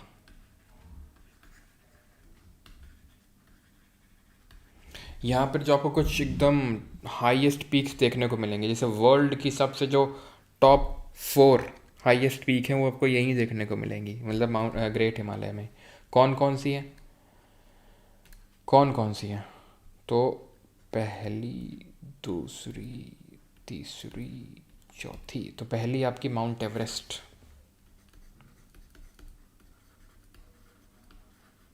माउंट एवरेस्ट है, ठीक है, सबसे हाईएस्ट, जिसको कि मतलब अलग अलग नाम से जाना जाता है। नेपाल में सागर माथा बोलते हैं, ठीक है, चोमोलुग्मा बोलते हैं तिब्बत में। तो इसकी हाइट कितनी है, 8848 मीटर, ठीक है। देन आता है कंचनजंगा। कंचनजंगा इंडिया की हाईएस्ट पीक है, कंचनजंगा इंडिया की हाईएस्ट पीक है। इसकी हाइट है 859 मीटर। सर हमने तो पढ़ा था कि K2 है। देखो, जो K2 है ना, वो ग्रेट हिमालय का पार्ट नहीं है, लेट मी टेल यू। जो K2 है वो ग्रेट हिमालय का पार्ट नहीं है, वो काराकोरम का पार्ट है। जो K2 है वो यहाँ पर आप लिख सकते हो। कभी कभी उसको हम इंडिया का हाईएस्ट पीक बोल देते हैं, लेकिन इसको हम गॉडविन ऑस्टिन के नाम से भी जानते हैं, गॉडविन ऑस्टिन। लेकिन कभी कभी क्या होता है कि ये पीओके वाले क्षेत्र में है, तो इस वजह से थोड़ा सा डिस्प्यूटेड रहता है ये। तो 8611 मीटर इसकी हाइट है। तो ये ग्रेट हिमालय में नहीं है, नोट करना ये चीज़, ठीक है। कंचनजंगा ये सिक्किम में पड़ती है इंडिया में, तो ये प्रॉपर इंडिया में है। वो प्रॉपर इंडिया में क्या, अभी वो पीओके वाले क्षेत्र में है, इसलिए थोड़ा सा वो डिस्प्यूटेड है। देन हाँ माउंट लॉत्से, जो वर्ल्ड की 4th हाईएस्ट पीक है, वर्ल्ड की हाईएस्ट पीक है, ये वर्ल्ड की 3rd हाईएस्ट है, 2nd हाईएस्ट K2 है, ये वर्ल्ड की 4th हाईएस्ट है। माउंट लॉत्से कहाँ है, तिब्बत में, ठीक है। माउंट लॉत्से तिब्बत में 8516 मीटर। और फिर माउंट मकालू, मकालू कहाँ है, माउंट मकालू कहाँ है, नेपाल में ये, ठीक है, ये चीज़ ध्यान रखना। और धौलागिरी, ठीक है, धौलागिरी कहाँ है, धौलागिरी, ठीक है, धौलागिरी भी नेपाल में ही है, ये चीज़ ध्यान रखना। मकालू भी नेपाल में, धौलागिरी भी है, ठीक है, नेपाल में। नंदा देवी वो भी ग्रेट हिमालय में है। नंदा देवी की अगर बात करोगे तो ये हाईएस्ट पीक है उत्तराखंड की, ठीक है, highest peak of Uttarakhand, peak of Uttarakhand. और नंदा देवी की अगर हाइट की बात करेंगे तो 7816 मीटर। उत्तराखंड की अगर बात करेंगे, उत्तराखंड की तो ग्रेट हिमालय में एक और है, एक तो ये हो गई अपनी नंदा देवी, और एक क्या नाम था उसका, कामेट, ठीक है, माउंट कामेट, ठीक है। तो कामेत भी यही है, नंदा देवी भी यही है उत्तराखंड में, नंदा देवी हाईएस्ट है उत्तराखंड की, ठीक है। आ जाते हैं लेसर और मिडिल हिमालय पे। लेसर और मिडिल हिमालय को अलग अलग नाम से इसको भी जानते हैं, जैसे इसको हम लेसर मिडिल तो बोलते हैं, साथ ही साथ हिमाचल के नाम से भी जानते हैं इसको, हिमाचल के नाम से जानते हैं। एवरेज हाइट की बात करेंगे इसकी, तो एवरेज हाइट उसकी 6000 मीटर थी, इसकी 4000 मीटर है। अलग अलग नामों से जाना जाता है, जैसे कि कश्मीर में पीर पंजाल रेंज के नाम से जाना जाएगा ये कश्मीर में। हिमाचल में आओगे तो ओ ओ ओ ओ धौलाधर के नाम से जाना जाएगा। धौलागिरी इज़ अ पीक, ये पीक है, ये एक चोटी है धौलागिरी, ठीक है, जो हमने अभी देखा था नेपाल में। Dhauladhar is a mountain range, lesser middle Himalaya को हिमाचल में बोलते हैं। देन उत्तराखंड में इसी को नाग तिब्बा के नाम से जानते हैं। नेपाल में किस नाम से जानते हैं, महाभारत रेंज के नाम से जानते हैं। तो ये कश्मीर में ना करें बाई चांस, ना करें, ठीक है। धौलाधर, धौलाधर कहाँ पे जानी जाती है, हिमाचल प्रदेश में, और नाग तिब्बा उत्तराखंड में। चलो आगे बढ़ते हैं, शिवालिक हिमालयस। तो शिवालिक को हम आउटर हिमालयस के नाम से जानते हैं, आउटर हिमालयस यंगेस्ट है, बिकॉज अब ये पहले बने होंगे ग्रेट, देन लेसर बने होंगे, देन शिवालिक बने होंगे, ठीक है। यंगेस्ट है ये आउटर हिमालयस। नॉर्थ ईस्ट में ये एब्सेंट हो जाते हैं, और इनकी जगह कौन ले लेता है, इनकी जगह आ जाते हैं दुआर्स, जो सॉफ्ट अनकॉन्सोलिडेटेड डिपॉजिट्स हैं वो ले लेते हैं, ठीक है। क्लियर यहाँ तक सभी को, ठीक है। अब ये चीज़ तो आपको क्लियर हो गई है, ठीक है। अगर क्लियर हो गई है तो एक चीज़ मैं आपसे पूछता हूँ, एंड दैट इज़ कि आपको ये बताना है कि जो कश्मीर घाटी है वो किसके बीच में पड़ती है, कश्मीर घाटी, कश्मीर वैली। तो कश्मीर वैली ध्यान रखना, it is between the great Himalaya and lesser Himalaya. तो ग्रेट एंड लेसर हिमालय के बीच में पड़ता है आपका कश्मीर वैली। और कश्मीर में आपको देखने को मिलेगा क्या, करेवा। व्हाट इज़ करेवा, करेवा क्या होता है, करेवा होता है सॉफ्ट अनकॉन्सोलिडेटेड ग्लेशियल डिपॉजिट होता है, ग्लेशियल डिपॉजिट या लैक्स्ट्रीन डिपॉजिट, जो कि बहुत हेल्पफुल होता है किसके लिए, ज़ैफ़रॉन के लिए। ज़ैफ़रॉन क्या होता है, लोकल वैरायटी ऑफ सैफ़रॉन होता है, केसर की वैरायटी होती है। तो करेवा ध्यान रखना है, करेवा ग्लेशियर लैक्स्ट्रीन डिपॉजिट होता है, याद रहेगा ये चीज़। इसी तरह ही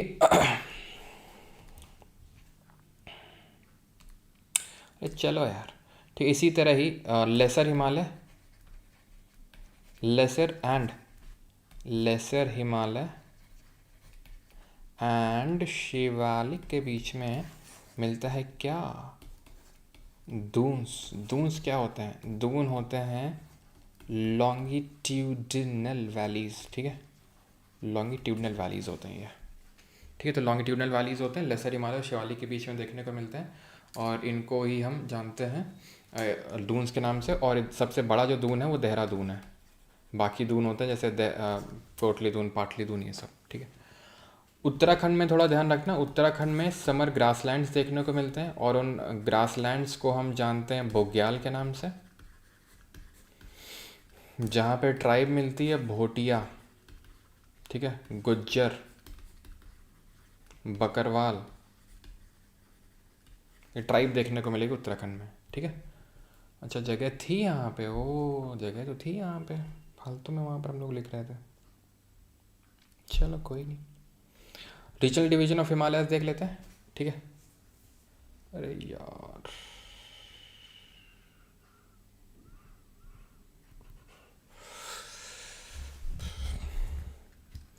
पिक्चर कहाँ गई भैया वो वाली, चलो कोई नहीं, इसी समझ लो। तो रीजनल डिवीजन ऑफ हिमालयस किस तरह से होता है, देखो ये तो देख ही रहे हो ना, काराकोरम, लद्दाख, जंस्कार, वही सब है। अब इसमें तुमको समझाते हो तुम एकदम माथा ख़राब हो जाता कि नहीं।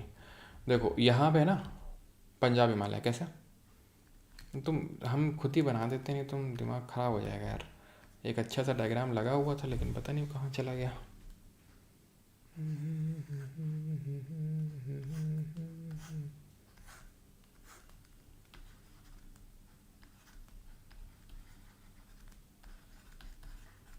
इंडस और सतलज के बीच में कौन सा होगा, पंजाब हिमालय, ठीक है, IPS। सतलज और काली के बीच में कौन सा हिमालय होगा, कुमाऊं। काली और तीस्ता के बीच में कौन सा होगा, नेपाल हिमालय, गढ़वाल लिख रहा हूँ, कुमाऊं गढ़वाल एकदम साथ साथ निकल के आते हैं। और थोड़ा सा ना उधर की उस वेस्ट की ओर खिसका लेना है थोड़ा सा, मैं वो क्लियर समझाने के लिए, क्योंकि नेपाल थोड़ा और उधर की ओर होगा, ठीक है। और तीस्ता और ब्रह्मपुत्रा के बीच में कौन सा होगा, असम हिमालय, ठीक है। किन दो नदी के बीच में कौन सा हिमालय है वो पता होना चाहिए, लोकेशन तुमसे बनवाने के लिए नहीं पूछेगा वो, ठीक है। तो बस ख़त्म हो गया, इतना ख़त्म नहीं हुआ है। नॉर्थ ईस्ट में हो जरा इधर पे, पूर्वांचल हिमालय पे, ये है आपके पूर्वांचल हिमालय, ठीक है। थोड़ा सा कॉम्प्लेक्स लग सकता है कि क्या क्या बना हुआ है, हमें हमें तो समझ ना आ रहा है, नहीं आ रहा है, आओ इधर समझाते हैं तुमको, इधर कोने में ले जाके आओ इधर। ये जो है ये अरुणाचल में आ गए तुम, डाफला, मीरी, अबोर, मीशमी, नीशी, ठीक है। Patkai Bum, Naga hills, Manipur hills, Mizo hills, Mizo को नुशाई बोलते हैं, समझ आया कुछ, समझ आया। डाफला, मीरी, अबोर, मीशमी, नीशी, पटकाई बम, यही बरेल रेंज भी देखने को मिलेगी, ठीक है।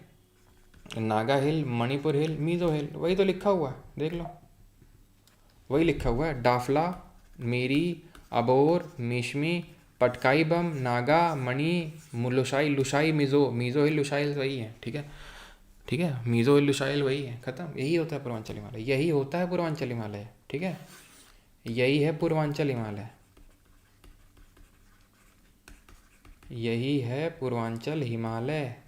लिखने की ज़रूरत है क्या, अब बोलोगे हाँ लिख दो तो थोड़ा अच्छा लगता, नोट्स बनाने में थोड़ी सी सहूलियत हो जाती।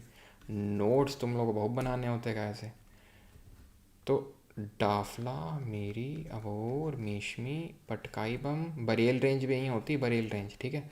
नागा हिल, मणिपुर हिल, मीज़ो हिल, डाफला, ठीक, डालडा नहीं है, मीरी, अबोर, मिशमी, पटकाई बम, नागा, मणिपुर, मीज़ो, ठीक है। इसी को लुशाइल्स बोल देते हैं, ख़त्म। यही पूर्वांचल हिमालय है, यही ही पूर्वांचल हिमालय है, ठीक है।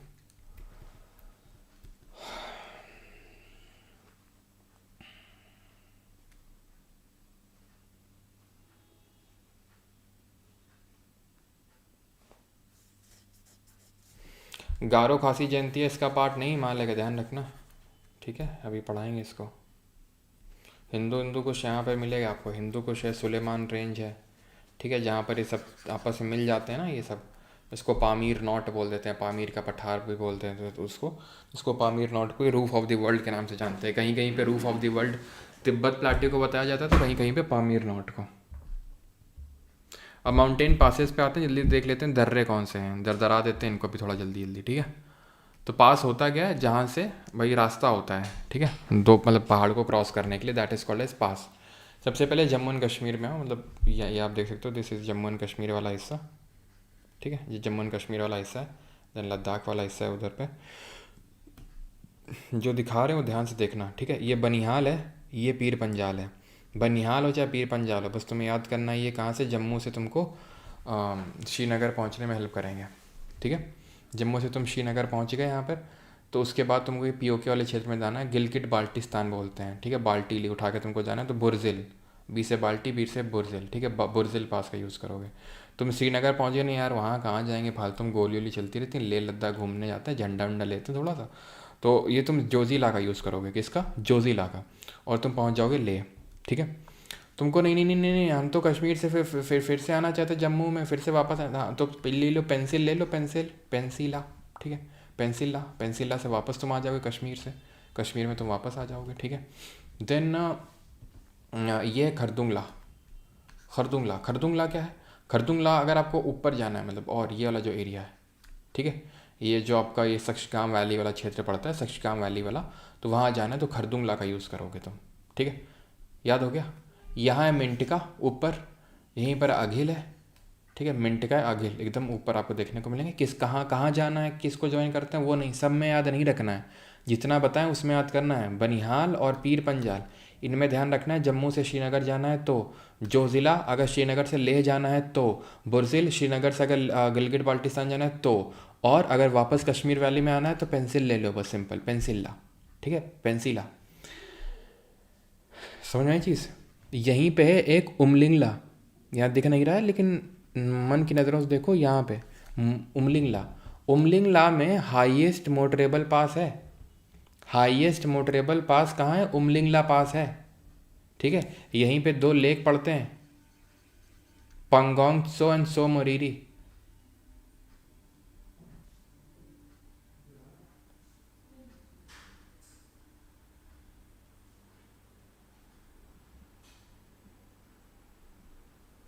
ठीक है, पंगोंग त्सो,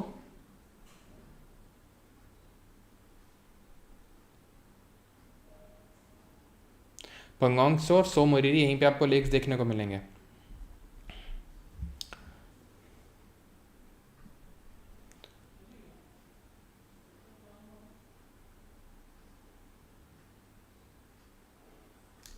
ठीक है, देन आ जाओ नीचे हिमाचल प्रदेश पे। तो हिमाचल प्रदेश में आपको देखने, sorry for the disturbance, sorry, ठीक है। तो हिमाचल प्रदेश पे आते हैं अभी। हिमाचल प्रदेश में आपको ध्यान रखना है बारालाचला है, बारालाचला दर्रा है, ठीक है। यहीं से आपकी एक रिवर निकलती है, अगर आप गेस कर सकते हो, आगे तो पढ़ेंगे ही। देन ये आप ये जो हम पढ़ा नहीं रहे वो नहीं पढ़ना है आपको, ठीक है। ये रोहतांग है, ये शिप किला है, तीन पास पढ़ने हैं, देखो ध्यान समझना। शिप किला इसलिए जाना जाता है बिकॉज यहाँ से सतलज रिवर एंट्री मारती है और कुछ नहीं, बस, ठीक। रोहतांग है ये, रोहतांग, रोहतांग में अटल टनल बनी हुई है, सबसे हाइट में सबसे लॉन्गेस्ट टनल है अटल टनल, 9.02 किलोमीटर लंबी है ये।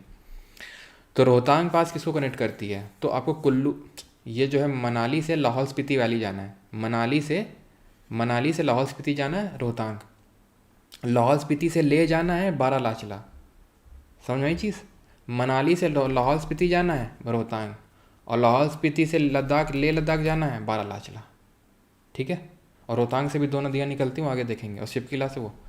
अब आ जाओ इसमें उत्तराखंड में मूली ले लो, मूलिंगला, नीति माना लिपुलेख मूली ले लो, नीति माना लिपुलेख मूली ले लो, बस ऐसे याद कर लो, मत याद करो, मत याद करो तुम, नीति माना लिपु, क्या मैंने बताया, नीति माना लिपुलेख मूली ले लो, ठीक है। तो मूलिंगला, लिपुलेख, और ये माना और नीति, खत्म। यहीं पे एक जगह पड़ती लिम्पिया धुरा करके, भी ध्यान रखना। सिक्किम में आ जाओ, सिक्किम में सिर्फ दो आपको याद करने हैं, कौन से दो याद करने हैं, नाथुला और जेलेपला, खत्म। नाथुला जेलेपला खत्म, सिक्किम में दो याद करने हैं। अरुणाचल प्रदेश में बूमला बूमडीला, यहाँ पे लिखा नहीं है, बूमला नहीं लिखा हुआ है, बूमडीला लिखा हुआ है। तो बूमला, बूमडीला, यंगयप, दिहांग, दीफू है, ये दीफू, दीफर, दीफू, ठीक है। ट्राई जंक्शन पे, ट्राई जंक्शन मतलब ये इंडिया है, ये म्यांमार है, वहाँ चाइना है, तो 3 कंट्रीज़ के उसमें है, ठीक है।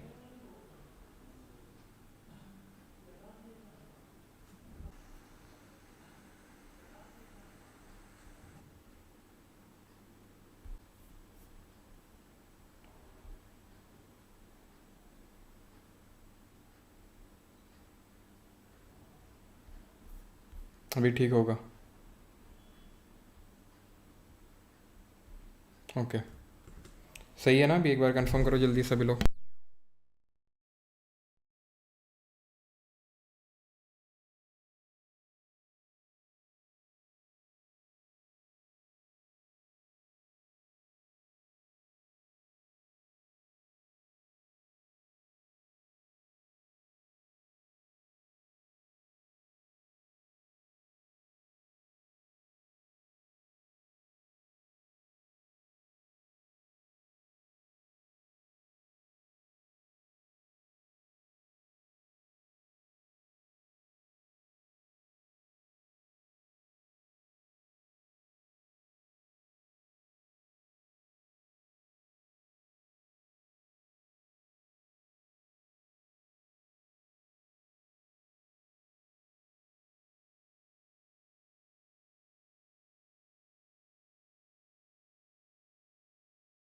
चलो तो स्टार्ट करते हैं अभी। हाँ जी, तो पेनिनसुला प्लेट्यू, हिमालयस तक सब कुछ हो चुका था। चलो ऑल ओके, बट वॉइस, अरे वॉइस आ रही होगी अभी।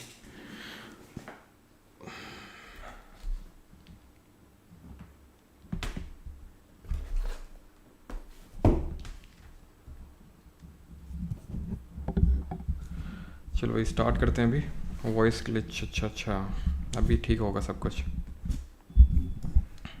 अभी ठीक होगा। तो स्टार्ट करते हैं पेनिनसुला प्लेट्यू, ओके।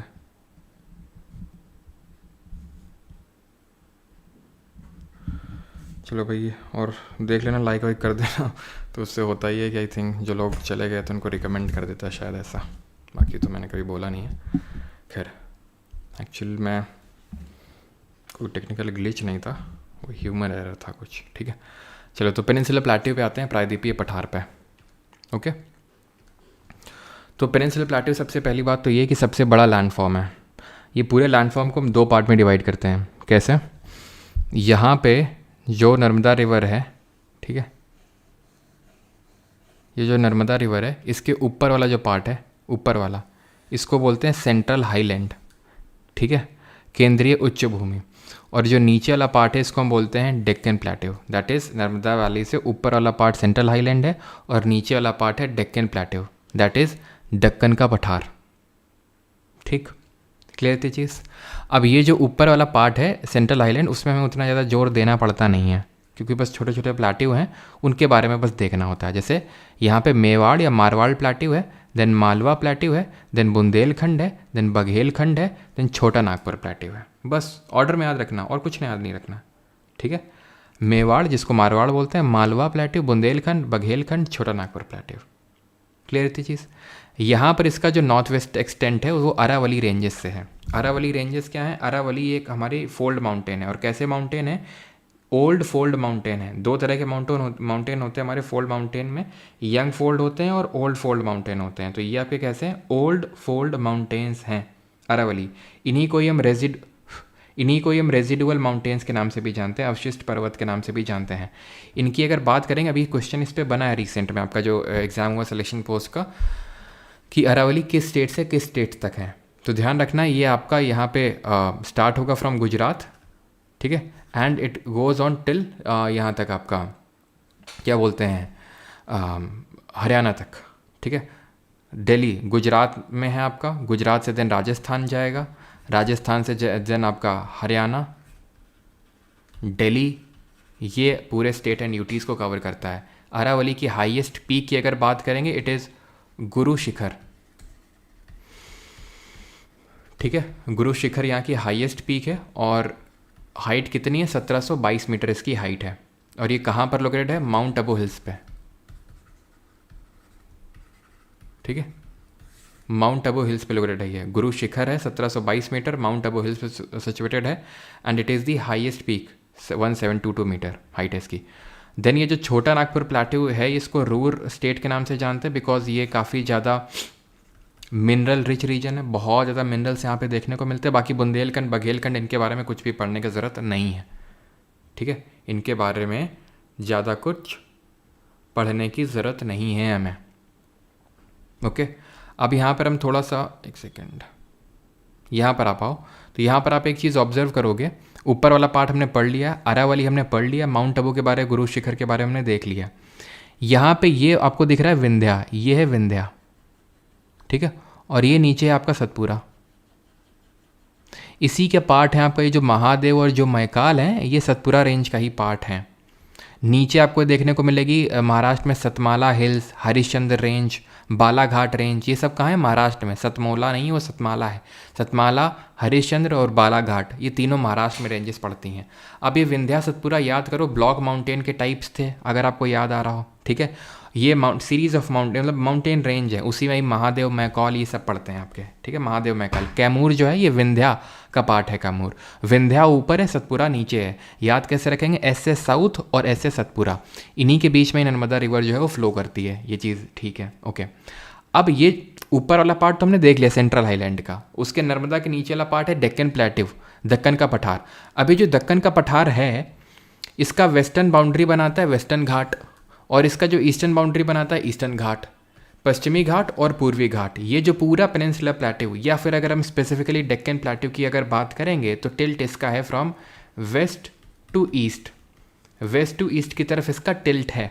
और height increases from north to south, from north to south, यानी नॉर्थ से साउथ की तरफ आओगे तो हाइट इंक्रीज होगी। और टिल्ट कैसा है, फ्रॉम वेस्ट टू ईस्ट की तरफ इसका टिल्ट है, ये चीज़ ध्यान रखना है। देन यहाँ पर आपकी जो इंपॉर्टेंट हिल्स हैं उनको ऑर्डर में लगाने के लिए बोलता है, जैसे कि मोस्टली तो आपको ये देखने को मिलेंगी ईस्टर्न घाट का पार्ट होती हैं ये। अभी हम देखेंगे वेस्टर्न घाट और ईस्टर्न घाट में क्या डिफरेंस होता है, लेकिन पहले पीक समझ लो। ठीक है, तो बड़ी आसानी से आप इसको याद कर सकते हो। नल्ला वेणु पाल को ना जा सका तो 5 सिर पाल लिए। ठीक है, तो नल्ला मल्ला हिल, वेणुकोंडा हिल, ये सब आंध्रा में है आपकी।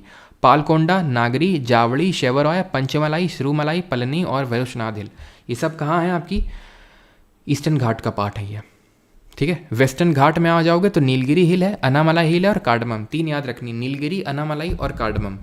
अब इनके रिगार्डिंग इंपॉर्टेंट क्या चीज़ है वो ध्यान से समझना भी। ठीक है, तो वेस्टर्न घाट, और ये काफ़ी इंपॉर्टेंट है, यहाँ से क्वेश्चन आएगा, ये चीज़ को ध्यान में रखना। ठीक है, thank you Nivedita ji for recognising the efforts. तो अभी यहाँ पर वेस्टर्न घाट, ठीक है, वेस्टर्न घाट्स लिखते हैं, और यहाँ पे ईस्टर्न घाट्स, ईस्टर्न घाट्स। अब डिफरेंस पूछा है उसने, तो वेस्टर्न घाट ध्यान रखना ये हायर होते हैं। हायर मतलब हम ईस्टर्न घाट से कंपेयर कर रहे हैं ना, तो उनसे ऊंचे। एवरेज जो हाइट है इनकी, एवरेज हाइट वो है 1200 मीटर। ठीक है, और यहाँ पर अगर बात करेंगे एवरेज हाइट कितनी है, एवरेज हाइट है 600 मीटर। ठीक है, एवरेज हाइट यहाँ पर कितनी है, 1200 मीटर। यहाँ पर एवरेज हाइट कितनी है, 600 मीटर। फिर वेस्टर्न घाट की अगर बात करेंगे तो ये कॉन्टिन्यूअस है, ये कॉन्टिन्यूअस है। ईस्टर्न घाट डिसकॉन्टिन्यूअस है। ये डिसकॉन्टिन्यूअस क्यों है, क्योंकि ज़्यादातर जो रिवर्स हैं वो ईस्ट की तरफ आ रही हैं और इसको काट देती हैं, तो ये डिसकॉन्टिन्यूअस है। ज़्यादातर रिवर्स ईस्ट की तरफ क्यों आ रही है, क्योंकि इसका जो टिल्ट है वो वेस्ट की ईस्ट की तरफ है, तो इस वजह से ज़्यादातर रिवर्स वहीं की ओर आती हैं। वेस्टर्न घाट की अगर बात करेंगे तो इसकी, क्योंकि हायर है तो हाईएस्ट पीक भी वेस्टर्न घाट में देखने को मिलेगी पूरे साउथ इंडिया की, and that is what, that is Anaimudi, जो यहाँ की हाईएस्ट पीक है वेस्टर्न घाट की। ओके, और इसकी हाइट कितनी है, 2695 मीटर, और ये किस हिल का पार्ट है, तो it is a part of Anamalai hills, ये अनामलाई का पार्ट है। देन ईस्टर्न घाट की अगर बात करेंगे तो इसका जो हाईएस्ट पीक है दैट इज़ महेंद्रगिरी। ठीक है, महेंद्रगिरी, जिसकी हाइट कितनी है, 1501 मीटर है। ठीक है, ये ऑप्शन में नहीं होगा तो जिंदा गाड़ा या अरमाकोंडा होगा, लेकिन एनसीईआरटी में महेंद्रगिरी लिखा हुआ है तो वो हमें याद करना है अच्छे से। ठीक है, ये चीज़ हो गई। देन ये चीज़ ध्यान रखना, जो सेकंड हाईएस्ट पीक है वो है दौड़ा बेटा। ठीक है, जो दौड़ा बेटा है वो सेकंड हाईएस्ट पीक है, और ये सिचुएटेड है आपकी नीलगिरी हिल्स में, नीलगिरी में सिचुएटेड है ये। ठीक है, नीलगिरी में, और ये है आपकी सेकंड हाईएस्ट पीक। ठीक है, सेकंड हाईएस्ट है। अनाईमुडी कहाँ है? केरला में। और दौड़ा बेटा कहाँ है? तमिलनाडु में। अब इन दोनों को जो कनेक्ट करता है, दैट इज़ अनामलाई को नीलगिरी से कनेक्ट करता है एक पास, जिसको हम बोलते हैं क्या? पाल घाट पास। जी हाँ, तो पास सिर्फ ऊपर ही नहीं है हिमालयाज़ में, यहाँ भी है पाल घाट। इसी तरह से दो और हैं, ज़रा बताइए, थाल घाट और भोर घाट। ये किसको किस में कनेक्ट करते हैं? थाल घाट और भोर घाट किसको किससे कनेक्ट करने का काम करते हैं, ये आपको बताना जल्दी से। तो थाल घाट की अगर बात करेंगे, थाल घाट तो नासिक को कहाँ से, या तो ऐसे याद करो तुम, पुणे को। ठीक है, पुणे पहले लिखो, उससे ज़्यादा आसानी से याद रहेगा। पुणे बोल रहा हूँ, मुंबई। ठीक है, मुंबई। अब भोर का मतलब क्या होता है? भोर का मतलब होता है सुबह। तो सुबह सुबह आप कहाँ जाते हैं? सुबह सुबह आप जाते हैं पुणे काम के लिए, और शाम को जाते हैं आप नासिक, द वाइन कैपिटल, है ना। तो मुंबई टू नासिक और मुंबई टू पुणे, ये चीज़ याद हो गई। वेस्टर्न घाट ईस्टर्न घाट में आपको डिफरेंस याद हो गया। ठीक, कौन कॉन्टिन्यूस कौन डिसकॉन्टिन्यूस, और आपको ये भी याद हो गया कि कौन कौन से यहाँ पर हिल्स हैं। ठीक है, अब ये जो पूरा पेनिनसुलर प्लेट्यू है, इसकी जो सबसे ईस्टर्न मोस्ट अगर आप हिल की बात करोगे तो ये है आपकी कौन सी हिल्स? ये यहाँ पर लिखा नहीं है, राजमहल की हिल्स। ये गड़जाट हिल्स हैं, उड़ीसा में गड़जाट, और यहाँ पर आपको देखने को मिलेंगी यहाँ पर राजमहल हिल्स, जो यहाँ पर लिखी नहीं हुई हैं, लिखी हुई हैं। ऊपर देखो यहाँ पे, ऊपर देखो यहाँ पे, ये राजमहल हिल्स हैं, राजमहल हिल्स। राजमहल हिल्स यहाँ देखने को मिलती हैं, पेनिनसुलर प्लेट्यू का एक्सटेंशन है। देन यहाँ कुछ नहीं मिलता है, कुछ नहीं मिलता है। फिर से इन्हीं का एक्सटेंशन राजमहल हिल का गारो खासी जयंतिया मिलता है। ये पेनिनसुलर प्लेट्यू का पार्ट है, हिमालय का नहीं, प्रायद्वीपीय पठार का हिस्सा है ये। ठीक है, गारो खासी जयंतिया, यहाँ मिकिर रेगमा, इनको कलेक्टिवली हम बोलते हैं करबी अंगलोंग प्लेट्यू के नाम से। करबी अंगलोंग प्लेट्यू के नाम से जानते हैं। गारो खासी और जयंतिया को कलेक्टिवली हम क्या बोलते हैं? कलेक्टिवली हम बोलते हैं करबी अंगलोंग प्लेट्यू। और ये जो गैप है राजमहल हिल्स और इन करबी अंगलोंग प्लेट्यू के बीच में, इसको बोलते हैं मालदा फॉल्ट या मालदा गैप। ख़त्म हो गया हमारा ये। ठीक है, किसी को कोई डाउट यहाँ तक?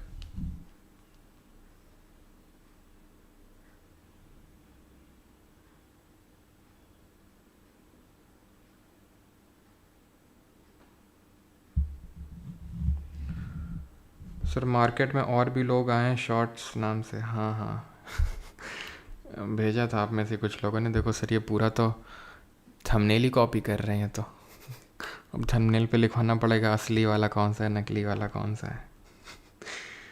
चलो भाई, gap is known as Malda fault, Malda gap. Yes, clear है यहाँ तक? ठीक है, सारी चीज़ें तो हमने दो फिजियोग्राफिक डिविजन्स कवर किया, Himalayas that is northern mountains and peninsular plateau. अब कोस्टल प्लेन्स पे आ जाए। ठीक है, आई थिंक एक we have missed and that is उत्तर के मैदान। ठीक है, उनको पहले कवर करते हैं, या तो देख लेता हूँ मैं अगर होता है तो। चलो भाई, तो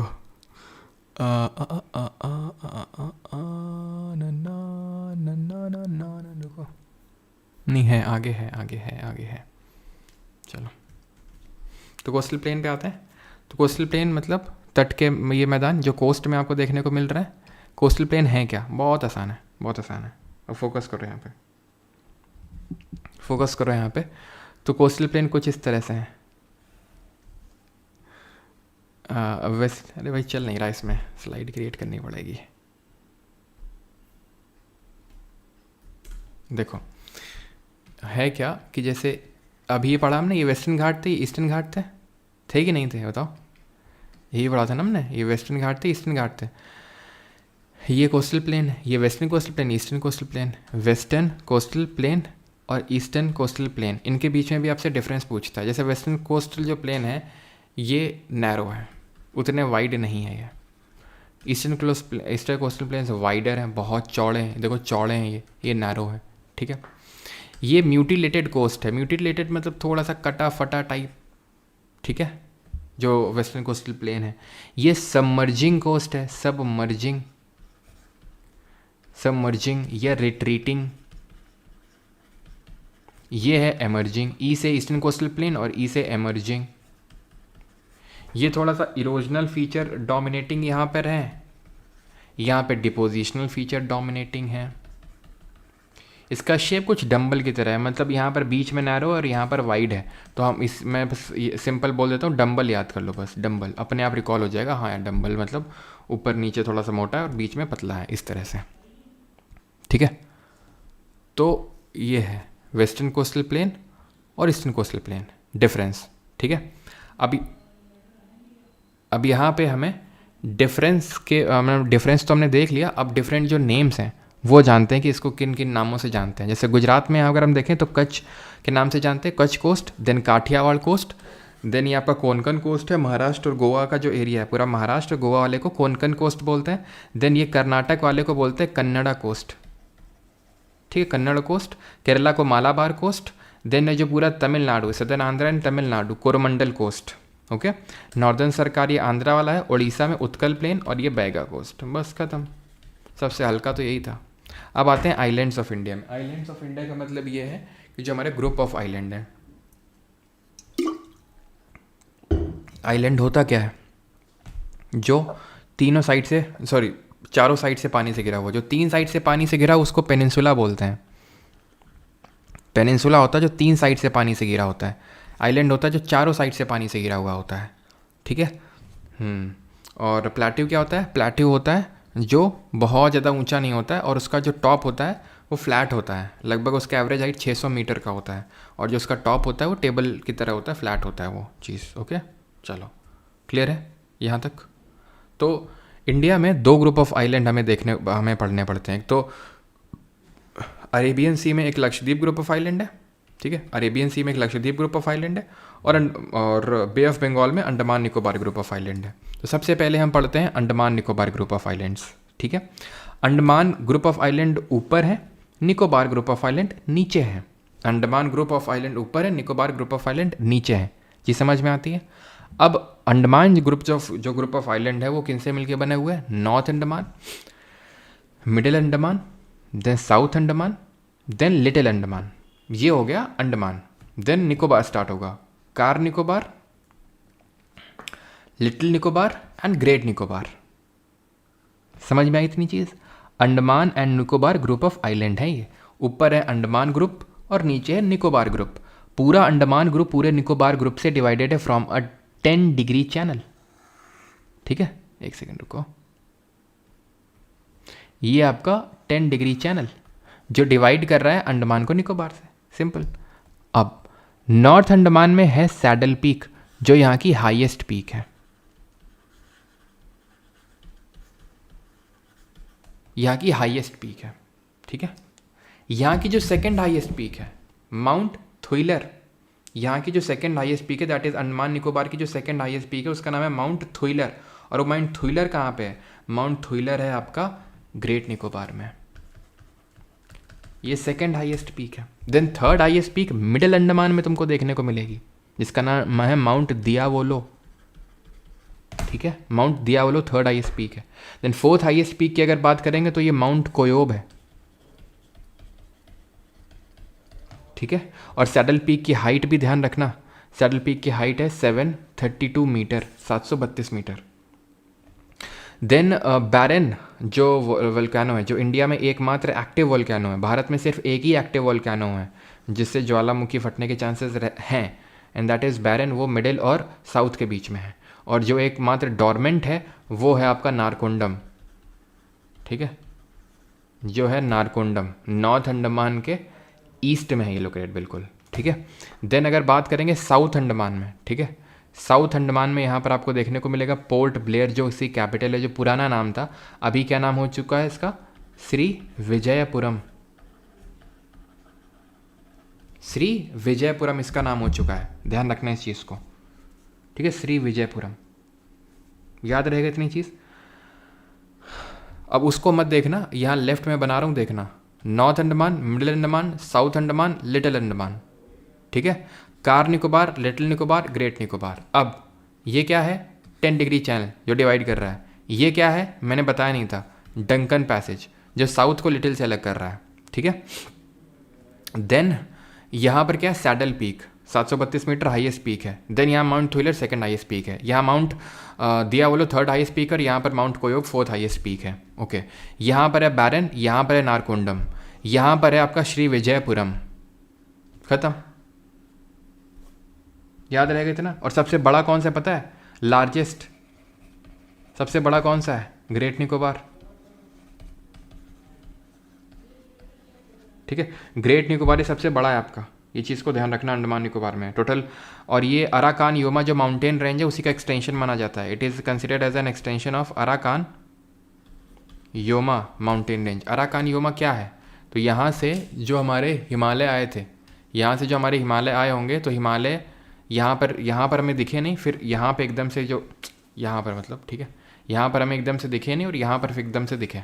समझ रहे हैं आप, नहीं समझे तो भाई इस तरह से याद रखो कि जैसे ये है हिमालय आए थे ऐसे ऐसे ऐसे, अरुणाचल प्रदेश में पटकाई बम, बरेल रेंज, वो सब याद करो, ठीक है, नागा, मणिपुर हिल्स, मिजो हिल्स।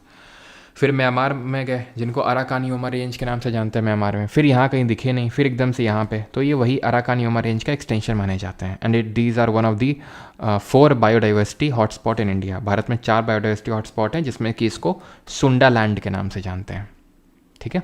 कल लेवल 2 वाले में पढ़ा था हमने। अब आते हैं लक्षद्वीप में। लक्षद्वीप में आ जाते हैं।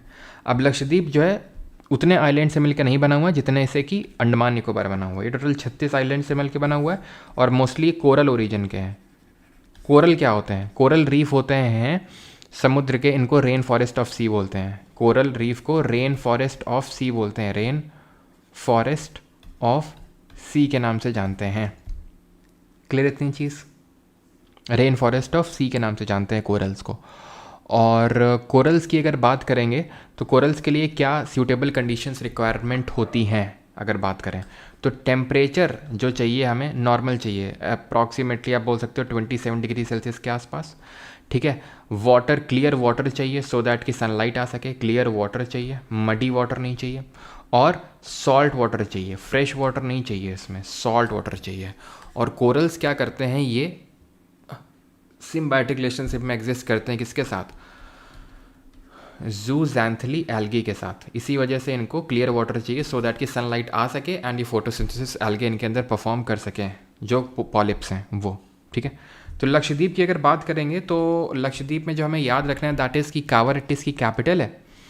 और यहाँ पर नीचे दिखाया नहीं गया बट मिनीकॉय करके एक आइलैंड है, उसके बारे में पता होना चाहिए, जो लक्षद्वीप का ही है। यहाँ से जो सवाल बनता है वो ये बनता है कि लक्षद्वीप को मिनीकॉय से, एक तो लाइन का सीधी नहीं बनती भाई, ये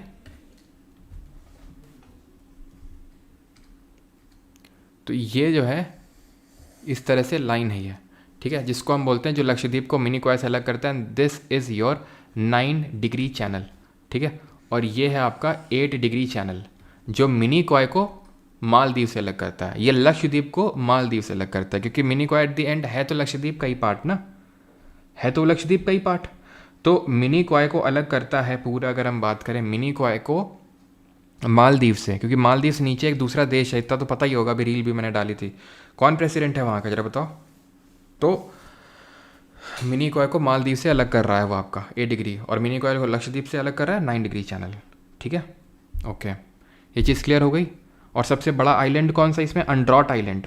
अंड्रॉट जो है सबसे बड़ा है इसमें, जो अंड्रॉट आइलैंड है वो सबसे बड़ा है यहाँ पर, it is the largest island. Okay, clear है यहाँ तक, क्लियर है यहाँ तक सबको, ठीक है। और नाम बदलने से याद आया कि आपको ये पता होना चाहिए कि जो पहले रॉस आइलैंड हुआ करता था वो नेताजी सुभाष चंद्र बोस आइलैंड बन गया, ठीक है। जो पहले हैवलॉक आइलैंड हुआ करता था उसका नाम स्वराज द्वीप हो गया, और जो नील आइलैंड उसका नाम शहीद द्वीप हो गया। नहीं पता है आपको तो लिखो इसको, क्योंकि अभी इसमें तो नहीं, लेकिन हाँ उसमें पूछा गया था रेलवे के एग्जाम में, NTPC ग्रेजुएट। ये 9 डिग्री चैनल है जो आप देख सकते हैं किसको अलग कर रहा है, मिनीकॉय को लक्षद्वीप से अलग कर रहा है, मिनीकॉय को लक्षद्वीप से अलग कर रहा है। ट्राइब्स हैं यहाँ की अंडमान निकोबार की शॉम्पेन, सेंटेनेलीज, जरावा, ओंगे और ग्रेट अंडमानीज, ठीक है। ये सब ट्राइब्स हैं। हेलो,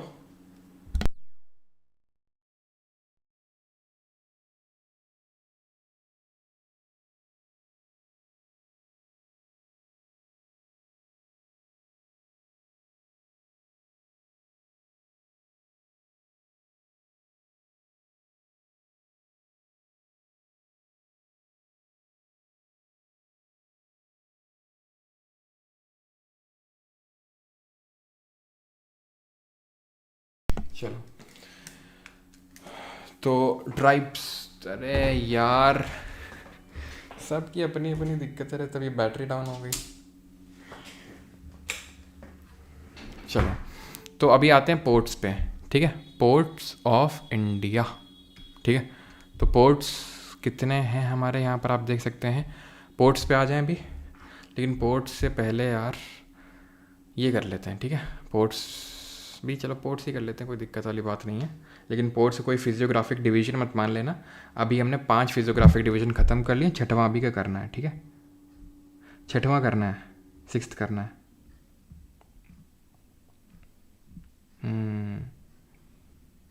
चलो तो पोर्ट्स ऑफ इंडिया की अगर बात करेंगे तो 13 मेजर पोर्ट हैं और 200 माइनर। मेजर माइनर किस बेसिस पे कैटेगराइज करते हैं कि मैनेज कौन कर रहा है, ओन कौन कर रहा है। तो अगर वो owned and managed by central government है तो मेजर, और स्टेट गवर्नमेंट है तो माइनर बोलते हैं उसको, ठीक है। तो यहाँ पर मेजर पोर्ट है 13, वो 13 आपको यहाँ पे देखने हैं। तो एक तो कांडला है जो गुजरात में, जिसको दीनदयाल उपाध्याय पोर्ट के नाम से जानते हैं। ये आपका एक टाइडल पोर्ट है, मतलब टाइडल पोर्ट का मतलब होता है यहाँ पे जो वाटर लेवल है वो टाइड के द्वारा रेगुलेट किया जाता है, टाइड से रेगुलेट करती है यहाँ के वाटर लेवल को, ठीक है। हाँ हाँ हाँ हाँ हाँ, ठीक है। देन बात करें अगर, तो यहाँ पर आपका मुंबई पोर्ट और JNPT, that is Jawaharlal Nehru port trust है। मुंबई पोर्ट और JNPT को नावा शेवा पोर्ट के नाम से जानते हैं, नावा शेवा, ठीक है। अच्छा, मुंबई को नावा शेवा से लिंक करने वाला भी कौन सा वो एक ब्रिज बनाया गया था, ज़रा बताइए, ठीक है, वो बताओ। और ये जो JNPT है इसको हम सैटेलाइट पोर्ट के नाम से भी जानते हैं, बिकॉज इसको इसलिए डेवलप किया गया था सो दैट मुंबई पोर्ट का थोड़ा सा लोड कम कर सके ये। और लार्जेस्ट कंटेनर पोर्ट पता है कौन सा है इंडिया का, वो भी JNPT ही है, ठीक है, जो ये नावा शेवा है। देन मुर्मुगांव है गोवा में, देन ठीक है, मुर्मुगांव पोर्ट ट्रस्ट है गोवा में। देन बेंगलुरु है कर्नाटक में, कोच्चि है केरला में। तमिलनाडु में 3 है, एक तो एन्नोर जिसको कामराजर के नाम से जानते हैं, चेन्नई, और एंड में एकदम एंड में टूट के गिर गया टूटीकॉन, टूट के गिर गया टूटीकॉन। और ये एन्नोर कामराजर जो है ये फर्स्ट मेजर कॉरपोरेटाइज्ड पोर्ट है, फर्स्ट मेजर कॉरपोरेटाइज्ड पोर्ट है ये, मतलब कि ये प्राइवेट प्लेयर्स के हाथों में। विशाखापट्टनम आंध्र प्रदेश में, it is the deepest land locked port, सबसे गहरा स्थल रुद्ध बंदरगाह है ये। पारादीप उड़ीसा में है ये, कार्गो हैंडलिंग के नंबर पे अभी नंबर 1 पे है ये, ठीक है। और देन है आपका कोलकाता पोर्ट जो सबसे पुराना पोर्ट है, और इसको जो है श्यामा प्रसाद मुखर्जी पोर्ट के नाम से भी जानते हैं, और 1877 में बना था, ठीक है, 1877 में बना था। एंड यहाँ पर आपको एक देखने को मिलेगा हुगली पोर्ट, जो कि आपका एक मेजर रिवराइन पोर्ट है, बिकॉज यहाँ का जो वाटर लेवल है वो रिवर रेगुलेट करती है, इसलिए इसको रिवराइन पोर्ट बोलते हैं। तो ये टोटल 13 मेजर पोर्ट हैं, इनके बीच में जो आपको कुछ एक्स्ट्रा इन्फॉर्मेशन पता होनी चाहिए, ठीक है।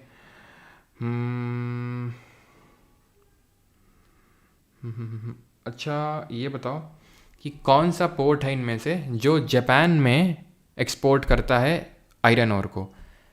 मुझे पता नहीं है, लेकिन मुझे ऐसा लगता है ये क्वेश्चन पूछा गया, क्योंकि किसी ने मुझे, मतलब कुछ स्टूडेंट ने भेजा था कि सर इस तरह से क्वेश्चन था, आयरन ओर पोर्ट ऐसा, तो शायद यही क्वेश्चन हो सकता है, ठीक है। तो ध्यान रखना, it is the Mormugao port trust जो जापान में सबसे ज़्यादा आयरन एक्सपोर्ट करता है, ध्यान रखें इस चीज़ को, ठीक है।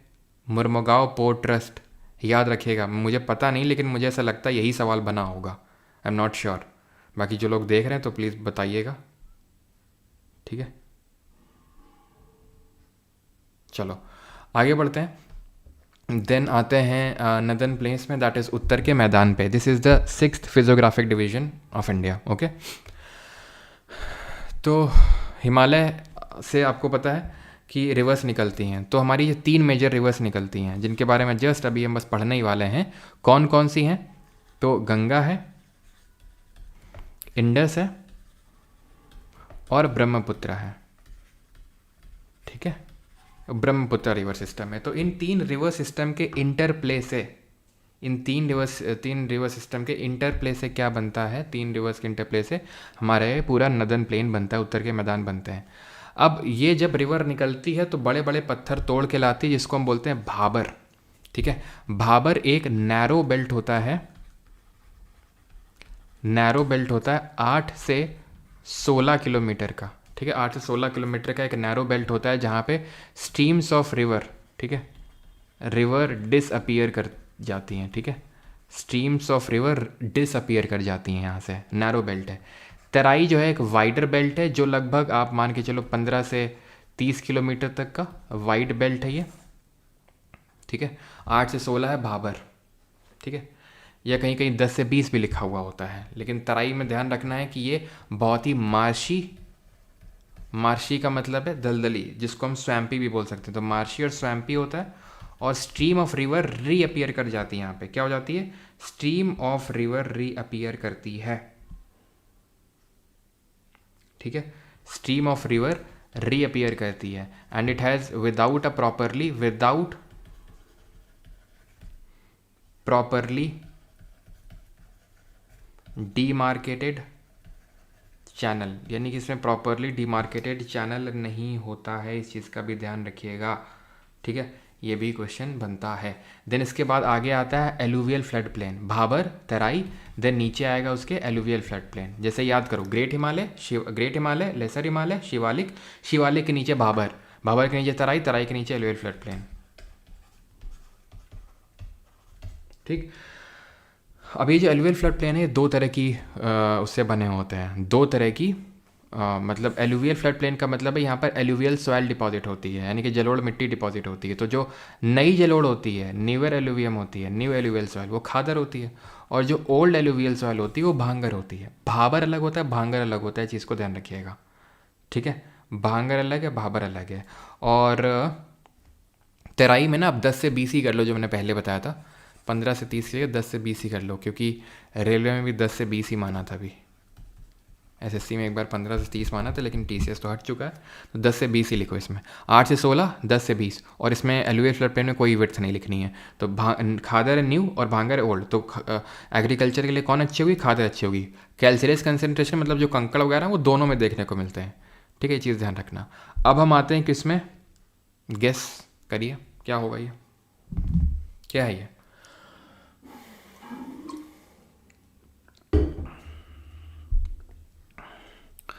The types of drainage pattern, that is river system में आ चुके हैं हम लोग अभी, the last final topic.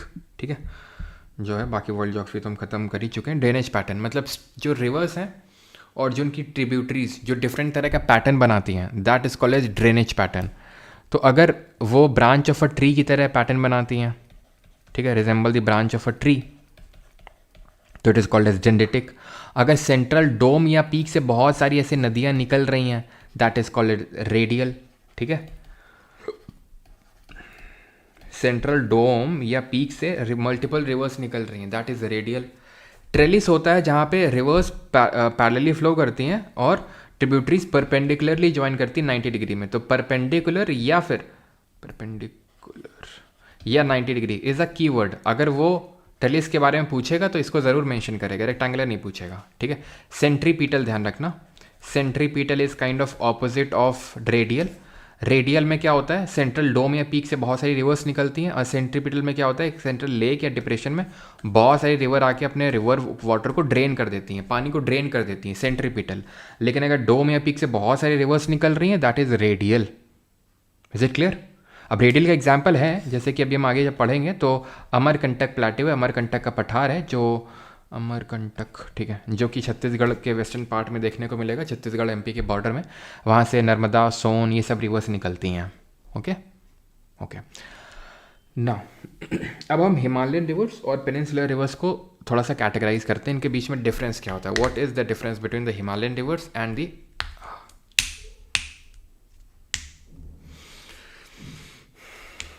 Peninsular reverse. ठीक है, तो हिमालयन रिवर्स की अगर बात करेंगे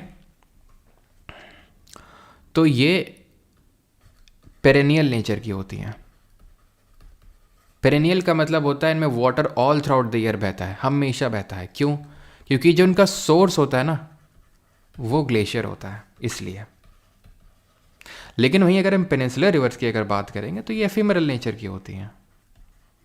एफिमेरल क्योंकि सोर्स इनका ग्लेशियर नहीं होता है, इनको सिर्फ मॉनसून या सीजनल भी बोलते हैं इसी को। मॉनसून जो वाटर होता है उससे इनको सिर्फ पानी अपना मिलता है। इनको मॉनसून और ग्लेशियर के पिघलने दोनों की वजह से इनको पानी मिलता है। ठीक है, तो ये मेन इनके बीच में डिफरेंस है। बाकी और क्या डिफरेंस है? लॉन्गर कोर्स होता है। लॉन्गर कोर्स का मतलब होता है लंबा रास्ता तय करते हैं ये। इनका लार्जर कैशमेंट एरिया होता है, या फिर लार्ज एरिया, या फिर लार्ज बेसिन होता है। बेसिन और कैशमेंट में क्या अंतर होता है? बेसिन मतलब कितने एरिया में ये फैला हुआ है, मतलब जैसे रिवर है उसकी ट्रिब्यूटरी तो इतना एरिया, ठीक है। कैशमेंट एरिया कितने एरिया को ड्रेन कर रहे हैं, मतलब कहाँ से ये पानी आ रहा है, कितने एरिया को ड्रेन कर रहे हैं, ये कहाँ से पानी आ रहा है, ठीक है, पानी कहाँ से आ रहा है, तो कितने एरिया को ड्रेन कर रहे हैं, that is कैशमेंट area. Water shade क्या चीज़ होती है? वाटर शेड क्या होता है, कोई बताएगा? What is water shade? Water shade होता है दो रिवर सिस्टम के बीच का डिवीजन, ठीक है, division between two river systems, that is called as watershed. ठीक है, लार्जेस्ट कैशमेंट एरिया होता है, यहाँ पर शॉर्टर कैशमेंट एरिया होता है एंड शॉर्टर बेसिन भी होगा। ठीक है, हिमालयन रिवर्स आपको एंटीसीडेंट ड्रेनेज पैटर्न दिखाते हुए दिख जाएंगे आपको। एंटीसीडेंट रिवर्स क्या रिवर्स, कौन सी रिवर्स होती है antecedent reverse? Any guesses? Example antecedent river, तो एंटीसीडेंट वो होती हैं जो अपने नेचुरल कोर्स को, नेचुरल रास्ते को वो नहीं छोड़ रही हैं, वो उसी को फॉलो कर रही हैं, वो रॉक को तोड़ते हुए आगे बढ़ रही हैं। अगेन रिपीट, वो अपने ओरिजिनल कोर्स को फॉलो कर रही हैं। एग्जाम्पल के तौर पे मैं डेफिनेशन नहीं लिख रहा हूँ, ठीक है, मैंने डेफिनेशन बता दी आपको, इस पर पिछले वाले सीजल मेंस में क्वेश्चन बना था। ठीक है, सतलज हो गया, कोसी हो गया, इंडस हो गया, गंगा हो गया, यमुना नहीं होती, ध्यान रखना।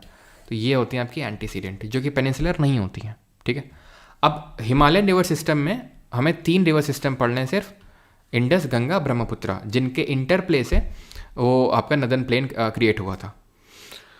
सबसे पहले आते हैं इंडस वाटर सिस्टम में। ठीक है, एंड आई थिंक हमें 6 घंटे हो गए ना, 9:45 पे स्टार्ट किया था एंड 3:45 हो गया। सर अगर फेस शेड्यूल से पढ़ाते तो और भी अच्छा रहता। अच्छा,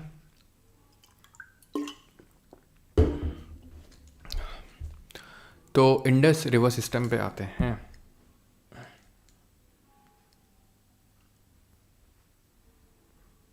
रुकना है थोड़ा सा।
चलो, इंडस वाटर सिस्टम ओरिजिन कहाँ से होता है? लेक मानसरोवर में पड़ता है ग्लेशियर चेमायुंगदुंग। ठीक है, गलत, बस हो गया। बोखारचू, ठीक है, बोखार चू ग्लेशियर। यहाँ से निकलती है इंडस रिवर बोखार चू ग्लेशियर से, और इसका नाम पड़ता है सिंगी खम्बान। ठीक है, सिंगी खम्बाम इसका नाम पड़ता है, जिसका मतलब होता है लायंस माउथ, शेर का मुंह। देन ये लद्दाख में एंटर करती है। ओके, ये देमचौक जो जगह है वहाँ से एंटर करती है। Leh is the only Indian city located on the bank of Indus. Okay, then ये इस तरह से चली जाती कहाँ पर, ये पाकिस्तान में चली जाती, जहाँ की ये नेशनल रिवर भी है। जी हाँ, पाकिस्तान की ये नेशनल रिवर है ये। ठीक, देन जो ऊपर से इसको ज्वाइन करी दिस इज श्योक, यहाँ से इसे ज्वाइन करती है गिलगिट, एक ज्वाइन करती है हुंजा। ठीक है, यहाँ से नीचे एक ज्वाइन करती है जंस्कार। ओके, तो एक चीज़ ध्यान रखना, अभी क्वेश्चन तो इस तरह से नहीं बनना है, लेकिन हाँ बनता है और बन सकता है। दैट इज़ कि जब भी कोई रिवर जैसे मान लो चल रही, तो उसकी लेफ्ट बैंक ट्रिब्यूटरी कौन सी, राइट बैंक ट्रिब्यूटरी कौन सी है, तो वो मुझे बार बार बताना ना पड़े। जो रिवर का डायरेक्शन होता है वो डायरेक्शन में अपना मुंह रखो और देखो कि उसका लेफ्ट और उसका राइट क्या होगा। अब मान लो इसका लेफ्ट ऊपर, जो ऊपर से ज्वाइन कर रही है इसको, वो इसकी लेफ्ट बैंक ट्रिब्यूटरी होंगी, और जो नीचे से ज्वाइन कर रही हूँ उसकी राइट बैंक ट्रिब्यूटरी होंगी। अगर यही अभी मैं इसका मुंह इधर की ओर कर दूँ तो ऊपर वाली इसकी राइट बैंक ट्रिब्यूटरी हो जाएंगी और नीचे वाली लेफ्ट बैंक हो जाएंगी। तो इतना समझ में आना चाहिए कि इंडस को जो ऊपर से ज्वाइन करेंगे वो उसकी राइट बैंक ट्रिब्यूटरी होंगी, जो नीचे से ज्वाइन करेंगे वो लेफ्ट बैंक ट्रिब्यूटरी होंगी। ठीक है, और लेफ्ट बैंक के बारे में पढ़ना है, एक्सेप्ट जंस्कार, जंस्कार उतनी इंपॉर्टेंट नहीं है। ठीक है, तो इंडस, अब इंडस को जो नीचे से ज्वाइन कर रही हैं दैट इज झेलम, चेनाब, रावी, ब्यास और सतलज, इनके बारे में बहुत अच्छे से पढ़ना होता है हमें डिटेल में। लेकिन उससे पहले इंडस वाटर ट्रीटी आपको पता है 1960 में साइन हुई थी इंडिया और पाकिस्तान के बीच में। ठीक है, इंडिया और पाकिस्तान के बीच में, जिसकी मध्यस्थता मीडिएटरशिप वर्ल्ड बैंक ने करी थी, मीडिएटरशिप। और ये ट्रीटी 1960 में साइन हुई थी, लेकिन सस्पेंड भी हो गई है 2025 में। आपको पता है after the Pahalgam terror attack India ने इसको सस्पेंड कर दिया है। इस ट्रीटी के तहत था क्या, तो इस ट्रीटी के तहत ये था कि जो वेस्टर्न रिवर्स हैं, वेस्टर्न रिवर्स का मतलब है कि इंडस, झेलम और चनाब, इनका 80% water Pakistan and 20% India use करेगा। एंड जो ईस्टर्न रिवर्स हैं, ठीक है, eastern river that is Ravi, Beas और सतलज, इनका 80% जो है इंडिया यूज़ करेगा एंड 20% पाकिस्तान। ठीक है, तो ये वेस्टर्न और ईस्टर्न रिवर्स का कॉन्सेप्ट है, ये चीज़ ध्यान रखना, इंडस, झेलम, चनाब और रावी, ब्यास, सतलज। ठीक है, क्लियर है यहाँ तक? ओके, सस्पेंड हो चुकी है अभी है। और पाकिस्तान ने रिटेलिएट करने के लिए क्या किया था, जो शिमला एग्रीमेंट था 1971 का, उसको सस्पेंड कर दिया। ओके, अब यहाँ पर हमें देखना है कि ट्रिब्यूटरीज कहाँ से ओरिजिनेट होती है और उनका एंशिएंट नेम क्या है। तो इंडस हमने देखा अभी कहाँ से ओरिजिनेट होती है, भोखारचू, और तिब्बत में नाम क्या इसका, सिंगी खम्बान। एंशिएंट नेम क्या इसका, सिंधु। झेलम कहाँ से ओरिजिनेट होती है, खुद से रिकॉल करो, झेलम वेरीनाग से। ठीक है, जो वूलर लेक है उसको अपना वाटर ये फीड करती है, कौन, झेलम। ठीक है, ध्यान रखिएगा इस चीज़ को। देन इसके अगर एंशिएंट नेम की बात करेंगे, वितास्ता। चनाब की अगर बात करेंगे तो बारालाचला पास से निकलती है, बारालाचला चा चनाब। ठीक है, बारालाचला पास। और चनाब की अगर बात करेंगे, इसका एशियन नेम क्या है, इसका नेम क्या है, तो इसका नाम क्या है, आस्किनी। रावी की अगर बात करेंगे तो ये कहाँ से निकलती है, रावी और ब्यास दोनों ही निकलती हैं रोहतांग पास से। ये जो है दो हेडवर्ड ट्रिब्यूटरीज चंद्रा और भागा से मिलके बनती है, चंद्रा और भागा दो से मिलके बनती है। ये रोहतांग पास से निकलते हैं दोनों, और रावी को बोलते हैं पुरुषनी, और ब्यास को बोलते हैं बिपाशा बासु। और सतलज की अगर बात करेंगे तो ये निकलती है राकस ताल से। ठीक है, राकस या राक्षस ताल कहीं कहीं लिखा हुआ होता है। ये लेक मानसरोवर के पास ही पड़ता है, जहाँ से इंडस निकलती है उसी के नीचे से ही निकलती है सतलज भी, ध्यान रखना। And it is the longest tributary. Okay, it is the longest tributary of Indus and this is the largest. Chenab is the largest and Sutlej is the longest, and इसको हम जानते हैं शतुद्रीना के नाम से, शतुद्री के नाम से जानते हैं। इतनी चीज़ क्लियर। और एक चीज़ थी, हाँ, झेलम को हम व्यात के नाम से जानते हैं, और ग्रीक में इसको हिडास्पीस के नाम से जानते हैं। हिडास्पीस, बैटल ऑफ हिडास्पीस हुआ था, आपको पता होगा। अलेक्जेंडरोपोरस के बारे में नहीं पता है तो हिस्ट्री का वन शॉट देखिए इसके लिए, ठीक है, जो भी आएगा। हिस्ट्री का अलग अलग किया जाए या फिर एक साथ किया जाए, बताना। दो रिवर के बीच का जो एरिया होता है उसको द्वाब बोलते हैं। क्या बोलते हैं? दोआब। दोआब। जैसे इंडस और झेलम के बीच में जो द्वाब है उसको क्या बोलते हैं? सिंध सागर द्वाब। मैं लिखूंगा नहीं ये चीज़, ठीक है। इसको छेज द्वाब बोलते हैं, नाम में ये छेज। इसको रेचना, रा से रावी, चा से चनाब। इसको बारी द्वाब, बा से ब्यास, रा से रावी। और इसको बिष्ट द्वाब, बा से ब्यास, सतलज, सा से सतलज, तो बिष्ट द्वाब। लिखूंगा नहीं, वो समझ जाओ। अब आते हैं गंगा रिवर सिस्टम की तरफ बढ़ते हैं हम लोग, ठीक है। सभी लोग हाथ जोड़ेंगे।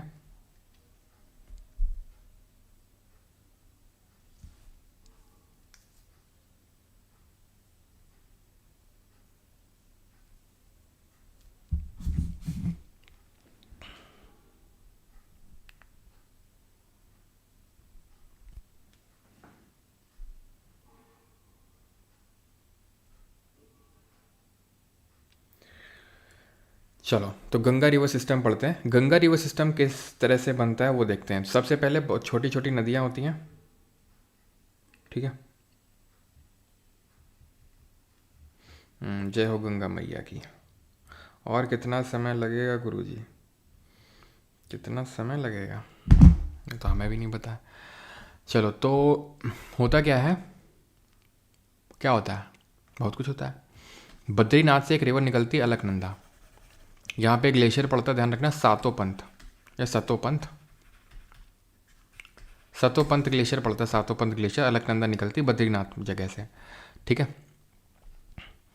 अब अलकनंदा के सब पीछे पड़ जाती हैं, सब पीछे पड़ जाती है। मंदाकिनी पीछे पड़ी हुई है, नंदाकिनी पीछे पड़ी हुई है, पिंडर पीछे पड़ी हुई है, भागीरथी पीछे पड़ी हुई है। औरा है, औरा फार्मिंग क्यों? तो सब पीछे पड़े और सब मिलते हैं अलकनंदा से एक एक करके। जहाँ धौली गंगा मिलती है उसको विष्णु प्रयाग, जहाँ दो नदियों का मिलन होता है उसको प्रयाग बोलते हैं। तो जहाँ धौली गंगा मिलती है उसको विष्णु प्रयाग, जहाँ नंदाकिनी मिलती है उसको नंद प्रयाग, पूछे, ठीक है, एक सेकेंड, नंद प्रयाग, ठीक है। पिंडर रिवर जहाँ मिलती है कर्ण प्रयाग, देन मंदाकिनी जहाँ मिलती है रुद्र प्रयाग, और भागीरथी जहाँ मिलती है वो देव प्रयाग। अब सर याद कैसे करें हम तो एकदम हमारी तो हालत टाइट हो जाएगी इसको याद करने में। लेकिन अगर तुम पहले से पढ़े हुए हो मुझसे तो तुम्हें पता होगा, नहीं पता है तो अभी देख लो, ठीक है। तो सब मिल तो अलकनंदा को ही रही हैं, क्यों? पी के मूवी आई थी कि नहीं, डॉक्यूमेंट वेरिफिकेशन करवाना पड़ेगा कि नहीं तुम्हारा सिलेक्शन हो जाएगा तो। हाँ, और नहीं सिलेक्शन होगा तो फिर एमआर की पोस्ट में कहीं ज्वाइन करोगे प्राइवेट कंपनी में कि नहीं करोगे तुम, और फिर बिगड़ी फूकोगे तुम बैठ के कहीं पे, अगर मान लो वो भी नहीं हुआ तो। लेकिन पता है, लोड मत लिया करो, हैं। मैंने क्या बोला? मैंने ये बोला कि तुम्हारा डॉक्यूमेंट वेरिफिकेशन कराना पड़ेगा सिलेक्शन हो जाएगा तो, और नहीं हो तो प्राइवेट नौकरी करोगे तो एमआर की जॉब करना पड़ेगा, और नहीं हो तो बिगड़ी फूकोगे कहीं बैठ के। तो सर वो मत, नहीं नहीं बिगड़ी, कोई लोड नहीं, आराम से बिगड़ी। ओशो का कहना है जो भी काम करो होश में करो, कुछ भी करो होश में करो, किसी को मारो भी होश में करो, बिगड़ी भी पियो तो होश में पियो, कोई दिक्कत वाली बात नहीं है। ऐसा नहीं कि नहीं नहीं सिलेक्शन नहीं हुआ तो क्या नहीं, आराम से कहीं कोने में जाके अगर बिगड़ी पी भी रहे हो तो उसमें कोई वो नहीं है, ठीक है। लेकिन होश में पियो, क्योंकि होश में रहोगे तुम पियोगे ही नहीं, ठीक है। और अगर हो भी पी भी रहे होश में तो कुछ तो कारण होगा। मेरे कहने का मतलब है लोड नहीं लेना है ज़िंदगी में, ठीक है। बाबू अभी शुरू में बताया तो शुरू में तुमको फिलॉसफी का ज्ञान झाड़े थे और क्लास का अंत आ चुका है, फिर फिलॉसफी का ज्ञान वही दे रहे हैं। क्या वही उसी से संबंधित है कि दुनिया इतनी टाइम से चली आ रहा है, अब कितना शॉर्ट लाइफ स्पैन है, इतने सारे गैलेक्सीज़ हैं उसमें, इतने सारे सोलर सिस्टम हैं, इतने सारे सोलर सिस्टम में हमारा इतने प्लानट हैं, हमारा प्लानट, इतने सारी कंट्रीज़ हैं, कॉन्टिनेंट हैं, कितने छोटे लेवल पे हम, उसमें तुम फालतू में क्यों इतना लोड लेते हो? होश में जियो बस। क्या होता है, क्यों होश में जीना चाहिए बस इंसान को। चलो भाई आगे बढ़े। हाँ, दुनिया गोल है। तो ये क्या है? पी, ये है पिंडर रिवर, ये है धौली गंगा, ये मंदाकिनी, ठीक है।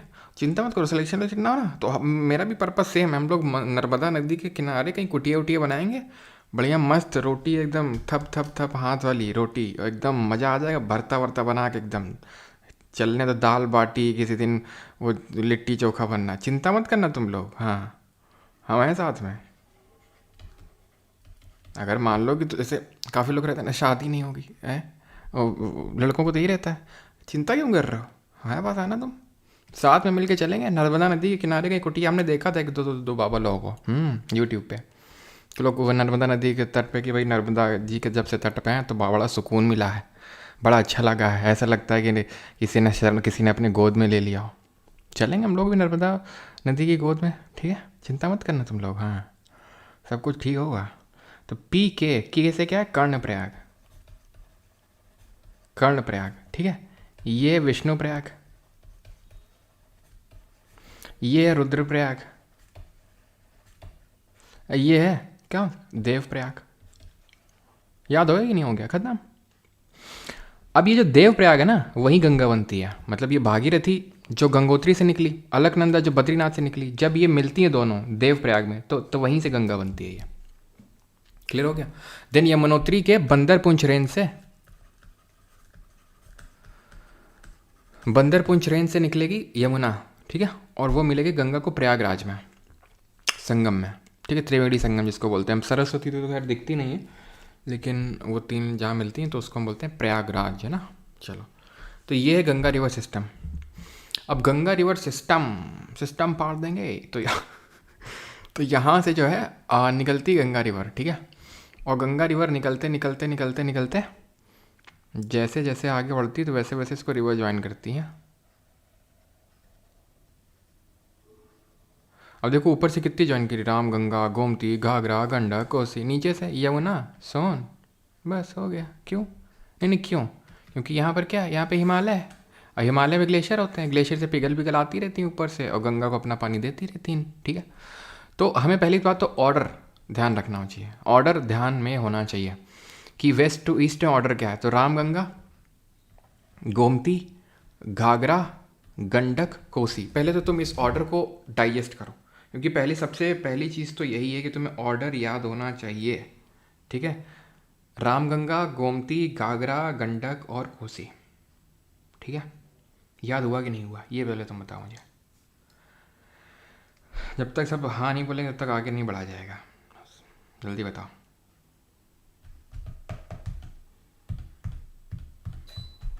लाइट आ गई काफ़ी देर गर्मी में सताने के बाद, याद हो गया। चलो अब आते हैं, देखो राम गंगा के बारे में तो ऐसे अच्छे हमें बहुत ज़्यादा उसमें उसके बारे में नहीं पढ़ना है, बट इतना थोड़ा सा, ठीक है, इतना थोड़ा सा ध्यान रखना है कि जो पौड़ी गढ़वाल रेंजेस हैं वहाँ से निकलती है राम गंगा, सॉरी पौड़ी गढ़वाल में दूध टोली रेंजेस है वहाँ से निकलती है, ठीक है। पौड़ी गढ़वाल में दूध टोली रेंजेस हैं, दूध टोली रेंजेस, ठीक है, राम गंगा। देन उसके बाद आओगे गोमती में, ठीक है। तो गोमती जो निकलती है फुलहर लेक से निकलती है, फुलहर झील।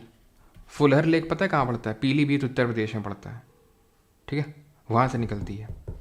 देन गोमती हो गया, घाघरा पे आते हैं। तो घाघरा जो निकलती है मापचा चुनगो ग्लेशियर से निकलती है, मापचा चुनगो ग्लेशियर से, ठीक है। और इसको नेपाल में करनाली के नाम से जाना था, क्योंकि पहले तो नेपाल में ही आएगी ना, नेपाल में इसको करनाली, घाघरा के नाम से नहीं जानते हैं, इसको करनाली के नाम से जानते हैं इसको, ठीक है। इसकी ट्रिब्यूटरी याद रखना घाघरा की,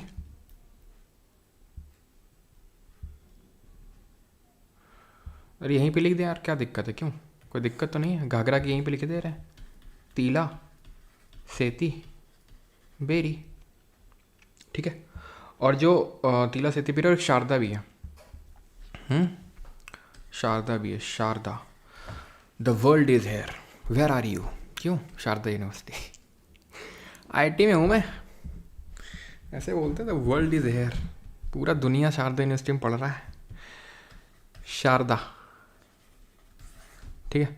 तो शारदा की अगर बात करेंगे तो शारदा को हम गौरी गंगा के नाम से जानते हैं,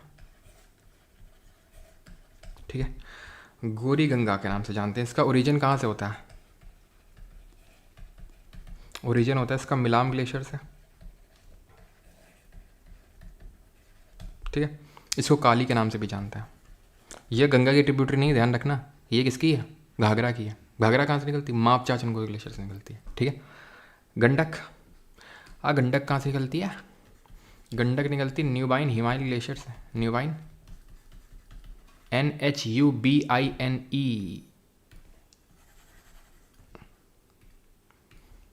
न्यूबाइन हीमल ग्लेशियर। ओके, नेपाल में। कोसी की अगर बात करेंगे तो कोसी जो है अरुण कोसी और सप्त कोसी दो से मिलके बनी हुई है। अरुण कोसी और सप्त को सन, अरुण कोसी, सन कोसी और तामुर कोसी, तीन से मिलके बनी। उसको सौरव ऑफ बिहार के नाम से जानते हैं। बिहार का सौरव है ये, सौरव ऑफ बिहार। ठीक है, अब गंगा रिवर आई आई आई आई आई आई, रुक जाओ रुक जाओ रुक जाओ। यहाँ से यमुना को लाओ, नीचे से यमुना को लाओ और प्रयागराज में ला दो। अब यमुना की देख रहे हो कितनी दबादब ट्रिब्यूटरीज हैं। चंबल, सिंध, बेतवा, केन। फिर से रिपीट करो, चंबल, सिंध, बेतवा, केन, चंबल, सिंध, बेतवा, केन, चंबल, सिंध, बेतवा, केन। याद हो गया तुम्हें, चंबल, सिंध, बेतवा, केन। ठीक है, ऑर्डर में। अब कौन कहाँ से निकलती है देखो। चंबल जो निकलती, चंबल निकलती मऊ प्लेट्यू से। चंबल कहाँ से निकलती है? मऊ प्लेट्यू। कहाँ पड़ता है? मध्य प्रदेश पड़ता है। ठीक है सर, निकल आई। ओके ठीक है, समझ में आता है, बिल्कुल बात समझ में आती है। सिंध, बेतवा, केन का नहीं याद करना है। चंबल यमुना की सबसे लंबी ट्रिब्यूटरी है। यमुना गंगा की सबसे लंबी ट्रिब्यूटरी है। ठीक है, और चंबल की ट्रिब्यूटरीज कौन कौन सी हैं? बानस है, ऊपर से ज्वाइन करती है, जो अरावली से निकलती है, ध्यान रखना, ये अरावली रेंजेस से निकलती है। ओके, देन नीचे से अगर आप देखोगे तो काली सिंध है, पार्वती है, काली सिंध, पार्वती और छिप्रा। छिप्रा की बैंक्स पे उज्जैन सिटी लोकेटेड है, महाकाल की धरती जिसको बोलते हैं। ठीक है, चंबल की अगर बात करेंगे मऊ प्लेट्यू से तो निकलती है, साथ ही साथ ये अपना गली इरोजन परफॉर्म करने के लिए जानी जाती है। और गली इरोजन परफॉर्म करके ये क्या क्रिएट कर देती है? Badland topography. ठीक है, which is unfit for cultivation, उस पर कल्टिवेशन नहीं की जा सकती है फिर। ओके, तो गली इरोजन से रेवाइन क्रिएट होता है और रेवाइन ही बन जाते हैं बैडलैंड टोपोग्राफी। सिंध, बेतवा, केन का हमें कोई ओरिजिन पॉइंट याद रखने की बिल्कुल भी ज़रूरत नहीं है। ठीक है, ओके। ये मऊ है, मालवा नहीं है। मालवा यहाँ है। ठीक है, मालवा ऐसा बीचों बीच से चीरती हुई जाती है चंबल मालवा को। देन ये राइट बैंक ट्रिब्यूटरीज देख रहे हैं ना, ये गंगा की। यमुना देख ली, सोन यहाँ है आपका, अमरकंटक प्लेट्यू, अमरकंटक का पठार। यहाँ से जाती है आपकी ये नर्मदा और यहाँ से आ जाती है सोन। तो किस तरह का ड्रेनेज पैटर्न दिखाती है जरा बताओ कमेंट में, थोड़ी देर पहले बताया था। तो सोन इस तरह से जाएगी और ज्वाइन कर लेगी यहाँ पर पटना के पास में, बिहार में पटना के पास में ज्वाइन कर लेगी। ठीक है, सोन की ट्रिब्यूटरी है रिहांद, सोन की ट्रिब्यूटरी है रिहांद। और कोयल, कोयल दो हैं, ये नॉर्थ कोयल और एक है साउथ कोयल। साउथ कोयल नीचे जाती है, ये नॉर्थ कोयल है, नॉर्थ कोयल है। अच्छा, अब गंगा यहाँ आई, फरक्का जगह पड़ती है वेस्ट बंगाल में, ध्यान रखना क्या बताया हमने, फरक्का जगह पड़ती है वेस्ट बंगाल में। वहाँ पर क्या हुआ, गंगा डिस्ट्रीब्यूट हो गई, आगे चली गई अपना बांग्लादेश में, और कुछ पानी अपना छोड़ गई यहाँ पर ये वेस्ट बंगाल के लोगों को। लो तुम भी, नहीं लो तुम भी, लोग क्या याद रखोगे। हाँ, तो इसको डिस्ट्रीब्यूटरी बोलते हैं। हुगली की, गंगा की डिस्ट्रीब्यूटरी है हुगली, ट्रिब्यूटरी नहीं है हुगली, क्योंकि उससे निकल रही है ना कि ज्वाइन कर रही है। एंड हुगली की ट्रिब्यूटरी है दामोदर। दामोदर भी रिफ्ट वैली में फ्लो करती है, ध्यान रखना, और इसको सौरव ऑफ बंगाल के नाम से जानते हैं। एंड इस पर्टिकुलर यहाँ पर क्या हुआ, बैराज बनाया गया भारत के द्वारा, तो बांग्लादेश को इससे थोड़ी सी चिड़ मची। तो फिर एक एग्रीमेंट हुआ, फरक्का एग्रीमेंट 1996 में, 1996 में। ओके, फरक्का एग्रीमेंट हुआ। देन ये जब गंगा आगे जाती है तो पद्मा के नाम से जानी जाती है बांग्लादेश में। किस नाम से जानी जाती है? पद्मा के नाम से जानी जाती है। याद रहेगा इतनी चीज़? क्यों याद रहेगी इतनी चीज़? तो ब्रह्मपुत्र में बढ़ जाएं अभी, फिर मेघना बनाएंगे वहाँ पे। क्यों क्यों क्यों क्यों क्यों क्यों बताओ।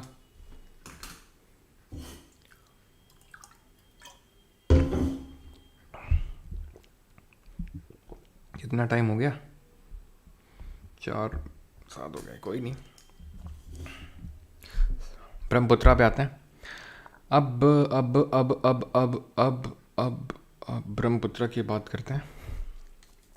तो ब्रह्मपुत्रा निकलती कहाँ से? तो ब्रह्मपुत्रा निकलती है यहाँ से, कैलाश मानसरोवर के पास में ही जगह पड़ती है, ग्लेशियर है चेमा युंग दुंग, चेमा युंग दुंग, जिसको कि हम अंगसी ग्लेशियर के नाम से भी जानते हैं। जब ये निकलती तो इसको सांगपो या यार्लिंग जांगबो के नाम से जानते हैं। ठीक है, आएगी आएगी आएगी आएगी आएगी आएगी, और यहाँ पर नामचा बरवा में, याद है, ग्रेट हिमालय का ईस्टर्न मोस्ट पीक, हम्म, तो वहाँ से यू टर्न मारेगी और एंटर करेगी अरुणाचल में, जहाँ पे इसका नाम पड़ जाएगा क्या, दिहांग। दिबांग नहीं, दिहांग। ठीक है, दिबांग इसकी ट्रिब्यूटरी है, जो ऊपर से देख रहे हो ये दिबांग, इसको उधर से दिहांग नाम पड़ा अरुणाचल में। देन असम में जाएगी, पहले तो नाम इसका सियांग पड़ता है, सियांग अरुणाचल में, देन दिबांग पड़ता है, ठीक है, सॉरी दिहांग पड़ता है। देन उसके बाद असम में ब्रह्मपुत्रा पड़ता है, और असम में ही ये सबसे बड़ा रिवराइन आइलैंड बनाती है ब्रह्मपुत्रा, जिसका क्या नाम है आप कमेंट में बताएंगे जल्दी से। और उसके बाद ये ढुबरी जो असम में जगह पड़ती है, वहाँ से साउथवर्ड टर्न मार के सीधा गंगा को ज्वाइन करती है। ठीक है, तो ये कौन सा है, मजूली आइलैंड है, मजूली। ठीक है, यहाँ पे लिख देता हूँ मैं, मजूली।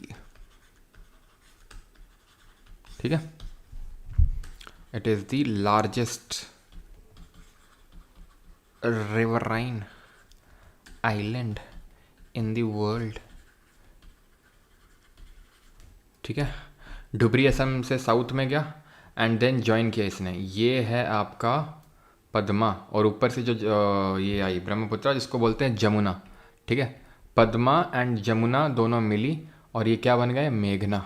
ठीक है, ये बन गया आपका मेघना, दोनों मिलके बन गई मेघना, और मेघना बनाती है वर्ल्ड का लार्जेस्ट डेल्टा, जिसको बोलते हैं सुंदरबन डेल्टा। जिसका नाम सुंदरबन क्यों है, सुंदरबन सुंदरबन सुंदरी ट्रीज की वजह से है, सुंदरी पेड़ों की वजह से है वो।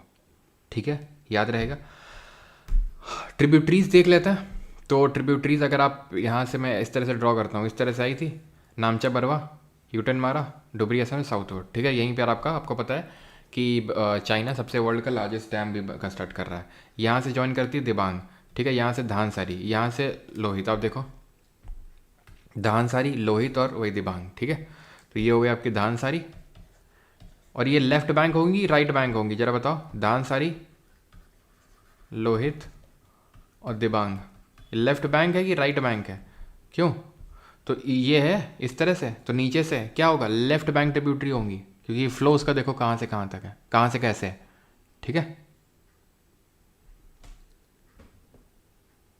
यहाँ से सुबनसारी, कामेंग, मानस, जलढाका, रेडक, तीस्ता। ठीक है, तो ये क्या हो जाएगी,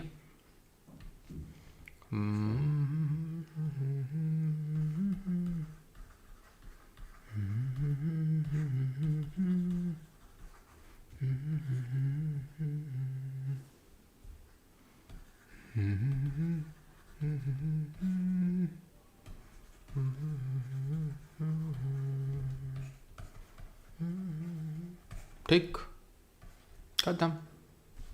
ऊपर वाली राइट बैंक, नीचे वाली लेफ्ट बैंक, खत्म, खत्म हो गई है। नेशनल वाटरवेज, नेशनल वाटरवेज मतलब पहले पेनिनसुलर रिवर सिस्टम देखते हैं, देन आते हैं। ठीक है, वाटरवेज पे मेरी आंखें चौंधिया आ रही हैं।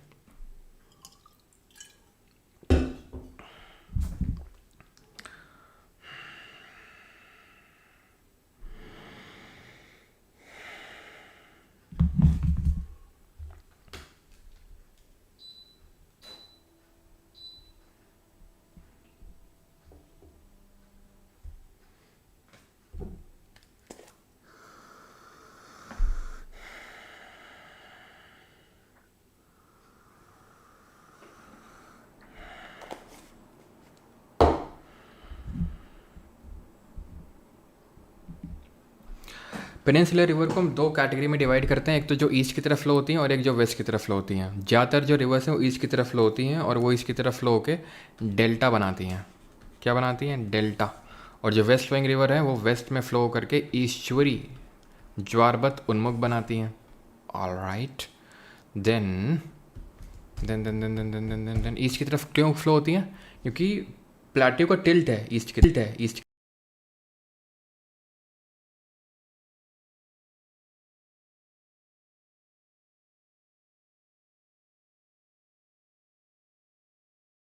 कंफर्म करना एक बार।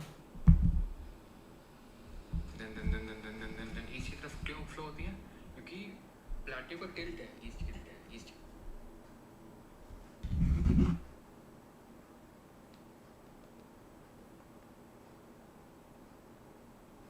अभी कंफर्म करना एक बार, ठीक है।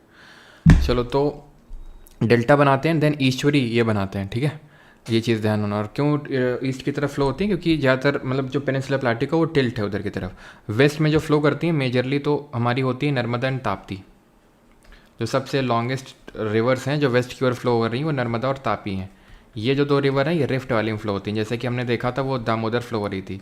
रिफ्ट वैली में फ्लो होती हैं, भ्रंश घाटी में बहती हैं। जैसे नर्मदा की बात करें तो विंध्य और सतपुरा के बीच में फ्लो होती है, तापी उसके नीचे रहती है, ठीक है। चलो तो यहाँ पे आप देख सकते हैं सारी रिवर्स ईस्ट फ्लोइंग और वेस्ट फ्लोइंग। तो ये नर्मदा तापी वेस्ट फ्लोइंग, पहले हम ईस्ट फ्लोइंग पे फोकस कर लेते हैं, देन उसके बाद आते हैं, ठीक है। देन उसके बाद हम वेस्ट फ्लोइंग में आएंगे, फिर ख़त्म करते हैं इसको, ठीक है।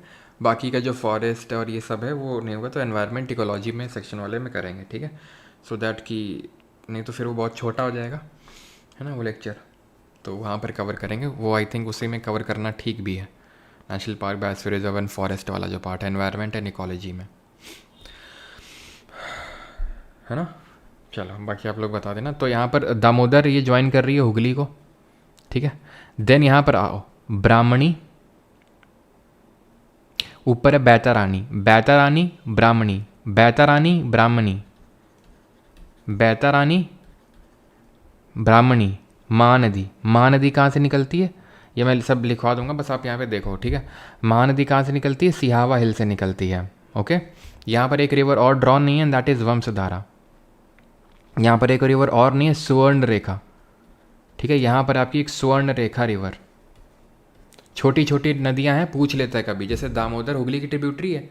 देन वहाँ पर आपको देखने को मिलेगा सुवर्ण रेखा, देन बैतारानी, ब्राह्मणी, ठीक है। देन महानदी, और महानदी के नीचे वंशधारा, ठीक है। कौन सी वंशधारा है ये, जो उड़ीसा से तो निकलती है लेकिन आंध्र में जाके अपना डेल्टा बनाती है, ठीक है। देन ये आपकी गोदावरी, रिवर गोदावरी, जो कि कहाँ से निकलती है, त्र्यंबकेश्वर से निकलती है। एक मैं त्र्यंबकेश्वर मंदिर भी यहीं पर बहुत फेमस है, ठीक है। मैं शेयर करूँगा आपको एक पिक्चर टेलीग्राम पे आज, ठीक है, देखना उसको। त्र्यंबकेश्वर मंदिर की, त्र्यंबकेश्वर प्लाट्यू से निकलती है गोदावरी, ठीक है। GT करके याद करना होता है, G से गोदावरी, T से त्र्यंबकेश्वर। एंड तो गोदावरी हो गई है, ठीक है। गोदावरी, अब एक सेकंड रुको, ठीक है। तो सबसे पहले तो हम ईस्ट फ्लोइंग देख रहे हैं ना, तो ईस्ट फ्लोइंग में गोदावरी है। और गोदावरी कहाँ से निकलती है, त्र्यंबकेश्वर से। त्र्यंबकेश्वर से लेंथ की अगर बात करेंगे तो लगभग 1460 किलोमीटर है, ठीक है। एंड इसको दक्षिण गंगा के नाम से भी जानते हैं, दक्षिण गंगा के नाम से भी जानते हैं। एंड ये फ्लो कहाँ से होती है, महाराष्ट्र से ओरिजिनेट होती है। त्र्यंबकेश्वर की अगर बात करें महाराष्ट्र ओरिजिनेट होती है, देन छत्तीसगढ़, देन आपका तेलंगाना में जाती है, देन आंध्रा में, ठीक है। और एक चीज़ याद रखिएगा, क्या चीज़ याद रखनी है कि ये सिर्फ गोदावरी रिवर की बात हो रही है, उसके बेसिन की बात नहीं हो रही है। जब बेसिन की बात करते हैं तो उसकी ट्रिब्यूटरीज़ को भी शामिल कर लेते हैं। तो ट्रिब्यूटरीज़ को भी शामिल करेंगे तो MP तक जाएगा। अगर ट्रिब्यूटरीज़ को भी शामिल करेंगे तो MP तक भी जाएगा, झारखंड तक भी जाएगा, समझ रहे हैं आप। सॉरी झारखंड बोल रहा हूँ, क्या बोल रहा हूँ मैं, MP तक जाएगा, आपका कर्नाटक तक जाएगा ये गोदावरी रिवर की अगर हम बेसिन की बात कर लेंगे तो, क्योंकि उसमें फिर ट्रिब्यूटरीज़ को भी इंक्लूड कर लेते हैं। इसकी ट्रिब्यूटरीज़ यानी कि सहायक नदियों को याद कैसे रखते हैं हम, ठीक है। तो याद हम ऐसे रखते हैं, कैसे कि MS स्वामीनाथन थे, ठीक है। World War I में वो लड़े थे, ठीक है। परचेजिंग पावर पैरिटी का कॉन्सेप्ट दिए थे, जो हम इकोनॉमिक्स में पढ़ते हैं, ऐसे याद है, पर पावर पर्सन जैसे याद तुमको याद करना हो, ठीक है। P, ठीक है।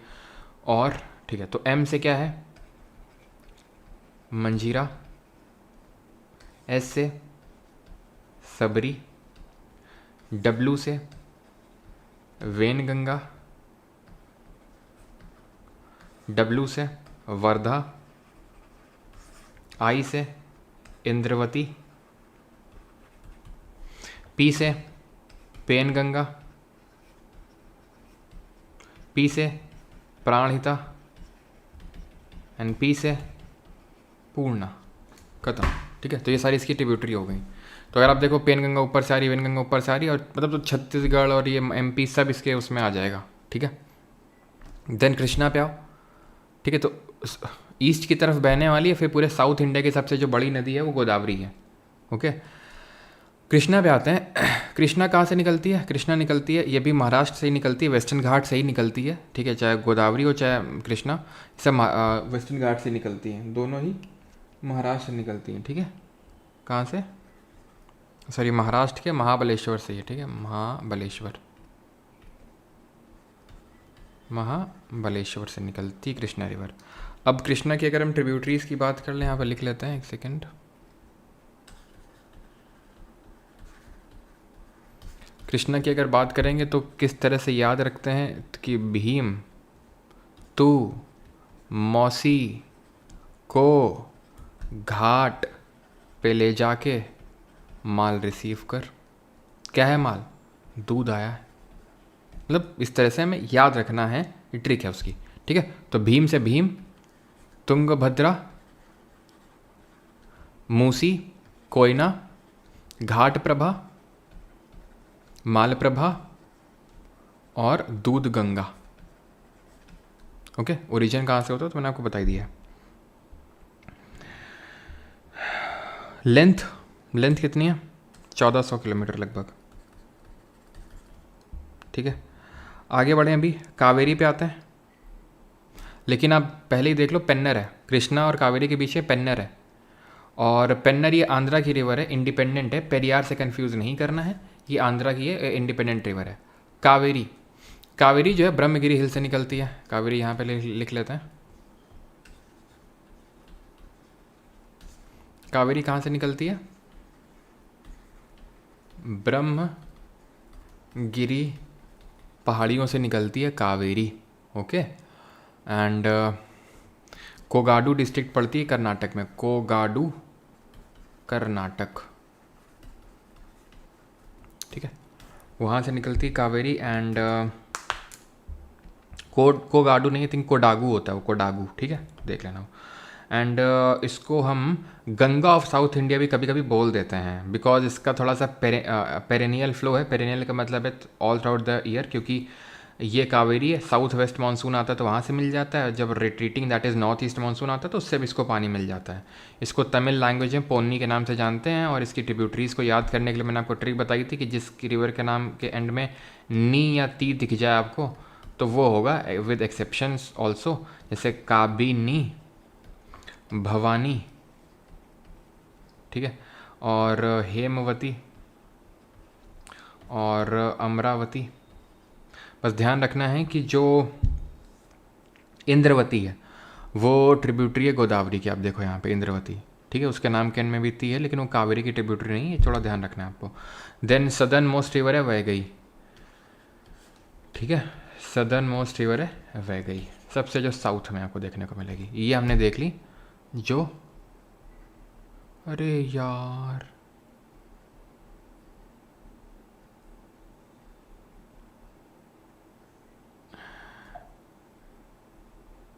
सारी उम्रात जोकर। चलो भाई, खैर वेस्ट फ्लोइंग रिवर देखते हैं अभी। टूट गया भैया मैं तो, टूट गया मैं तो। चलो ईस्ट फ्लोइंग रिवर पे आते हैं अभी।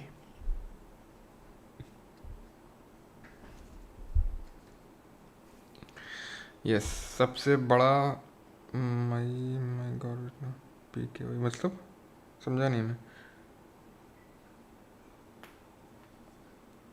चलो भाई, तो अभी आते हैं ईस्ट फ्लोइंग रिवर्स पे। तो ईस्ट फ्लोइंग जो रिवर होती हैं पूर्व की तरफ बहने वाली, तो अभी मैंने दो बताई main, Narmada and Tapi.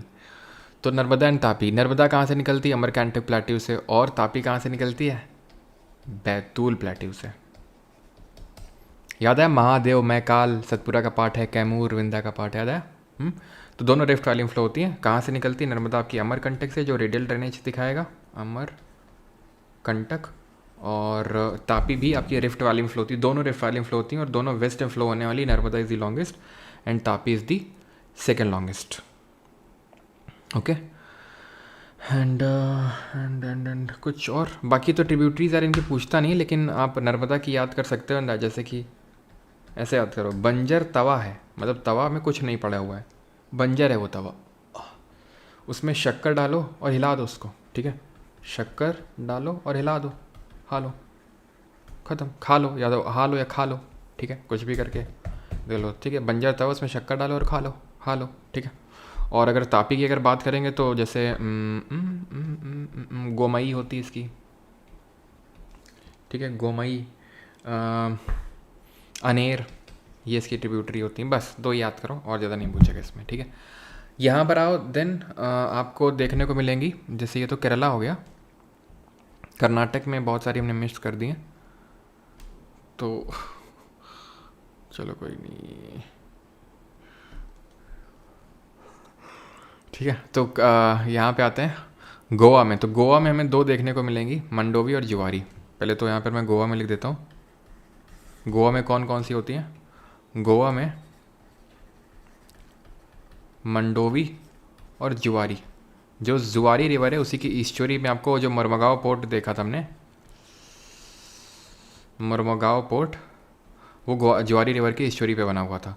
Then अगर बात करेंगे कर्नाटक की, तो कर्नाटक में कौन कौन सी आपको देखने को मिलेगी, जल्दी से बताइए हैं। कर्नाटक में कौन सी मिलेगी? काली है एक, ठीक है, काली, और एक वराही, जिसमें कुंचिकल वाटरफॉल है, सबसे हाईएस्ट वाटरफॉल है इंडिया की, ठीक है। एंड वो कौन सी है? शरावती, जिसमें कि जॉग वाटरफॉल है सेकंड हाईएस्ट वाटरफॉल। तो काली, वराही और शरावती कर्नाटक में। केरला में आ जाओ, केरला में तीन है, कौन कौन सी? पेरियार, भरतपूजा। अब लॉन्गेस्ट कौन सी है भाई? दोनों जो ना, पेरियार और भरतपूजा के बीच में बड़ा कंपटीशन रहता है, तो ऑलमोस्ट सिमिलर हैं दोनों की लेंथ, ठीक है। और पंबा, पंबा जो है ये वेम्बानद लेक में जाके गिरती है। कहाँ पे? वेम्बानद लेक में गिरती है।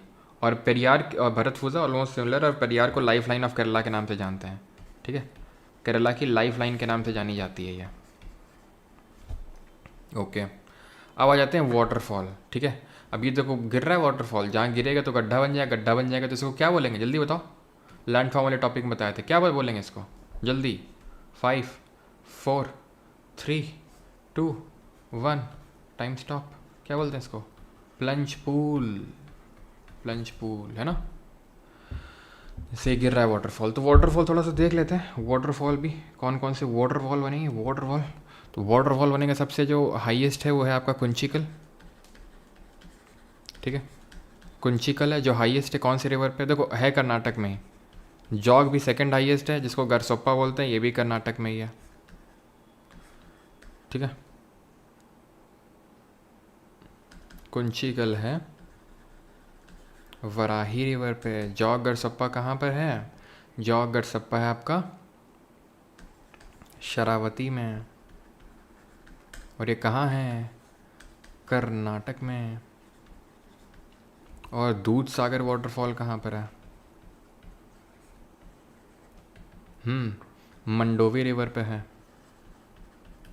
और गोवा में पड़ता है, ओके। हुंड्रू, कुंड्रू, हुंड्रू वाटरफॉल कहाँ पे है? ये स्वर्ण रेखा रिवर नहीं पड़ रहे थे अभी? स्वर्ण रेखा वहाँ पर है, झारखंड में है ये,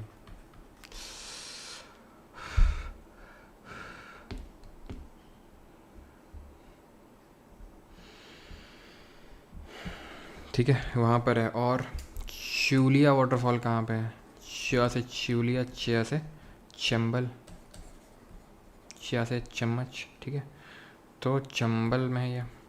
चंबल अभी उन्होंने देखा था, रिफ्ट, सॉरी, चंबल जो है रेवाइंस क्रिएट करती है, बैडलैंड टोपोग्राफी है ना, मऊ प्लेट्यू से निकलती है। और हाँ, धुआंधार, कपिलधार, धुआंधार एंड कपिलधार, कपिलधार ये कहाँ है? नर्मदा में है, एमपी में, मध्य प्रदेश में। और कुछ और एक और याद कर लो, बारे पानी, बरेही पानी, बरेही पानी कहाँ है? उड़ीसा में है। और हेब्बे, हेब्बे कर्नाटक में, ठीक है, कर्नाटक में। गोकक कर्नाटक में, ठीक है। तो ये सारी हैं, याद करना। अच्छा, आपको बताना होगा कि आपका highest waterfall and second highest waterfall in the world कौन से, पूरे विश्व की जब हम बात करते हैं तो पूरे विश्व में आपको बताना है। बताओ। सेकंड लास्ट टॉपिक है हमारा डैम्स, लास्ट टॉपिक है सॉइल, उसके बाद करेंगे लेक्चर को ख़त्म। फॉरेस्ट, ग्रास लैंड, ये सब जो है देखेंगे हम एनवायरनमेंट इकोलॉजी में, ठीक है। सर अब कितनी देर बता दो, काफ़ी देर से कंट्रोल करके बैठा हूँ, निकल अभी तो कंट्रोल करके क्यों, तुमको चलने के लिए मना किया गया किसी ने, हैं आलसी कहीं के, आलसी कहीं के, चल के जा नहीं सकते हो। ये नहीं कि पानी मेरा ख़त्म हो गया तो पानी भी ले आओ मेरे लिए। डैम्स पे आते हैं अभी, ठीक है। डैम्स पे, तो डैम्स जो है हम इम्पॉर्टेंट वाले याद करेंगे, ठीक है। जैसे कि सबसे जो पहला डैम बना था तो वो दामोदर रिवर प्रोजेक्ट के तहत बना था, ठीक है। दामोदर रिवर प्रोजेक्ट भारत में पहला था जिसमें कि दामोदर रिवर और उसकी ट्रिब्यूटरीज में कुछ डैम्स बनाए गए थे, जैसे कि मैथॉन,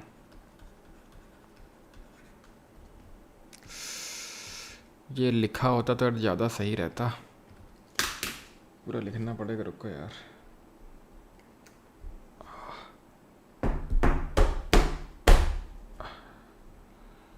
सॉइल वाला पहले देख लेते हैं, इसमें थोड़ा लिखना कम रहेगा, बाद में लिख देंगे हाँ तो अभी काम कर नहीं रहा है, ठीक है। तो पहले ये वाला देख लेते हैं सॉइल वाला, फिर वापस इसमें आते हैं अभी, ठीक है। थोड़ा हाथ को आराम मिल जाएगा, हाथ से काफ़ी मेहनत हो गई।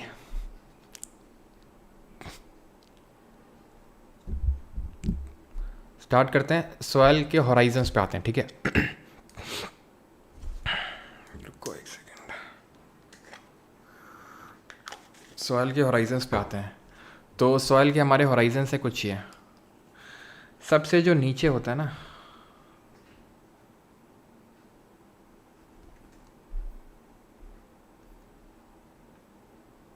इसको नीचे करो यार इसको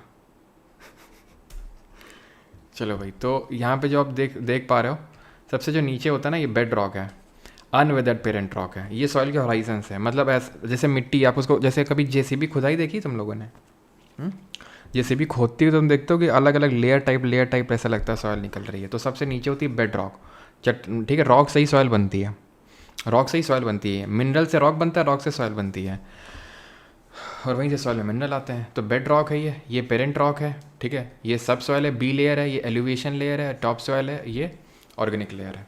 याद रहेगा, बेड रॉक, पेरेंट रॉक मतलब पार्टली वेदर्ड रॉक है, सब सॉइल है, एलिवेशन का मतलब ये होता है कि ट्रांजिशन के तौर पे है, ये टॉप सॉइल है ए और ये सब सॉइल है बी, टॉप सॉइल है ए, सब सॉइल है बी, और बीच में ट्रांजिशन है ई, बीच में बेचारा पिस लाइन के बीच में, ये पेरेंट रॉक है, बेड रॉक।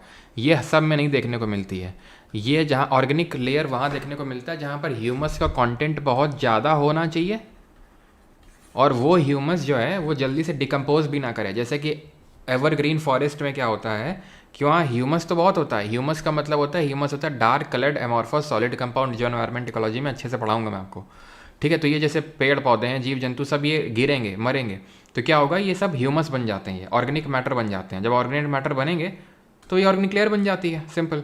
लेकिन धीरे धीरे डिकम्पोज होता है तो ठीक रहता है। अगर बहुत ज़्यादा टेम्परेचर होता है तो बहुत जल्दी डिकम्पोजिशन, बहुत जल्दी सब कुछ हो जाता है, ठीक है। फिर इसी वजह से हम डेजर्ट कवर्ड इन फॉरेस्ट बोलते हैं, एवरग्रीन फॉरेस्ट को इसी कारणवश बोलते हैं, क्योंकि वहाँ टेम्परेचर इतना ज़्यादा होता है कि डिकम्पोजिशन का रेट बहुत ज़्यादा होता है, ठीक है।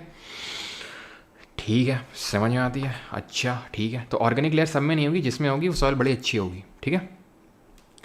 आओ जरा रिकॉल तो करवा लो, सो रहे थे ना तुम, सो रहे थे ना, सही बताना, सो रहे थे ना, रिकॉल करो।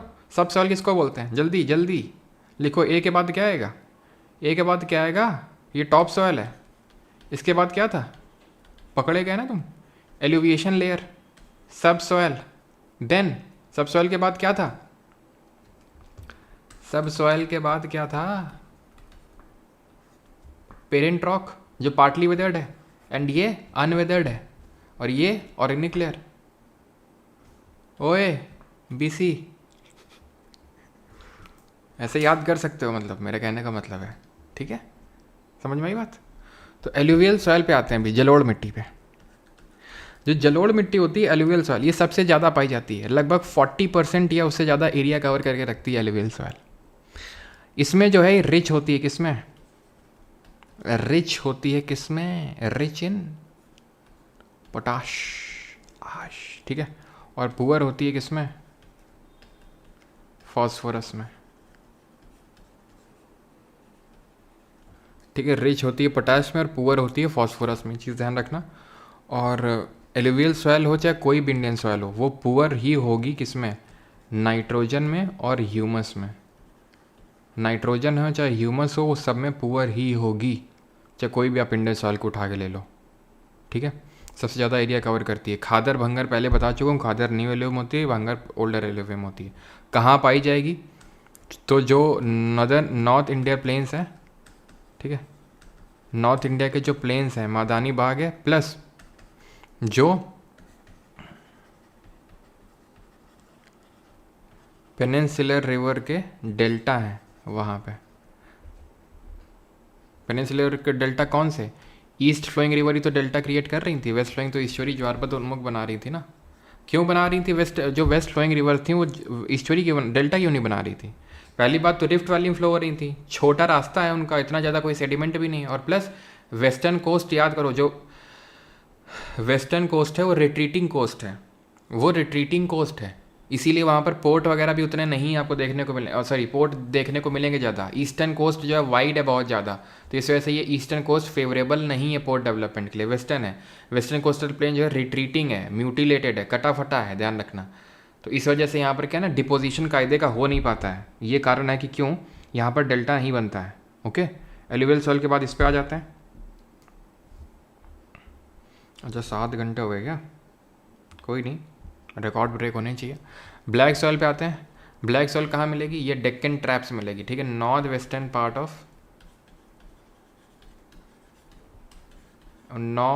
पार्ट ऑफ डेक्कन प्लेट्यू, जैसे कि ये दिख रहा है, ये महाराष्ट्र गुजरात। तो महाराष्ट्र गुजरात में क्यों कॉटन टॉप पे रहता है? याद समझ में है क्यों? क्योंकि ब्लैक सॉइल जो है कॉटन कल्टीवेशन के लिए बहुत सूटेबल है, इसको रेगर के नाम से जानते हैं, ठीक है। ये जो है सेल्फ फ्लोइंग कैरेक्टरिस्टिक पोजेस करती है। सेल्फ फ्लोइंग का मतलब होता है कि ये जब ड्राई होती है तो इसमें क्रैक्स डेवलप हो जाते हैं।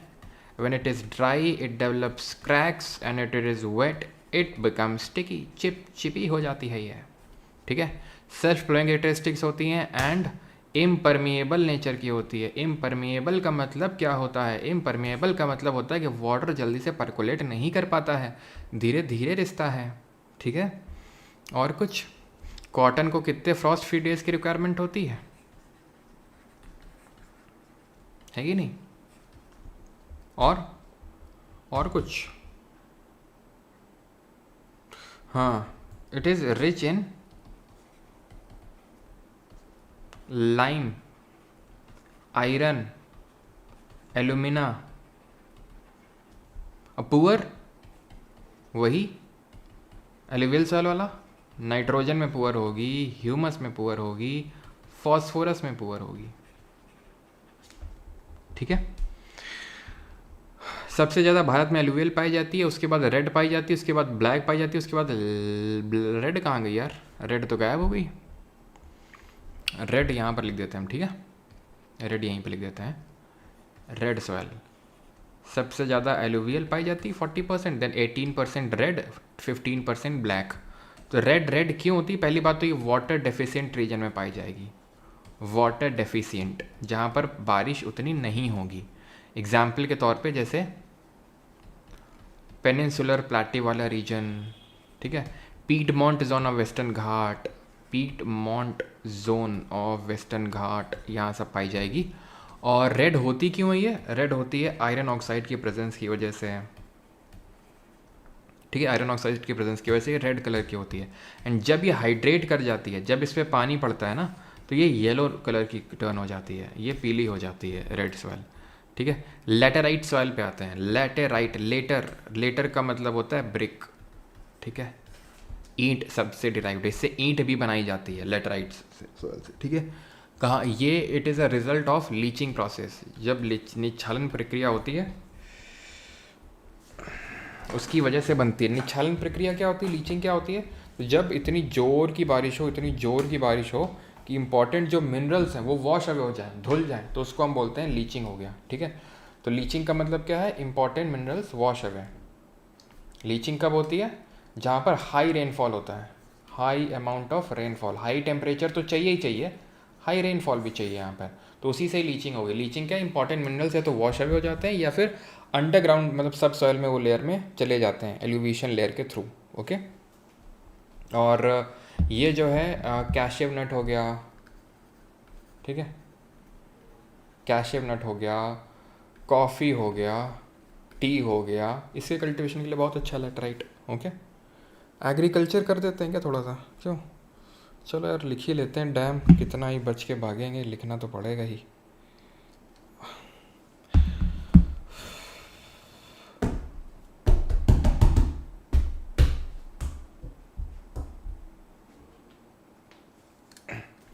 चलो तो मैथॉन पे आते हैं।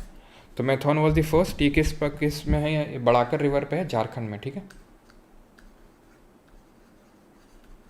बड़ाकर रिवर है और झारखंड में ही है। ठीक है, मैं जल्दी जल्दी लिखूंगा, आपको बताना है। ठीक है, जल्दी जल्दी इसको थोड़ा सा एंगेजिव एंड फन बनाते हैं। तो बताओ भाखड़ा नंगल कहाँ है, किस रिवर में है, जल्दी से। ठीक है, एंड टिहरी कहाँ पर है, किस नदी पे है, किस स्टेट में है। देन हीराकुड, हीराकुड किस स्टेट में है, किस रिवर पे है। देन जो इम्पोर्टेंट वाले हैं वो सब देखते हैं। ठीक है, बगलीहार, दुलहस्ती और सलाल, ये कहाँ है, किशनगंगा, जल्दी जल्दी बताओ। ये 1 है, ये 2 है, ये 3 है, ये 4 है, ये 5 है। किशनगंगा, तुलबुल और उड़ी बाबा। ठीक है, छठवां बताना,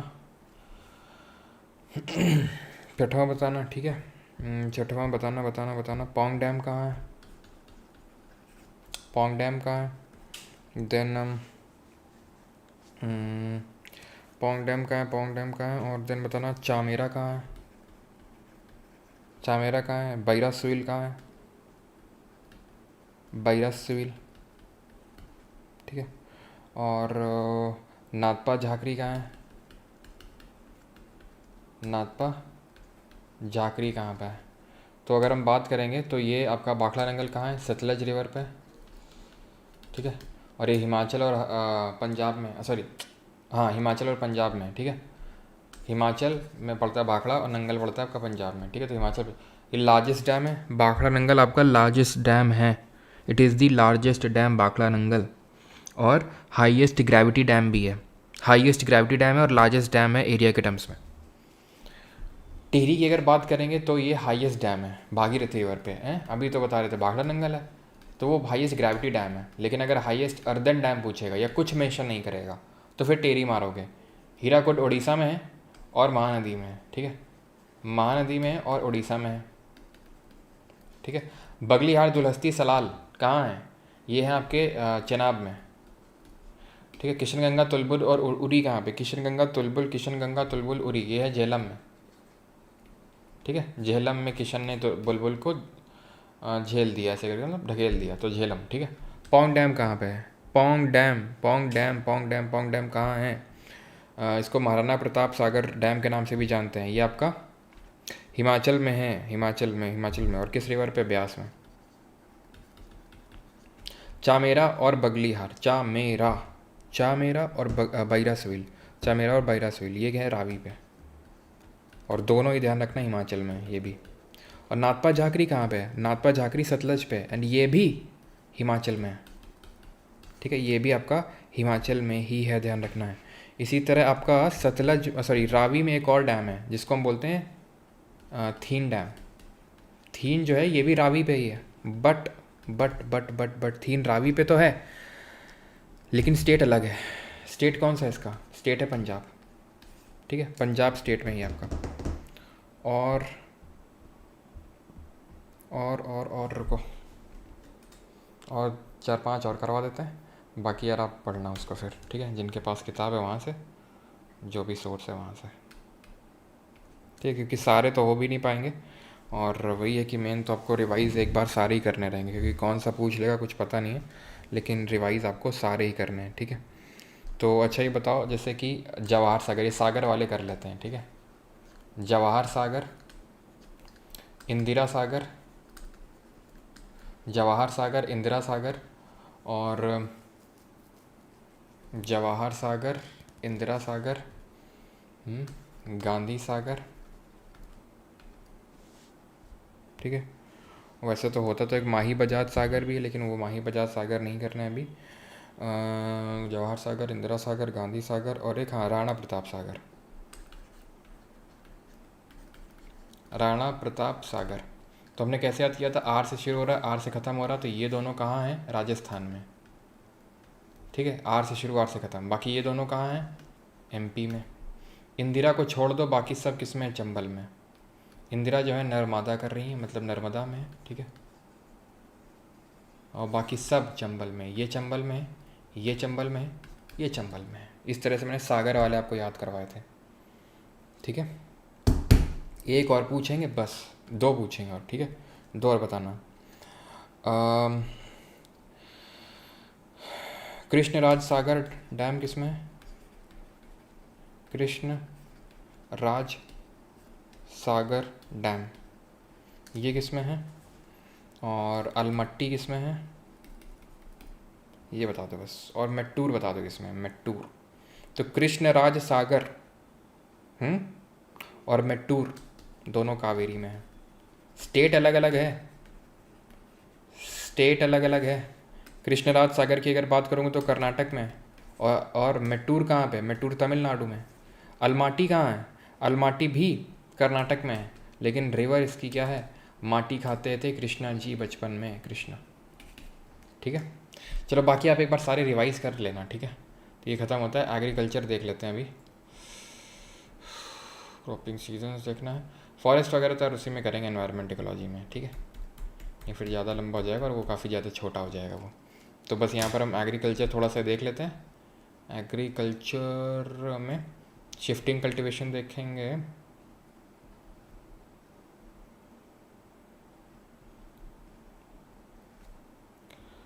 ठीक है। पानी भी यार ख़त्म हो गया है, बताओ।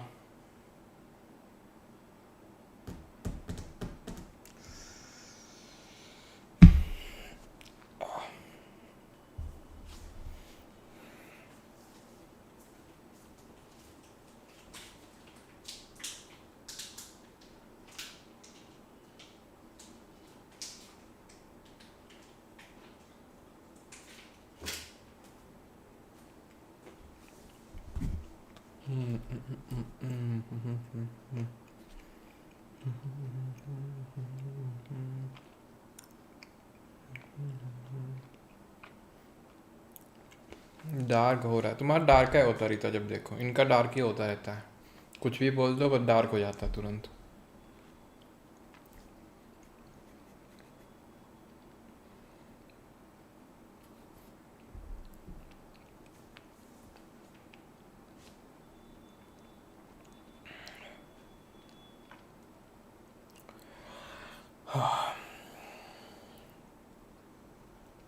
चलो तो करते हैं स्टार्ट एग्रीकल्चर वाला पार्ट। देखो एग्रीकल्चर अलग अलग तरह का होता है। एग्रीकल्चर यहाँ पे तो लिखा जाएगा नहीं, क्रिएट ही करना पड़ेगा। तो एग्रीकल्चर की अगर बात करेंगे तो डिफरेंट टाइप का होता है, जैसे प्रिमिटिव एक होता है, बस 5 मिनट का और है, 5 मिनट और सब्र रख लो, ठीक है। बाकी तो पूरा जो अगला आगे वाला पार्ट है वो सब हम एनवायरमेंट इकोलॉजी में करेंगे। Primitive subsistence farming, okay. तो प्रिमिटिव सब्सिस्टेंस एक फार्मिंग होती है, ठीक है। एक होती है intensive subsistence, intensive subsistence,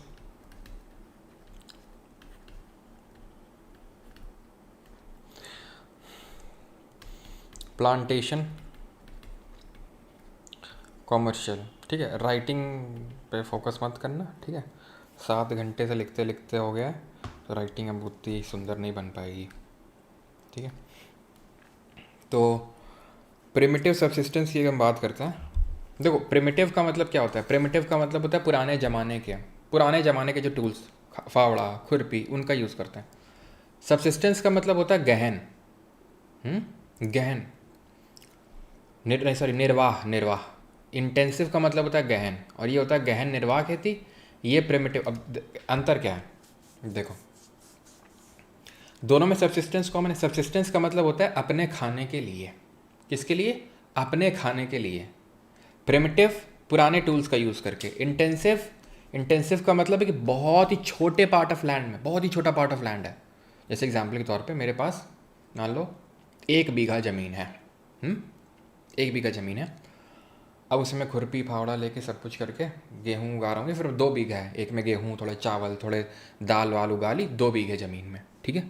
primitive क्योंकि खुद पुराने टूल्स का यूज़ कर रहा हूँ, सब्सिस्टेंस खुद के खाने के लिए। इंटेंसिव सब्सिस्टेंस क्या हो गया? मेरे पास 1 बीघे ज़मीन है, ठीक है, उसी में एकदम ठीक ठाक टूल्स का यूज़ करके और मैं खेती कर रहा हूँ, गहन निर्वाह खेती। इंटेंसिव सब्सिस्टेंस वहाँ किया था जहाँ पर एरिया कम होता है, पार्ट ऑफ लैंड कम होता है। समझ चीज़ आपको? प्लांटेशन का क्या होता है? प्लांटेशन जहाँ पर एक सिंगल क्रॉप को एक बहुत ही एक्सटेंसिव लार्ज एरिया में लगाया जाता है। जैसे एग्जांपल के तौर पे प्लांटेशन में अगर बात करूँ तो प्लांटेशन को इसको किसने इंट्रोड्यूस किया था इंडिया में? इसको ब्रिटिशर्स ने इंट्रोड्यूस किया था इंडिया में। या अगर और मैं बात करूँ एशिया में, बाकी देशों में, इंडोनेशिया में, जैसे रबर, इंडोनेशिया, मलेशिया, देखो रबर बहुत खेती करी जाता है, ऑयल सीड बहुत उगाया जाता है। श्रीलंका में चले जाओ, बहुत रबर उगाई जाती है यहाँ पर, ठीक है। तो ये सब इंडिजिनस नहीं है यहाँ से, ये सब किसने करके दिया? जो भी यूरोपियन पावर है। जैसे अब हम इंडियंस पे ब्रिटिशर्स ने रूल किया, ठीक है। बाकी अगर आप वहाँ पे चले जाओ, बाकी के जो साउथ ईस्ट एशियन नेशन है, किसी को डच ने रूल किया, किसी को फ्रेंच ने रूल किया, तो सब ने अपना अपना वो इंट्रोड्यूस किया। तो इसमें आपका वही आ जाता है, जैसे रबर हो गया, ठीक है, टी हो गया, कॉफ़ी हो गया, ठीक है, ऑयल सीड हो गया, ये सब प्लांटेशन में आते हैं। कॉमर्शियल क्या होता है? ये बेचने का पर्पस होता है इसमें, बेचना है इसमें बस, ठीक है, सेलिंग पर्पस से। तो क्या उसमें नहीं बेचते हैं? क्या बेचते हैं, उसमें बेचते हैं, ठीक है। जूट हो गया, कॉटन हो गया। लेकिन यहाँ पे क्या, एक बहुत ही बड़े पार्ट ऑफ लैंड में एक सिंगल क्रॉप को ग्रो किया जा रहा है, तो इसलिए उसको हम प्लांटेशन बोल रहे हैं, ठीक है। चीज़ समझ में आती है? अच्छा, कुछ टर्म्स है, जैसे मिक्स्ड फार्मिंग क्या होती है? मिक्स्ड फार्मिंग क्या होती है? मिक्स्ड फार्मिंग का मतलब होता है आप एग्रीकल्चर भी कर रहे हैं, खेती बाड़ी भी कर रहे हैं, प्लस लाइफ स्टॉक पाल रहे हैं, गाय भैंस, इन सबको, सो दैट कि you have a diverse set of income, है, ठीक है। ट्रक फार्मिंग क्या होती है? What is truck farming? Truck farming होती है जहाँ पर आप वेजिटेबल्स वगैरह को उगाते हो। अब इस मिक्स्ड फार्मिंग को कंफ्यूज मत कर लेना मिक्स्ड क्रॉपिंग से, ठीक है। मिक्स्ड क्रॉपिंग अलग होती है। जैसे यहाँ पर आप देखो इस पिक्चर पे, तो यहाँ पर एग्रीकल्चर किया गया है। अब मिक्स्ड क्रॉपिंग और इंटर क्रॉपिंग क्या होती है? जैसे मान लो ये रोज़ में उगाए गए हैं, ठीक है, ये एक रो है, ये एक रो है, ये एक रो है, ये एक रो है, ये एक रो है, इस तरह से है। तो इंटर क्रॉपिंग में क्या होता है, 2 या 2 से ज़्यादा जब क्रॉप्स को एक फिक्स्ड पैटर्न में ग्रो किया जाता है तो उसको इंटर क्रॉपिंग बोलते हैं। मिक्स्ड क्रॉपिंग क्या होती है? जब बिना कोई पैटर्न फॉलो किए हुए, जैसे मैंने बीज लिए, बीज मिलाए और फेंक दिए ज़मीन उसमें, लैंड पे, ठीक है, ज़मीन पे, तो क्या हुआ? उगा है, वो किसी भी पैटर्न में उगा है, कोई फिक्स पैटर्न नहीं है। ये क्या है? इंटरक्रॉपिंग, एक फिक्स्ड पैटर्न में हम ग्रो कर रहे हैं, ठीक है। लेकिन अगर ऑल्टरनेट इस तरह से कर रहे हैं तो उसको ऑल्टरनेट क्रॉपिंग बोलते हैं। उसको ऑल्टरनेट क्रॉपिंग बोलते हैं कि रो इसमें एक रो 1 रो 2, देन रो, मतलब क्रॉप 1 क्रॉप 2, क्रॉप 1 क्रॉप 2, तो उसको हम बोलते हैं ऑल्टरनेट क्रॉपिंग, ठीक है। तो मिक्स्ड फार्मिंग अलग है, मिक्स्ड क्रॉपिंग अलग है। मिक्स्ड क्रॉपिंग का मतलब एक पार्ट ऑफ लैंड में आप किसी भी कोई फिक्स्ड पैटर्न में नहीं, बल्कि किसी भी पैटर्न में आपने डाल दिए बीज और ग्रो करवा रहे हैं, ठीक है। मिक्स्ड फार्मिंग क्या है? Agriculture plus life stock. अब ये जो प्रिमिटिव सब्सिस्टेंस फार्मिंग है, इसी का एक टाइप होता है शिफ्टिंग कल्टीवेशन, जो कि यूजुअली ट्राइब्स प्रैक्टिस करती हैं, जो जनजाति होती हैं वो प्रैक्टिस करती हैं। सिर्फ इंडिया में नहीं, अक्रॉस दी वर्ल्ड। क्या करती हैं वो स्लैश एंड बर्न करती हैं। स्लैश मतलब काटती हैं पेड़ों को और जला देते हैं। वो जलाते क्यों? सो दैट कि जो सॉइल की प्रोडक्टिविटी है वो गेन हो जाए, ठीक है। तो स्लैश मतलब काटना, बर्न का मतलब जलाना होता है। तो स्लैश एंड बर्न कल्टिवेशन के नाम से भी जाना जाता है shifting cultivation, which is a type of primitive subsistence farming, ठीक है। प्रिमिटिव सब्सिस्टेंस फार्मिंग का ये एग्जाम्पल है। यहाँ से क्वेश्चन क्या बनता है? पहली बात तो ये हमारे एनवायरनमेंट के लिए गंदा होता है। क्यों? क्योंकि ये डिफॉरेस्टेशन कर रहा है, ठीक है, डिफॉरेस्टेशन करके दे रहा है। अगर आप देखो तो यहाँ से पेड़ वेड़ की कटाई हो रही है, जो कि सही नहीं है। अब इसके डिफरेंट नेम्स होते हैं, ठीक है, डिफरेंट नेम्स होते हैं। ये हैं अक्रॉस द वर्ल्ड, ठीक है, across the world different names है, और इंडिया में डिफरेंट नेम्स हैं। ओके, तो रोका कहाँ पे जाना जाता है? तो रोका कहाँ पे होता है, कहाँ पे रोक दिया जाएगा? अगर तुम ब्राज़ील में जाओगे तो तुमको रोक दिया जाएगा। कोनुको वेनेजुएला।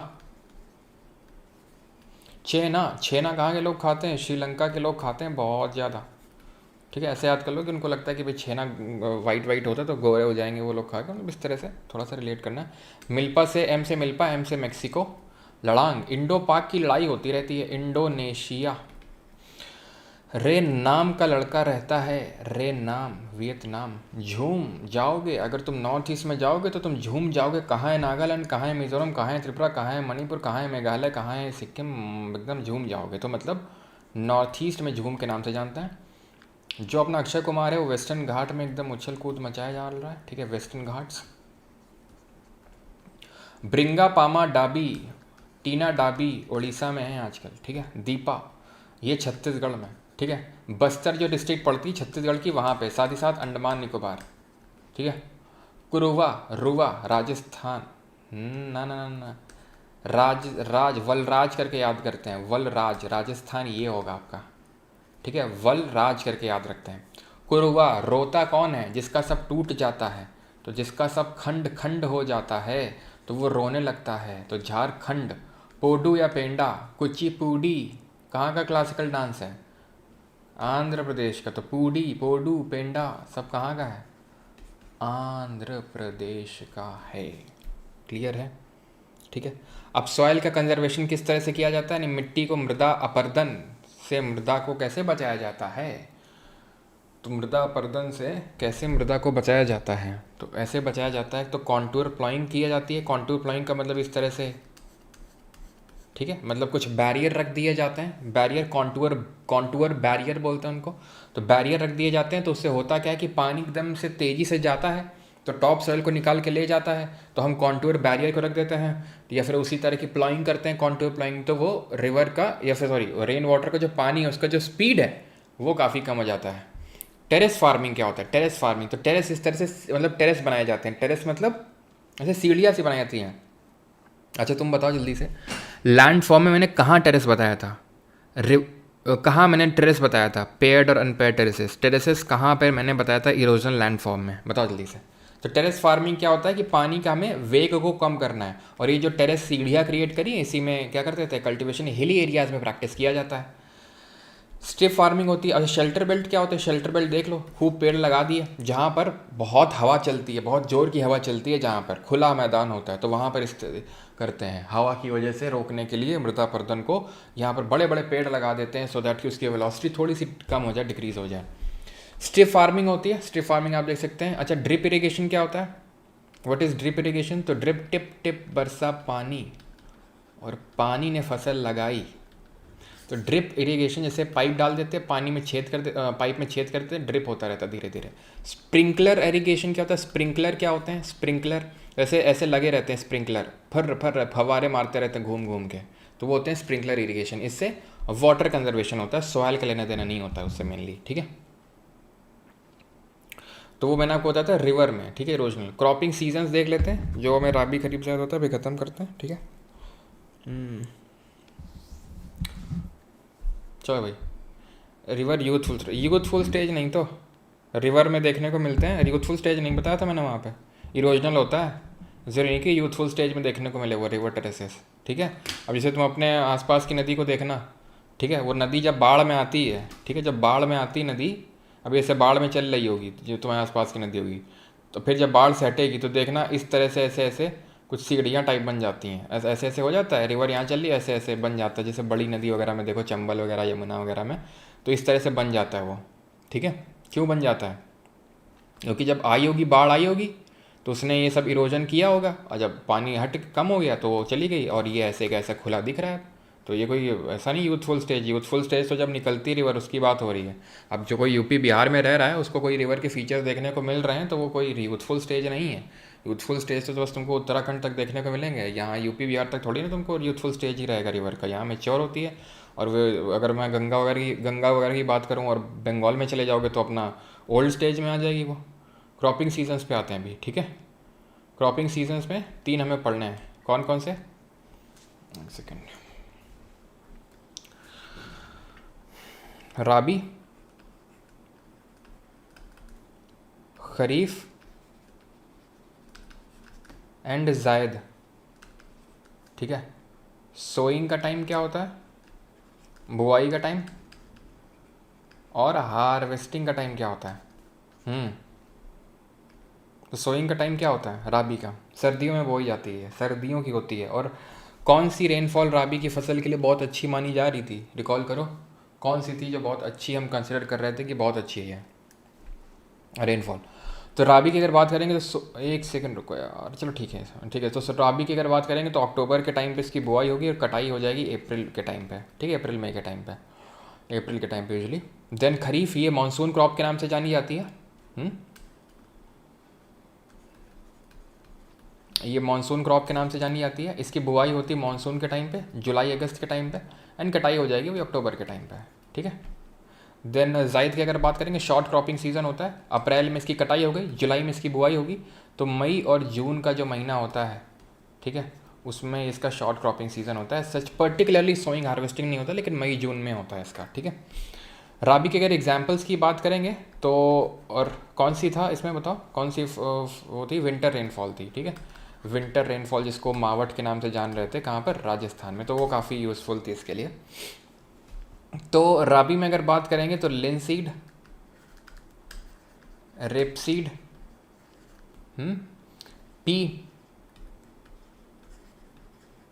Wheat, mustard. खरीफ में पैडी यानी धान, जायद क्या बोलूँ, जायद बाजरा,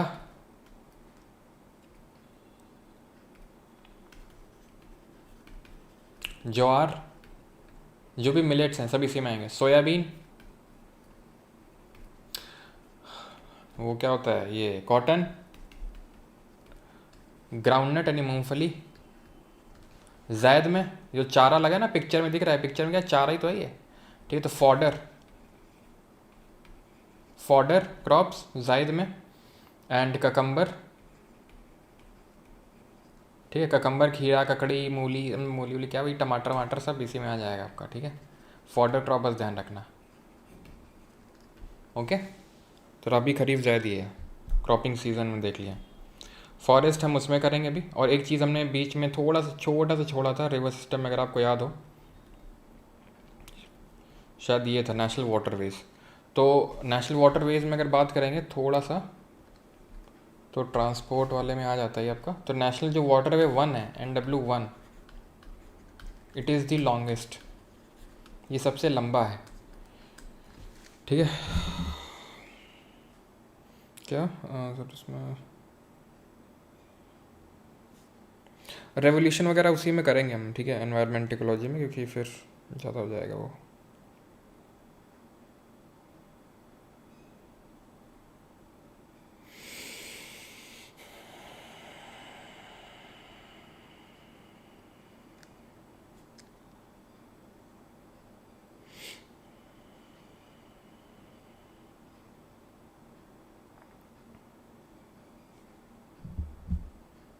चलो, तो ये लॉन्गेस्ट है और ये किस नाम से जाना जाता है, Ganga, Bhagirathi, Hooghly river water system के नाम से जाना जाता है, ठीक है। एंड नेशनल वाटरवे 2 की अगर बात करेंगे, NW2 की, तो ये आपका ब्रह्मपुत्रा पे का वो है, ठीक है, ब्रह्मपुत्रा का, ऑलराइट। और मेनली तो ये डुबरी और सादिया के बीच में, असम में। और थर्ड की बात करोगे तो थर्ड साउथ इंडिया में आपका, साउथ इंडिया मतलब ये जो NW3 केरला में, ठीक है, कोल्लम टू कोट्टापुरम। वैसे मैं आपको बता दूं, अभी जो नया वेंडर उसने ट्रांसपोर्ट पे क्वेश्चन पूछे नहीं है, ठीक है, तो उतना ज़्यादा इम्पोर्टेंट है नहीं टॉपिक। बट फिर भी थोड़ा सा लॉन्गेस्ट ध्यान रखना। लॉन्गेस्ट अगर नेशनल हाईवे पूछ लेगा तो आपको पता है NH44 है, जो श्रीनगर से कन्याकुमारी तक रन होता है, NH44, ठीक है। तो वैसे उतने ज़्यादा कोई क्वेश्चन पूछा है नहीं, उस मतलब एक भी अभी तक क्वेश्चन तो पूछा नहीं है, तो इसलिए बाकी मैं ठीक है, नहीं होगा तो मैं इसका ट्रांसपोर्ट का शेयर कर दूंगा PDF पर हमारे CC टेलीग्राम पे, बिकॉज कुछ लोग बोल रहे थे कि उनकी फैटमैन बुक में भी नहीं है, तो अगर आपको पढ़ना है तो वहाँ से पढ़ सकते हैं, बाकी क्वेश्चन तो आया नहीं है उस पर भी, ठीक है। फॉरेस्ट हम एनवायरमेंट इकोलॉजी में करेंगे, मिनरल कर लेते हैं, ठीक है। मिनरल 10 मिनट में ख़त्म कर लेते हैं, देन ख़त्म है आपका, ठीक है। मिनरल कर लेते हैं, तो मिनरल में सबसे पहला मिनरल हम पढ़ेंगे, मिनरल में सबसे पहले हम मिनरल पढ़ेंगे कौन सा मिनरल, यहाँ पर हम पढ़ते हैं कोयला, ठीक है। कोयला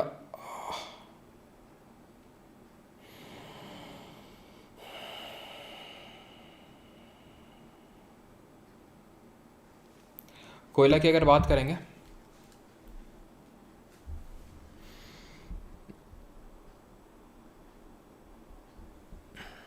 ठीक है, तो कोयला की अगर बात करेंगे तो यहाँ पर आप देख सकते हैं रानीगंज, एबन तालचर, सिंगरेनी, लिग्नाइट। पहले तो ये ध्यान रख लो कि कोयला मेनली 4 टाइप्स का होता है, ओके। 4 टाइप्स कौन से हैं वो, 4 टाइप्स हैं, एंथ्रेसाइट,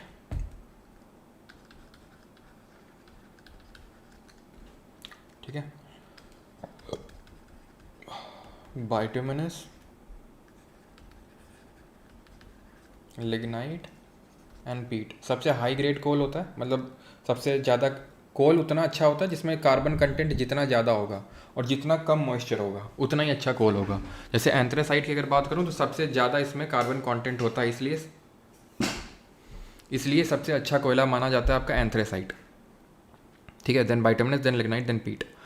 अब जो लिग्नाइट होता है इसको ब्राउन कोल के नाम से भी जानते हैं, ठीक है। इसको ब्राउन कोल के नाम से भी जानते हैं, ये चीज़ आप ध्यान रखना। देन जो आपका बाइटुमिनस है इसको मेटलर्जिकल कोल या कोकिंग कोल के नाम से जानते हैं, बिकॉज मेटलर्जी में यूज़ करते हैं। कभी कभी एंथ्रेसाइट को भी मेटलर्जिकल कोल बोल देते हैं, बट मेनली तो बाइटुमिनस ही होता है आपका, ठीक है। ब्राउन कोल ही हो गया। पीट सबसे खराब पिटा हुआ होता है, ठीक है। इसमें सबसे कार्बन कम कंटेंट होता है और सबसे ज़्यादा मॉइस्चर कंटेंट होता है, ठीक है। यहाँ पे नॉर्थ ईस्ट में और यहाँ पर आपको टर्शरी कोल देखने को मिलता है। टर्शरी भी बेकार होता है, उतना अच्छा नहीं होता। जितना पुराना कोयला होगा उतना अच्छा होगा, कोयला उतना अच्छा होता है जितना पुराना होगा नहीं, जितना ज़्यादा दिन तक वो बरी होगा। उसको हम बरीड सनशाइन बोलते हैं, कोयलों को बरीड सनशाइन बोलते हैं, चीज़ ध्यान रखिएगा आप, ठीक है।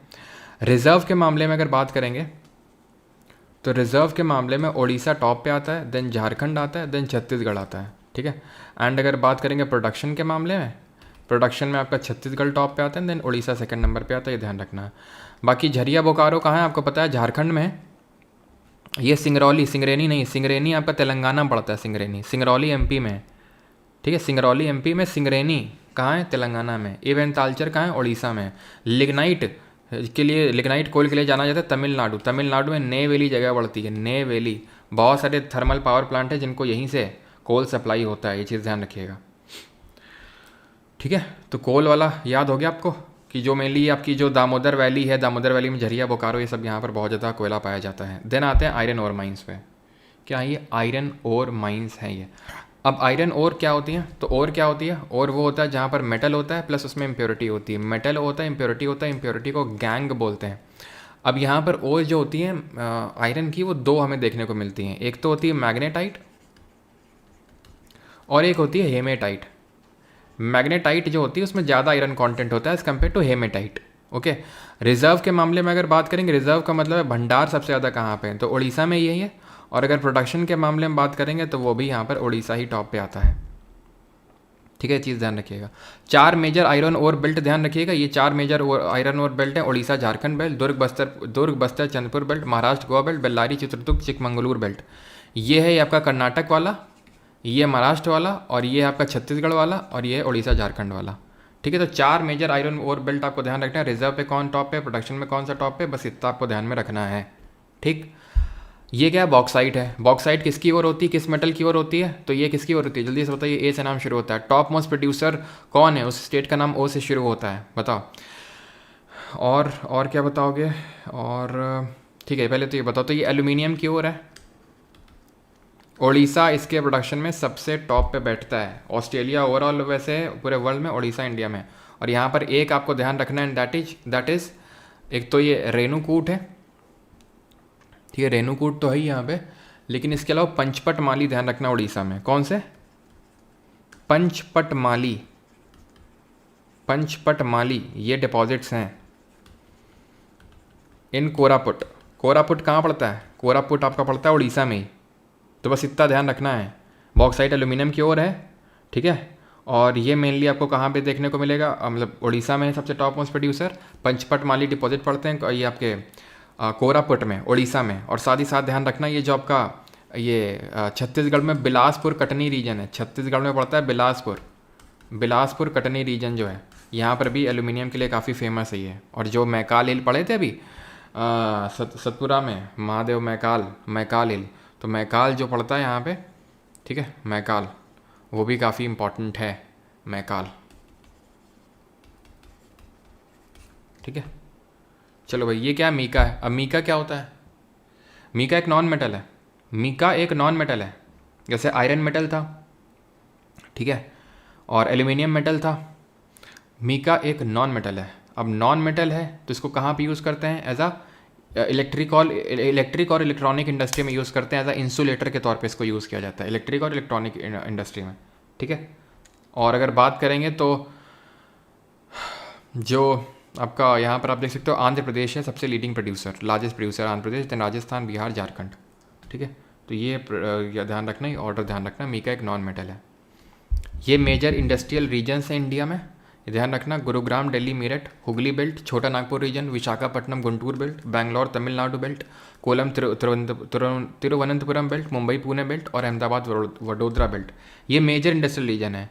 अब कोई और दे देगा इसके अलावा तो अपने आप वो माइनर हो जाएगा, आपका अपने आप वो क्या हो जाएगा? माइनर हो जाएगा, ठीक है। एक चीज़ बताओ, अच्छा ग्रास लैंड नहीं, वो तो सब देखेंगे एनवायरनमेंट में। कॉपर का बता दो, कॉपर का बता दो, और मैंगनीज़ का बता दो। मैंगनीज़ में सिर्फ इतना बता दो टॉप में कौन है, और कॉपर की कुछ इंपॉर्टेंट जो मैंने आपको पढ़ा रखी है माइंस, वो बता दो। तो कॉपर में कौन कौन सी आती हैं? कॉपर में आती हैं बालाघाट, बालाघाट माइंस एमपी में, ठीक है। देन खेतड़ी माइंस, खेतड़ी कहाँ पर है? ये झुंझुनू राजस्थान में ही है। देन अगर बात करेंगे बालाघाट माइंस एमपी में, खेतड़ी है राजस्थान में, ठीक है। बस ये दोनों एक से, ठीक है। Copper was the first metal to be discovered by man, ये हमने पढ़ा था। मैंगनीज में टॉप मोस्ट प्रोड्यूसर है एमपी, ठीक है, मध्य प्रदेश। ओके, ये ध्यान रखना है। बाकी तो और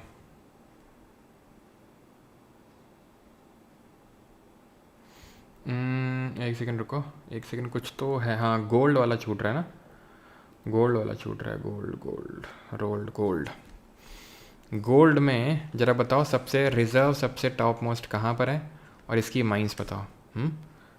कहाँ है बताओ, जल्दी बताओ। और मैं दावे के साथ बोल सकता हूँ कि मेजॉरिटी लोग गलत बताने वाले हैं। जो लोग फैट मैन से पढ़े उन्हें तो पता होगा, लेकिन बहुत लोग गलत बताने वाले हैं। रिजर्व पे बिहार टॉप में है गोल्ड में, ध्यान रखना, बिहार, ठीक है। एंड प्रोड्यूसर में अगर बात करोगे तो कौन है टॉप पे? प्रोड्यूसर में कर्नाटक है। कर्नाटक में आपको पता है हुट्टी गोल्ड माइंस हैं, हुट्टी गोल्ड माइंस, और कोलार गोल्ड फील्ड्स हैं, कोलार गोल्ड फील्ड्स हैं, ओके। तो कोलार है, हुट्टी है, कर्नाटक में है, और गोल्ड में रिजर्व्स में बिहार टॉप पे है। ये चीज़ आपको ध्यान रखनी है, ओके।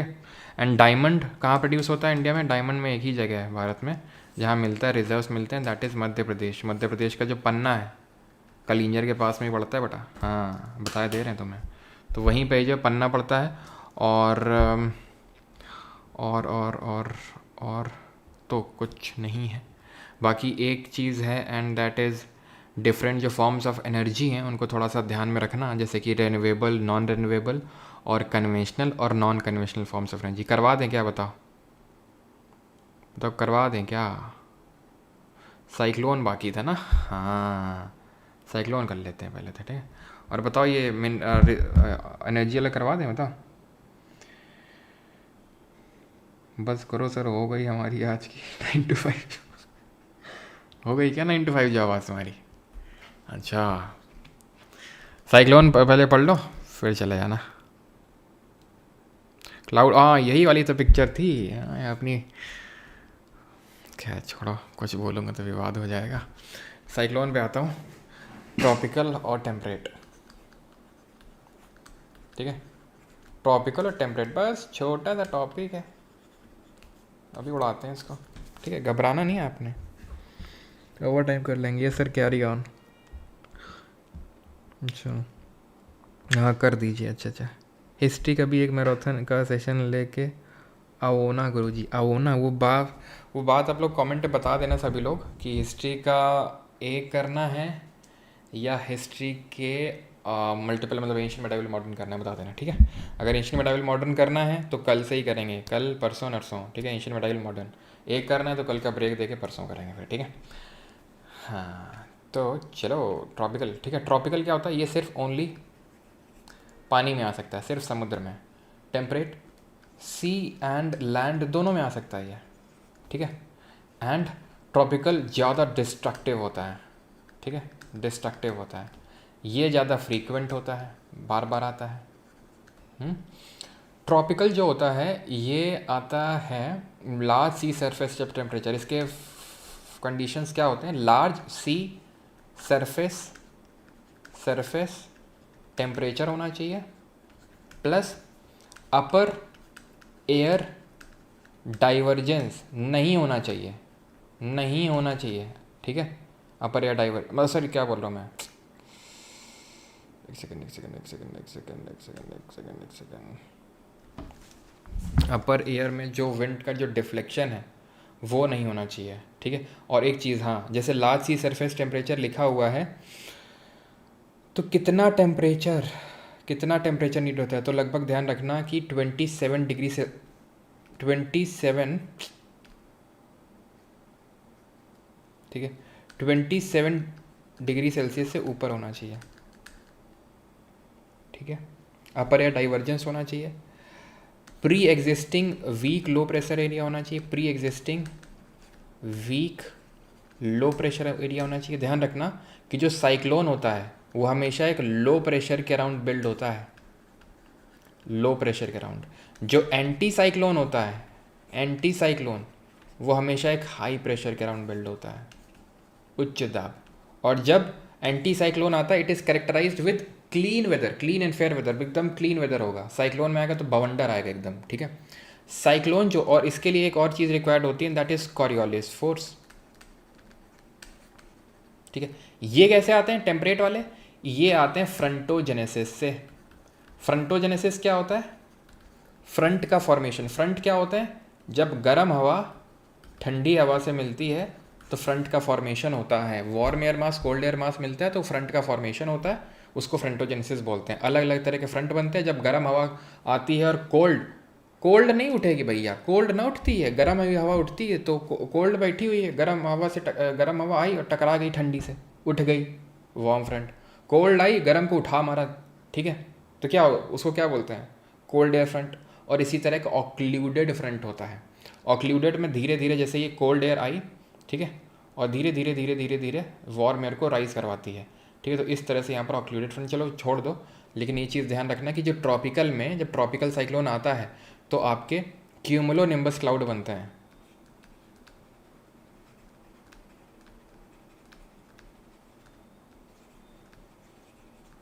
किस तरह क्लाउड बनते हैं, क्यूमुलोनिम्बस क्लाउड बनते हैं, जिनका एक्सटेंसिव वर्टिकल डेवलपमेंट होता है,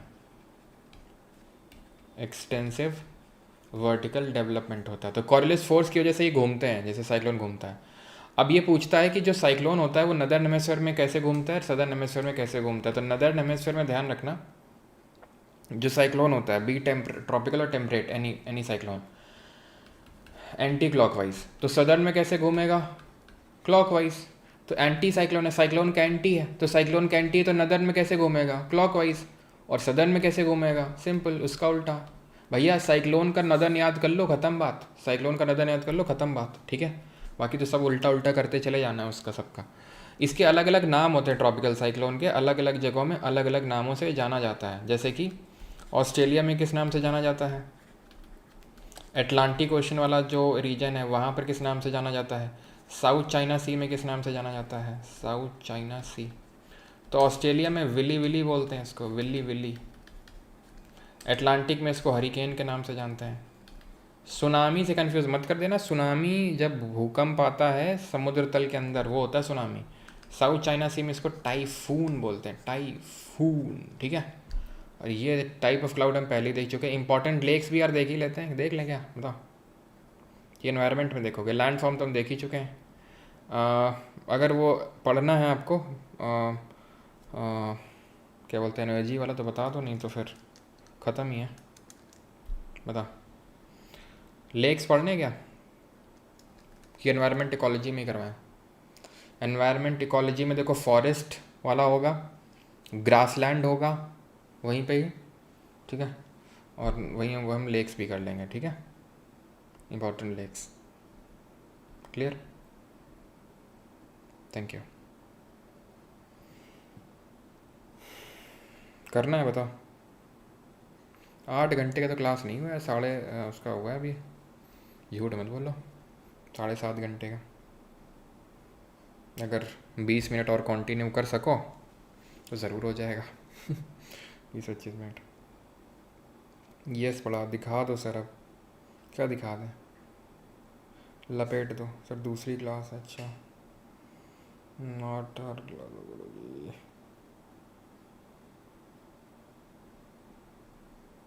छुट्टी सर।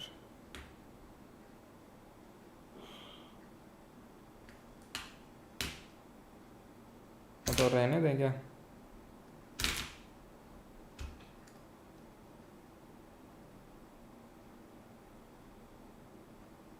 चलो बोल रहे तो रहने देते हैं, तो हमारा मन था करवा देते हैं, चलो कोई नहीं। बाकी ये पीडीएफ आपको मिल जाएगी परमार एसएससी टेलीग्राम चैनल से, ठीक है। आज के लिए इतना ही, तुम्हारी तरह मैं भी खुश हूँ। मलजखंड कॉपर साइट है, बिल्कुल। मलजखंड एमपी में, मलजखंड नहीं लिखा है क्या? मलजखंड एमपी में, बिल्कुल। गर्दा उड़ा रहे आप तो आज मर। एक दिन में इतना झेल नहीं पाएंगे, अलग अलग करवा देना। अच्छा, हिस्ट्री अलग अलग। क्यों आ गया स्वाद? बस हो गया, निकल गया। क्यों? तुमको मतलब लग रहा होगा नहीं कि साला पॉलिटी 7 गया, कितना पॉलिटी कितना गया था? 6.5। ये सर ने 7.5 के ऊपर खींच दिया। हिस्ट्री तो 8.5 तक तो जाएगा ही, 8.5 ना। क्यों? अलग अलग अलग अलग, ठीक ठीक ठीक, अलग अलग ही कराएंगे सर। मार्केट में कॉपी कैट्स चल, हाँ हाँ, काफ़ी लोग कॉपी कर रहे हैं, सीधा सीधा थंबनेल ही कॉपी कर रहे हैं। सुबह से खाना नहीं खाया, अकेले रहता हूँ। अच्छा, तो हम तो खाना ही खाए थे, हम तो खाना ही खा रहे थे बीच में। क्यों? हमें तो बोलना भी था, सोचना भी था, लिखना भी था, आंखें भी गड़ा के रखनी थी, और वहीं बैठ के सारा काम करना था। क्यों? तुम्हें सिर्फ दिमाग चलाना था, हो सकता है कि साथ पेन भी चलाना पड़ा। चलो भाई, हिस्ट्री अलग अलग। अच्छा, समझ गया तुम्हारा पोटेंशियल हम। तो रेडी रहना कल एंशंट के लिए, ठीक है। एंशंट करेंगे कल सुबह, सुबह आ जाना इसी टाइम पे। Thank you. बाकी एनर्जी वाला वो देख लेना, मतलब रेन्यूएबल एनर्जी जैसे सोलर होता है, विंड होता है। विंड फार्म इंडिया में नए वहीं पे तमिलनाडु में देखने को मिलेगा, नागरकोइल जगह पड़ती है वहाँ पे, ठीक है। तो विंड सोलर देख लेना और रिकॉल कर लेना वहाँ से पीएम सूर्यघर वाला, और जो ये नेचुरल गैस वाली एनर्जी होती है, ठीक है, बायोगैस। एंड देन कन्वेंशनल क्या होती है, जो बहुत पहले से चली आ रही होती है, जैसे कोयले से जो एनर्जी बनाते हैं, बहुत पहले से कन्वेंशनल है वो, ठीक है। वो फॉसिल फ्यूल एनर्जी है, पेट्रोलियम, तो ये सब बहुत पहले से चली आ रही है। नॉन कन्वेंशनल क्या है? सोलर हो गया, विंड हो गया, इवन जो न्यूक्लियर एनर्जी होती है, एटॉमिक एनर्जी, वो नॉन रिन्यूएबल तो है न्यूक्लियर वाली, लेकिन नॉन कन्वेंशनल है वो। जनरली हमें रिन्यूएबल वाली नॉन कन्वेंशनल देखने को मिलती हैं, जैसे सोलर, ये सब। विंड पहले नहीं यूज़ होते थे, अभी यूज़ होते हैं ना, तो नॉन कन्वेंशनल है लेकिन रिन्यूएबल है। लेकिन atomic energy, that is nuclear energy, वो कन्वेंशनल नहीं है, नॉन कन्वेंशनल, लेकिन नॉन रिन्यूएबल है, ठीक है।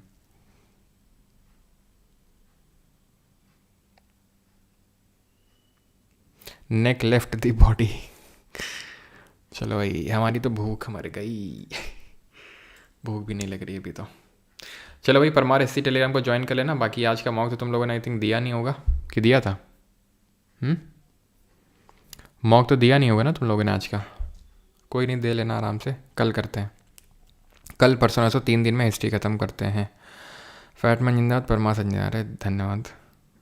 चलो भाई, thank you thank you thank you thank you. और किसी को कुछ कहीं डाउट होता है तो आप व्हाट्सएप कर सकते हैं 8840286735 पे। ओके, 8840286735 पे। कुछ आपको कहीं प्रॉब्लम होती है तो आप वो बता सकते हैं। धन्यवाद, thank you and thank you and yes, appreciating your hard work. मतलब आप लोग भी 8 घंटे तक लगातार बने रहे, 8 आवर्स तक, and that is very commendable, that is very remarkable. Kudos to you. ठीक है, आपने 8 घंटे पढ़ाई करने का सोचा रादर दैन कि इंस्टाग्राम स्क्रॉल करना या फिर कुछ फालतू की चीज़ देखना। ठीक है, जो कि बहुत लोगों ने किया होगा। अब वो उनसे आप कितना आगे निकल गए हैं वो आपको नहीं पता है। ठीक है, वो ओवर द टाइम पता चलता है। ठीक है, ऐसा नहीं कि आज ही पता चल गया कल पता चल जाएगा, वो आपको साल 2-3 साल में पता चल जाएगा वो। ठीक है, वो डिफरेंस कभी कभी इतना बड़ा क्रिएट हो जाता है कि आपको पता भी नहीं चलता है। ठीक है, तो बस करते रहिए हार्डवर्क एंड थैंक यू।